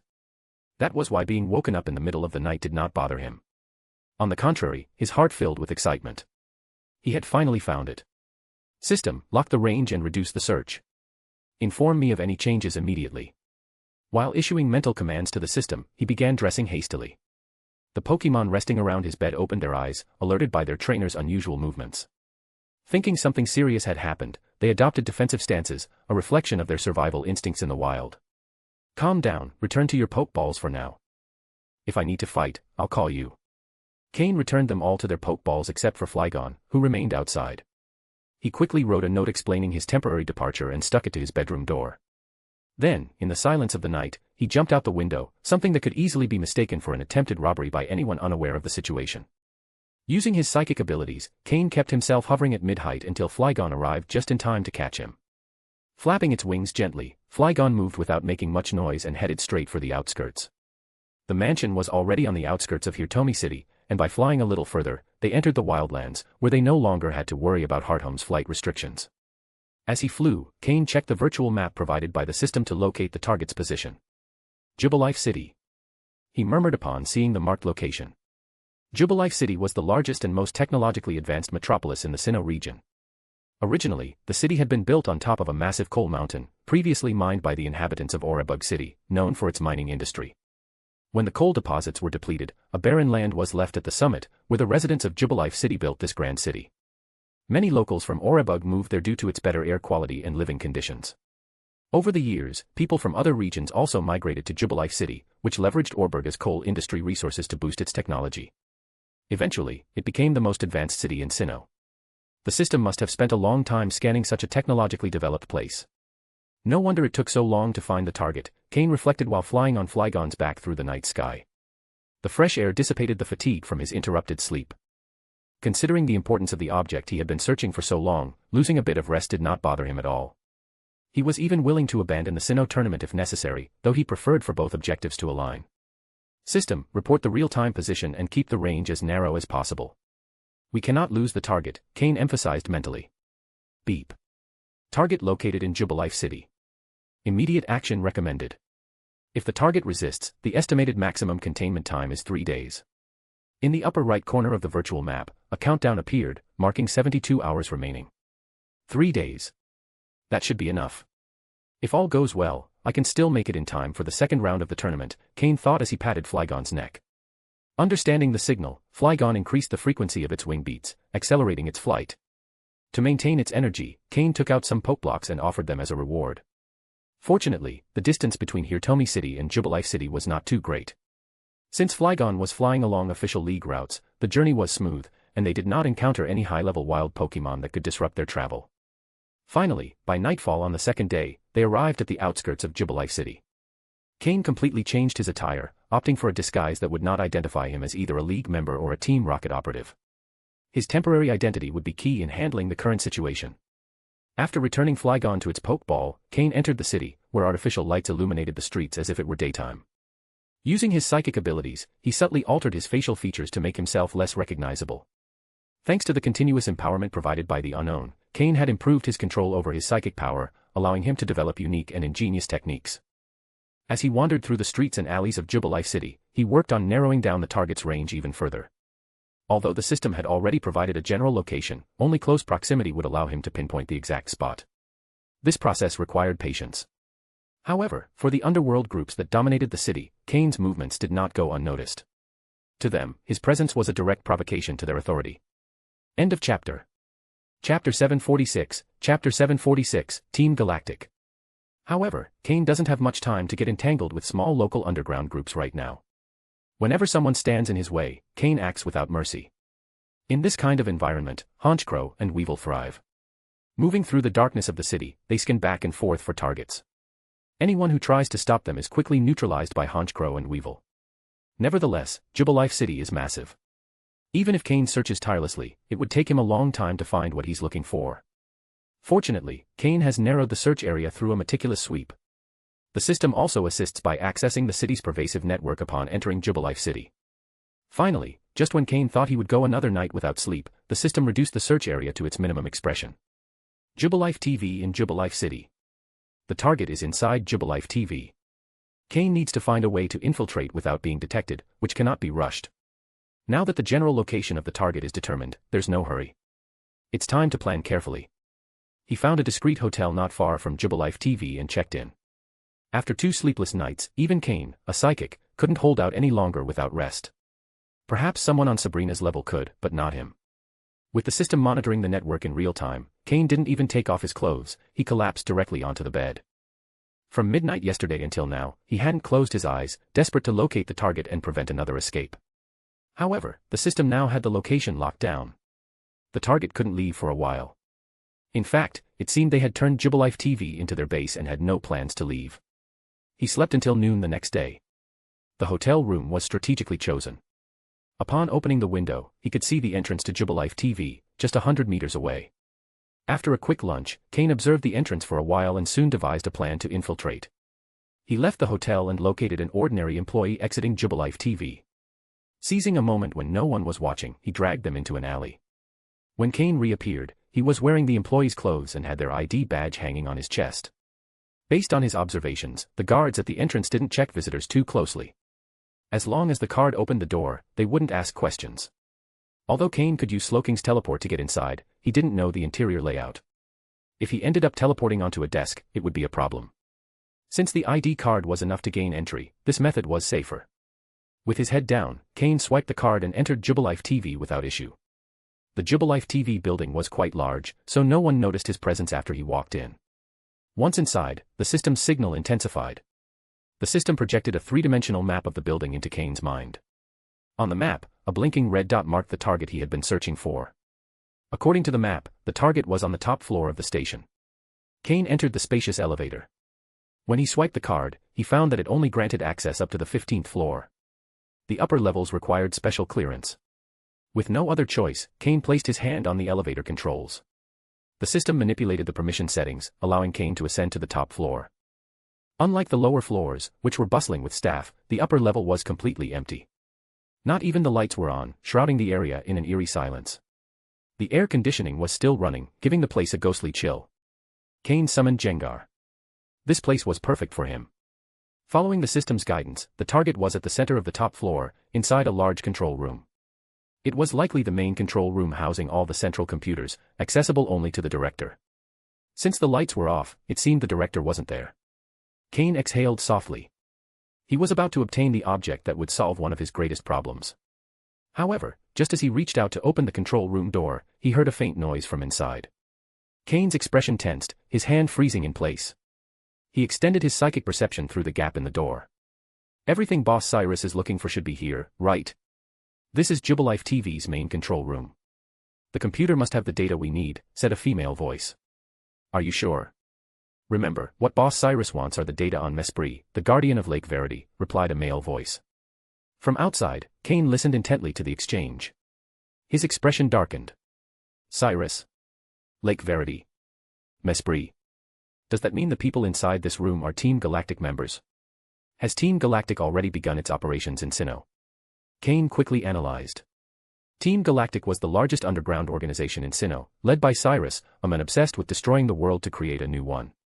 Their goal was to use Dialga and Palkia, the gods of time and space, to erase reality and merge their powers into a newly created world.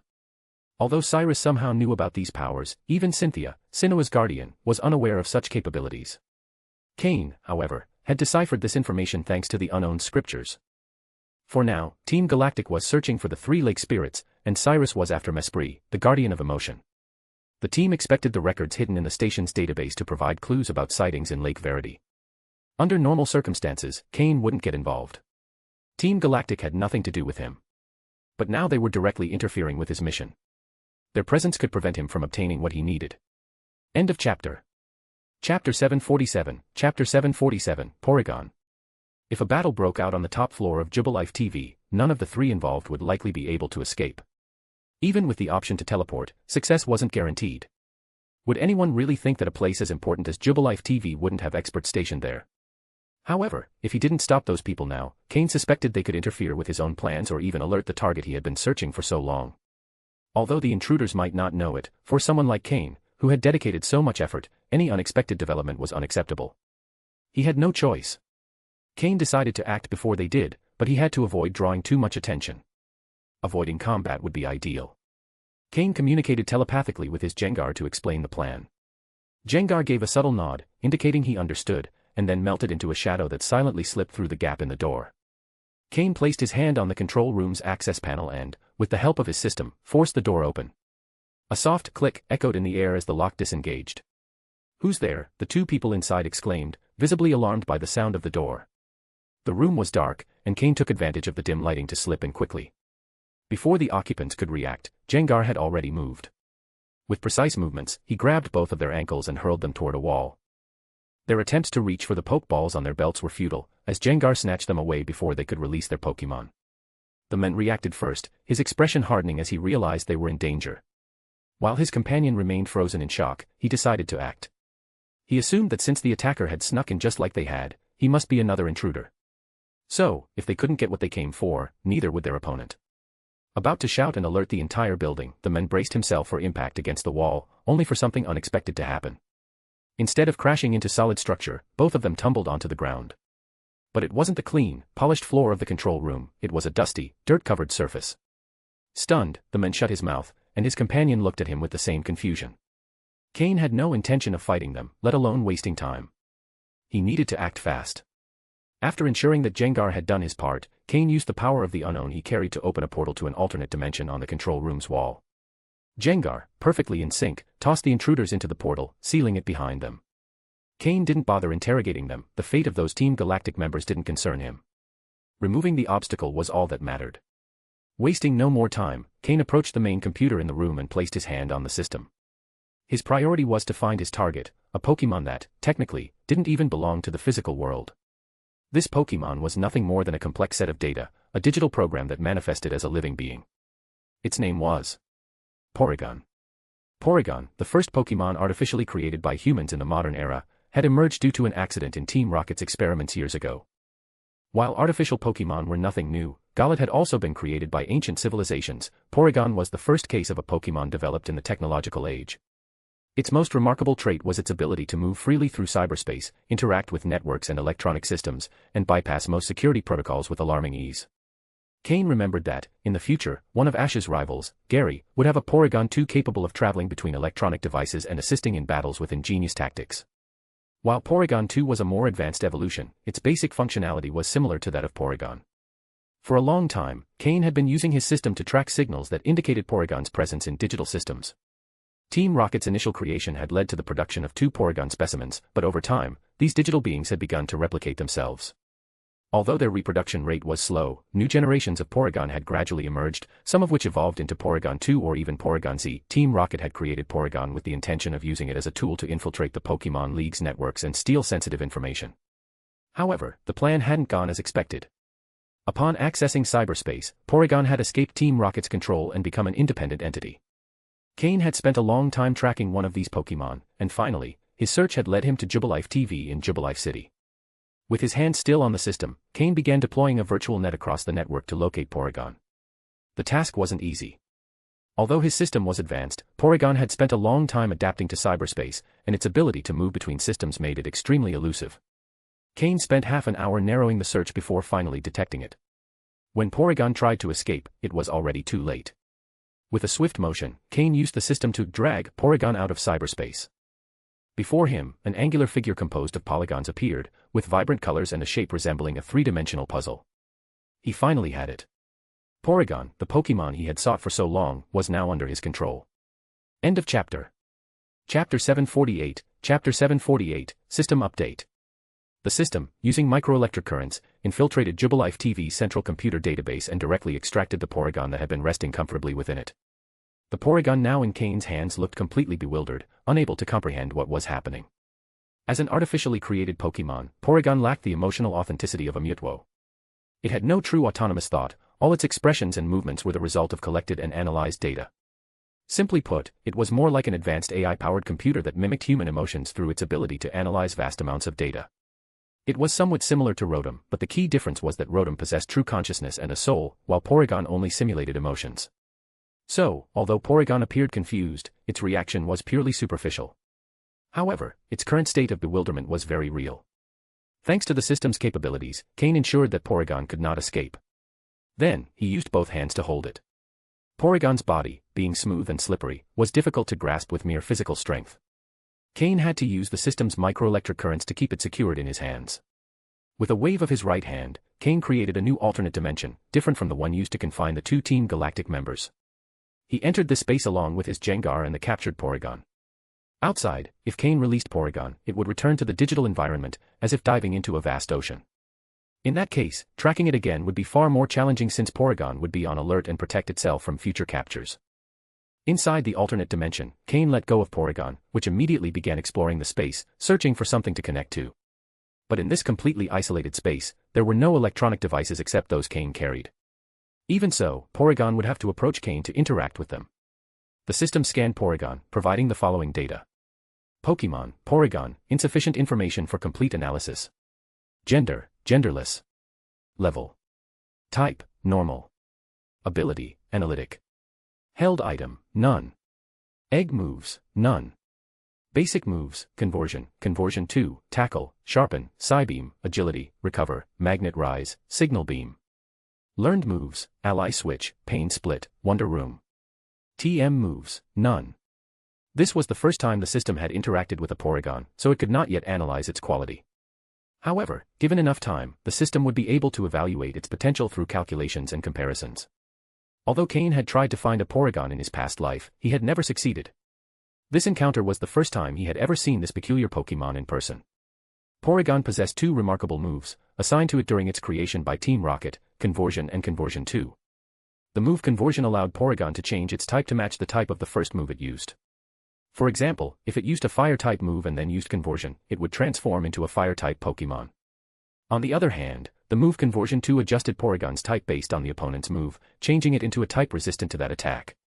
For example, if the opponent used a Fire-type move, Porygon could change to a Water-type to resist it. Both moves made Porygon a master of strategic adaptation, shifting its type to counter threats and maximize its advantage in battle. Despite these impressive abilities, Cain's interest in Porygon did not lie in its combat potential. Cain summoned Slowking, who, at an quasi-elite level, easily defeated the level 30 Porygon. This allowed Cain to capture it effortlessly using a Pokeball. However, this was only the beginning. After capturing Porygon, Cain released it again, placing his right hand on the Pokémon's head. Since Porygon was essentially a digital entity with no real emotions or consciousness, Cain had no moral objections to proceeding with his plan, using the system to take full control of Porygon. After all, Porygon could be considered a computer with advanced functions. The system could intervene and manage it without issue. External database connection detected. Connect, the system announced in Cain's mind. Connect it. Begin full intrusion, Cain ordered. Connection established. Creating external subsystem. Initiating data backup. Establishing initial link. The system reported. Due to Porygon's digital nature, the system could embed a program within it, functioning as a subsystem. This would enable a permanent connection between Cain and Porygon, regardless of distance. With this link, everything Porygon saw could be transmitted as images directly to Cain's system. Additionally, the system could fully control Porygon without interfering with its analytical and decision-making capabilities. If there was anyone in the world Cain trusted completely, it was himself. With Porygon, Cain could extend his reach, delegating certain tasks while focusing on others. While Porygon couldn't physically replace Cain, it could relay his commands to other Pokémon, ensuring they were carried out. The creation of this bond was the main reason Cain had been searching for Porygon. Sitting on the ground, Cain patiently waited as the system established the connection and completed the subsystem configuration. External subsystem configured.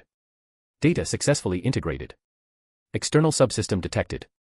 Would you like to perform a system update? Cain, surprised, hesitated for a moment before responding. Update. The system can be updated. This was the first time Cain had heard of such a thing.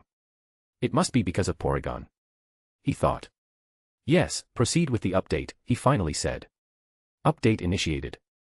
The system will enter standby mode. Scanning capability will remain active. Please wait until the update is complete. After this message, the system fell silent, entering a state of rest along with Porygon, which closed its eyes and collapsed onto the ground, inactive. Both had entered a state of hibernation. End of chapter. Chapter 749. Chapter 749, Arceus surely envies how handsome I am. Cain stored Porygon in its Pokeball. The system felt different from the last time it entered an inactive state.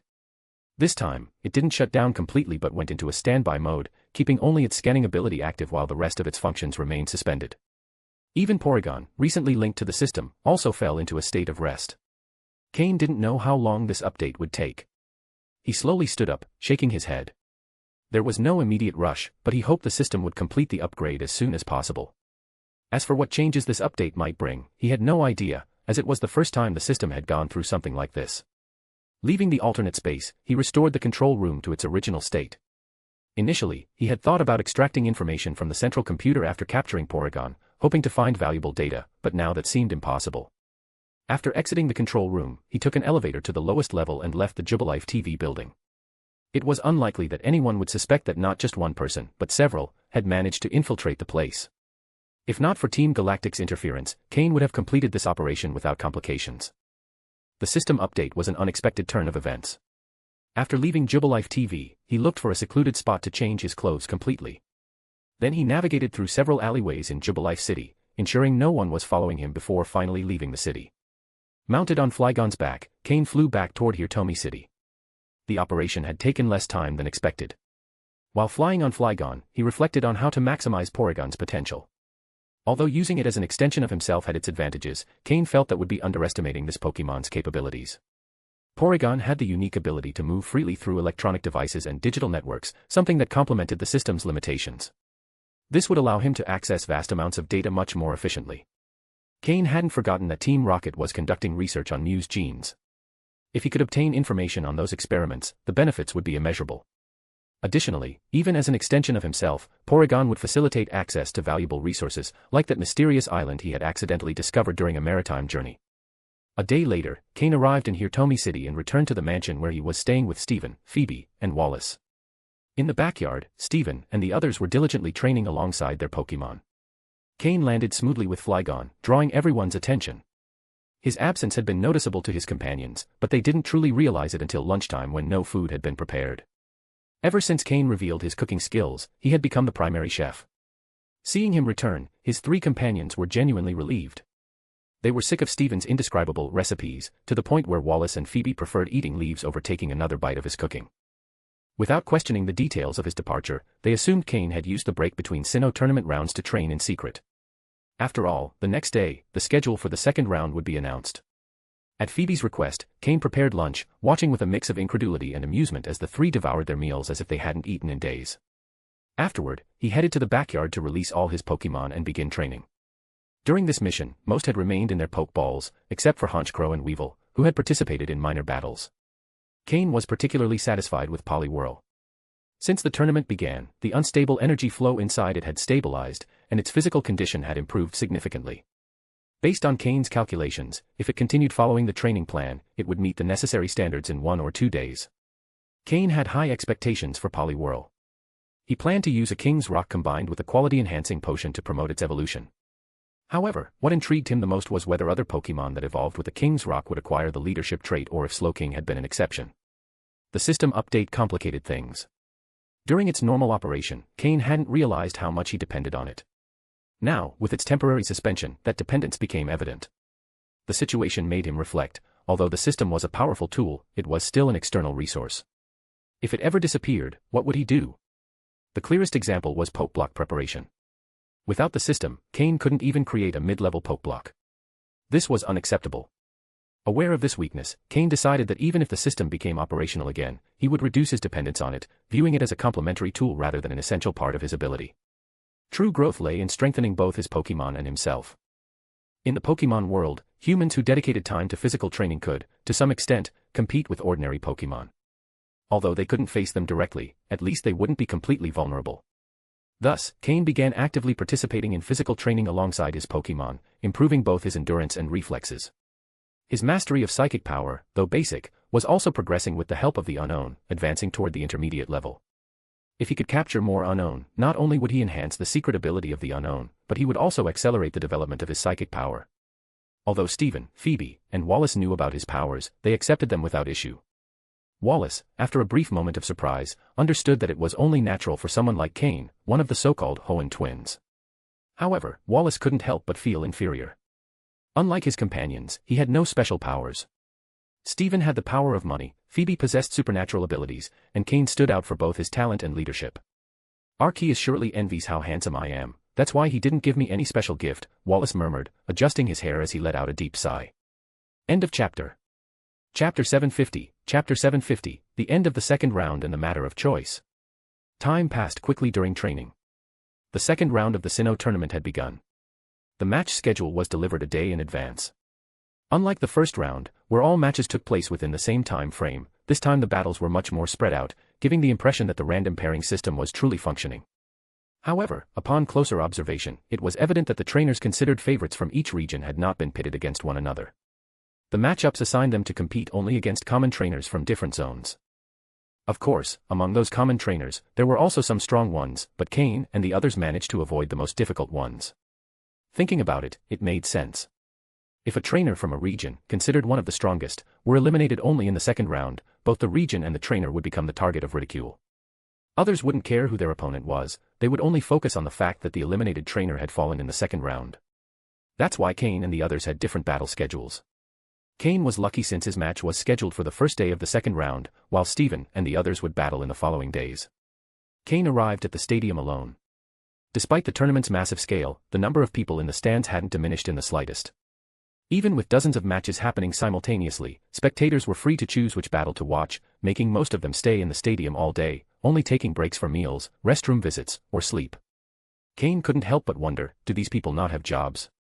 Cain was assigned to one of the battlefields. Many spectators recognized him instantly, and since he was the only favored trainer scheduled for this time slot, the giant screen at the top of the stadium focused on his battle. Cain's opponent was from the Unova region, but what surprised Cain the most was that this competitor turned out to be weaker than the one he had faced in the first round. This is surprising, Cain thought. Progress in this tournament depends a lot on circumstances. If a trainer is lucky and faces weaker opponents in each round, they could easily advance to the top 128. However, reaching the top 64 would be more difficult, as by that stage, the remaining participants were usually favored trainers or highly skilled independents. Since his opponent's level wasn't high, Cain was able to defeat him quickly using Poliwhirl. Poliwhirl fought in a completely different style compared to Swampert, using its speed to toy with its opponent after activating Rain Dance, easily securing a favorable outcome. Although it wasn't as spectacular as his first victory, the crowd still gave Cain a considerable ovation. By now, Cain had become quite well known, especially among trainers. After the battle, Cain quickly returned to the mansion. This competition pace was perfect for him. During the matches, he could focus entirely on battling, and on the days without matches, he could return to the mansion to fine-tune his condition. This allowed him to train his Pokémon without extreme pressure. Though improvements weren't immediate, stability was what truly mattered, ensuring that no major mistakes were made. As the second round progressed, the number of participants was cut in half, leaving just over 2,000 competitors. However, since each round was scheduled with a week-long break in between, competitors had plenty of time to rest and recover. Yet, as the tournament advanced toward the later rounds, rest time would be reduced. By the time it reached the top 128, rounds could be completed in a single day, with rest periods shortened to a maximum of 3 days. During these breaks, if trainers felt that training was becoming monotonous, they could organize small practice battles among themselves. Although this could reveal some of their abilities, all the competitors were exceptionally strong trainers and had no fear of showing their level. After all, even if others discovered something, it wasn't a big deal. On the first day of the second round, it was Cain's turn to battle. The second day was for Steven and Phoebe, and the third day was for Wallace. Once those 3 days had passed, everyone could focus on training their Pokémon again. However, now Cain faced a crucial question in his mind. Should he allow Poliwhirl to evolve at this moment? It was true that after several training sessions, Poliwhirl had reached the level Cain required. But the decision to evolve it or not was an important matter. Undoubtedly, if Poliwhirl evolved into Politoed, its individual power would increase significantly. Moreover, in long-term battles, its ability Drizzle would be a great asset, making it an essential core for Cain's Rain team. However, the problem lay in this: if Poliwhirl evolved, its ability would change to Drizzle, meaning his team would lack a Pokémon with the Swift Swim ability. Although Gengar could use the move skill swap, there was no other Pokémon on the team with that ability, and it wasn't practical to look for one in such a short time. Without a Pokémon with Swift Swim, the team would lose a key component. Finding one on such short notice was unrealistic, and even if he found one, there wouldn't be enough time to train it, making synchronization with the rest of the team difficult. If Poliwhirl didn't evolve, Cain would only need to focus on controlling the weather during battles. While he wouldn't be able to unleash Poliwhirl's full potential, at least he would still have a Pokémon with Swift Swim on his team. Cain found himself undecided. Should he let Poliwhirl evolve now? Feeling a bit frustrated, he decided to take a walk with his Pokémon to see if he could find a solution to his dilemma, hoping to balance both options. If he couldn't find a solution, Cain was willing to give up the chance to win the Sinnoh tournament and allow Poliwhirl to evolve, as that evolution would directly affect Cain's long-term development. He knew what was more important. To clear his mind, Cain decided to head to Lake Verity, not far from Hirtomi City. As one of the 3 great lakes of the region, it was home to the legendary Pokémon known as Azelf, the god of willpower. However, Cain had no intention of getting involved in Team Galactic's affairs. After what happened at Jubilife TV, he had no interest in participating in their plans. With his mind clear, Cain departed without anyone stopping him. Meanwhile, his friends understood that this time away could also serve to improve his abilities. Even though his Pokémon weren't at the highest level yet, Cain was determined to grow stronger. End of chapter. Chapter 751, Chapter 751, Dependence and Release. From Hirtomi City to Lake Verity. Cain first took Route 209 eastward. Riding on his Flygon, the speed was incredible, and within hours, he had reached the end of the route. After that, he only needed to traverse a vast forest to reach Lake Verity. Since his goal was to clear his mind and train, Cain decided not to continue flying with Flygon and instead ventured into the forest on foot. Inside the forest, he summoned all the Pokémon he planned to bring to the Sinnoh tournament. Neither Swampert nor Poliwhirl had the strength to guarantee Cain even reaching the top 16 of the tournament, so strengthening them was essential. At first, Cain thought that, like Steven, he would be missing 3 Pokémon from his team, yet both of them would still achieve good results. But then he realized that Steven's resources were on a completely different level. The pace at which Steven trained his Pokémon was much faster than Cain had imagined. Both Armaldo and Cradily had already reached the advanced level, preventing them from being a burden to Steven. And the most shocking thing was the Aerodactyl that Steven had added to his team. After scanning Aerodactyl, Cain discovered that it was a quasi-elite level Pokémon. And judging by how Steven trained it, it was clear that it wasn't alone but one of his original Pokémon. This greatly increased the pressure on Cain. Training alongside Steven and Wallace, Cain had become quite familiar with both of their Pokémon. If Hoenn's representatives were this strong, what could be expected from those of other regions? Lorelei, although she would be one of Kanto's Elite Four members and not the region's champion, possessed the strength to hold the champion title in other regions. Not to mention Cynthia from Sinnoh, Diantha from Kalos, or the trainers from Unova. Although the ranking he achieved wasn't that important to Cain, he knew that a truly strong person could not give up before the fight even began. Lacking that spirit would mean a lack of ambition. The excuse that Poliwhirl needed to evolve was just a reason to go out and train. The real reason was that Cain felt he was falling behind.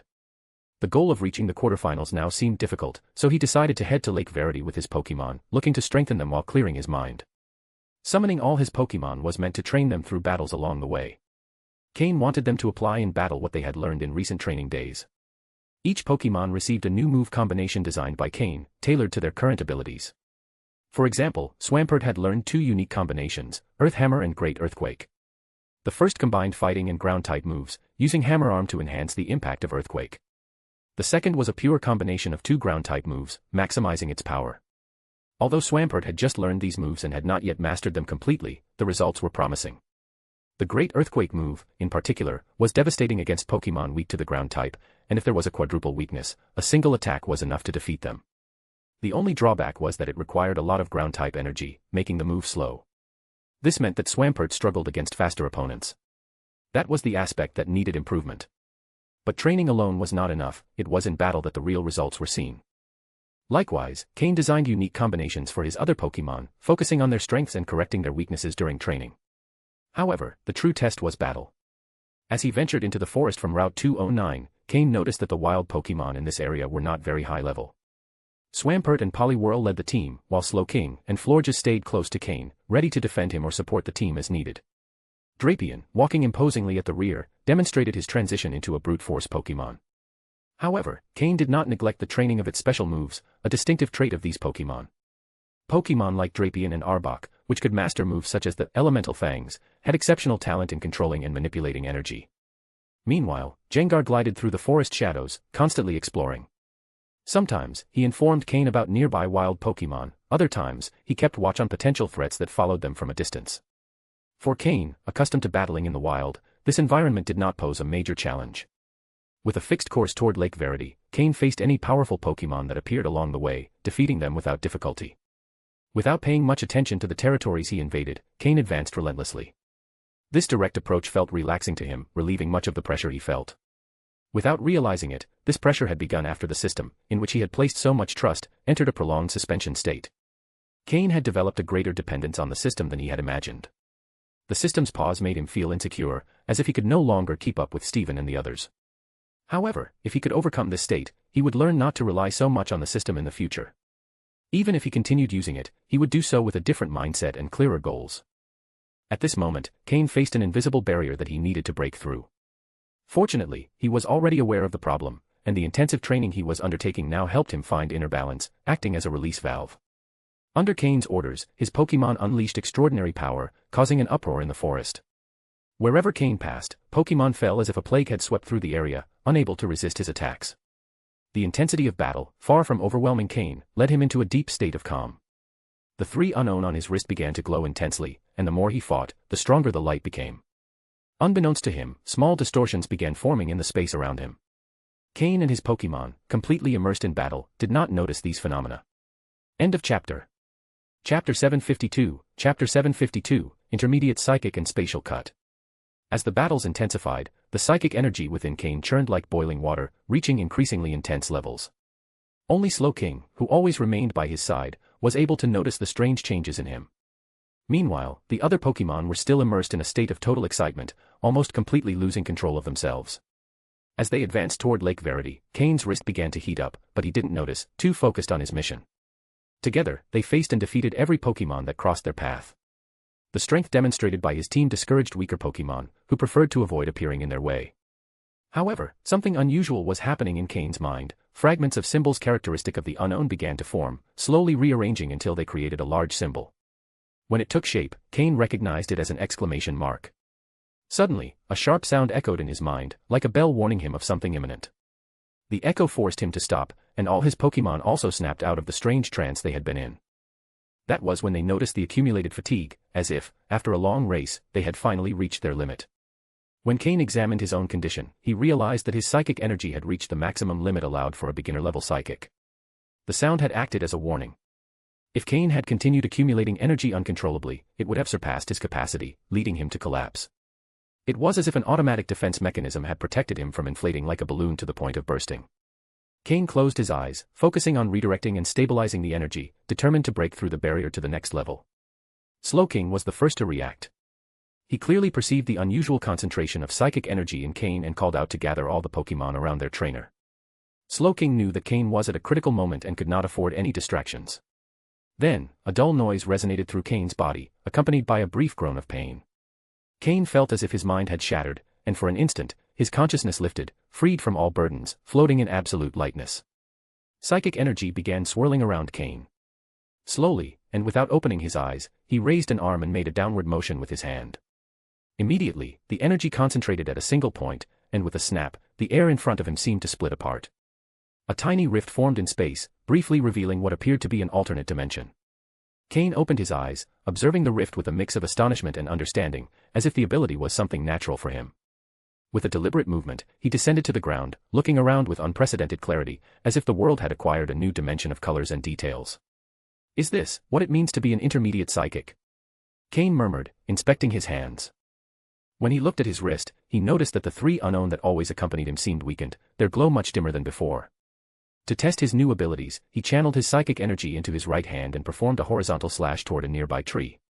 A small rift appeared in space, and half a second later, the tree was cleanly split in 2, crashing to the ground with a loud thud. It's more efficient than any blade, Cain reflected aloud. Slowking, upon hearing this, looked at him incredulously, as if he couldn't believe Cain was comparing such an ability to something so basic. Cain realized that he had unlocked a technique known as spatial cut, an ability recorded in the manual that Sabrina had given him. According to it, not all psychics could use it, it required a special affinity with spatial distortions. Even among advanced-level psychics, only a few could master it. However, Cain seemed to have activated it instinctively upon reaching this new level, perhaps due to the frequent teleportations performed with Slowking or the residual power of the unknown. Moreover, Cain suspected that his constant exposure to the system's use in manipulating alternate dimensions had played a crucial role in developing the spatial affinity. Although the spatial cut was a powerful ability, Cain noticed that it consumed a considerable amount of energy. His first use had drained a quarter of his total reserve, forcing him to use it sparingly. Becoming an intermediate psychic is useful, but it doesn't feel as impactful as I expected, he commented, assessing his condition. Although his mind was clearer and his perception of the surroundings had improved notably, Cain knew he was still far from the level of Sabrina, whose power vastly exceeded that of an average advanced-level psychic. However, there were important improvements that he couldn't ignore.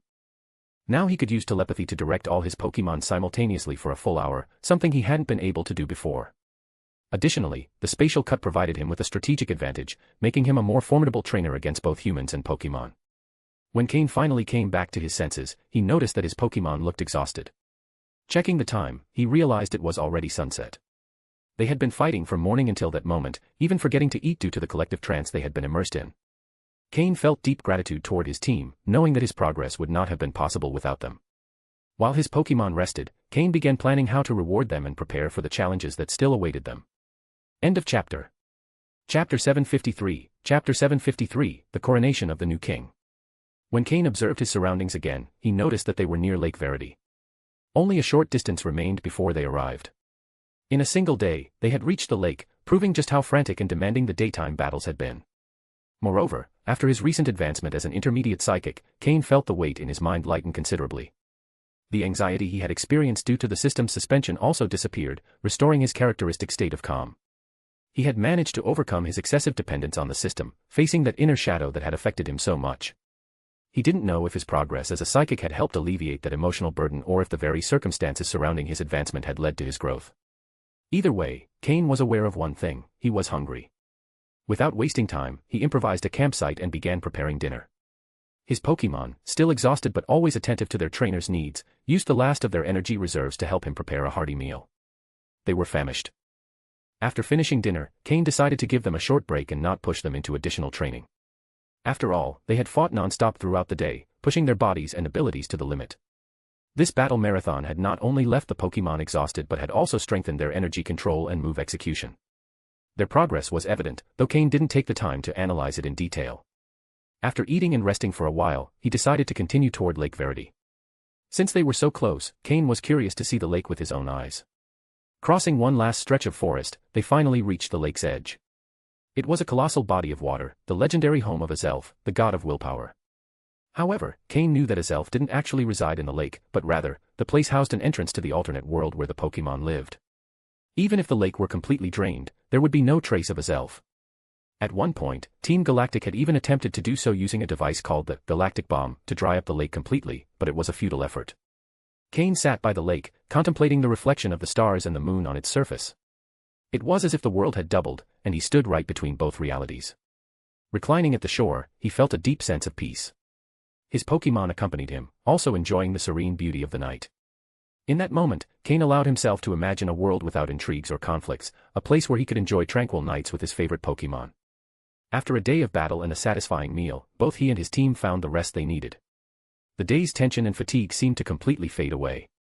The silence and Cain's inner peace quickly led him to sleep. That night passed without interruptions. He didn't even assign a Pokémon to keep watch, yet no wild Pokémon approached to disturb them.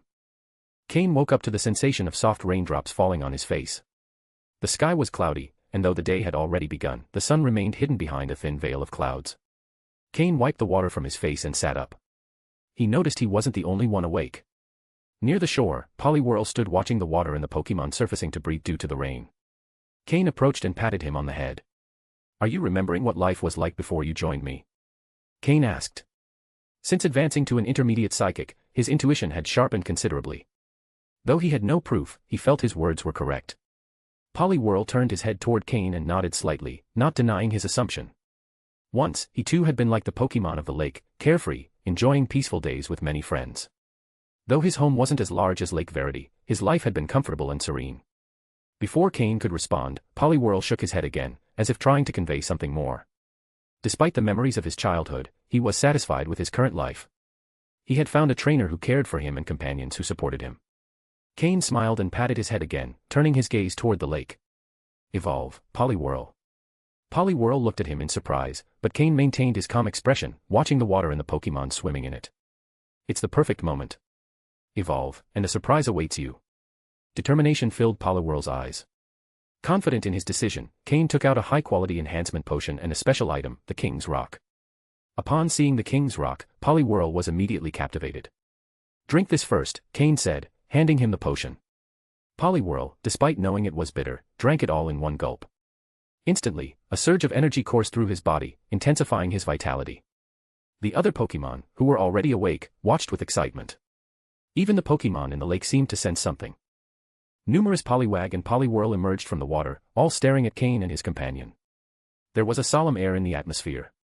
Cain placed the King's Rock on Poliwhirl's head. The latent energy in his body merged with the item's power, and a brilliant light enveloped the Pokémon, marking the beginning of his evolution. From the lake, cries and chants echoed, a celebration that seemed to arise from the depths of the gathered Pokémon's hearts. It was as if they were witnessing a coronation ceremony. The new king has been crowned, Cain murmured as he watched the light. A smile formed on his face, for he knew that his team was about to welcome a new and powerful ally. End of chapter. Chapter 754, Chapter 754, Politoed. Just as Cain had supposed, Poliwhirl's evolution using the King's Rock could benefit from the presence of Pokémon of the same species or a closely related family. The one who perceived this phenomenon most clearly was Slowking, who had undergone a similar evolutionary process. In an almost mystical way, Slowking could sense a new energy emerging from Poliwhirl's body, an imposing presence that could be described as the aura of royalty. Without even trying, this aura also began to emanate from Slowking, not to compete with Poliwhirl, but to guide him, showing the way to what it meant to be a true king among Pokémon. Under this influence, Poliwhirl's aura grew stronger and stronger. Enveloped in the white glow of evolution, his body began to transform visibly. The clouds in the sky thickened, and the rain started to intensify. In the lake, more and more Pokémon emerged to watch. Most were Poliwag and Poliwhirl, but other water Pokémon like Goldeen, Seeking, and Golduck also gathered, seemingly there just to witness the spectacle. Among the crowd, Cain noticed a figure that caught his attention. Though intrigued, he had no time to be distracted. Poliwhirl was at a critical moment in his evolution. Even though the system retained only its basic scanning function, Cain could sense the changes in Poliwhirl thanks to his refined psychic perception. The light drizzle suddenly turned into a downpour, and the clouds thickened so much that the sky appeared as if it were night. The Pokémon in the lake began making excited noises. Their sensitivity allowed them to perceive Poliwhirl's transformation more intensely than Cain could. Croak.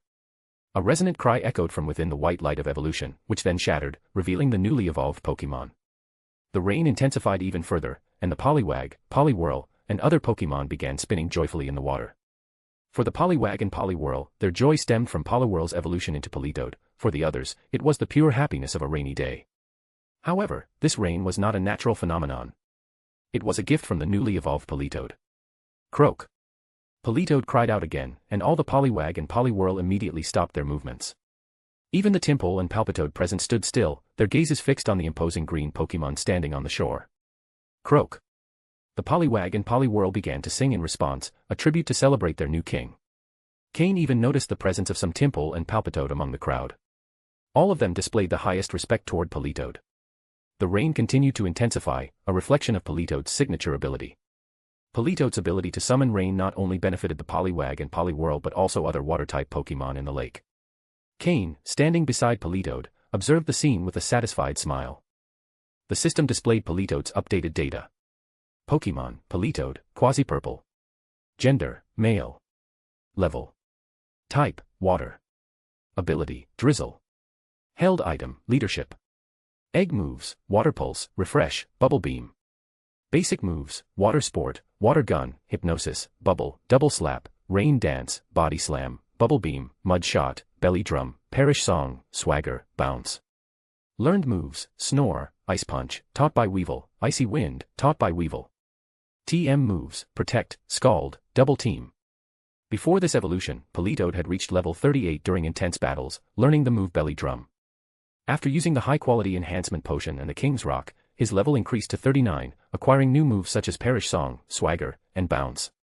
Cain was surprised to see that Politoed's quality had reached the quasi-purple tier.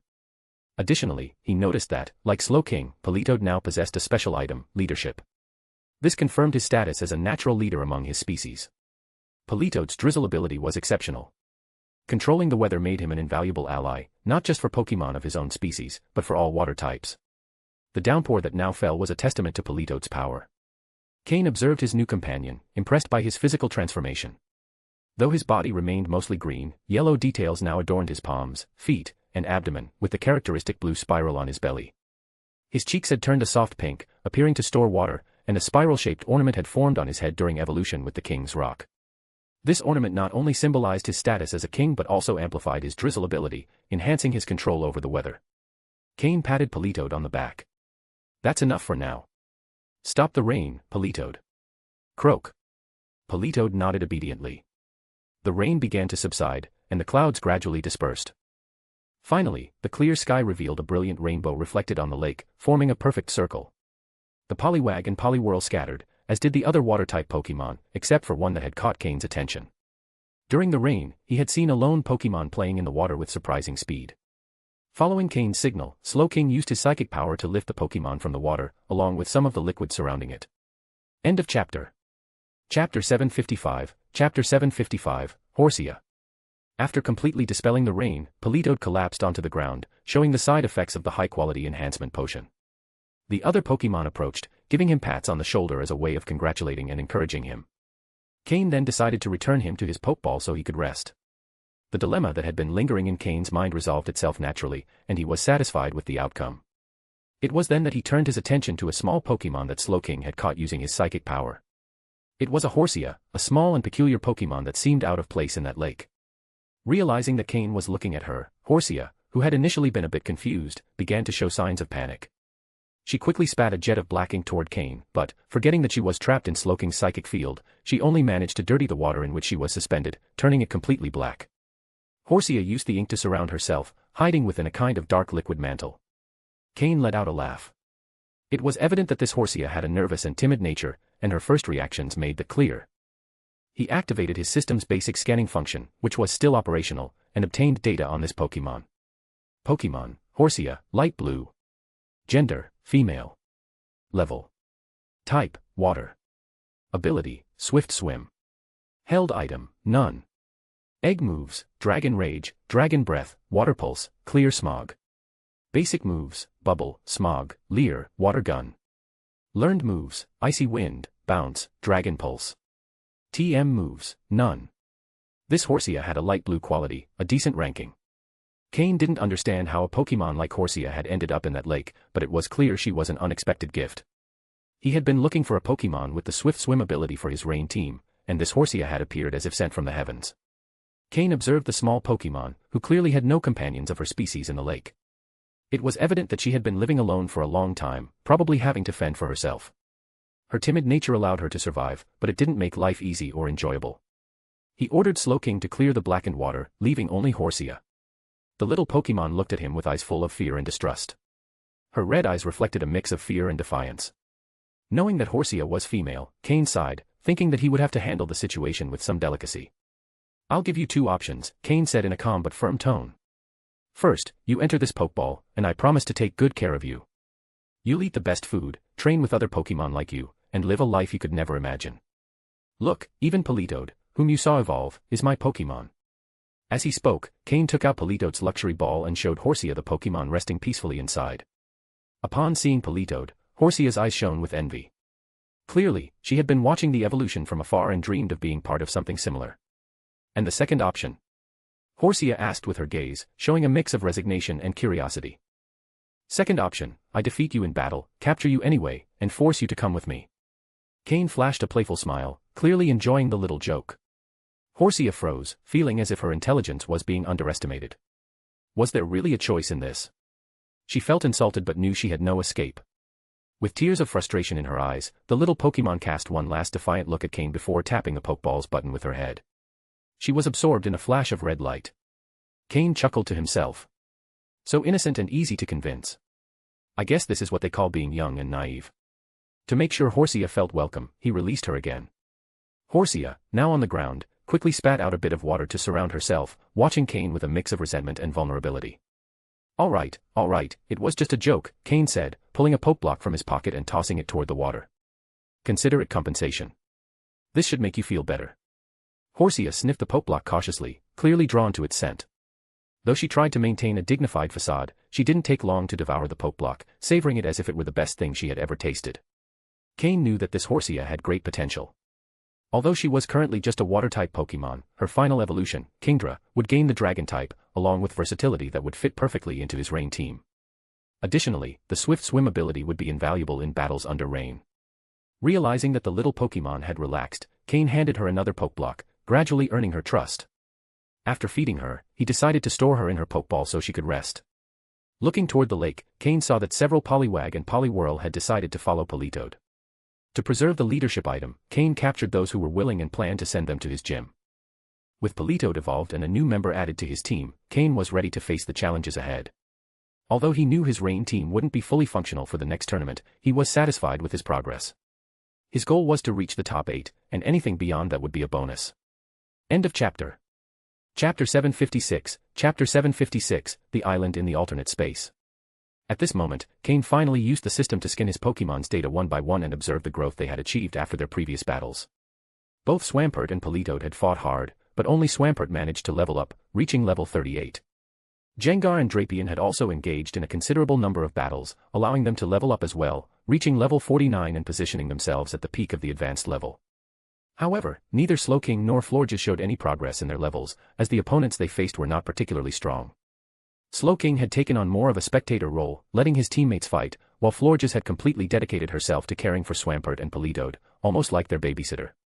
Nevertheless, it was precisely thanks to Florges' presence that Swampert and Politoed were able to fight so freely. Now that Politoed had evolved from a Poliwhirl and Cain had captured a Horsia with the swift swim ability, he was ready to leave Lake Verity. This lake had brought him a lot of luck. However, just as Cain was about to leave, a rift suddenly opened in space above the lake's surface, and from it emerged an unknown. The 3 symbols on Cain's wrist emitted a sudden heat, warning him of the unknown's presence, prompting him to turn and notice the Pokémon. The spatial rift was right above the water's surface. Cain frowned as he observed the unknown. Is that the letter C? The symbol representing this unknown was indeed the letter C. In contrast, the symbols on Cain's wrist were the letters A, D, and Z. It was unclear why this unknown had appeared there. Cain had already discarded the idea of attempting to capture unknown, as conventional Pokeballs didn't work on them. Only a higher-level Pokeball could be effective, and Cain didn't have any available. If an unknown wished to be captured by Cain, it would do so on its own, attaching itself to his wrist just as the previous 3 had. That was why Cain didn't make much effort to capture them. However, this unknown's behavior was strange. Do you want me to follow you? Cain asked, a hint of uncertainty on his face. Not only did this unknown seem unafraid of him, but it also showed no interest in the 3 companions attached to Cain's wrist. It simply signaled for Cain to follow.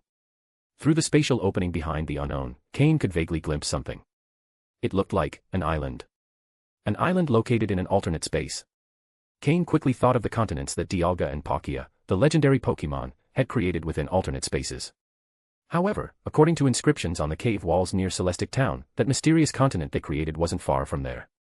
In contrast, Cain was now at Lake Verity, and it would take him more than 2 days of flying at full speed to reach Celestic Town. Though he hesitated for a moment, Cain ultimately decided to follow the unknown. It wasn't that Cain particularly trusted the unknown, but he had come to the conclusion that they didn't seem to wish him harm. Ever since the 3 unknown had attached themselves to his wrist, luck had never stopped smiling on him. First, Marshtom's evolution, then finding the Porygon he had been searching for, the advancement of his psychic abilities to an intermediate level, Politoed's evolution, and on top of that, capturing a high-quality Horsia. Cain was convinced that unknown could be his lucky Pokémon. Moreover, Cain could now perceive danger more clearly thanks to his intermediate-level psychic abilities. The place this unknown pointed to did not give him any clear sense of danger. More importantly, the 3 unknown on his wrist had never shown hostile intentions. If they truly wanted to harm him, they would have done so already. The symbols on his wrist seemed to agree that he should follow the new unknown. After some thought, Cain remembered that there were 4 days left until the 3rd round of the Sinnoh tournament, and if he was lucky, his battle could be scheduled in 5 or 6 days. He recalled all his Pokémon except for Slowking and began walking toward the lake's surface. Thanks to his psychic abilities, Cain could now sustain himself in the air for a limited time. Sometimes, it was worth showing off a little. Upon reaching the unknown and the spatial rift, Cain extended his right hand. A thin layer of psychic energy covered his palm, allowing him to grasp the rift. He was literally holding a spatial rupture in his hands. The sensation was strange, to say the least. So I have some talent for manipulating space, which allows me to hold a rift like this, Cain thought. Suddenly, the 3 symbols on his wrist glowed, and the rift expanded just enough for Cain to enter. After Cain stepped through the rift, it quickly closed behind him without a trace. Inside, Cain discovered that the small island he had seen was not as small as it appeared. Its surface was larger than that of Lake Verity. The unknown shaped like the letter C floated near Cain, guiding him and Slowking toward the island. The alternate space was an incredibly mysterious place. If he had to describe it, he could compare it to a massive interdimensional space, though not as small as the term suggests. In the vast multiverse, the Pokémon world was just one among many, created by Arceus, the Pokémon creator. Dialga and Palkia had also created a continent within such a space, though an incomplete one, while Giratina, the Lord of the Distortion World, inhabited an alternate world that had once been as functional as the Pokémon world, until it was devastated. It was unclear whether Giratina had caused this destruction, but it was known that it had always attempted to invade the Pokémon world, continuously being stopped by Arceus. Within minutes, Cain and Slowking arrived at the island. Although it was in an alternate space, the island was not much different from an ordinary one. There were tall trees, dense bushes, and Pokémon tracks. The unknown floated behind Cain, gently pushing him toward the island's interior. I get it, unknown. No need to push me. I also want to explore this place and find out what it is, Cain replied, intrigued.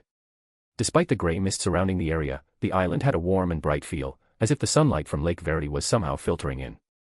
Could this be the alternate space where Uxie resides? Maybe the connection to Lake Verity is the source of this light. Cain couldn't help but formulate this hypothesis, which became more plausible the more he thought about it. The island, with its flora and fauna, had a complete ecosystem, similar to Mythical Island. End of chapter. Chapter 757, Chapter 757, Enormous Restrictions. As Cain walked toward the interior of the island, the unknown that had guided him hesitated for a moment before mimicking the behavior of the 3 previous unknown, attaching itself to Cain's wrist as well. Cain looked at his wrist in surprise and discovered that there were now 4 symbols. What do these unknown really want by joining me? Cain still didn't understand why these Pokémon decided to attach themselves to him. At first, he thought it was just a coincidence, but with the arrival of this new unknown, it was clear that it wasn't. Is there something in me that attracts them? Or are they just looking for a place to rest, and I was chosen by chance? Cain himself found this last idea hard to believe. When his psychic abilities were about to reach the intermediate level, the unknown had played a crucial role. Nothing happens without reason. The unknown must have their own objectives, and although it wasn't clear what they were, Cain assumed that, at some point, he would have to fulfill some kind of mission for them. For now, he put those thoughts aside. If the unknown needed his help, they were unlikely to harm him. In fact, they would probably even contribute to strengthening him to ensure he could meet their expectations later on. For unknown together should have significantly greater capability than 3. With this thought, Cain continued advancing alongside Slowking toward the island's interior. The unknown hadn't indicated a specific destination, so Cain chose to explore on his own. This island, possibly never before visited by humans, could have resources comparable to those of the Mythical Island. The big question was how strong the Pokémon that lived here would be. Cain brought only Slowking with him, ensuring a balance between mobility and combat power. As soon as they arrived on the island, Slowking left a psychic mark as a reference point. In case of an emergency, Slowking could use teleport to escape. Cain also thought that exploring this enormous island wouldn't be a matter of just a day or 2. He might have to interrupt the exploration halfway and return later, depending on the unknown's reactions. If he managed to enter once, he could surely do it again. Just as he expected, shortly after entering the forest, Cain encountered his first Pokémon. To his surprise, it was a Bronzong. Bronzong are Pokémon that have existed since ancient civilizations and have survived to the present day. In ancient times, Bronzong was worshipped as a god of the harvest, as it was believed to open portals to another world and bring rain. The rains generated by Bronzong favored the growth of crops and plants. Thinking about it, the other world Bronzong could open might be a region within an alternate space. If so, it could mean that this species has the ability to travel between alternate spaces in the Pokémon world. This probably required a high level of power. When Bronzong saw Cain and Slowking, its red eyes gleamed intensely, and a powerful psychic energy was released like an arrow directly toward them. Slowking reacted quickly and stepped in front of Cain. Using its own psychic energy, Slowking created a shield that managed to stop Bronzong's attack, though not without difficulty. The impact pushed Slowking back 2 or 3 meters. Cain quickly analyzed the situation with the help of the system. Pokémon, Bronzong, dark green. Gender, genderless. Level. Types, Steel plus Psychic. Ability, Levitate. Held item, none. Egg moves, none. Basic moves, Block, Sunny Day, Rain Dance, Tackle, Confusion, Hypnosis, Imprison, Confuse Ray, Psywave, Iron Defense, Feint Attack, Safeguard, Future Sight, Metal Sound, Euro Ball, Extrasensory, Payback, Heal Block. Learned moves, Stealth Rock, Iron Head, Gravity, Iron Defense, Zen Headbutt. TM moves, none. At level 57, this Bronzong had considerable strength. Although Cain didn't know Bronzong in depth, ever since he had befriended Steven Stone, he had thoroughly researched Steel-type Pokémon. This allowed him to better understand their abilities and prepare for any possible confrontation. Bronzong don't have defined habitats, making them difficult to find. As Bronzer's evolution, they share the same type and resistance as Steven's powerful Metagross. Cain also noticed that the Bronzong in front of him not only had excellent defenses but also displayed unusual hostility. Is it because I'm an intruder? Cain wondered. Bronzong didn't give him much time to think before launching another attack, this time using confusion. Cain reacted quickly, throwing 2 Pokeballs to the ground. Drapion and Florges appeared to reinforce Slowking. However, just as Cain considered releasing a 4th Pokémon, a strange sensation stopped him. His mind filled with a message formed by the unknown symbols. On this island, you can only use 3 Pokémon simultaneously. Additionally, spatial storage systems will be disabled.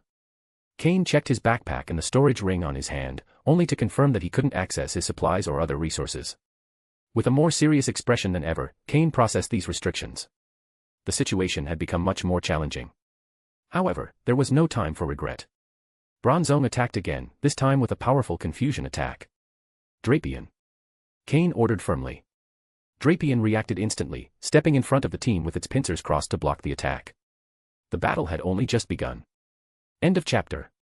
Chapter 758, Chapter 758, extraordinarily powerful. To Cain's surprise, Bronzong's confusion attack was not completely nullified by Drapion's dark typing. Instead, it managed to push Drapion back a meter before gradually dissipating. Although Drapion didn't take real damage, it was clear that Bronzong's psychic powers were strong enough to affect a dark-type Pokémon like him to some extent. This meant that the offensive capability of confusion had surpassed the usual immunity limits of dark-type Pokémon. Slowking was also surprised. Even when he attacked Drapion, he had to use Miracle Eye for his psychic-type moves to take effect. It seemed that, for some reason, this Bronzong had experienced a massive boost in its psychic abilities. However, now was not the time to dwell on that. The opponent had already launched 2 attacks, while Cain and his team had yet to counter even once. This was clearly unacceptable. Even though the trio of Pokémon did not have the advantage, it didn't mean they had no chance to fight. Slowking, use Nasty Plot and then Skill Swap on Bronzong. Florges, use Camouflage and Energy Ball. Drapion, close in quickly and use Taunt. With telepathy activated, Cain established a connection with his Pokémon and transmitted his orders directly into their minds. Although Bronzong had a double weakness to ground-type moves, its Levitate ability rendered them ineffective. The first step was to bring it down to the ground. Additionally, Bronzong clearly had considerable weight. If it lost Levitate, it would also lose mobility, leaving it completely vulnerable to attacks. Slowking's psychic power surged rapidly, and after using Nasty Plot, a spark of wisdom shone in his eyes, enhancing his command over his moves. Then, Skill Swap was directly used on Bronzong. Slowking gained the Levitate ability, floating gently in the air, while Bronzong, with an incredulous look, dropped to the ground with a dull thud. Bronzong attempted to hover using its psychic power, but it wasn't accustomed to relying on its own energy to levitate. Other Pokémon like it, who lack Levitate as an ability, develop the habit of using their psychic power to stay airborne. But this Bronzong, which had always relied on Levitate, was completely disoriented by the sudden loss of its ability. Taking advantage of this opportunity, Drapion lunged forward with great force and, in an instant, reached Bronzong. Using Taunt, it prevented Bronzong from using non-offensive moves, forcing it to stay grounded. Immediately, Florges' energy ball attacks began striking Bronzong directly. Each glowing green orb hit Bronzong's surface, producing a sound similar to striking an ancient gong with force, dong. Dong. Dong. Although the noise was impressive, the actual damage to Bronzong was minimal. Cain adjusted his orders. His psychic power, now stronger after reaching the intermediate level, activated telepathy once more. Following the new commands, the Pokémon changed their tactics. Drapion retreated a few steps and began forming a dark sphere in front of its mouth, Shadow Ball. Meanwhile, Slowking puffed up its cheeks, a wisp of smoke escaping its mouth before releasing a large stream of fire toward Bronzong. But before the attacks could land, Bronzong unleashed an extraordinarily powerful wave of psychic energy. Even though Confusion was a basic psychic-type move, it carried an intensity that could only be matched by Slowking's strongest psychic attacks. Drapion's Shadow Ball struck Bronzong, but at the same time, Drapion was hit by Bronzong's Confusion, which pushed it back without causing significant damage. Slowking's Flamethrower managed to inflict some harm on Bronzong, but not enough to take it down. Bronzong then released another burst of psychic power, breaking the effect of Taunt. Now, Bronzong attempted to levitate again. Cain knew that keeping it grounded was crucial. If it managed to lift off, its weight and slowness would no longer be disadvantages. Fortunately, under Cain's direction, Florges quickly changed tactics, using Grass Knot to summon roots from the ground, binding Bronzong and immobilizing it once more. Bronzong, its red eyes gleaming intensely, was experiencing the discomfort of being at a disadvantage for the first time. But it had no intention of surrendering. It began spinning rapidly, activating Euro Ball. Cain ordered an all-out offensive as Bronzong struggled to free itself. Drapion attempted to use Taunt again, but this time, it failed. The roots shattered, and with its rapid rotation, Bronzong crashed into Drapion, sending it flying. Cha! Drapion cried out, struck hard, nearly losing its breath and teetering on the edge of being unable to fight. Euro Ball grows more powerful the greater the speed difference, and thanks to this effect, Drapion had taken considerable damage. Cain reacted swiftly, commanding Florges to use grassy terrain to heal Drapion. He also had her use Lucky Chant to protect against a critical hit. With this support, Drapion managed to recover just enough to continue fighting. The battle against Bronzong was proving to be far more challenging than Cain had anticipated. This wild Pokémon possessed an unusual level of strength and skill, almost as if it had been trained. Although Cain ultimately managed to coordinate his 3 Pokémon to defeat Bronzong, it was not an easy victory. Drapion and Slowking were severely injured, and Florges had only emerged unscathed thanks to her defensive positioning. This experience taught valuable lessons to both Cain and his Pokémon, strengthening their teamwork and strategic abilities. End of chapter. Chapter 759, Chapter 759, Returning to the Wild. Based on the idea of wasting nothing, Cain decided to try capturing Bronzong with a Pokeball. Even if he didn't plan to use it, he could keep it as a sort of antique to display in his home. Should I consider giving it to my subordinates? It was absurd. None of them were in any condition to handle a Pokémon of this level, their maximum limit was advanced level Pokémon. However, when Cain threw the Pokeball at Bronzong, it failed to capture it. It was as if it were an empty shell, opening without any effect. Cain stood bewildered for a moment. Soon, the unknown explained the reason to him. On this island, capturing Pokémon was not possible. Upon hearing this, Cain couldn't help but feel frustrated. He had defeated a Bronzong with remarkable power and special characteristics, but couldn't add it to his team. Additionally, the main purpose of coming to this island remained a mystery. All of this left Cain in a perplexing position. With no other choice, he left Bronzong behind. It was too heavy, even more so than Larvitar, and Cain wasn't interested in carrying such a burden with him. Florges then treated the wounds of Slowking and Drapion. Even though it had only been a battle against a single Pokémon, both felt considerable pressure. However, this also had a positive side. The pressure could serve as a catalyst for Drapion to reach quasi-elite level. Intrigued by what the island might offer, Cain continued moving deeper into it.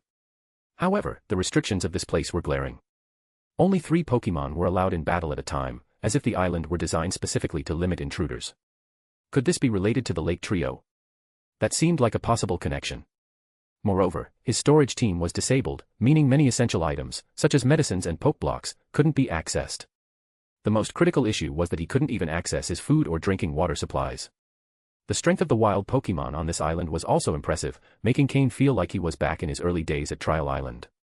No tools, no supplies, no outside help. Everything had to start from scratch. This time, however, he didn't have the system that used to assist him, the one that allowed him to craft Pokeblocks with rudimentary tools.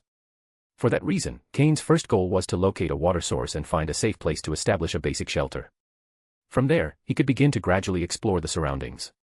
The difference between this and his arrival at Trial Island was that now he had a strong team of Pokémon in whom he fully trusted. That trust gave him the courage to explore this mysterious island. As for leaving, since this was a rare opportunity to explore a virgin island, Cain wanted to make the most of it. Who knows if he'd ever be able to return? What if the unknown couldn't find the way back? With Drapion and Slowking recovering little by little, Cain continued his journey deeper. Luckily, Florges was there to heal and treat the lighter injuries, otherwise, he would have had to abandon the exploration after the battle with Bronzong. It seemed that fate was on his side. Not long after leaving the battlefield, Cain heard the sound of flowing water. Approaching, he discovered a small lake. On an island like this, a lake could be the primary water supply for the local Pokémon. Therefore, Cain had to proceed with caution. If they encountered wild Pokémon, they were likely to attack to defend their territory. Even a normally calm Bronzong had attacked Cain upon seeing him. Fortunately, when Cain reached the lake, he only saw a Girafarig retreating, unaware of his presence. A short distance from the lake, Cain found a giant tree. Here, the secret powers of the unknown did not work. Being in an alternate dimension, they couldn't build a dimensional shelter in another alternate space. However, the tree was large enough to serve as shelter for Cain and his Pokémon. First, Drapion used its pincers to cut off a large portion of bark. Then, Cain instructed it to hollow out the inside of the trunk, creating a rudimentary but functional tree home. Slowking was sent to the lake to gather water using its psychic powers. With no basic utensils like pots or containers, Cain had to improvise. Drapion cut thick branches, and after hollowing them out, turned them into bowls and cups where they stored water. Being made from fresh plant material, there was no risk of contamination. To cook or boil water, Drapion used hard stones, shaping them into primitive pots. Though rudimentary, the result was functional. Meanwhile, Florges arranged the inside of the shelter. Using leaves, flowers, and grass, it made the space more comfortable and cozy, a task it handled with great skill. The lake water was also treated before Cain consumed it. Although the Pokémon could drink it directly, for a human it would be dangerous due to the possible presence of bacteria or microorganisms. With medicines unusable, getting sick here would be an unacceptable risk. Once the issues of food and shelter were addressed, Florges used its grass-type energy to seal the entrance with the leftover bark, ensuring the shelter blended into the environment. For Cain, this was an experience that brought back memories of his time as a wildman. The difficulty and the unknown environment stirred excitement both in him and his Pokémon. In the outer areas, the battles no longer posed a challenge, the opponents were either too weak or outnumbered. Here, Pokémon were scarce, but their power was remarkable. Even Slowking felt the pressure, and Drapion was more excited than ever. With its pincers constantly moving, Drapion seemed to find happiness in this struggle. They hadn't advanced much when they encountered another formidable Pokémon. It was a Grumpig, similar to the ones Cain had known before, which had provided him with useful items to enhance psychic abilities. However, this Grumpig was unlike the others. Its level had reached 58, surpassing even the earlier Bronzong. The battle began immediately, with no words or pauses. End of chapter. Chapter 760, Chapter 760, Growth. 3 days later, by Lake Verity, a spatial crack opened in the air, as if someone were pulling an invisible zipper. A man, wearing somewhat torn clothes, stepped out of it with a firm stride. His feet didn't touch the ground, a thin layer of psychic energy allowed him to walk through the air. Slowly, he moved from the surface of the lake to the shore. Though his clothes were worn, he wore a confident expression on his face, and his eyes shone with determination and energy. By his side was an imposing Pokémon, 2 meters tall with a body of pinkish hues, accompanying him without straying. This man was none other than Cain, who had spent 3 days on the mysterious island. By his side was his inseparable Slowking, who had been with him throughout the dangerous journey. During those 3 days, Cain had survived on the island without access to his storage team, forced to live primitively. His clothes had been worn down after facing numerous challenges and wild Pokémon of exceptional strength. Many times he had to defend himself and flee, leaving marks of his experience on his attire. Despite the difficulties, the benefits he gained from this trial were invaluable. One of the most important aspects was that, upon stepping out of the crack, the unknown on his wrist communicated to him that next time, he would also be able to open access to the island, as long as he did so from Lake Verity. This news meant that the mysterious island, unexplored and full of high-level Pokémon, had essentially become Cain and his team's exclusive training ground. Though the limitations were considerable, the benefits far outweighed the drawbacks. Once his feet touched solid ground, Slowking used teleport to take Cain far away from Lake Verity. Not wanting to waste any more time, Cain summoned Flygon, who had been unused for a while, and immediately headed toward Hirtomi City. His plan was to establish landmarks with Slowking along the way, to facilitate future trips to the island. When Cain returned to his mansion in Hirtomi City, he found no sign of Steven or the others. Fortunately, no one saw him in his current state, so he took the opportunity to shower and change into fresh clothes. With a new appearance, feeling more comfortable and revitalized, he felt ready to face what was next. When Steven and the others finally returned, their expressions showed surprise upon seeing Cain. After a brief conversation, Cain found out that they had gone out to seek battles simply due to a lack of excitement during their training. Apparently, their opponents were other top trainers from various regions. These battles allowed them to exchange information and measure their strengths, so they all accepted the challenge without hesitation. This reflected a problem with the pace of the Sinnoh tournament. The progression of the tournament was absurdly slow, especially for quasi-elite level trainers. In light of this, they had filed a complaint with regional officials, who had then passed the message along to the league organizers. However, this bureaucratic process took almost a week to reach those responsible. Fortunately, the league took their concerns seriously and decided to accelerate the tournament's development. With this change, the 500 battles of the third round would take place in just 2 days, using multiple stadiums simultaneously. 3 days after concluding this round, the fourth round would begin, and after 3 more days, the fifth round would take place to decide the 128 finalists. Although this change benefited most, for Cain, who now had access to an excellent training spot, it was an inconvenience. The tournament's acceleration reduced the time Cain could dedicate to training on the island, which might make it harder for his Pokémon to fully adapt to the environment before it ended. That night, Cain released his entire team for an evaluation. His Pokémon had experienced uneven growth due to the different opportunities and challenges on the island. The highest level was Slowking, who, after 3 days of intense battles, had reached level 56. This remarkable improvement, considering its previous level, was proof of the tough training on the island. At the quasi-elite level were Drapion and Jengar, who also participated in the Sinnoh tournament. Both had reached level 51 and firmly established themselves at the quasi-elite level. On the island, where Psychic-type Pokémon predominated, they had been crucial due to their moves and type advantages. Below them were Honchkrow and Weevil. Although both had performed excellently, they did not participate in the tournament, so their battles had been less frequent. Even so, they reached level 49, just 1 step away from the quasi-elite level. On the other hand, Florges, being the team's only support Pokémon, played a crucial role on the mysterious island. Due to her importance in the group, her level increased rapidly, matching that of Honchkrow and Weevil, also reaching level 49. Swampert and Politoed, however, faced difficulties due to their lower levels compared to the wild Pokémon on the island. Still, Swampert made a significant advancement, rising from level 38 to 42. Politoed, on the other hand, had only recovered from the effects of the potion on the last day, limiting its progress. Nevertheless, it gained 2 levels, reaching level 41 and officially entering the advanced level. Finally, there were the team's youngest Pokémon, Combusken, Aron, Larvitar, Bagon, and Horsia.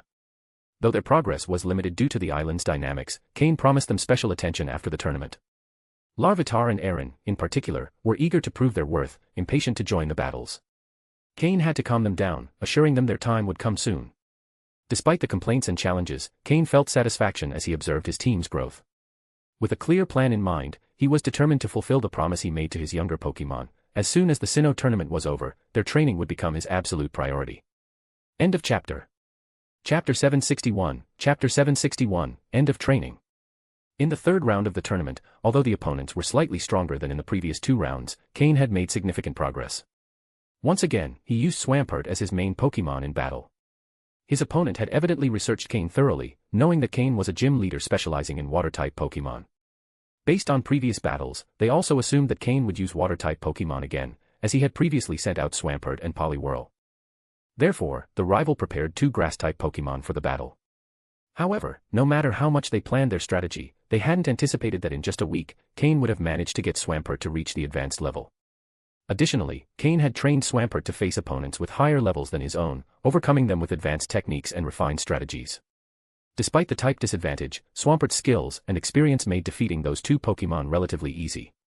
Swampert's combined moves were now more fluid and effective, demonstrating absolute control in battle.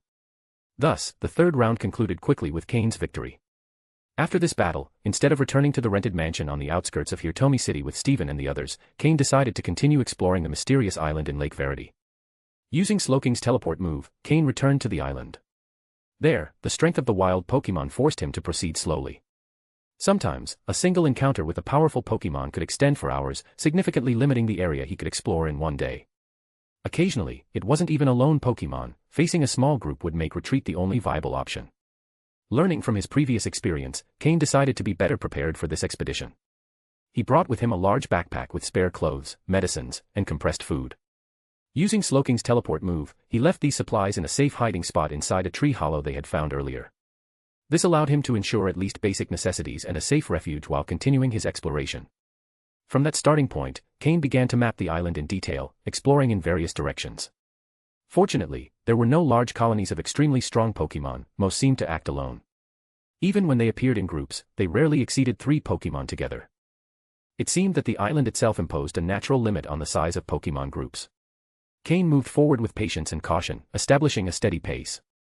This mysterious island had no time limits or interference from other trainers, allowing him to train and explore at his own pace. However, it also presented a constant challenge, as the Pokémon on the island were incredibly strong, keeping him on high alert at all times. The progress in his Pokémon's moves and levels was noticeable, but time was running out. Cain knew he could only take advantage of this training opportunity until the 128 finalists of the tournament were decided. Once the more advanced elimination rounds began, he would have to focus exclusively on the tournament. A week later, Cain briefly left the island to participate in the 4th and 5th rounds of the tournament, returning to the island immediately afterward. During this time, he had barely managed to explore a quarter of the island's territory, despite increasing his pace with the improvements in Slowking's and the other Pokémon's abilities. Despite the progress, Cain still hadn't discovered what the Unknown's final objective on the island was or what they expected him to do. However, when the tournament reached the stage of the top 128, Cain had no choice but to temporarily leave the island to concentrate on the competition. In the preliminary rounds, almost all of the trainers selected as seeds managed to advance, except for a few unlucky ones who faced each other too soon. In addition to these selected trainers, there was also a considerable number of trainers who, although they did not have the official backing of their regions, had stood out because of their talent and determination. However, Cain knew that among these participants, there was always the possibility that some were undercover members of underground organizations. These infiltrators, usually from small or medium-sized groups, tried to stand out in the tournament to gain recognition from the regional leagues and establish themselves in the elite. Despite these attempts, Cain was confident that the alliances of the main regions, now more determined than ever to maintain stability, would eventually identify and eliminate these infiltrators. Finally, Cain left the island and returned to Hirtomi City with a flawless appearance, wearing a new League investigator uniform. With the help of Slowking, he arrived just in time for the opening of the final eliminations. When Cain entered the room reserved for the Hoenn League representatives, everyone else was already present. The 10 trainers selected as Hoenn representatives had all managed to advance without exception, which proved that the random assignments of the matchups weren't so random after all. Among those present was Cain's mentor, Matsuda Takashi, who was also the team leader. Cain knew how much his mentor had supported him, even getting involved in the political and strategic matters of the league, something he himself usually avoided. Cain's gratitude and respect for his mentor were profound. "You arrived just in time. If you had been late, you would have been disqualified, even though you're one of the selected," said the elderly Matsuda, with a mix of reproach and affection. Cain, relieved but slightly uncomfortable, replied, "There was a small delay on the way." "By the way, Master, what brings you here? Weren't you busy with your research?" The elderly Matsuda, without hiding his pride, looked at his student with a stern but warm gaze. Cain knew that everything he had achieved so far was, in large part, thanks to the unconditional support of his mentor. That's why he was determined not to disappoint him, neither in the tournament nor in his future as a trainer and leader. End of chapter. Chapter 762, Chapter 762, the end of the round of. Cain discreetly greeted Stephen and Phoebe, who were sitting comfortably on the couch, and then positioned himself next to the old Matsuda, watching through the window at the giant screen displaying the battle assignments. The round of the top 128 switched to a format with a limit of 3 Pokémon per trainer. Unlike the previous rounds, where multiple battles took place simultaneously on several fields, now there would only be 2 active battlefields. Additionally, these would be separated by a considerable distance to avoid interference between them. The new format allowed spectators to observe the battles more closely. This increased media exposure was a dream for many trainers, who longed for public recognition and mass attention. It was the first step toward fame and a unique opportunity in their careers. Just one more victory separated them from entering the top 64. From that phase onward, trainers would receive rewards from the league and an official certificate with their position in the tournament. This certificate was a key resource for those seeking a more promising future. Earning a high position in an event organized by the 5 main regions of the world could open countless doors, regardless of the field they wished to pursue. Therefore, the trainers who had made it this far were beginning to give their all. Cain quickly found his place in the matchups. His opponent was not one of the favored trainers. Within minutes, the tournament system completed all the battle assignments. The old Matsuda furrowed his brow. Although neither Cain nor Stephen, both favorites from the Hoenn region, would face other favorites from different regions, one of the 10 Hoenn representatives had unfortunately drawn a rival of that caliber. As the tournament progressed, such situations would become more common. Ultimately, the tournament was beginning to show its true level. In the round of 128, only 64 battles were needed to determine who would move on to the next phase. With 2 fields running simultaneously, the entire process could be completed in a maximum of 2 days. After a rest day, the battles between the top 64 would begin. With the matchup set, Cain sat on the couch next to the old Matsuda. The battles would be shown on the television in the lounge when it was time for each Hoenn representative to compete. Although one of them would face a favorite from another region, Cain did not worry too much, as it wasn't someone with whom he had much of a connection. Stephen, Phoebe, and Wallace approached and sat next to Cain, forming a small group within the lounge reserved for the participants. It was clear that the four of them had established themselves as the strongest trainers in the place. Their level set them apart, and others noticed it, making it difficult for anyone else to try to join their circle. The three looked at Cain with a mix of reproach and resignation. Although they had been staying together in the rented mansion on the outskirts of Hirtomi City, Cain had only spent a few days with them before going off on his own. While Cain focused on his own training, they dealt with daily difficulties, such as not knowing how to cook or not wanting to hire help for fear of revealing their training strategies. Noticing their accusing gazes, Cain smiled awkwardly and promised not to disappear like that again. He knew that, as the tournament advanced, the battles would become more frequent, and he wouldn't have time for expeditions. This promise calmed his friends, and they finally stopped looking at him with so much resentment. When the battles began, Stephen was the first to compete. His opponent did not pose much of a challenge, and Stephen won quickly, using only his Skarmory. Next, it was Wallace's turn, and he decided to train his Pokémon by switching them out during the battle, allowing both Starmie and Luvdisc to participate. Finally, it was Cain's turn. His opponent was a trainer from the Kalos region, who had earned 8 badges and overcome numerous battles to reach this stage. Though he proved to be competent, Cain was widely recognized as one of Hoenn's best trainers. Despite knowing he had little chance of winning, the Kalos trainer showed an intense desire to compete.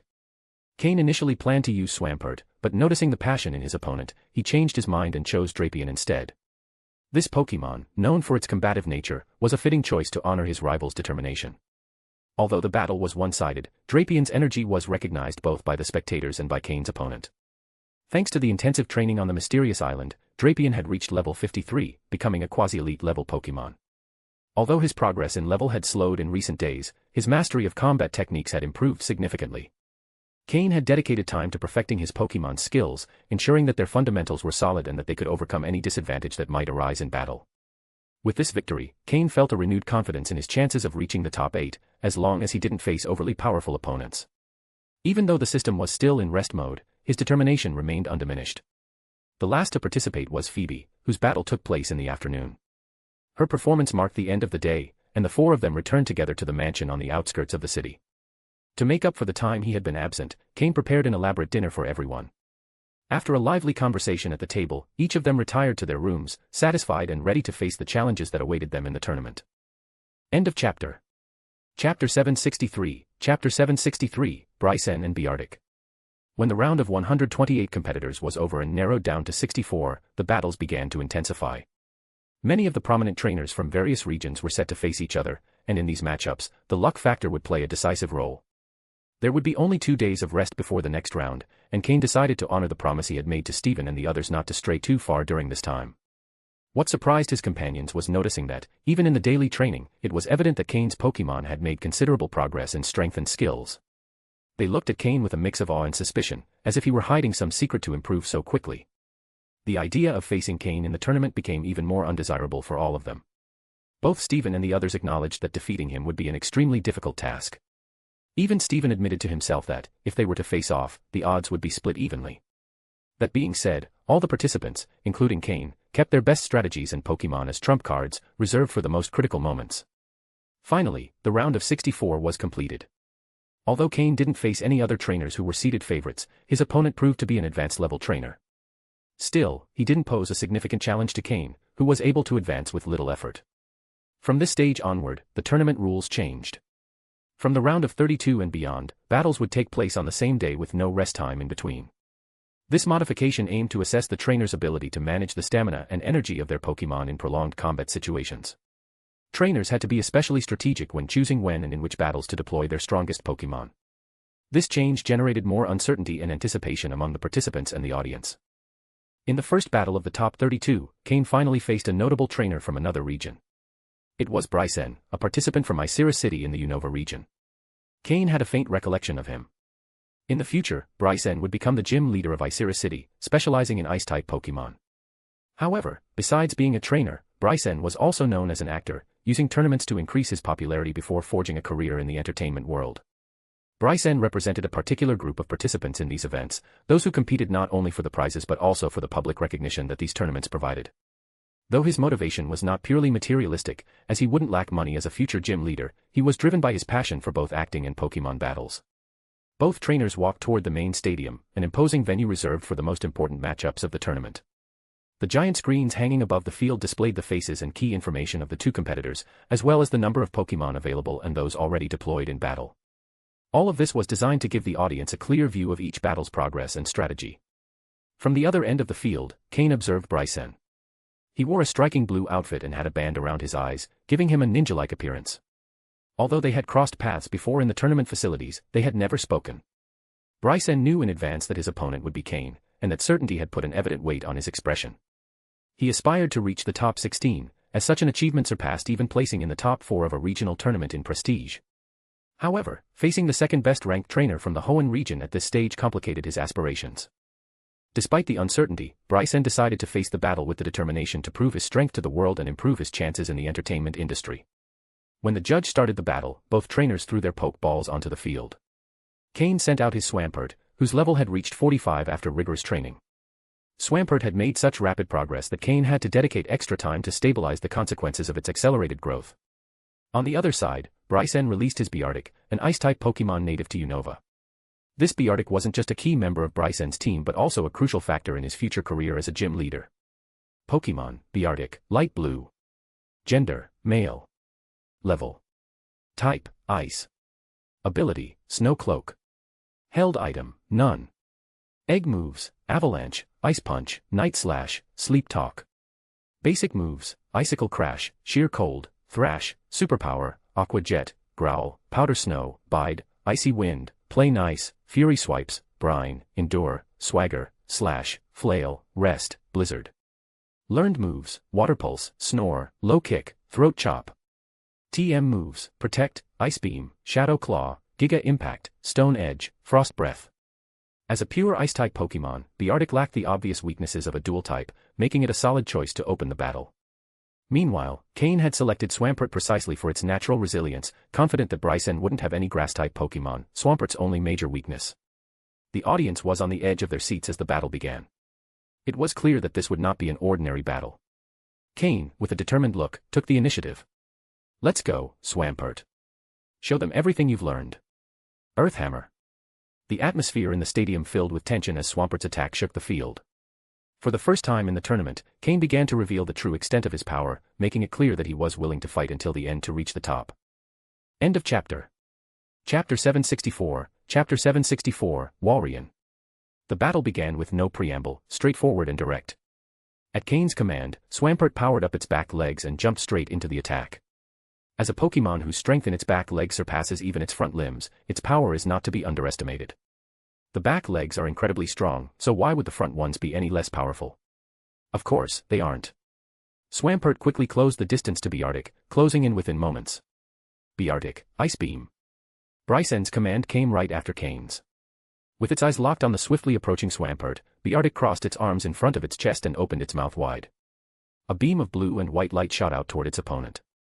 The Earth Hammer move that Swampert was executing combined two moves, the Ground-type move Earthquake and the Fighting-type move Hammer Arm. Hammer Arm amplifies the power of Earthquake, while the vibrations generated by the latter reinforce the impact of the Fighting move, creating a devastating blow from both above and below simultaneously.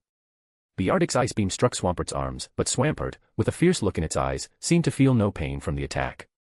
Its speed remained constant, and the execution of the move continued uninterrupted. During its training on the mysterious island, Swampert had faced opponents much stronger than Beartic. It had gone from being unable to withstand even a single hit to enduring several attacks before going down. Its stamina had drastically improved. Though Ice Beam caused significant damage, it wasn't enough to stop Swampert. Seeing Swampert's defiant look, Brycen knew things were not looking good. He hurriedly shouted, Beartic, Shadow Claw. Use all your strength to block it. Boom. A cloud of dust rose from the impact. The battlefield, mostly made up of rocks, offered no specific advantages to either Pokémon. Beartic crossed its massive white claws in front of its chest, blocking the attack with all its strength as Swampert's arm descended like a hammer onto Beartic's crossed claws. The ground around Beartic, from its central position, cracked. It seemed both Pokémon were evenly matched in terms of strength. However, one detail revealed the difference. Beartic's back legs sank into the ground under the pressure of the attack, while Swampert remained standing. Moreover, Beartic used both claws to block a single arm of its opponent. Although the attacker usually has a slight advantage in such confrontations, it was clear that Swampert outmatched Beartic in raw strength. Swampert, Earthquake. Then follow up with Earth Hammer.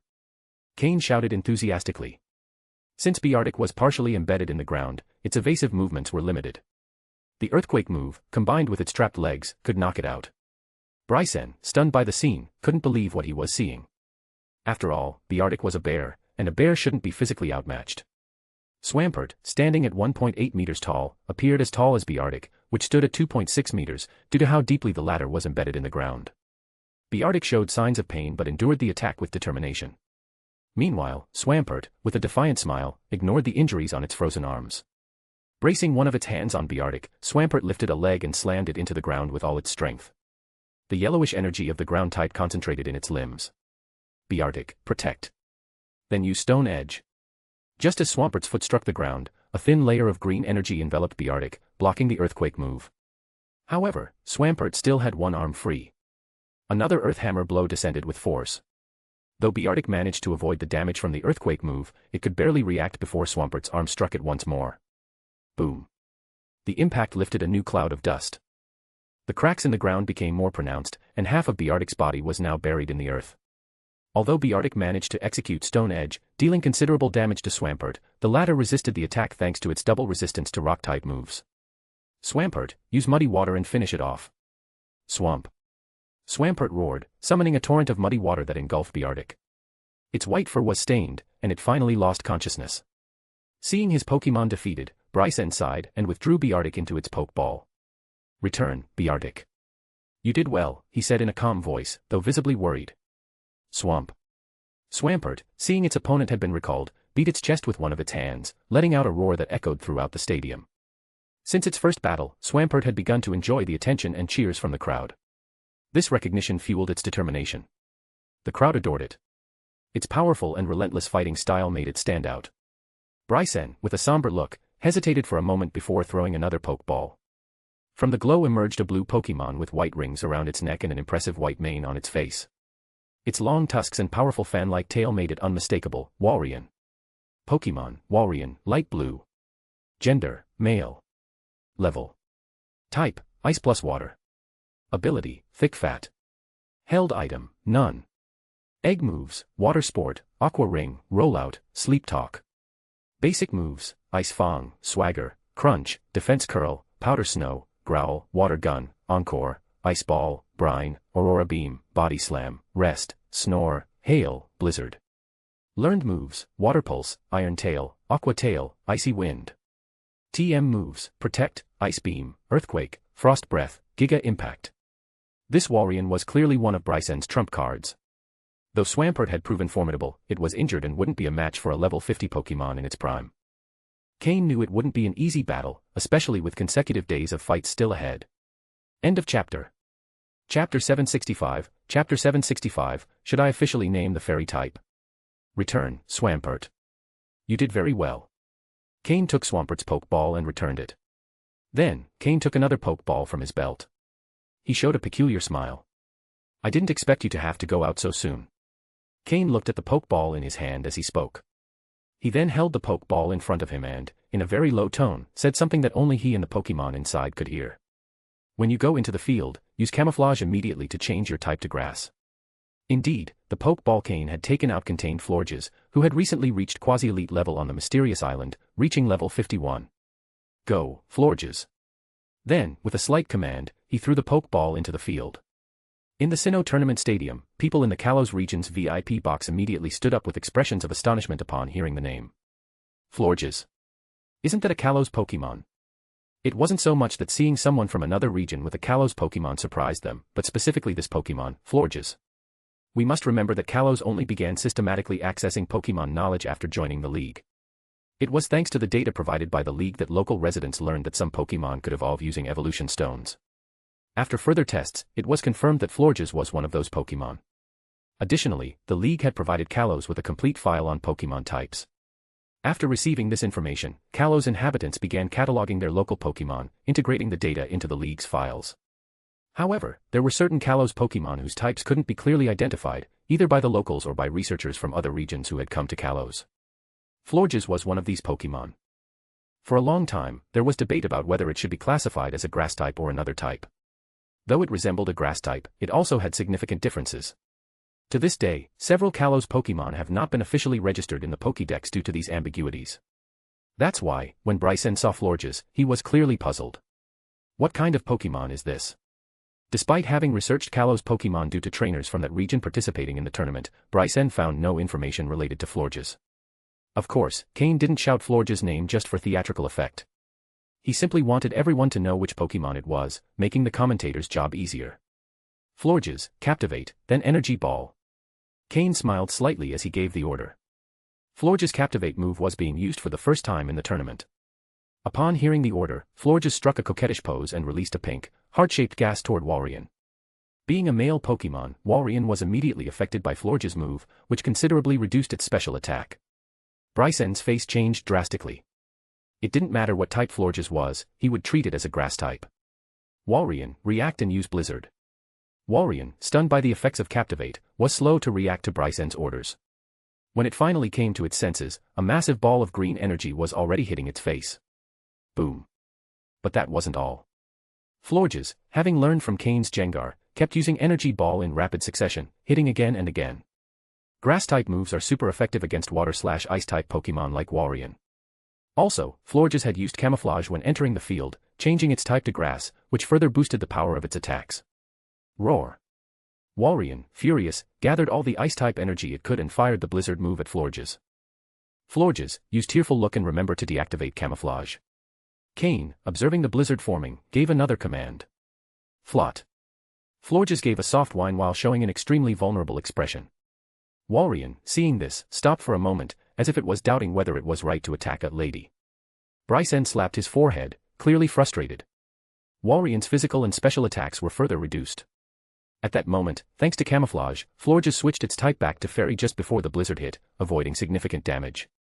Use Grassy Terrain, then Grass Knot. Finish it with Energy Ball.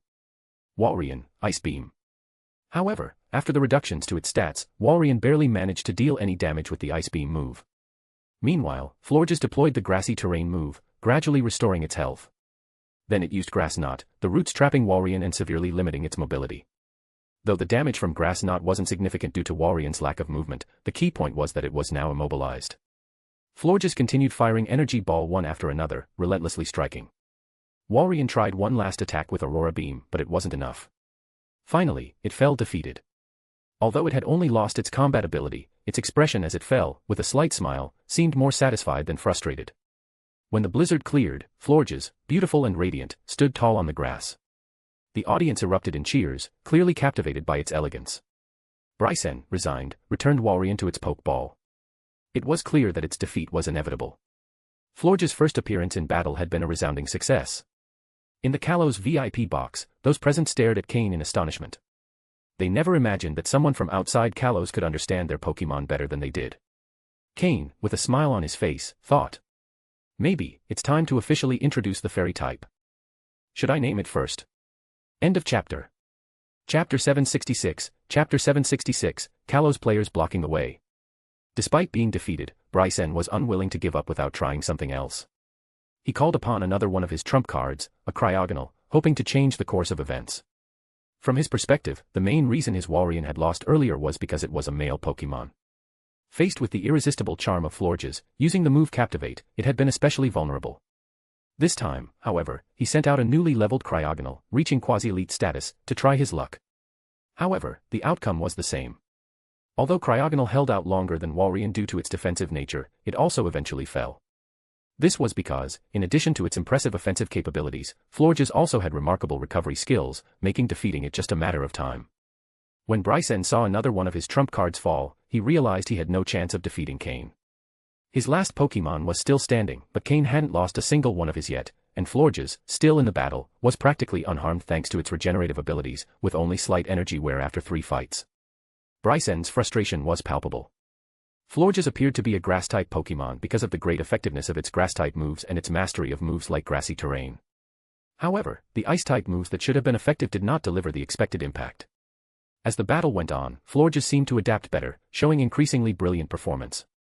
In a final attempt, Brycen sent out his Dugong, but even it couldn't stand up to the formidable Florges, who defeated it with precision. Dugong is unable to battle. All Pokémon from Brycen, representative of Icera City in the Unova region, have been eliminated. Therefore, the winner is Cain from Leafy Town in the Hoenn region. With this official announcement from the judge, Cain's victory and his advancement to the quarterfinals were confirmed. Brycen, on the other hand, was eliminated among the last 32 competitors. Florge's performance was particularly impressive, defeating 3 opponents in a row. If Cain had decided to use her from the beginning, he would have likely achieved an even more overwhelming victory by eliminating all 4 of Brycen's Pokémon.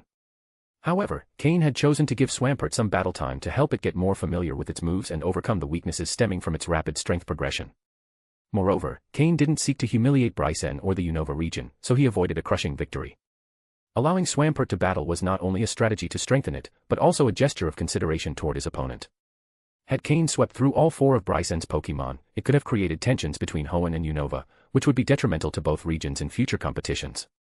After the battle, Cain walked to the center of the field to shake Brycen's hand. Although Brycen looked visibly disappointed, he didn't seem to hold a grudge against Cain. Brycen congratulated Cain on his victory and wished him luck in the quarterfinals before leaving. The tournament was reaching its climax, and at this stage, many notable competitors were being eliminated. Brycen was just one of many. However, before Cain could return to the Hoenn rest area, he was intercepted in the hallway by a group of people. Although they weren't technically blocking his path, it was clear they were waiting for him. At the front of the group was Diantha, the future champion of the Kalos region. Her expression seemed to suggest she would rather be anywhere else, but as the leader of the group, she had no choice but to show up. From the group emerged a man in a white lab coat, slightly wavy black hair, and a kind smile. He was notably attractive, at the level of someone like Stephen Stone. "Hello, Cain. These are the representatives from the Kalos region. My name is Sycamore, and I'm their temporary supervisor, as well as a Pokémon researcher." Sycamore seemed a little uncomfortable while speaking, as if the situation was somewhat embarrassing for him. Cain, upon hearing his introduction, raised an eyebrow. Sycamore. Could this be the future Professor Sycamore of Kalos, famous for his research on Mega Evolution? Though he seemed young at this time, it was clear he possessed great talent and capability. Cain gave a slight nod and then turned his gaze to Diantha and the others. Kalos had sent an elite team to this competition, including figures like Diantha, the future champion, Drasna, the future Dragon-type Elite Four, Wickstrom, the future Steel-type Elite Four, and Seabold, the future Water-type Elite Four. They hadn't competed yet, but their success in the final rounds would largely depend on their skill and a bit of luck. The level of competition in this tournament was impressive. Every region, except for Kanto and Johto, had sent teams made up of future champions and high-ranking members. If a criminal team were to capture all the competitors present, the Pokémon League would face serious difficulties for decades. "Hello, Sycamore. How can I help you?" Cain asked calmly, though he already had an idea of why they were looking for him. However, asking the question gave him an advantage by keeping the initiative. Sycamore smiled awkwardly, clearly embarrassed. For a Pokémon researcher from Kalos, admitting that he needed help regarding a Pokémon from his own region was clearly humiliating. Despite his position and prestige, Sycamore found himself in the uncomfortable position of having to ask for assistance. End of chapter. Chapter 767, Chapter 767, It's so difficult for us. It's like this. Mainly, we have some questions about certain aspects of Pokémon, and we would like to consult you about them. I don't know if it would be possible for you to come to our box for a moment to talk, said Sycamore. For someone of his position to use words like consult you showed how little he cared about formalities. This immediately improved Cain's impression of him. After a brief moment of reflection, Cain nodded and said, "All right, but first, I'll go inform my companions so they don't think I disappeared again." Cain was known for disappearing after battles. He didn't want Steven and the others to think he had done the same thing again. "Of course, that's the right thing to do," Sycamore responded with a smile. Cain nodded and headed toward the Hoenn region's box. When Steven and the others saw Cain entering, they prepared to congratulate him. Although some in the room had already been eliminated, they didn't feel too down, as their skill had only allowed them to make it to the top 32, just like Brycen. However, upon seeing more people behind Cain, they all stood up. Cain's mentor, Matsuda Takashi, was also present in the room and immediately recognized Sycamore, knowing he was from Kalos. "Master Matsuda, sorry to interrupt," said Sycamore politely when he saw him. Although he represented the Kalos region, in terms of hierarchy, old Matsuda was far above him. "Sycamore, what can I help you with?" asked old Matsuda kindly, without showing any superiority. "It's simple. We wanted to ask Cain some questions about his Pokémon, Florges, which is from Kalos. But, we have some doubts about certain aspects, and we wanted to invite him to our lounge to discuss it, explained Sycamore, although he was clearly uncomfortable. Old Matsuda raised an eyebrow, surprised, and gave Cain an inquisitive look. Cain responded with a slight nod, indicating that there was no problem. Old Matsuda trusted his apprentice completely. From the beginning, Cain had always known how to handle things sensibly. In that case, would you mind if I also went to listen? Asked old Matsuda. I want to go too, interrupted Stephen. I'm going as well, added Phoebe. I also want to hear it, concluded Wallace. Sycamore placed a hand on his forehead, clearly resigned.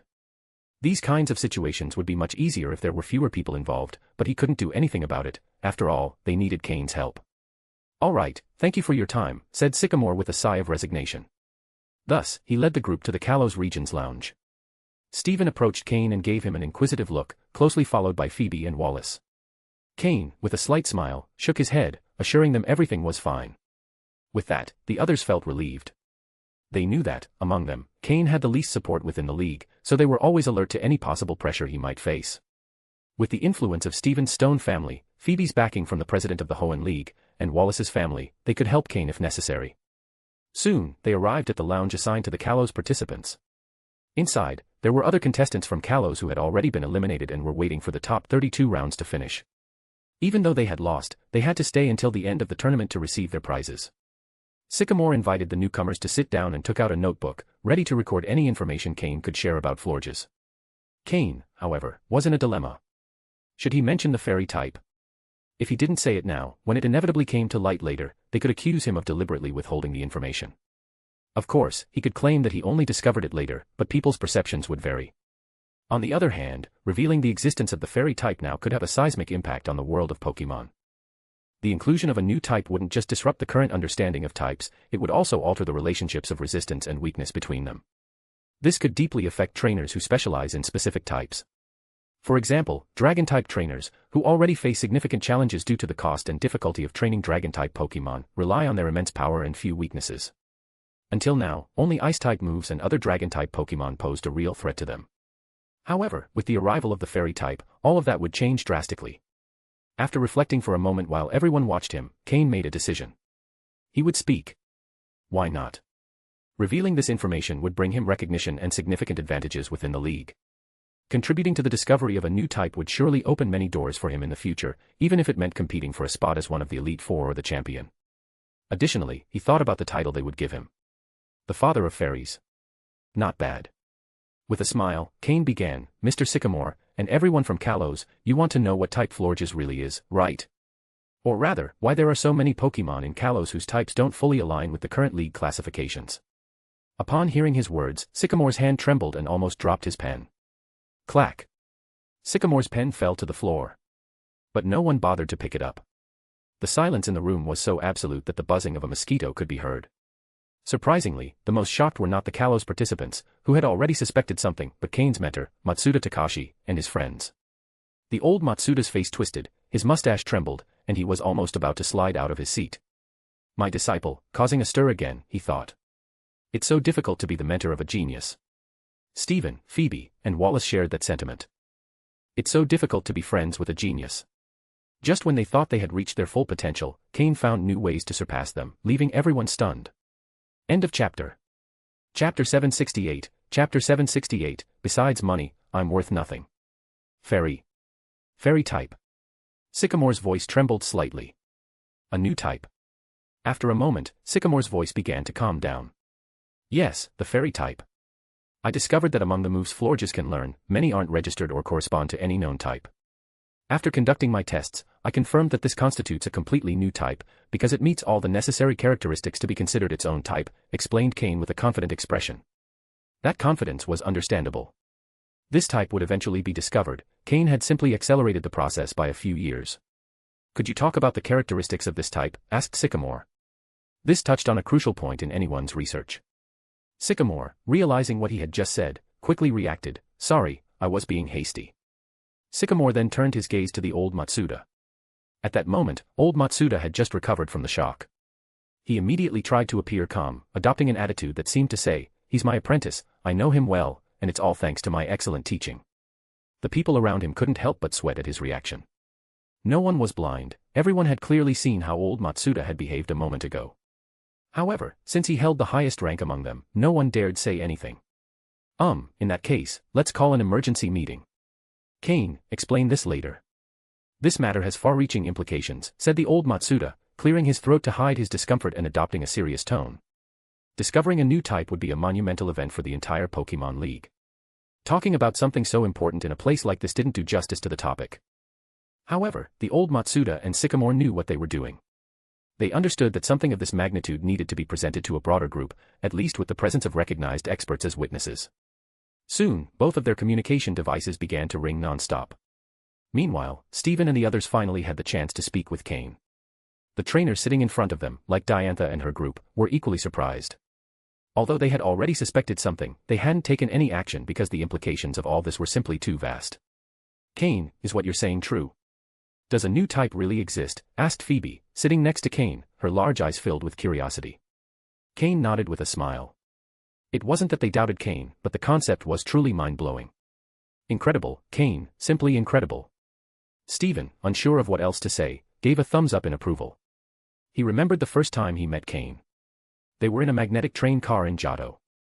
Back then, Steven had just thought Cain was a young man with potential, someone you could converse with, but clearly less talented than himself. However, as they got to know each other better, Steven's opinion of Cain changed again and again, until he admitted that Cain was a genius even surpassing himself. If it weren't for the support of the Stone family and Devon Corporation, Steven probably wouldn't have been able to surpass Cain. It's so frustrating. Besides money, I'm worth nothing, Steven thought to himself. Cain was certainly a great challenge for his generation's peers. It was like everyone had been quietly studying in elementary school, competing for the best grades, and suddenly someone announced, I've already finished learning everything from university on my own, and now I'm preparing for graduate studies. What an impact. Meanwhile, the battles continued, and some trainers went out to compete. However, most had stopped paying attention. After all, it was only the top 16 stage. For the trainer sitting next to Cain, reaching that stage wasn't a challenge. After overcoming the initial discomfort, Diantha and her group began to interact more with Cain and his friends. Both groups quickly found common ground. However, none of them asked again about the fairy type, they knew the information would be officially revealed later.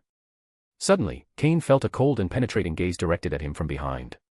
While conversing, he slightly turned his head, enough to notice, out of the corner of his eye, a figure dressed in red leaning against a nearby wall. It was Malva, who would later become the Elite Four of Fire-type Pokémon from the Kalos region. Although at this moment Malva was a promising competitor from Kalos, she wasn't among the most prominent trainers like Diantha and the others. Her talent was slightly inferior. She had been eliminated in the top 32. Cain wasn't sure if she had already made contact with Team Flare. If she had, he had to admit that including her in the list of competitors probably cost them quite a bit of effort. However, for now, Cain decided not to worry about her. His priority was securing recognition for his discovery of the fairy type. With his current level of strength, and considering that neither Team Aqua nor Team Magma had emerged in Hoenn yet, Cain had some capacity for self-protection.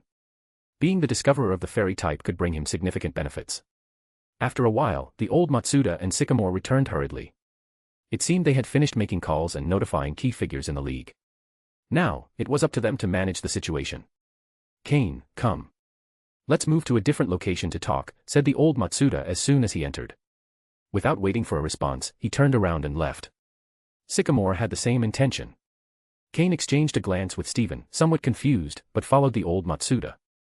Diantha and the others looked at each other before deciding to follow them. Even Malva, who had been silently watching, hesitated for a moment before joining the group. The lounge was now empty except for the trainers who had to prepare for the next battle. As they left, a group of people dressed as staff members was already waiting for them at the door. Guided by them, they arrived at a large meeting room, with a huge table in the center. It was the main meeting room of the Sinnoh Tournament Stadium, reserved for official discussions. Soon, more people entered carrying computers and projectors. Holographic images began to appear in the room. Cain recognized some of the people projected, while others were unknown to him. However, the fact that many of those present were high-ranking members of the league was evident. Not just from one region, but from the entire league in general. Cain hadn't expected the announcement of his discovery to bring together so many important figures. This was partly because the old Matsuda had ensured that what Cain was saying was highly probable. In other words, the fairy type would indeed be officially presented that day. That's why many high-ranking officials wanted to be present to witness this historic event. End of chapter. Chapter 769, Dragon-type Pokémon are in trouble.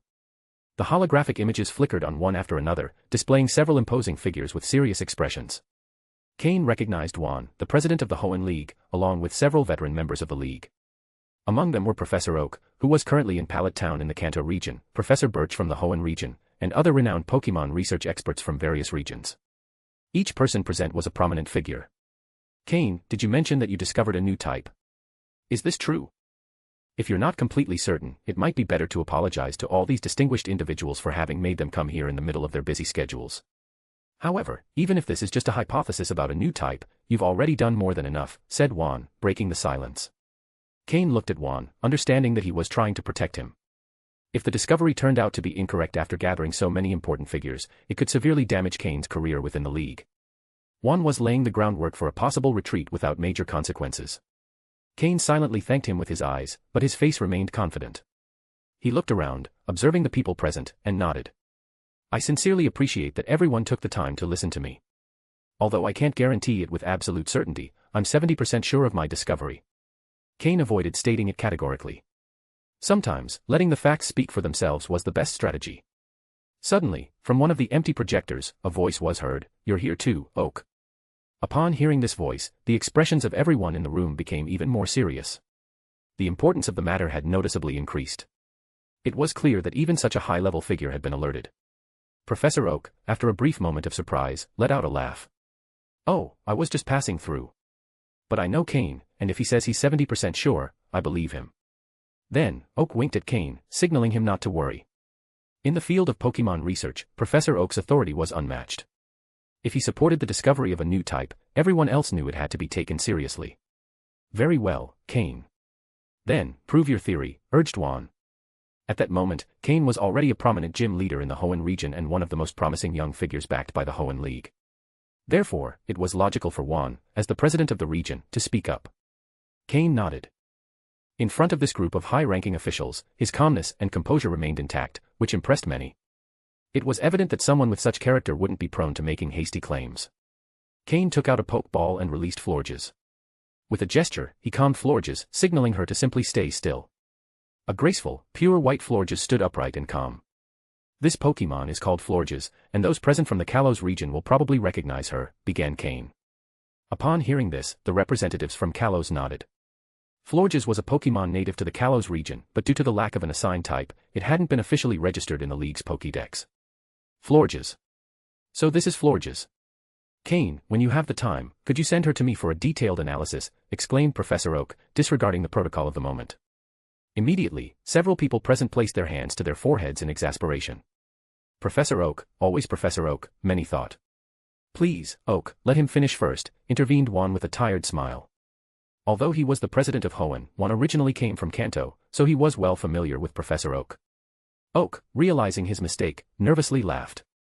"Ah, of course, of course. Cain, please continue." Cain, though somewhat amused, understood that Professor Oak's passion for Pokémon was genuine. "Florges is the evolved form of Floette, a Pokémon that can only evolve using a shiny stone," explained Cain.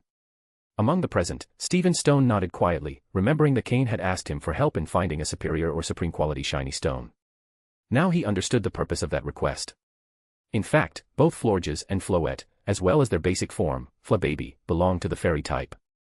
"Sycamore, these three species haven't been assigned any type in Kalos, right?" asked Cain. "That's correct," Sycamore answered sincerely, ignoring the disapproving gaze of the president of Kalos. The president of Kalos couldn't help but sigh at Sycamore's frankness. With that response, Cain continued, "These species are fairy-type Pokémon. Let me designate this type with that name. Now, I will demonstrate the characteristics of the fairy type." Cain gave the command, "Florges, use Misty Terrain." Although Florges had never used this move in an official battle, she had practiced it enough in training situations. In a matter of seconds, the meeting room was enveloped in a fine purple mist. Everyone present noticed the same thing, a new move. The appearance of new moves always accompanied the discovery of a new type. The researchers from Kalos, upon seeing the mist, seemed to realize for the first time the official name of the move that had so baffled them before. Cain explained, "The move Misty Terrain creates a special terrain that persists for a while. Within this field, any Pokémon that touches the ground cannot suffer from status conditions or confusion. Most importantly, Dragon-type moves have their power reduced by half." Cain dropped a bombshell with that revelation. The room fell into complete silence. The impact was clear, especially among the trainers specialized in dragon types, who understood the implications. "Cain, are you sure?" asked Professor Oak with a serious expression. "Completely sure," replied Cain firmly.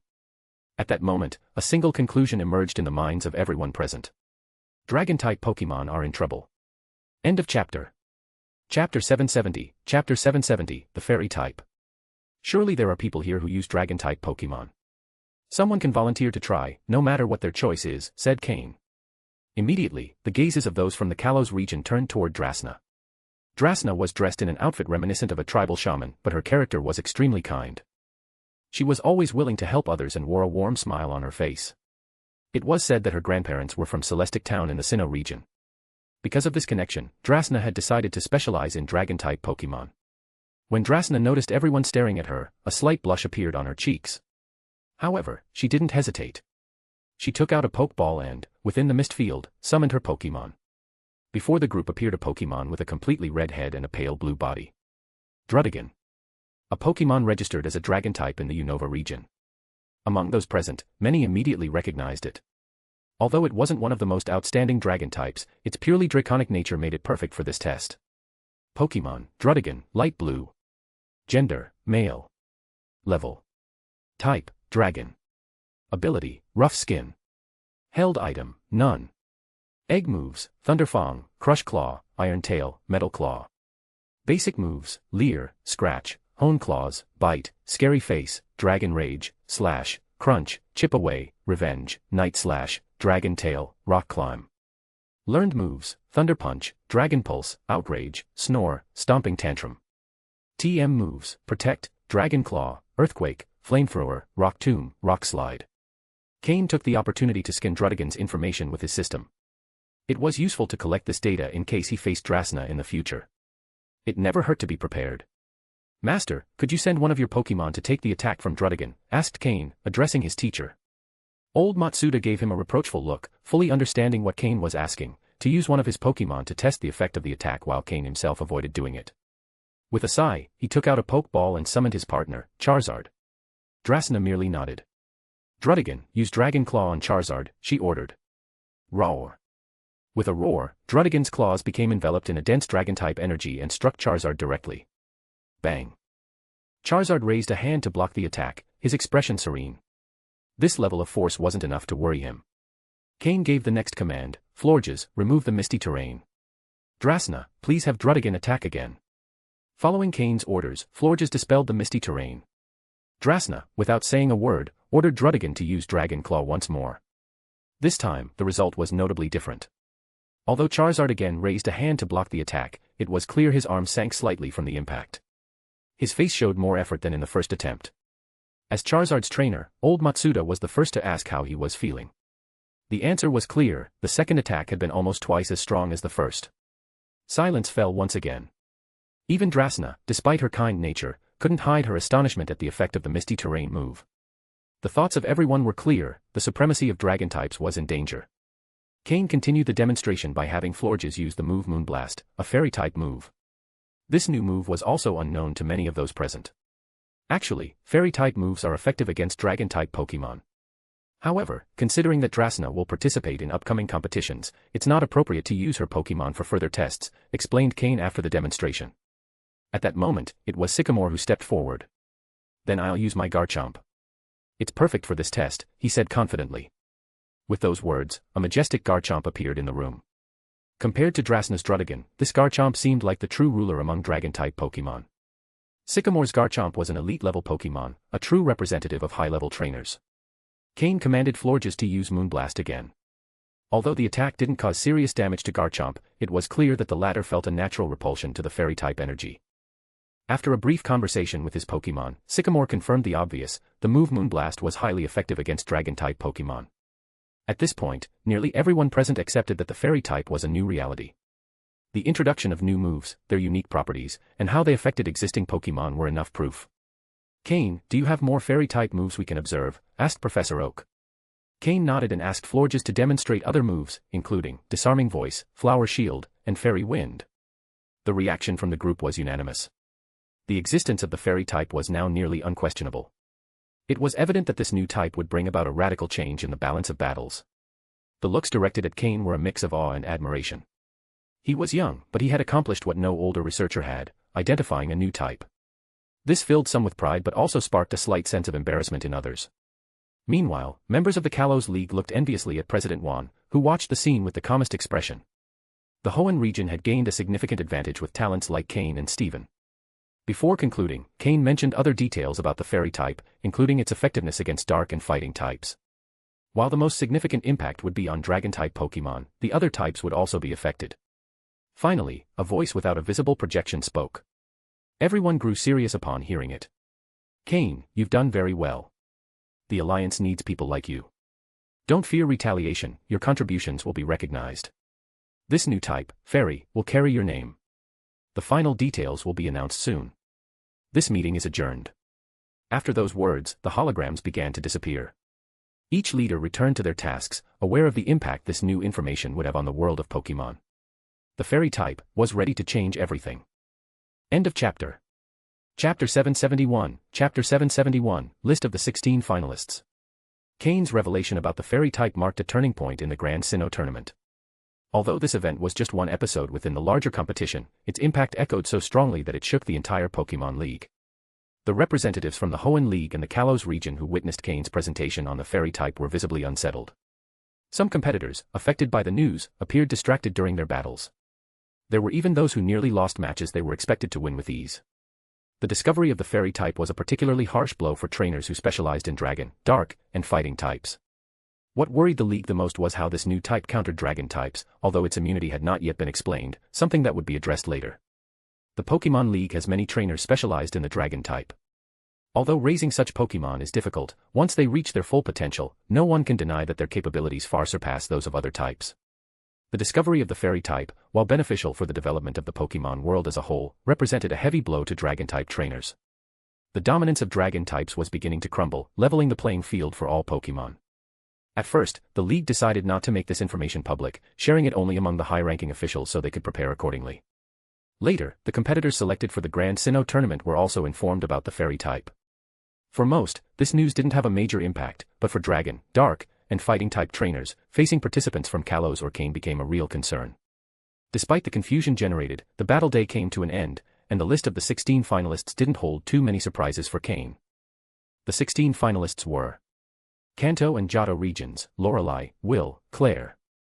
Hoenn region, Steven, Cain, Wallace, Phoebe.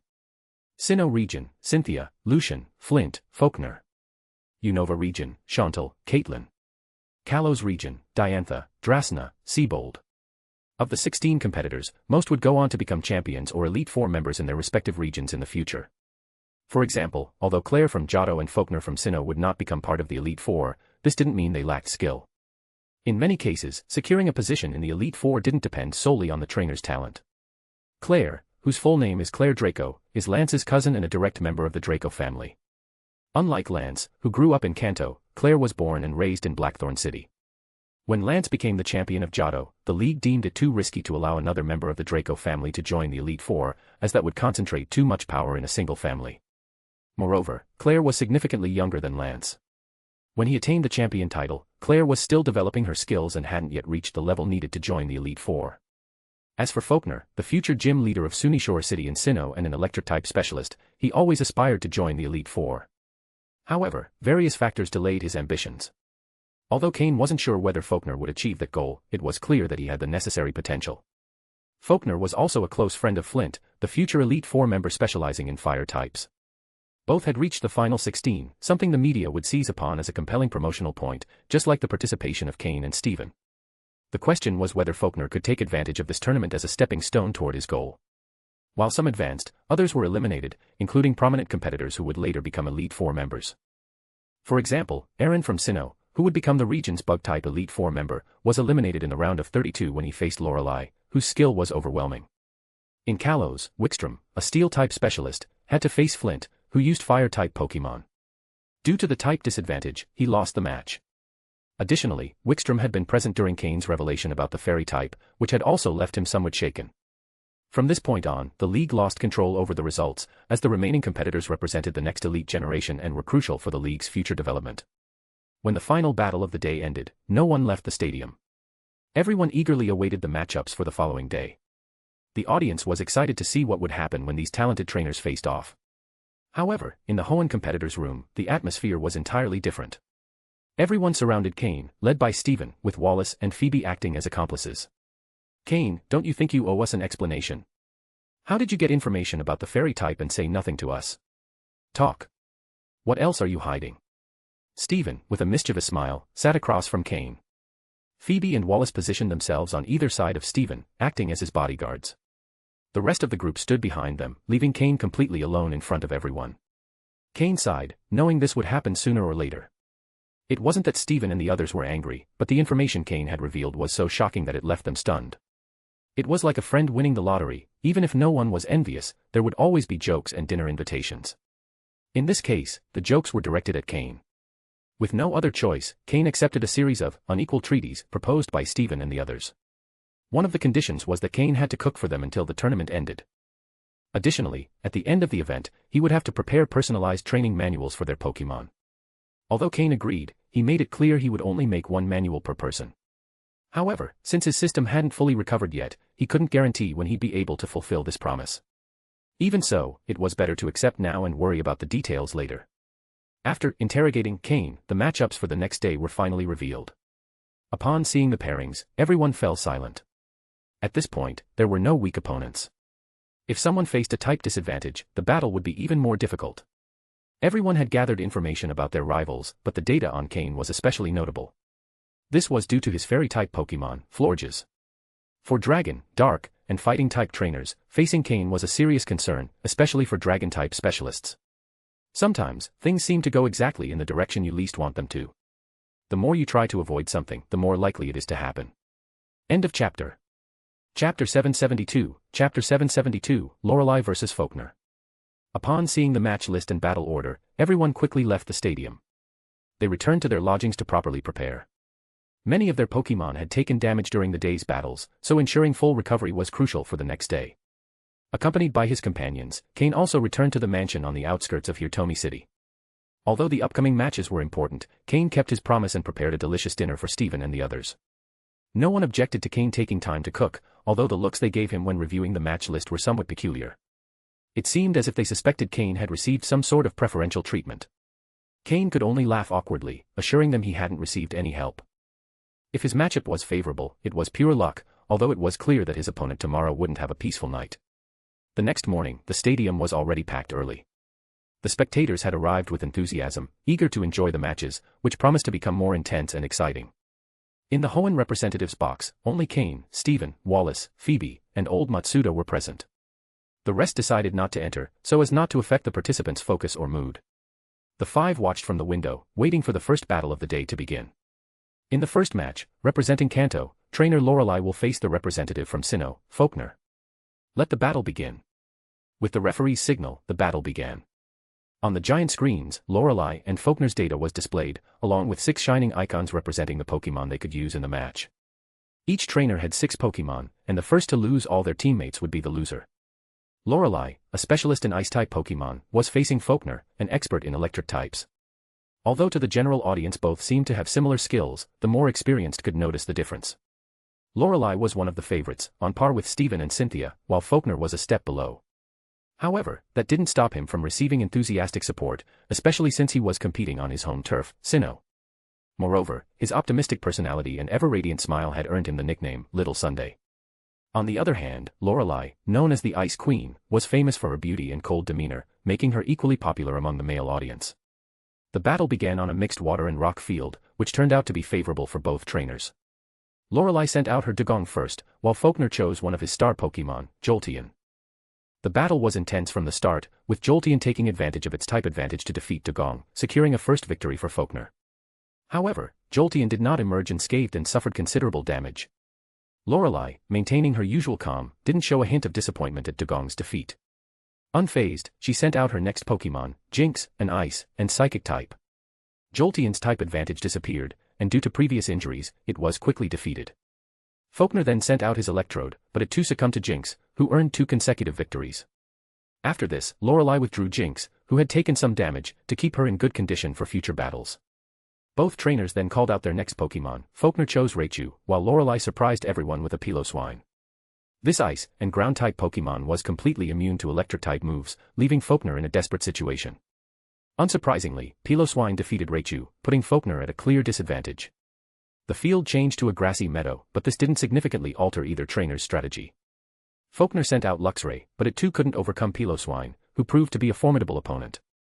Lorelei had specifically prepared Piloswine to face electric-type specialists, while Jinx was intended to counter fighting-type Pokémon. Her planning was impeccable. With 4 of his Pokémon down, Faulkner was on the verge of defeat. However, he didn't give up and sent out his strongest Pokémon, Ampharos. Thanks to its impressive special attack ability, Ampharos managed to defeat Piloswine, though it was left severely weakened. Lorelei responded by sending out Lapras, who quickly took down Ampharos, leaving Faulkner with his last Pokémon, Electabuzz. Electabuzz and Lapras ended up defeating each other, bringing the match to a close. Electabuzz, who had not yet evolved into Electivire, showed the potential to be a stronger card in the future. However, at this moment, it wasn't enough to change the outcome. Lorelei used 4 Pokémon in total, of which 3 were defeated, while the remaining 2 did not participate. Her most powerful Pokémon, Cloyster, remained hidden, indicating that Lorelei hadn't felt any real pressure during the match. Faulkner accepted his defeat gracefully, shaking Lorelei's hand at the end of the match. His optimistic smile was contagious, and the spectators cheered and applauded him, especially the women. For her part, Lorelei received even more ovations, mostly from male admirers. Now, the participants of the second match, Cain from Leafy Town in the Hoenn region and Claire from Blackthorn City in Johto, please prepare yourselves. End of chapter. Chapter 773, Chapter 773, Cain vs. Claire. That's right, Cain's opponent was none other than Lance's cousin, Claire, a key member of the Draco family from Blackthorn City, a lineage renowned for their expertise in Dragon-type Pokémon. That's why, when Steven and the others found out who Cain's opponent would be, their expressions turned a little strange. This definitely seemed suspicious. That was their first reaction. How could everything fit together so perfectly? Right after the announcement of the fairy type's existence, Cain's first opponent just happened to be a trainer specializing in dragon-type Pokémon like Claire. In reality, no matter how much they discussed the matter with Cain, he had nothing to do with organizing the matchups. All the battles had been decided by the Sinnoh League. Whether it was intentional or not was something he had no idea about. The only clear thing was that, so far, there had been no battles between the top seeds of different regions, nor between the favorites of the same region. If there was some kind of manipulation behind the scenes, everyone had their own opinion about it. Claire, a dragon-type specialist, was one of the 2 remaining trainers in this category. The other was Drasna from the Kalos region. Both were a cause for concern for most of the participants, due to the prestige that comes with dragon-type Pokémon.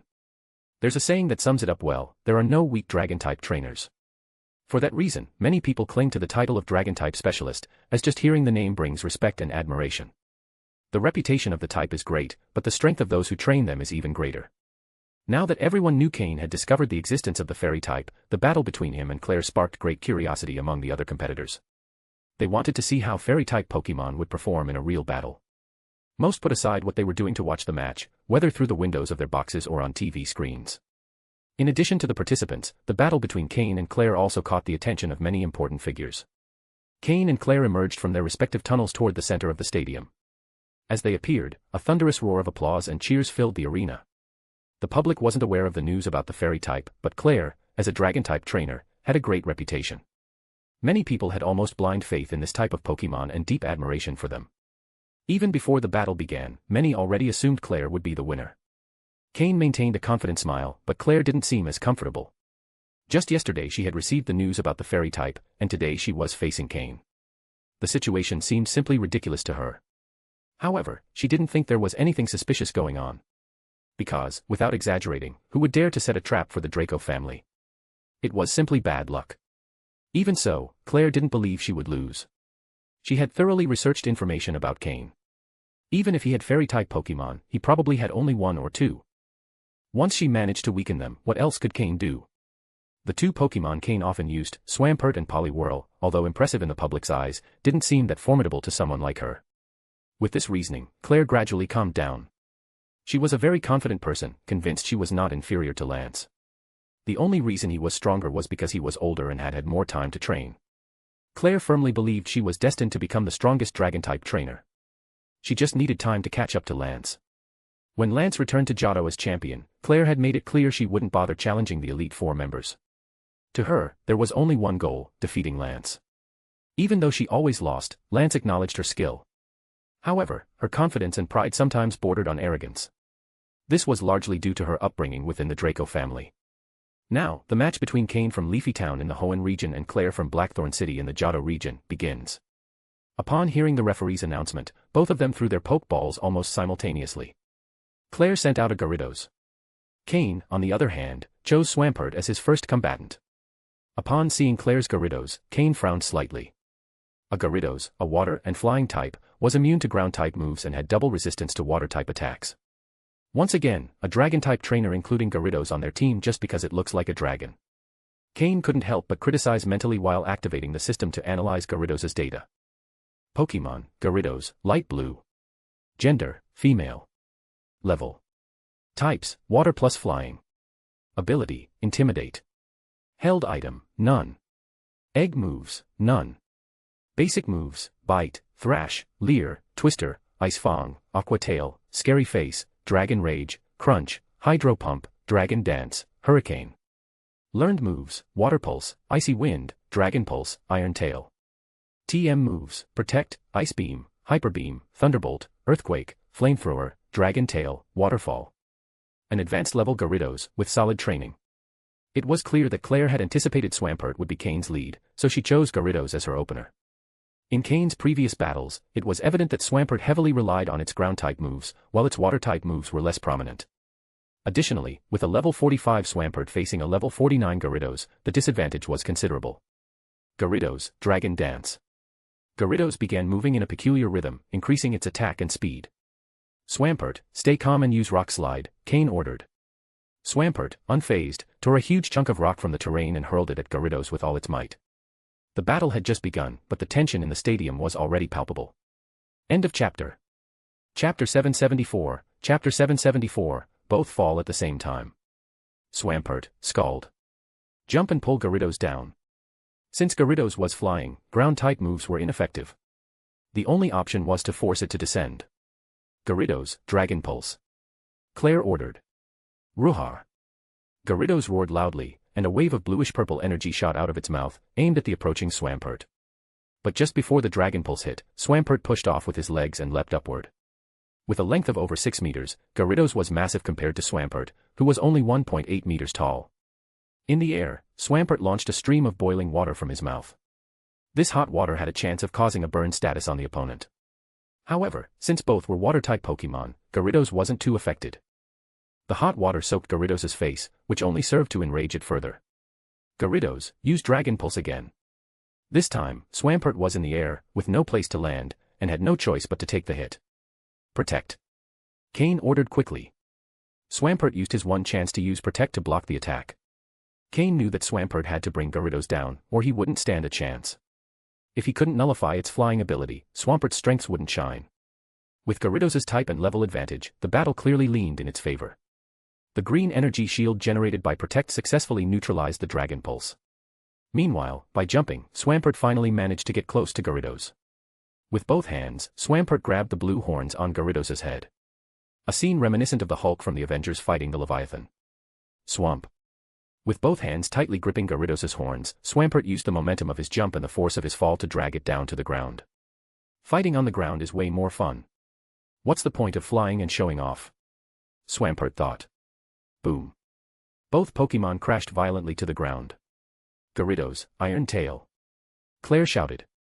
Cain gave a slight smile. Now things were getting interesting. Swampert, Earth Hammer. Gyarados' tail glowed with a metallic shine. As a Pokemon that evolved from Magikarp, Gyarados knew well how to use its body for propulsion. With an agile motion, it used its tail to strike Swampert with great speed. However, Swampert didn't flinch. With one hand, he held onto Gyarados' horn, the muscles in his arm visibly tensing from the effort.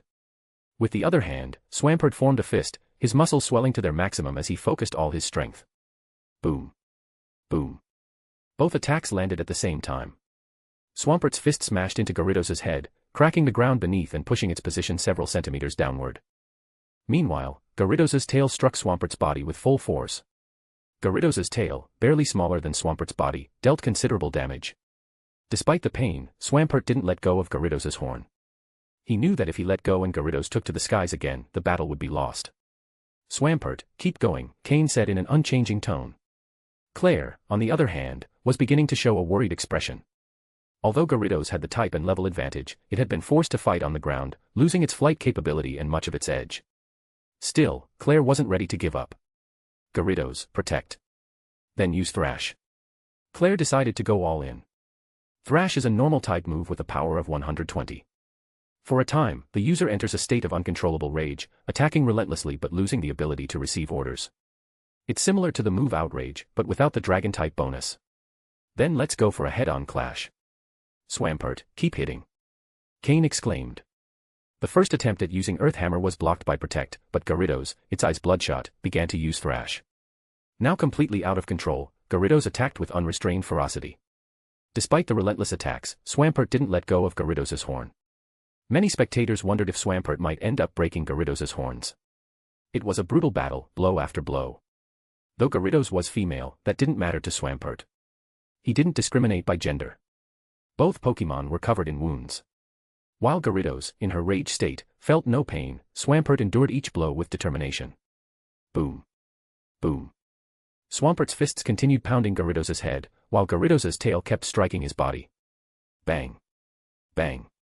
Finally, both Pokémon fell to the ground at the same time, unable to continue. Gyarados and Swampert are no longer able to battle. Trainers, please send out your next Pokémon, the referee announced. Cain was satisfied with Swampert's performance. Despite the disadvantage, achieving a 1-for-1 trade was an excellent result. Both trainers recalled their Pokémon and prepared their next choices. Cain sent out Drapion, while Claire chose Charizard. Pokémon, Charizard, Blue. Gender, Male. Level. Types, Fire plus Flying. Ability, Blaze. Held item, None. Egg moves, Bite, Metal Claw, Dragon Pulse, Air Cutter. Basic moves, Wing Attack, Flare Blitz, Heat Wave, Dragon Claw, Shadow Claw, Air Slash, Scratch, Growl, Ember, Smoke Screen, Dragon Rage, Scary Face, Fire Fang, Flame Burst, Slash, Flamethrower. Learned moves, Blast Burn, Thunder Punch, Fire Punch, Iron Tail. TM moves, Protect, Roost, Earthquake, Brick Break, Aerial Ace, Steel Wing, Shadow Claw, Dragon Tail. It was clear that this quasi-elite level Charizard was Claire's starter Pokémon. Drapion, at level 53, was not at a disadvantage. Furthermore, its poison and dark type combination made it less vulnerable to Charizard. However, Claire had chosen Charizard very deliberately for this battle. Knowing that Cain might use Florges, Claire had analyzed his previous battles and concluded that Charizard would be the best choice to face Florges. But to her surprise, Cain sent out Drapion, throwing her plans into disarray. Now, Claire faced a tough decision: continue with Charizard or change strategy. End of chapter. Chapter 775, Flygon. Are you underestimating my Drapion? Claire made a quick decision. She took out a Pokeball and attempted to recall Charizard. Cain, seeing her movement, immediately understood Charizard's purpose. A faint smile appeared on his face. Drapion, use Toxic Spikes. As soon as Charizard was recalled, Drapion scattered poisonous spikes on Claire's side of the field. There was no other option. Although Claire's next Pokémon would suffer the effects of the spikes, she couldn't afford to leave Charizard on the field, since Cain would likely bring out Florges. Without Charizard, Claire wouldn't have an effective tool against that threat.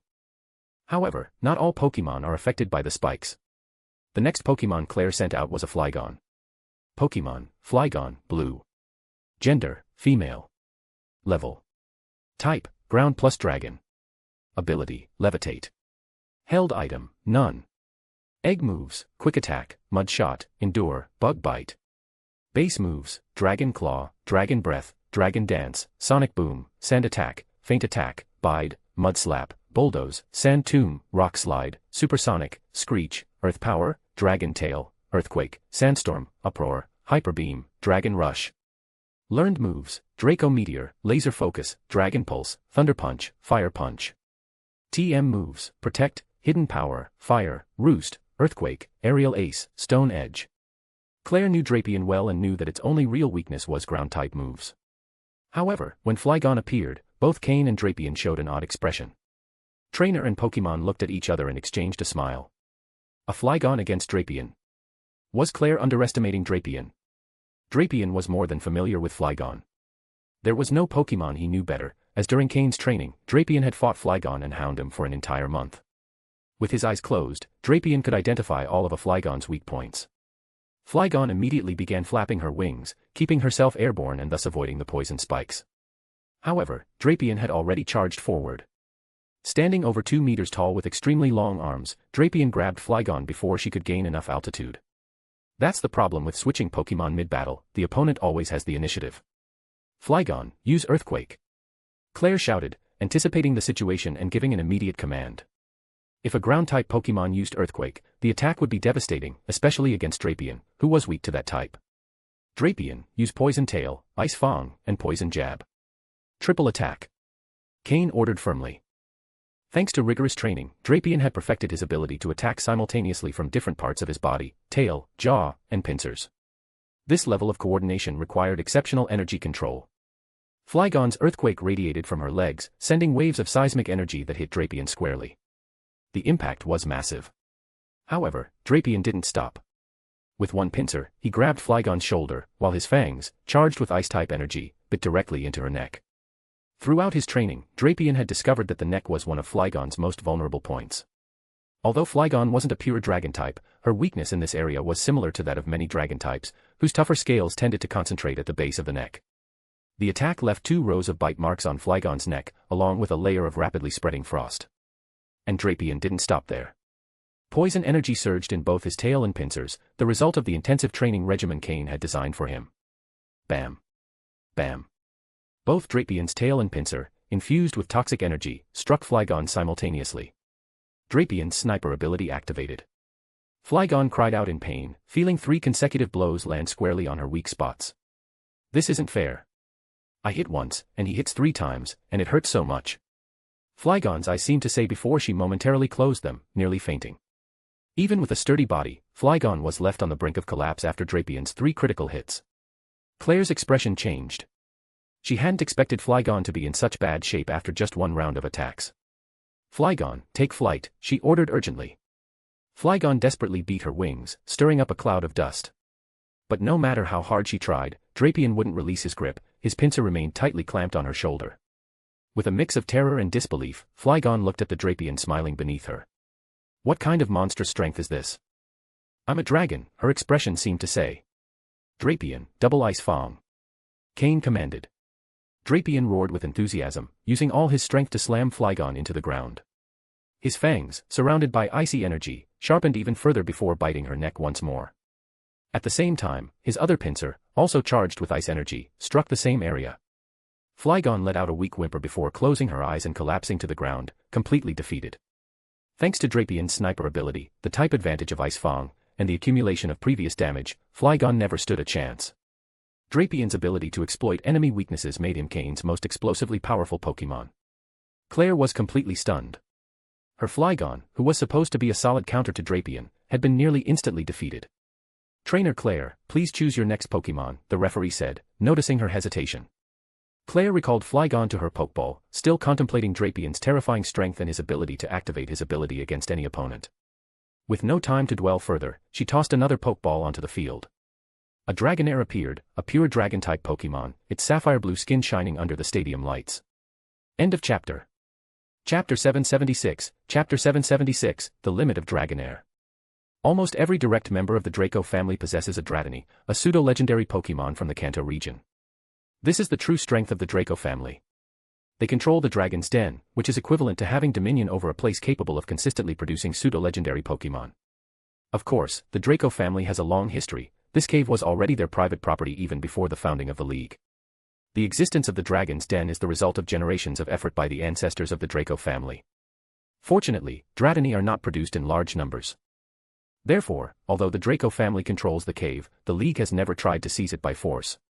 This is also because the Draco family has few descendants, meaning they don't pose a threat to the League. In fact, both parties maintain a mutually beneficial relationship. Even fewer are the number of direct family members. In the current generation, the only known and publicly recognized members are Claire and her cousin Lance. Both possess a Dratini, captured in the Dragon's Den after passing the family's trials. Additionally, both began their journeys with a Charmander as their starter Pokémon. In this regard, the cousins are quite similar. This Dragonair has not yet evolved, but it remains one of Claire's strongest Pokémon. Pokémon, Dragonair, Dark Blue. Gender, female. Level, Type, Dragon. Ability, Shed Skin. Held item, None. Egg moves, Dragon Breath, Dragon Dance, Water Pulse, Dragon Pulse. Base moves, Wrap, Leer, Twister, Dragon Rage, Slam, Agility, Dragon Tail, Aqua Tail, Dragon Rush, Safeguard. Learned moves, Draco Meteor, Thunder Wave, Iron Tail, Outrage, Icy Wind. TM moves, False, Hidden Power, Grass, Ice Beam, Thunderbolt, Flamethrower, Sleep Talk. A level 54 Dragonair is just one level away from evolving, but that distance can feel like a massive gap. If Dragonair were to evolve into Dragonite, it would become Claire's most powerful ace. But for now, it remains one of her star Pokémon.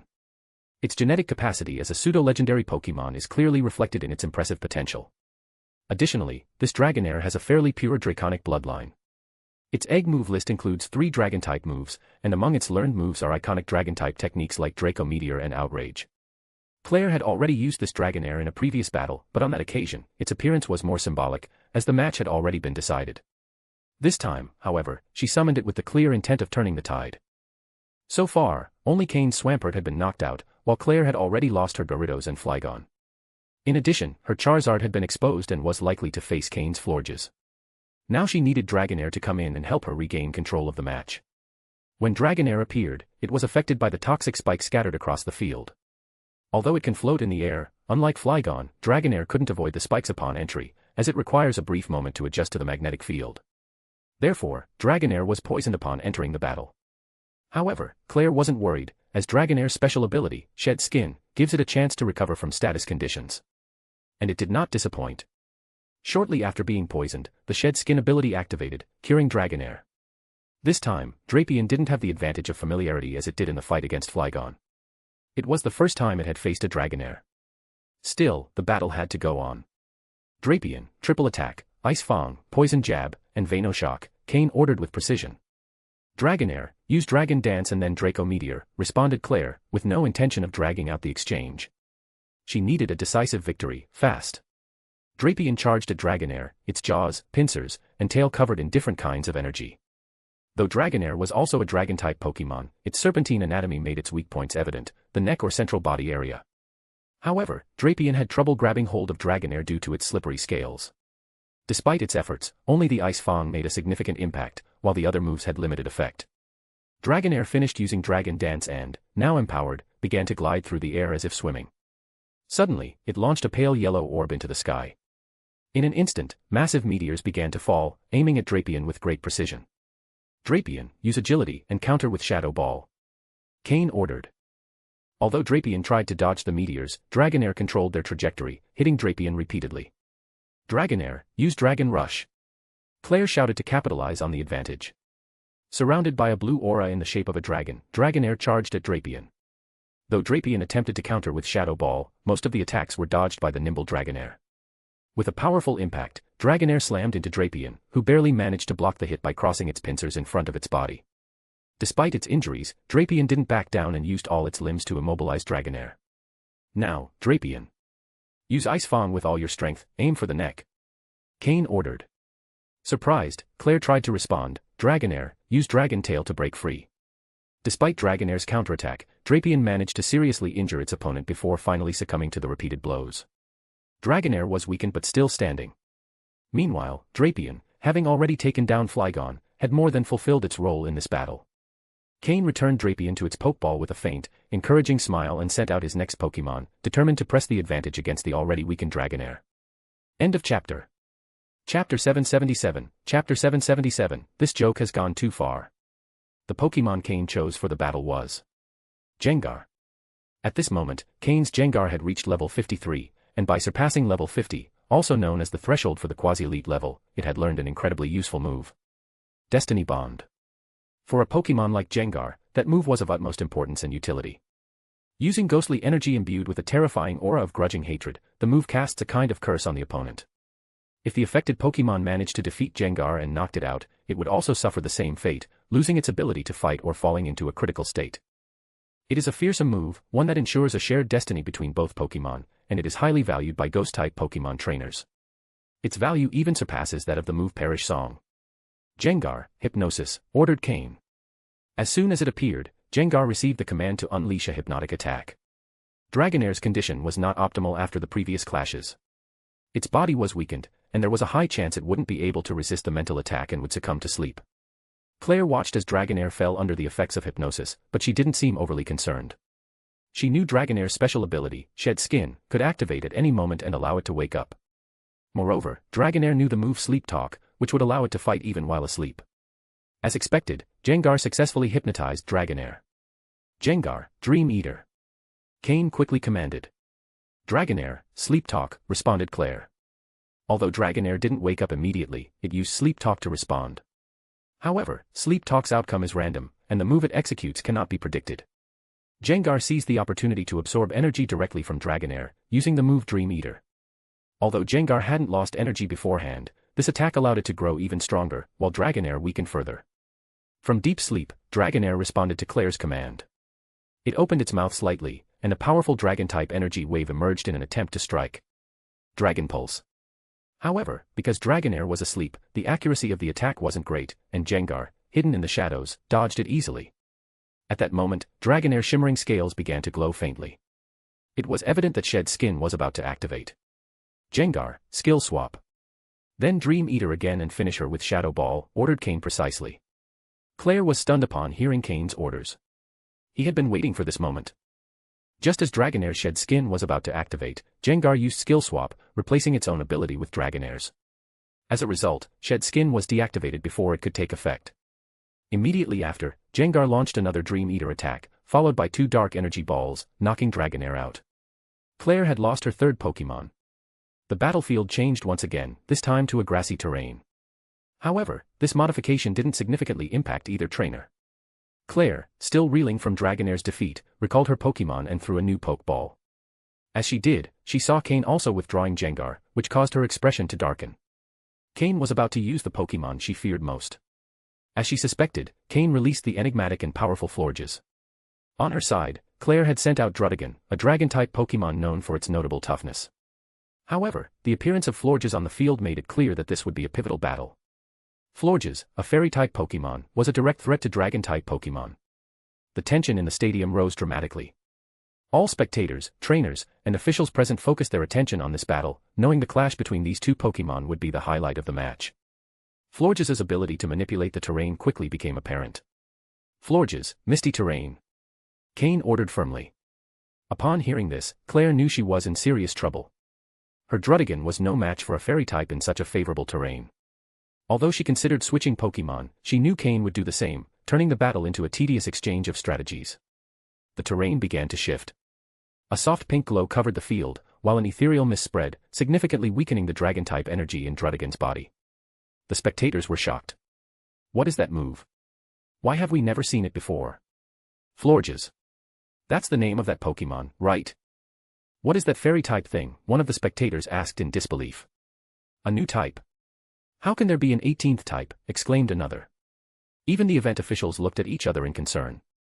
The existence of the fairy type and its impact on the type balance was not information meant to be revealed yet. However, Cain, unknowingly, had exposed this secret to the public. Druddigon tried to resist the unfavorable environment, but the weakening effect of misty terrain was evident. Its dragon energy, which usually flowed intensely, seemed to be suppressed. "So, this is the power of the fairy type," murmured Claire. As a member of a family dedicated to mastering dragon-type Pokémon, she immediately understood how devastating this new type would be for her lineage. In the midst of her dismay, Florges executed a flawless move, quickly finishing off Druddigon. Claire had now lost 4 Pokémon, including Dragonair and Druddigon. Although she had already revealed her Charizard, she had not yet used it in battle. She had only 1 Pokémon left, while Cain still had Florges and several others in perfect condition. The battle had taken an unexpected turn. For Claire, this wasn't just an imminent defeat, but a terrifying revelation about the future of dragon-type Pokémon in the face of the fairy type. In the stands, the audience was left stunned, until someone finally spoke up. "Fairy types are immune to dragon-type moves," someone asked quietly. This revelation was more than just a blow. For Claire and all lovers of dragon-type Pokémon, the world had just changed dramatically. End of chapter. Chapter 778, Chapter 778, Kingdra. Claire stared in shock at the fallen Druddigon. She had learned a few things about the fairy type from the staff that accompanied her, but she had no idea that this type could be immune to dragon-type moves. This impact was far greater than anything she had known about the fairy type's effects on dragon-type Pokémon. Claire simply couldn't accept it. Meanwhile, the high-ranking officials watching the battle also sat silently before the screen, speechless for a long time. At first, they had thought that the introduction of the fairy type, along with the misty terrain move, already represented a significant shift for dragon-type Pokémon. But now they realized that what they had understood was just a small part of the whole picture. The most important revelation was that the fairy type could be completely immune to dragon-type moves, similar to how steel types are immune to poison-type attacks, ground types to electric type, and dark types to psychic type. The appearance of the fairy type didn't just represent a change in the league, it seemed like a full-blown earthquake. The Kalos region might instantly become a highly coveted area, as the dominant position of dragon-type Pokémon appeared to be coming to an end. Though this reality could no longer be reversed, the upper ranks could only try to minimize the impact the arrival of the fairy type would have on the league. One by one, the leaders turned off their televisions and began making urgent phone calls, assigning tasks, and forming strategies to deal with this new situation. Meanwhile, the battle between Cain and Claire continued. Several moments passed before Claire managed to recover from the shock. This time, the referee didn't push her to act, as he himself was still confused. Had dragon-type moves really just been nullified? Claire, still distracted, pulled out another Pokeball. At first, she still held out some hope, believing her strongest Pokemon might turn the tide. However, after watching Florges completely shut down Druddigon and nullify all dragon-type moves, that hope began to fade. Cain, smiling, withdrew Florges. He knew Claire would send out her Charizard now. Since Florges had no advantage against Charizard, he decided to save her for facing Claire's ace Pokémon. Just as Cain had predicted, Claire sent Charizard into battle. Cain responded with Slowking, currently his strongest Pokémon. Ever since Claire revealed Charizard as her next pick, she had been at a disadvantage. Cain already knew what her trump card was, which allowed him to plan every move against it. Under the combined assault of Slowking's water and psychic-type moves, Charizard had little chance to show off either speed or strength. With the use of Trick Room and Teleport, Slowking completely restricted Charizard's options. Eventually, Charizard was taken down by the Psychic Water Pulse combo from Slowking. Claire had now lost 5 of her Pokémon. The battle was already decided. Moreover, Claire was clearly distracted.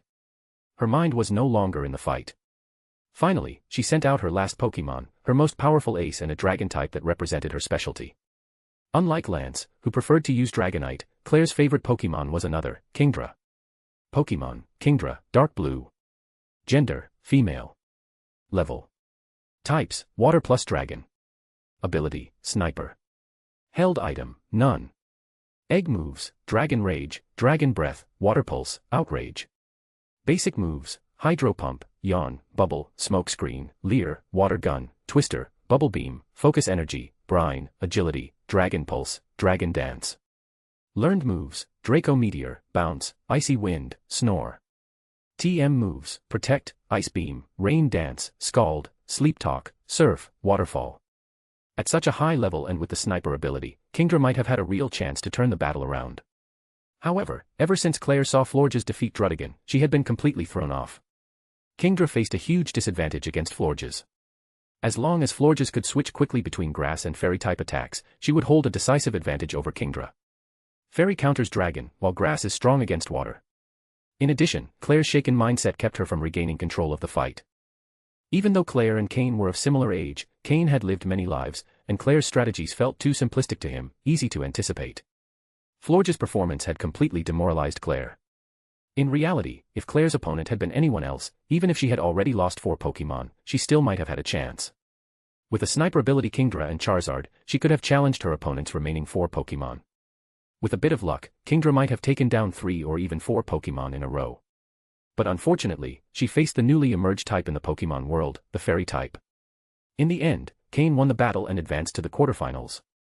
Though Claire was eliminated in the round of 16, her skill was undeniable. If she continued to grow, there was no doubt she would one day reach the level of the Elite Four.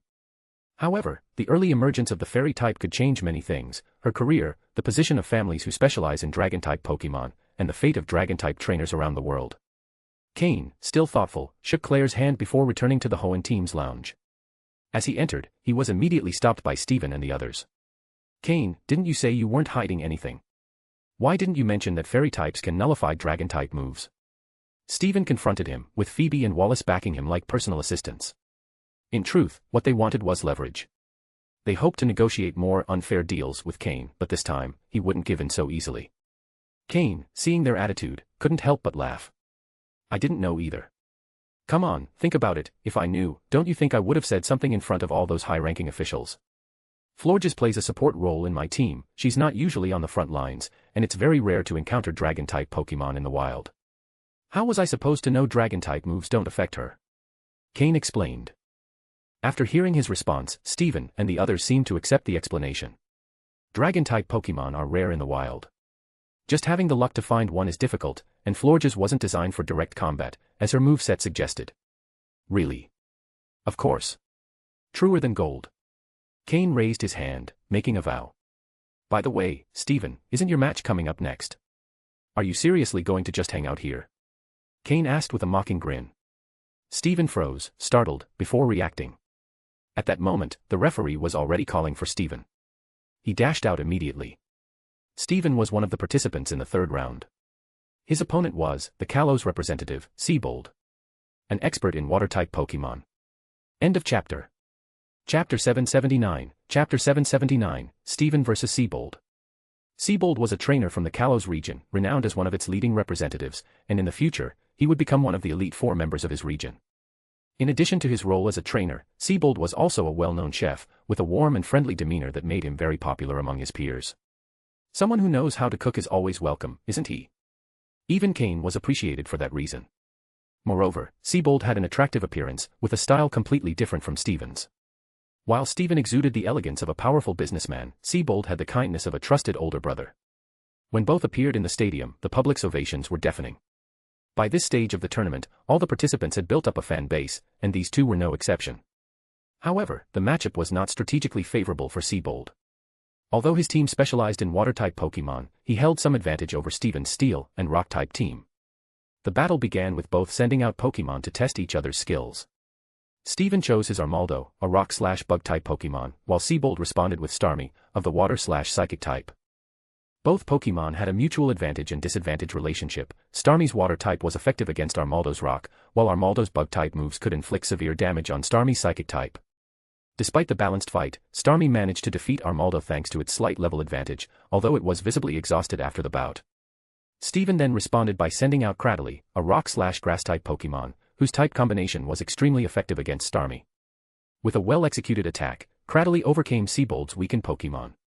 Steven's Cradily had the ability Suction Cups, which made it immune to moves that attempted to force it off the field. Had it possessed the hidden ability Storm Drain, it would have been even more useful, as that ability would allow it to absorb water-type moves and use them to strengthen itself, a great advantage against teams like Seabold's. However, the fact that Cradily was revived from a fossil meant that its ability options were limited. Seabold then responded by sending out Swanna, a water-slash-flying-type Pokémon from the Unova region. Swanna had the advantage of being able to attack from the air, which complicated Cradily's moves. After a hard-fought battle, Cradily was defeated. Up to this point, Steven had lost two Pokémon but maintained his composure, as did his teammates, who showed no signs of worry. This was because Cradily and Armaldo were the weaker pieces of Steven's team, and the real challenge for Seabold was yet to come. Steven chose his Skarmory as his next contender. With its impressive durability and a slight level advantage, Skarmory managed to defeat Swanna, evening the score. In response, Seabold sent out Barbaracle, a rock-slash-water-type Pokémon from Kalos. However, even with this type combination, Barbaracle couldn't overcome Skarmory's defensive strength and ended up defeated, though the battle left Skarmory in a precarious position. Now, Seabold had lost 3 Pokémon and was at a disadvantage. With a change in the battlefield, Seabold decided to bring out his trump card, Clawitzer. This water-type Pokémon possessed overwhelming offensive capabilities thanks to its ability Mega Launcher, which significantly boosted the power of moves like Water Pulse and Dragon Pulse. Additionally, Clawitzer was capable of using Aura Sphere, a fighting-type move that posed a direct threat to Steven's Steel-type Pokémon. In just 2 attacks, Clawitzer eliminated Skarmory, leaving Steven with only 3 Pokémon remaining. Faced with this challenge, Steven brought out his greatest weapon, a uniquely colored Metagross. The shiny Metagross not only impressed the audience but also changed the course of the fight. In an exhausting showdown, Metagross managed to defeat Clawitzer, although it suffered significant damage in the process. Worried about Metagross's endurance for future battles, Steven decided to withdraw it and rely on his Aggron for the remaining fights. Seabold used Blastoise and Gyarados as his final bets, but Aggron, with its formidable durability and offense, managed to overcome both.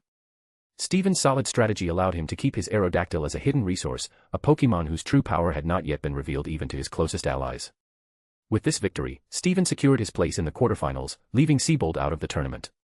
As they left the field, both trainers were ovated by the public, who appreciated the exciting battle they had provided. The next contest featured another representative from Hoenn, Wallace, facing Flint, a fire-type specialist from Sinnoh. As expected, Wallace, with his team specializing in water-type Pokémon, emerged victorious, although he lost 3 Pokémon in the process. Despite his defeat, Flint demonstrated his ability and potential, solidifying his position as a future member of the Sinnoh Elite Four. Up to this point, it became increasingly clear that the Sinnoh League was finding it difficult to control the remaining players, as none of them were easy opponents. Each battle was filled with intensity, and the matchups were decided by both strategy and experience. Next up to face their destiny was Phoebe. Her opponent was Will, a trainer from the Johto region specializing in Psychic-type Pokémon. Although Ghost-type Pokémon naturally have an advantage over Psychic types, Will had years of experience on his side, while Phoebe, who had only just begun making a name for herself in the world of trainers, still had much to learn. The difference between them quickly became evident during the battle. Despite her efforts, Phoebe couldn't withstand the strategic dominance of Will. He used his vast experience to neutralize the advantage of Ghost-type moves and, after defeating 4 of Phoebe's Pokémon, managed to secure victory. The fight was a clear example of how experience can be a decisive factor in high-level matchups. When Phoebe met her opponent the day before, she knew she would face an enormous challenge, so she had already prepared herself for the possibility of losing. Therefore, when the result wasn't favorable, she showed no signs of discouragement. This attitude surprised Steven and Cain, who were ready to console her, only to discover that it wasn't necessary. Phoebe's mentality was even stronger than theirs at that moment. With that, the Hoenn region managed to secure 3 spots in the quarterfinals, the highest among all the participating regions. This result further consolidated Hoenn as a dominant powerhouse in the tournament, demonstrating that its trainers were among the best in the world. End of chapter. Chapter 780, Chapter 780, Quarterfinals. The next battle was between Cynthia and Drasna from the Kalos region. Drasna, a trainer who used Dragon-type Pokémon, was also a very powerful competitor. For her, facing Cynthia was both a stroke of luck and a misfortune. The luck was in not having to face Cain and experience the same shock as Claire. However, it was unfortunate to be up against Cynthia, one of the strongest trainers in this competition. The final result surprised no one. Cynthia, whose team's average strength surpassed everyone else's, won the battle. Cynthia had a well-balanced Pokémon team with no evident weaknesses. Furthermore, she was one of the few trainers in the top 16 who used multi-type Pokémon. In fact, only 3 competitors in the top 16 used varied teams: Cain, Cynthia, and Diantha, the top seed from the Kalos region. Most of the other participants were specialists in a single type.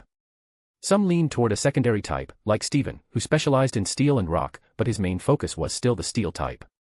These trainers were hard to defeat because they had no obvious weaknesses. However, Cynthia was even harder to face than Cain. While Cain had certain weak points, like his Swampert and Poliwhirl, Cynthia showed none.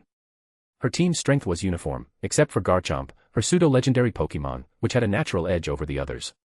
Until now, everyone assumed that Politoed was still a Poliwhirl on Cain's team. Even if it evolved into Poliwrath, it didn't seem to have a significant impact on the competition. This misunderstanding was part of Cain's strategy, as he avoided using Politoed in battle. Currently, Politoed was his hidden card. Even if he didn't have a Pokémon with the Swift Swim ability on his team, it was still a key piece. If Cain were to face Wallace in the semifinals, Wallace would surely use Pokémon with the Swift Swim ability. In that case, Cain could use this to complete his Rain team strategy. Politoed was, in fact, a move Cain kept specifically for Wallace. Against other trainers, it wouldn't have the same impact. Also, in terms of individual strength, Politoed was still slightly below Swampert. With her victory, Cynthia was welcomed with enthusiastic applause. As a local competitor, her popularity was immense, and her image as an ice-cold beauty made her stand out alongside Lorelei, another of the tournament's most iconic figures. The next match drew a lot of attention. Lucian, the future Psychic-type Elite Four member from Sinnoh, faced Caitlin, the future Psychic-type Elite Four member from Unova. Both were specialists in Psychic-type Pokémon, but there were clear differences between them. Lucian was known for being a studious and calm man. In the Sinnoh competitors' lounge, he was always seen with a book in hand, sitting in a corner, immersed in reading. He only put the book down for battles. Lucian was the second strongest competitor from Sinnoh, after Cynthia. He also had a great reputation. His warm smile and respectful attitude made anyone who faced him feel inspired and accept defeat with admiration. Caitlin, on the other hand, was different. Not only was she a psychic-type trainer, but also a powerful telepath. Unlike Cain, whose psychic talent was below basic level, Caitlin's talent could be compared to that of Sabrina, the gym leader of Saffron City in Kanto. However, her immense power caused her trouble. Caitlin often lost control, causing chaos around her. She was the strongest trainer from the Unova region in this competition, but due to her tendency to lose control, Chantal was appointed as the team leader. Although Chantal and Caitlin used opposite types, they were good friends.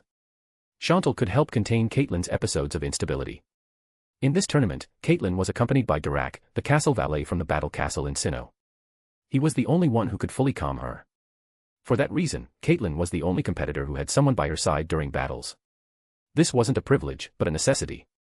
If Caitlin lost control, she could cause massive destruction in the stadium. Although Caitlin had no ill intentions, her out-of-control power was a threat even she couldn't handle. In the future, Caitlin would learn to master her abilities and become a member of the Unova region's Elite Four. During this competition, Caitlin only showed interest in meeting one person, Cynthia. She deeply admired Cynthia's dedication and strength, and wanted to learn from her. The two ended up forming a solid friendship. The battle between Lucian and Caitlin was a contest of strategies and psychic powers. The match was spectacular. Caitlin was on the verge of losing control several times, but Dirac intervened each time to calm her. Thanks to her psychic ability, Caitlin achieved a narrow victory over Lucian. If it had only been about the strength of their Pokémon, Lucian would have won. However, Caitlin used her telepathic ability to tip the balance in her favor. The final match of the day was between Diantha from Kalos and Chantal from Unova. It was the first time two top seeds from different regions faced each other in this tournament. Both were charismatic and powerful women, making the battle a must-see event. Diantha's star Pokémon was Gardevoir, a perfect reflection of her elegant personality. The duel was close, but the versatility of Diantha's team allowed her to overcome Chantal and advance to the quarterfinals. With the end of this match, the 8 finalists of the Sinnoh tournament were determined. Hoenn stood out with 3 qualified competitors, filling their leader, Juan, with pride. Even if none of them reached the podium, Hoenn's performance was already remarkable. Kanto and Giotto managed to place Lorelei and Will in the quarterfinals, once again showing the strength of these historic regions. Cynthia was the only local hope for the Sinnoh region. The Unova region only had Caitlin in the next stage. Though powerful, her lack of control remained an obstacle. Finally, Kalos advanced with Diantha, an actress who would become her region's champion. Each of the finalists represented not only their region, but also a unique combat style that would shape the future of the league. End of chapter. Chapter 781, Chapter 781, Cain vs. Wallace. The 8 trainers who advanced to the quarterfinals are Kanto and Giotto, Lorelei and Will. Hoenn, Stephen, Cain, and Wallace. Sinnoh, Cynthia. Unova, Caitlin. Kalos, Diantha. Except for Cain, all the other participants are destined to become champions or members of the Elite Four in the future. If we do the math, we'll find that out of these 8, 4 will eventually become champions. The others will take positions in the Elite Four. It's undeniable that the level of quality in the first interregional tournament organized by the Pokémon League is extremely high. Even the trainers who made it to the top 32 are destined to become key pillars in their respective regions. After a day of intense battles, all the competitors quickly returned to their accommodations. The quarterfinals will begin tomorrow, and since all the Pokémon suffered damage in battle today, recovery speed will be crucial for performance in the coming rounds. Cain and the others returned to the small, quiet village on the outskirts of Hirtomi City, where they were staying in a mansion. Thanks to the Pokeblocks created by Cain, along with his custom-made medicines and Florge's help, the Pokémon were able to recover quickly. As long as they didn't suffer major injuries, they would all be in perfect condition for tomorrow. Phoebe, although eliminated in the round of 16, showed no discouragement at all. She spent the rest of the day cheering on her companions and wishing them success in their matches. However, the atmosphere among the group became a bit tense on the way back. This was because, after today's battles ended, the quarterfinal matchups were revealed. 3 trainers from Hoenn had reached this stage of the tournament, and if the battles didn't pit them against each other, some might question the fairness of the event. As a result, 2 of them would inevitably have to face each other. The ones chosen were Cain and Wallace. That's right, the first quarterfinal match would be Cain vs. Wallace. A battle of destiny. For both of them, avoiding Stephen at this stage was already fortunate, as he was unquestionably the strongest among the 3. The question now was, who was stronger, Cain or Wallace? Only the battle could answer that. Cain and Wallace, both gym leaders specializing in water-type Pokémon, had markedly different styles. Cain held the title of leader but didn't exclusively train water types. Wallace, on the other hand, was a true expert in the type. Due to many training sessions and small friendly sparring matches in the past, both knew each other's styles well. However, Cain had a unique advantage. Before his system went into sleep mode, he had collected and analyzed all the data on Wallace's Pokémon.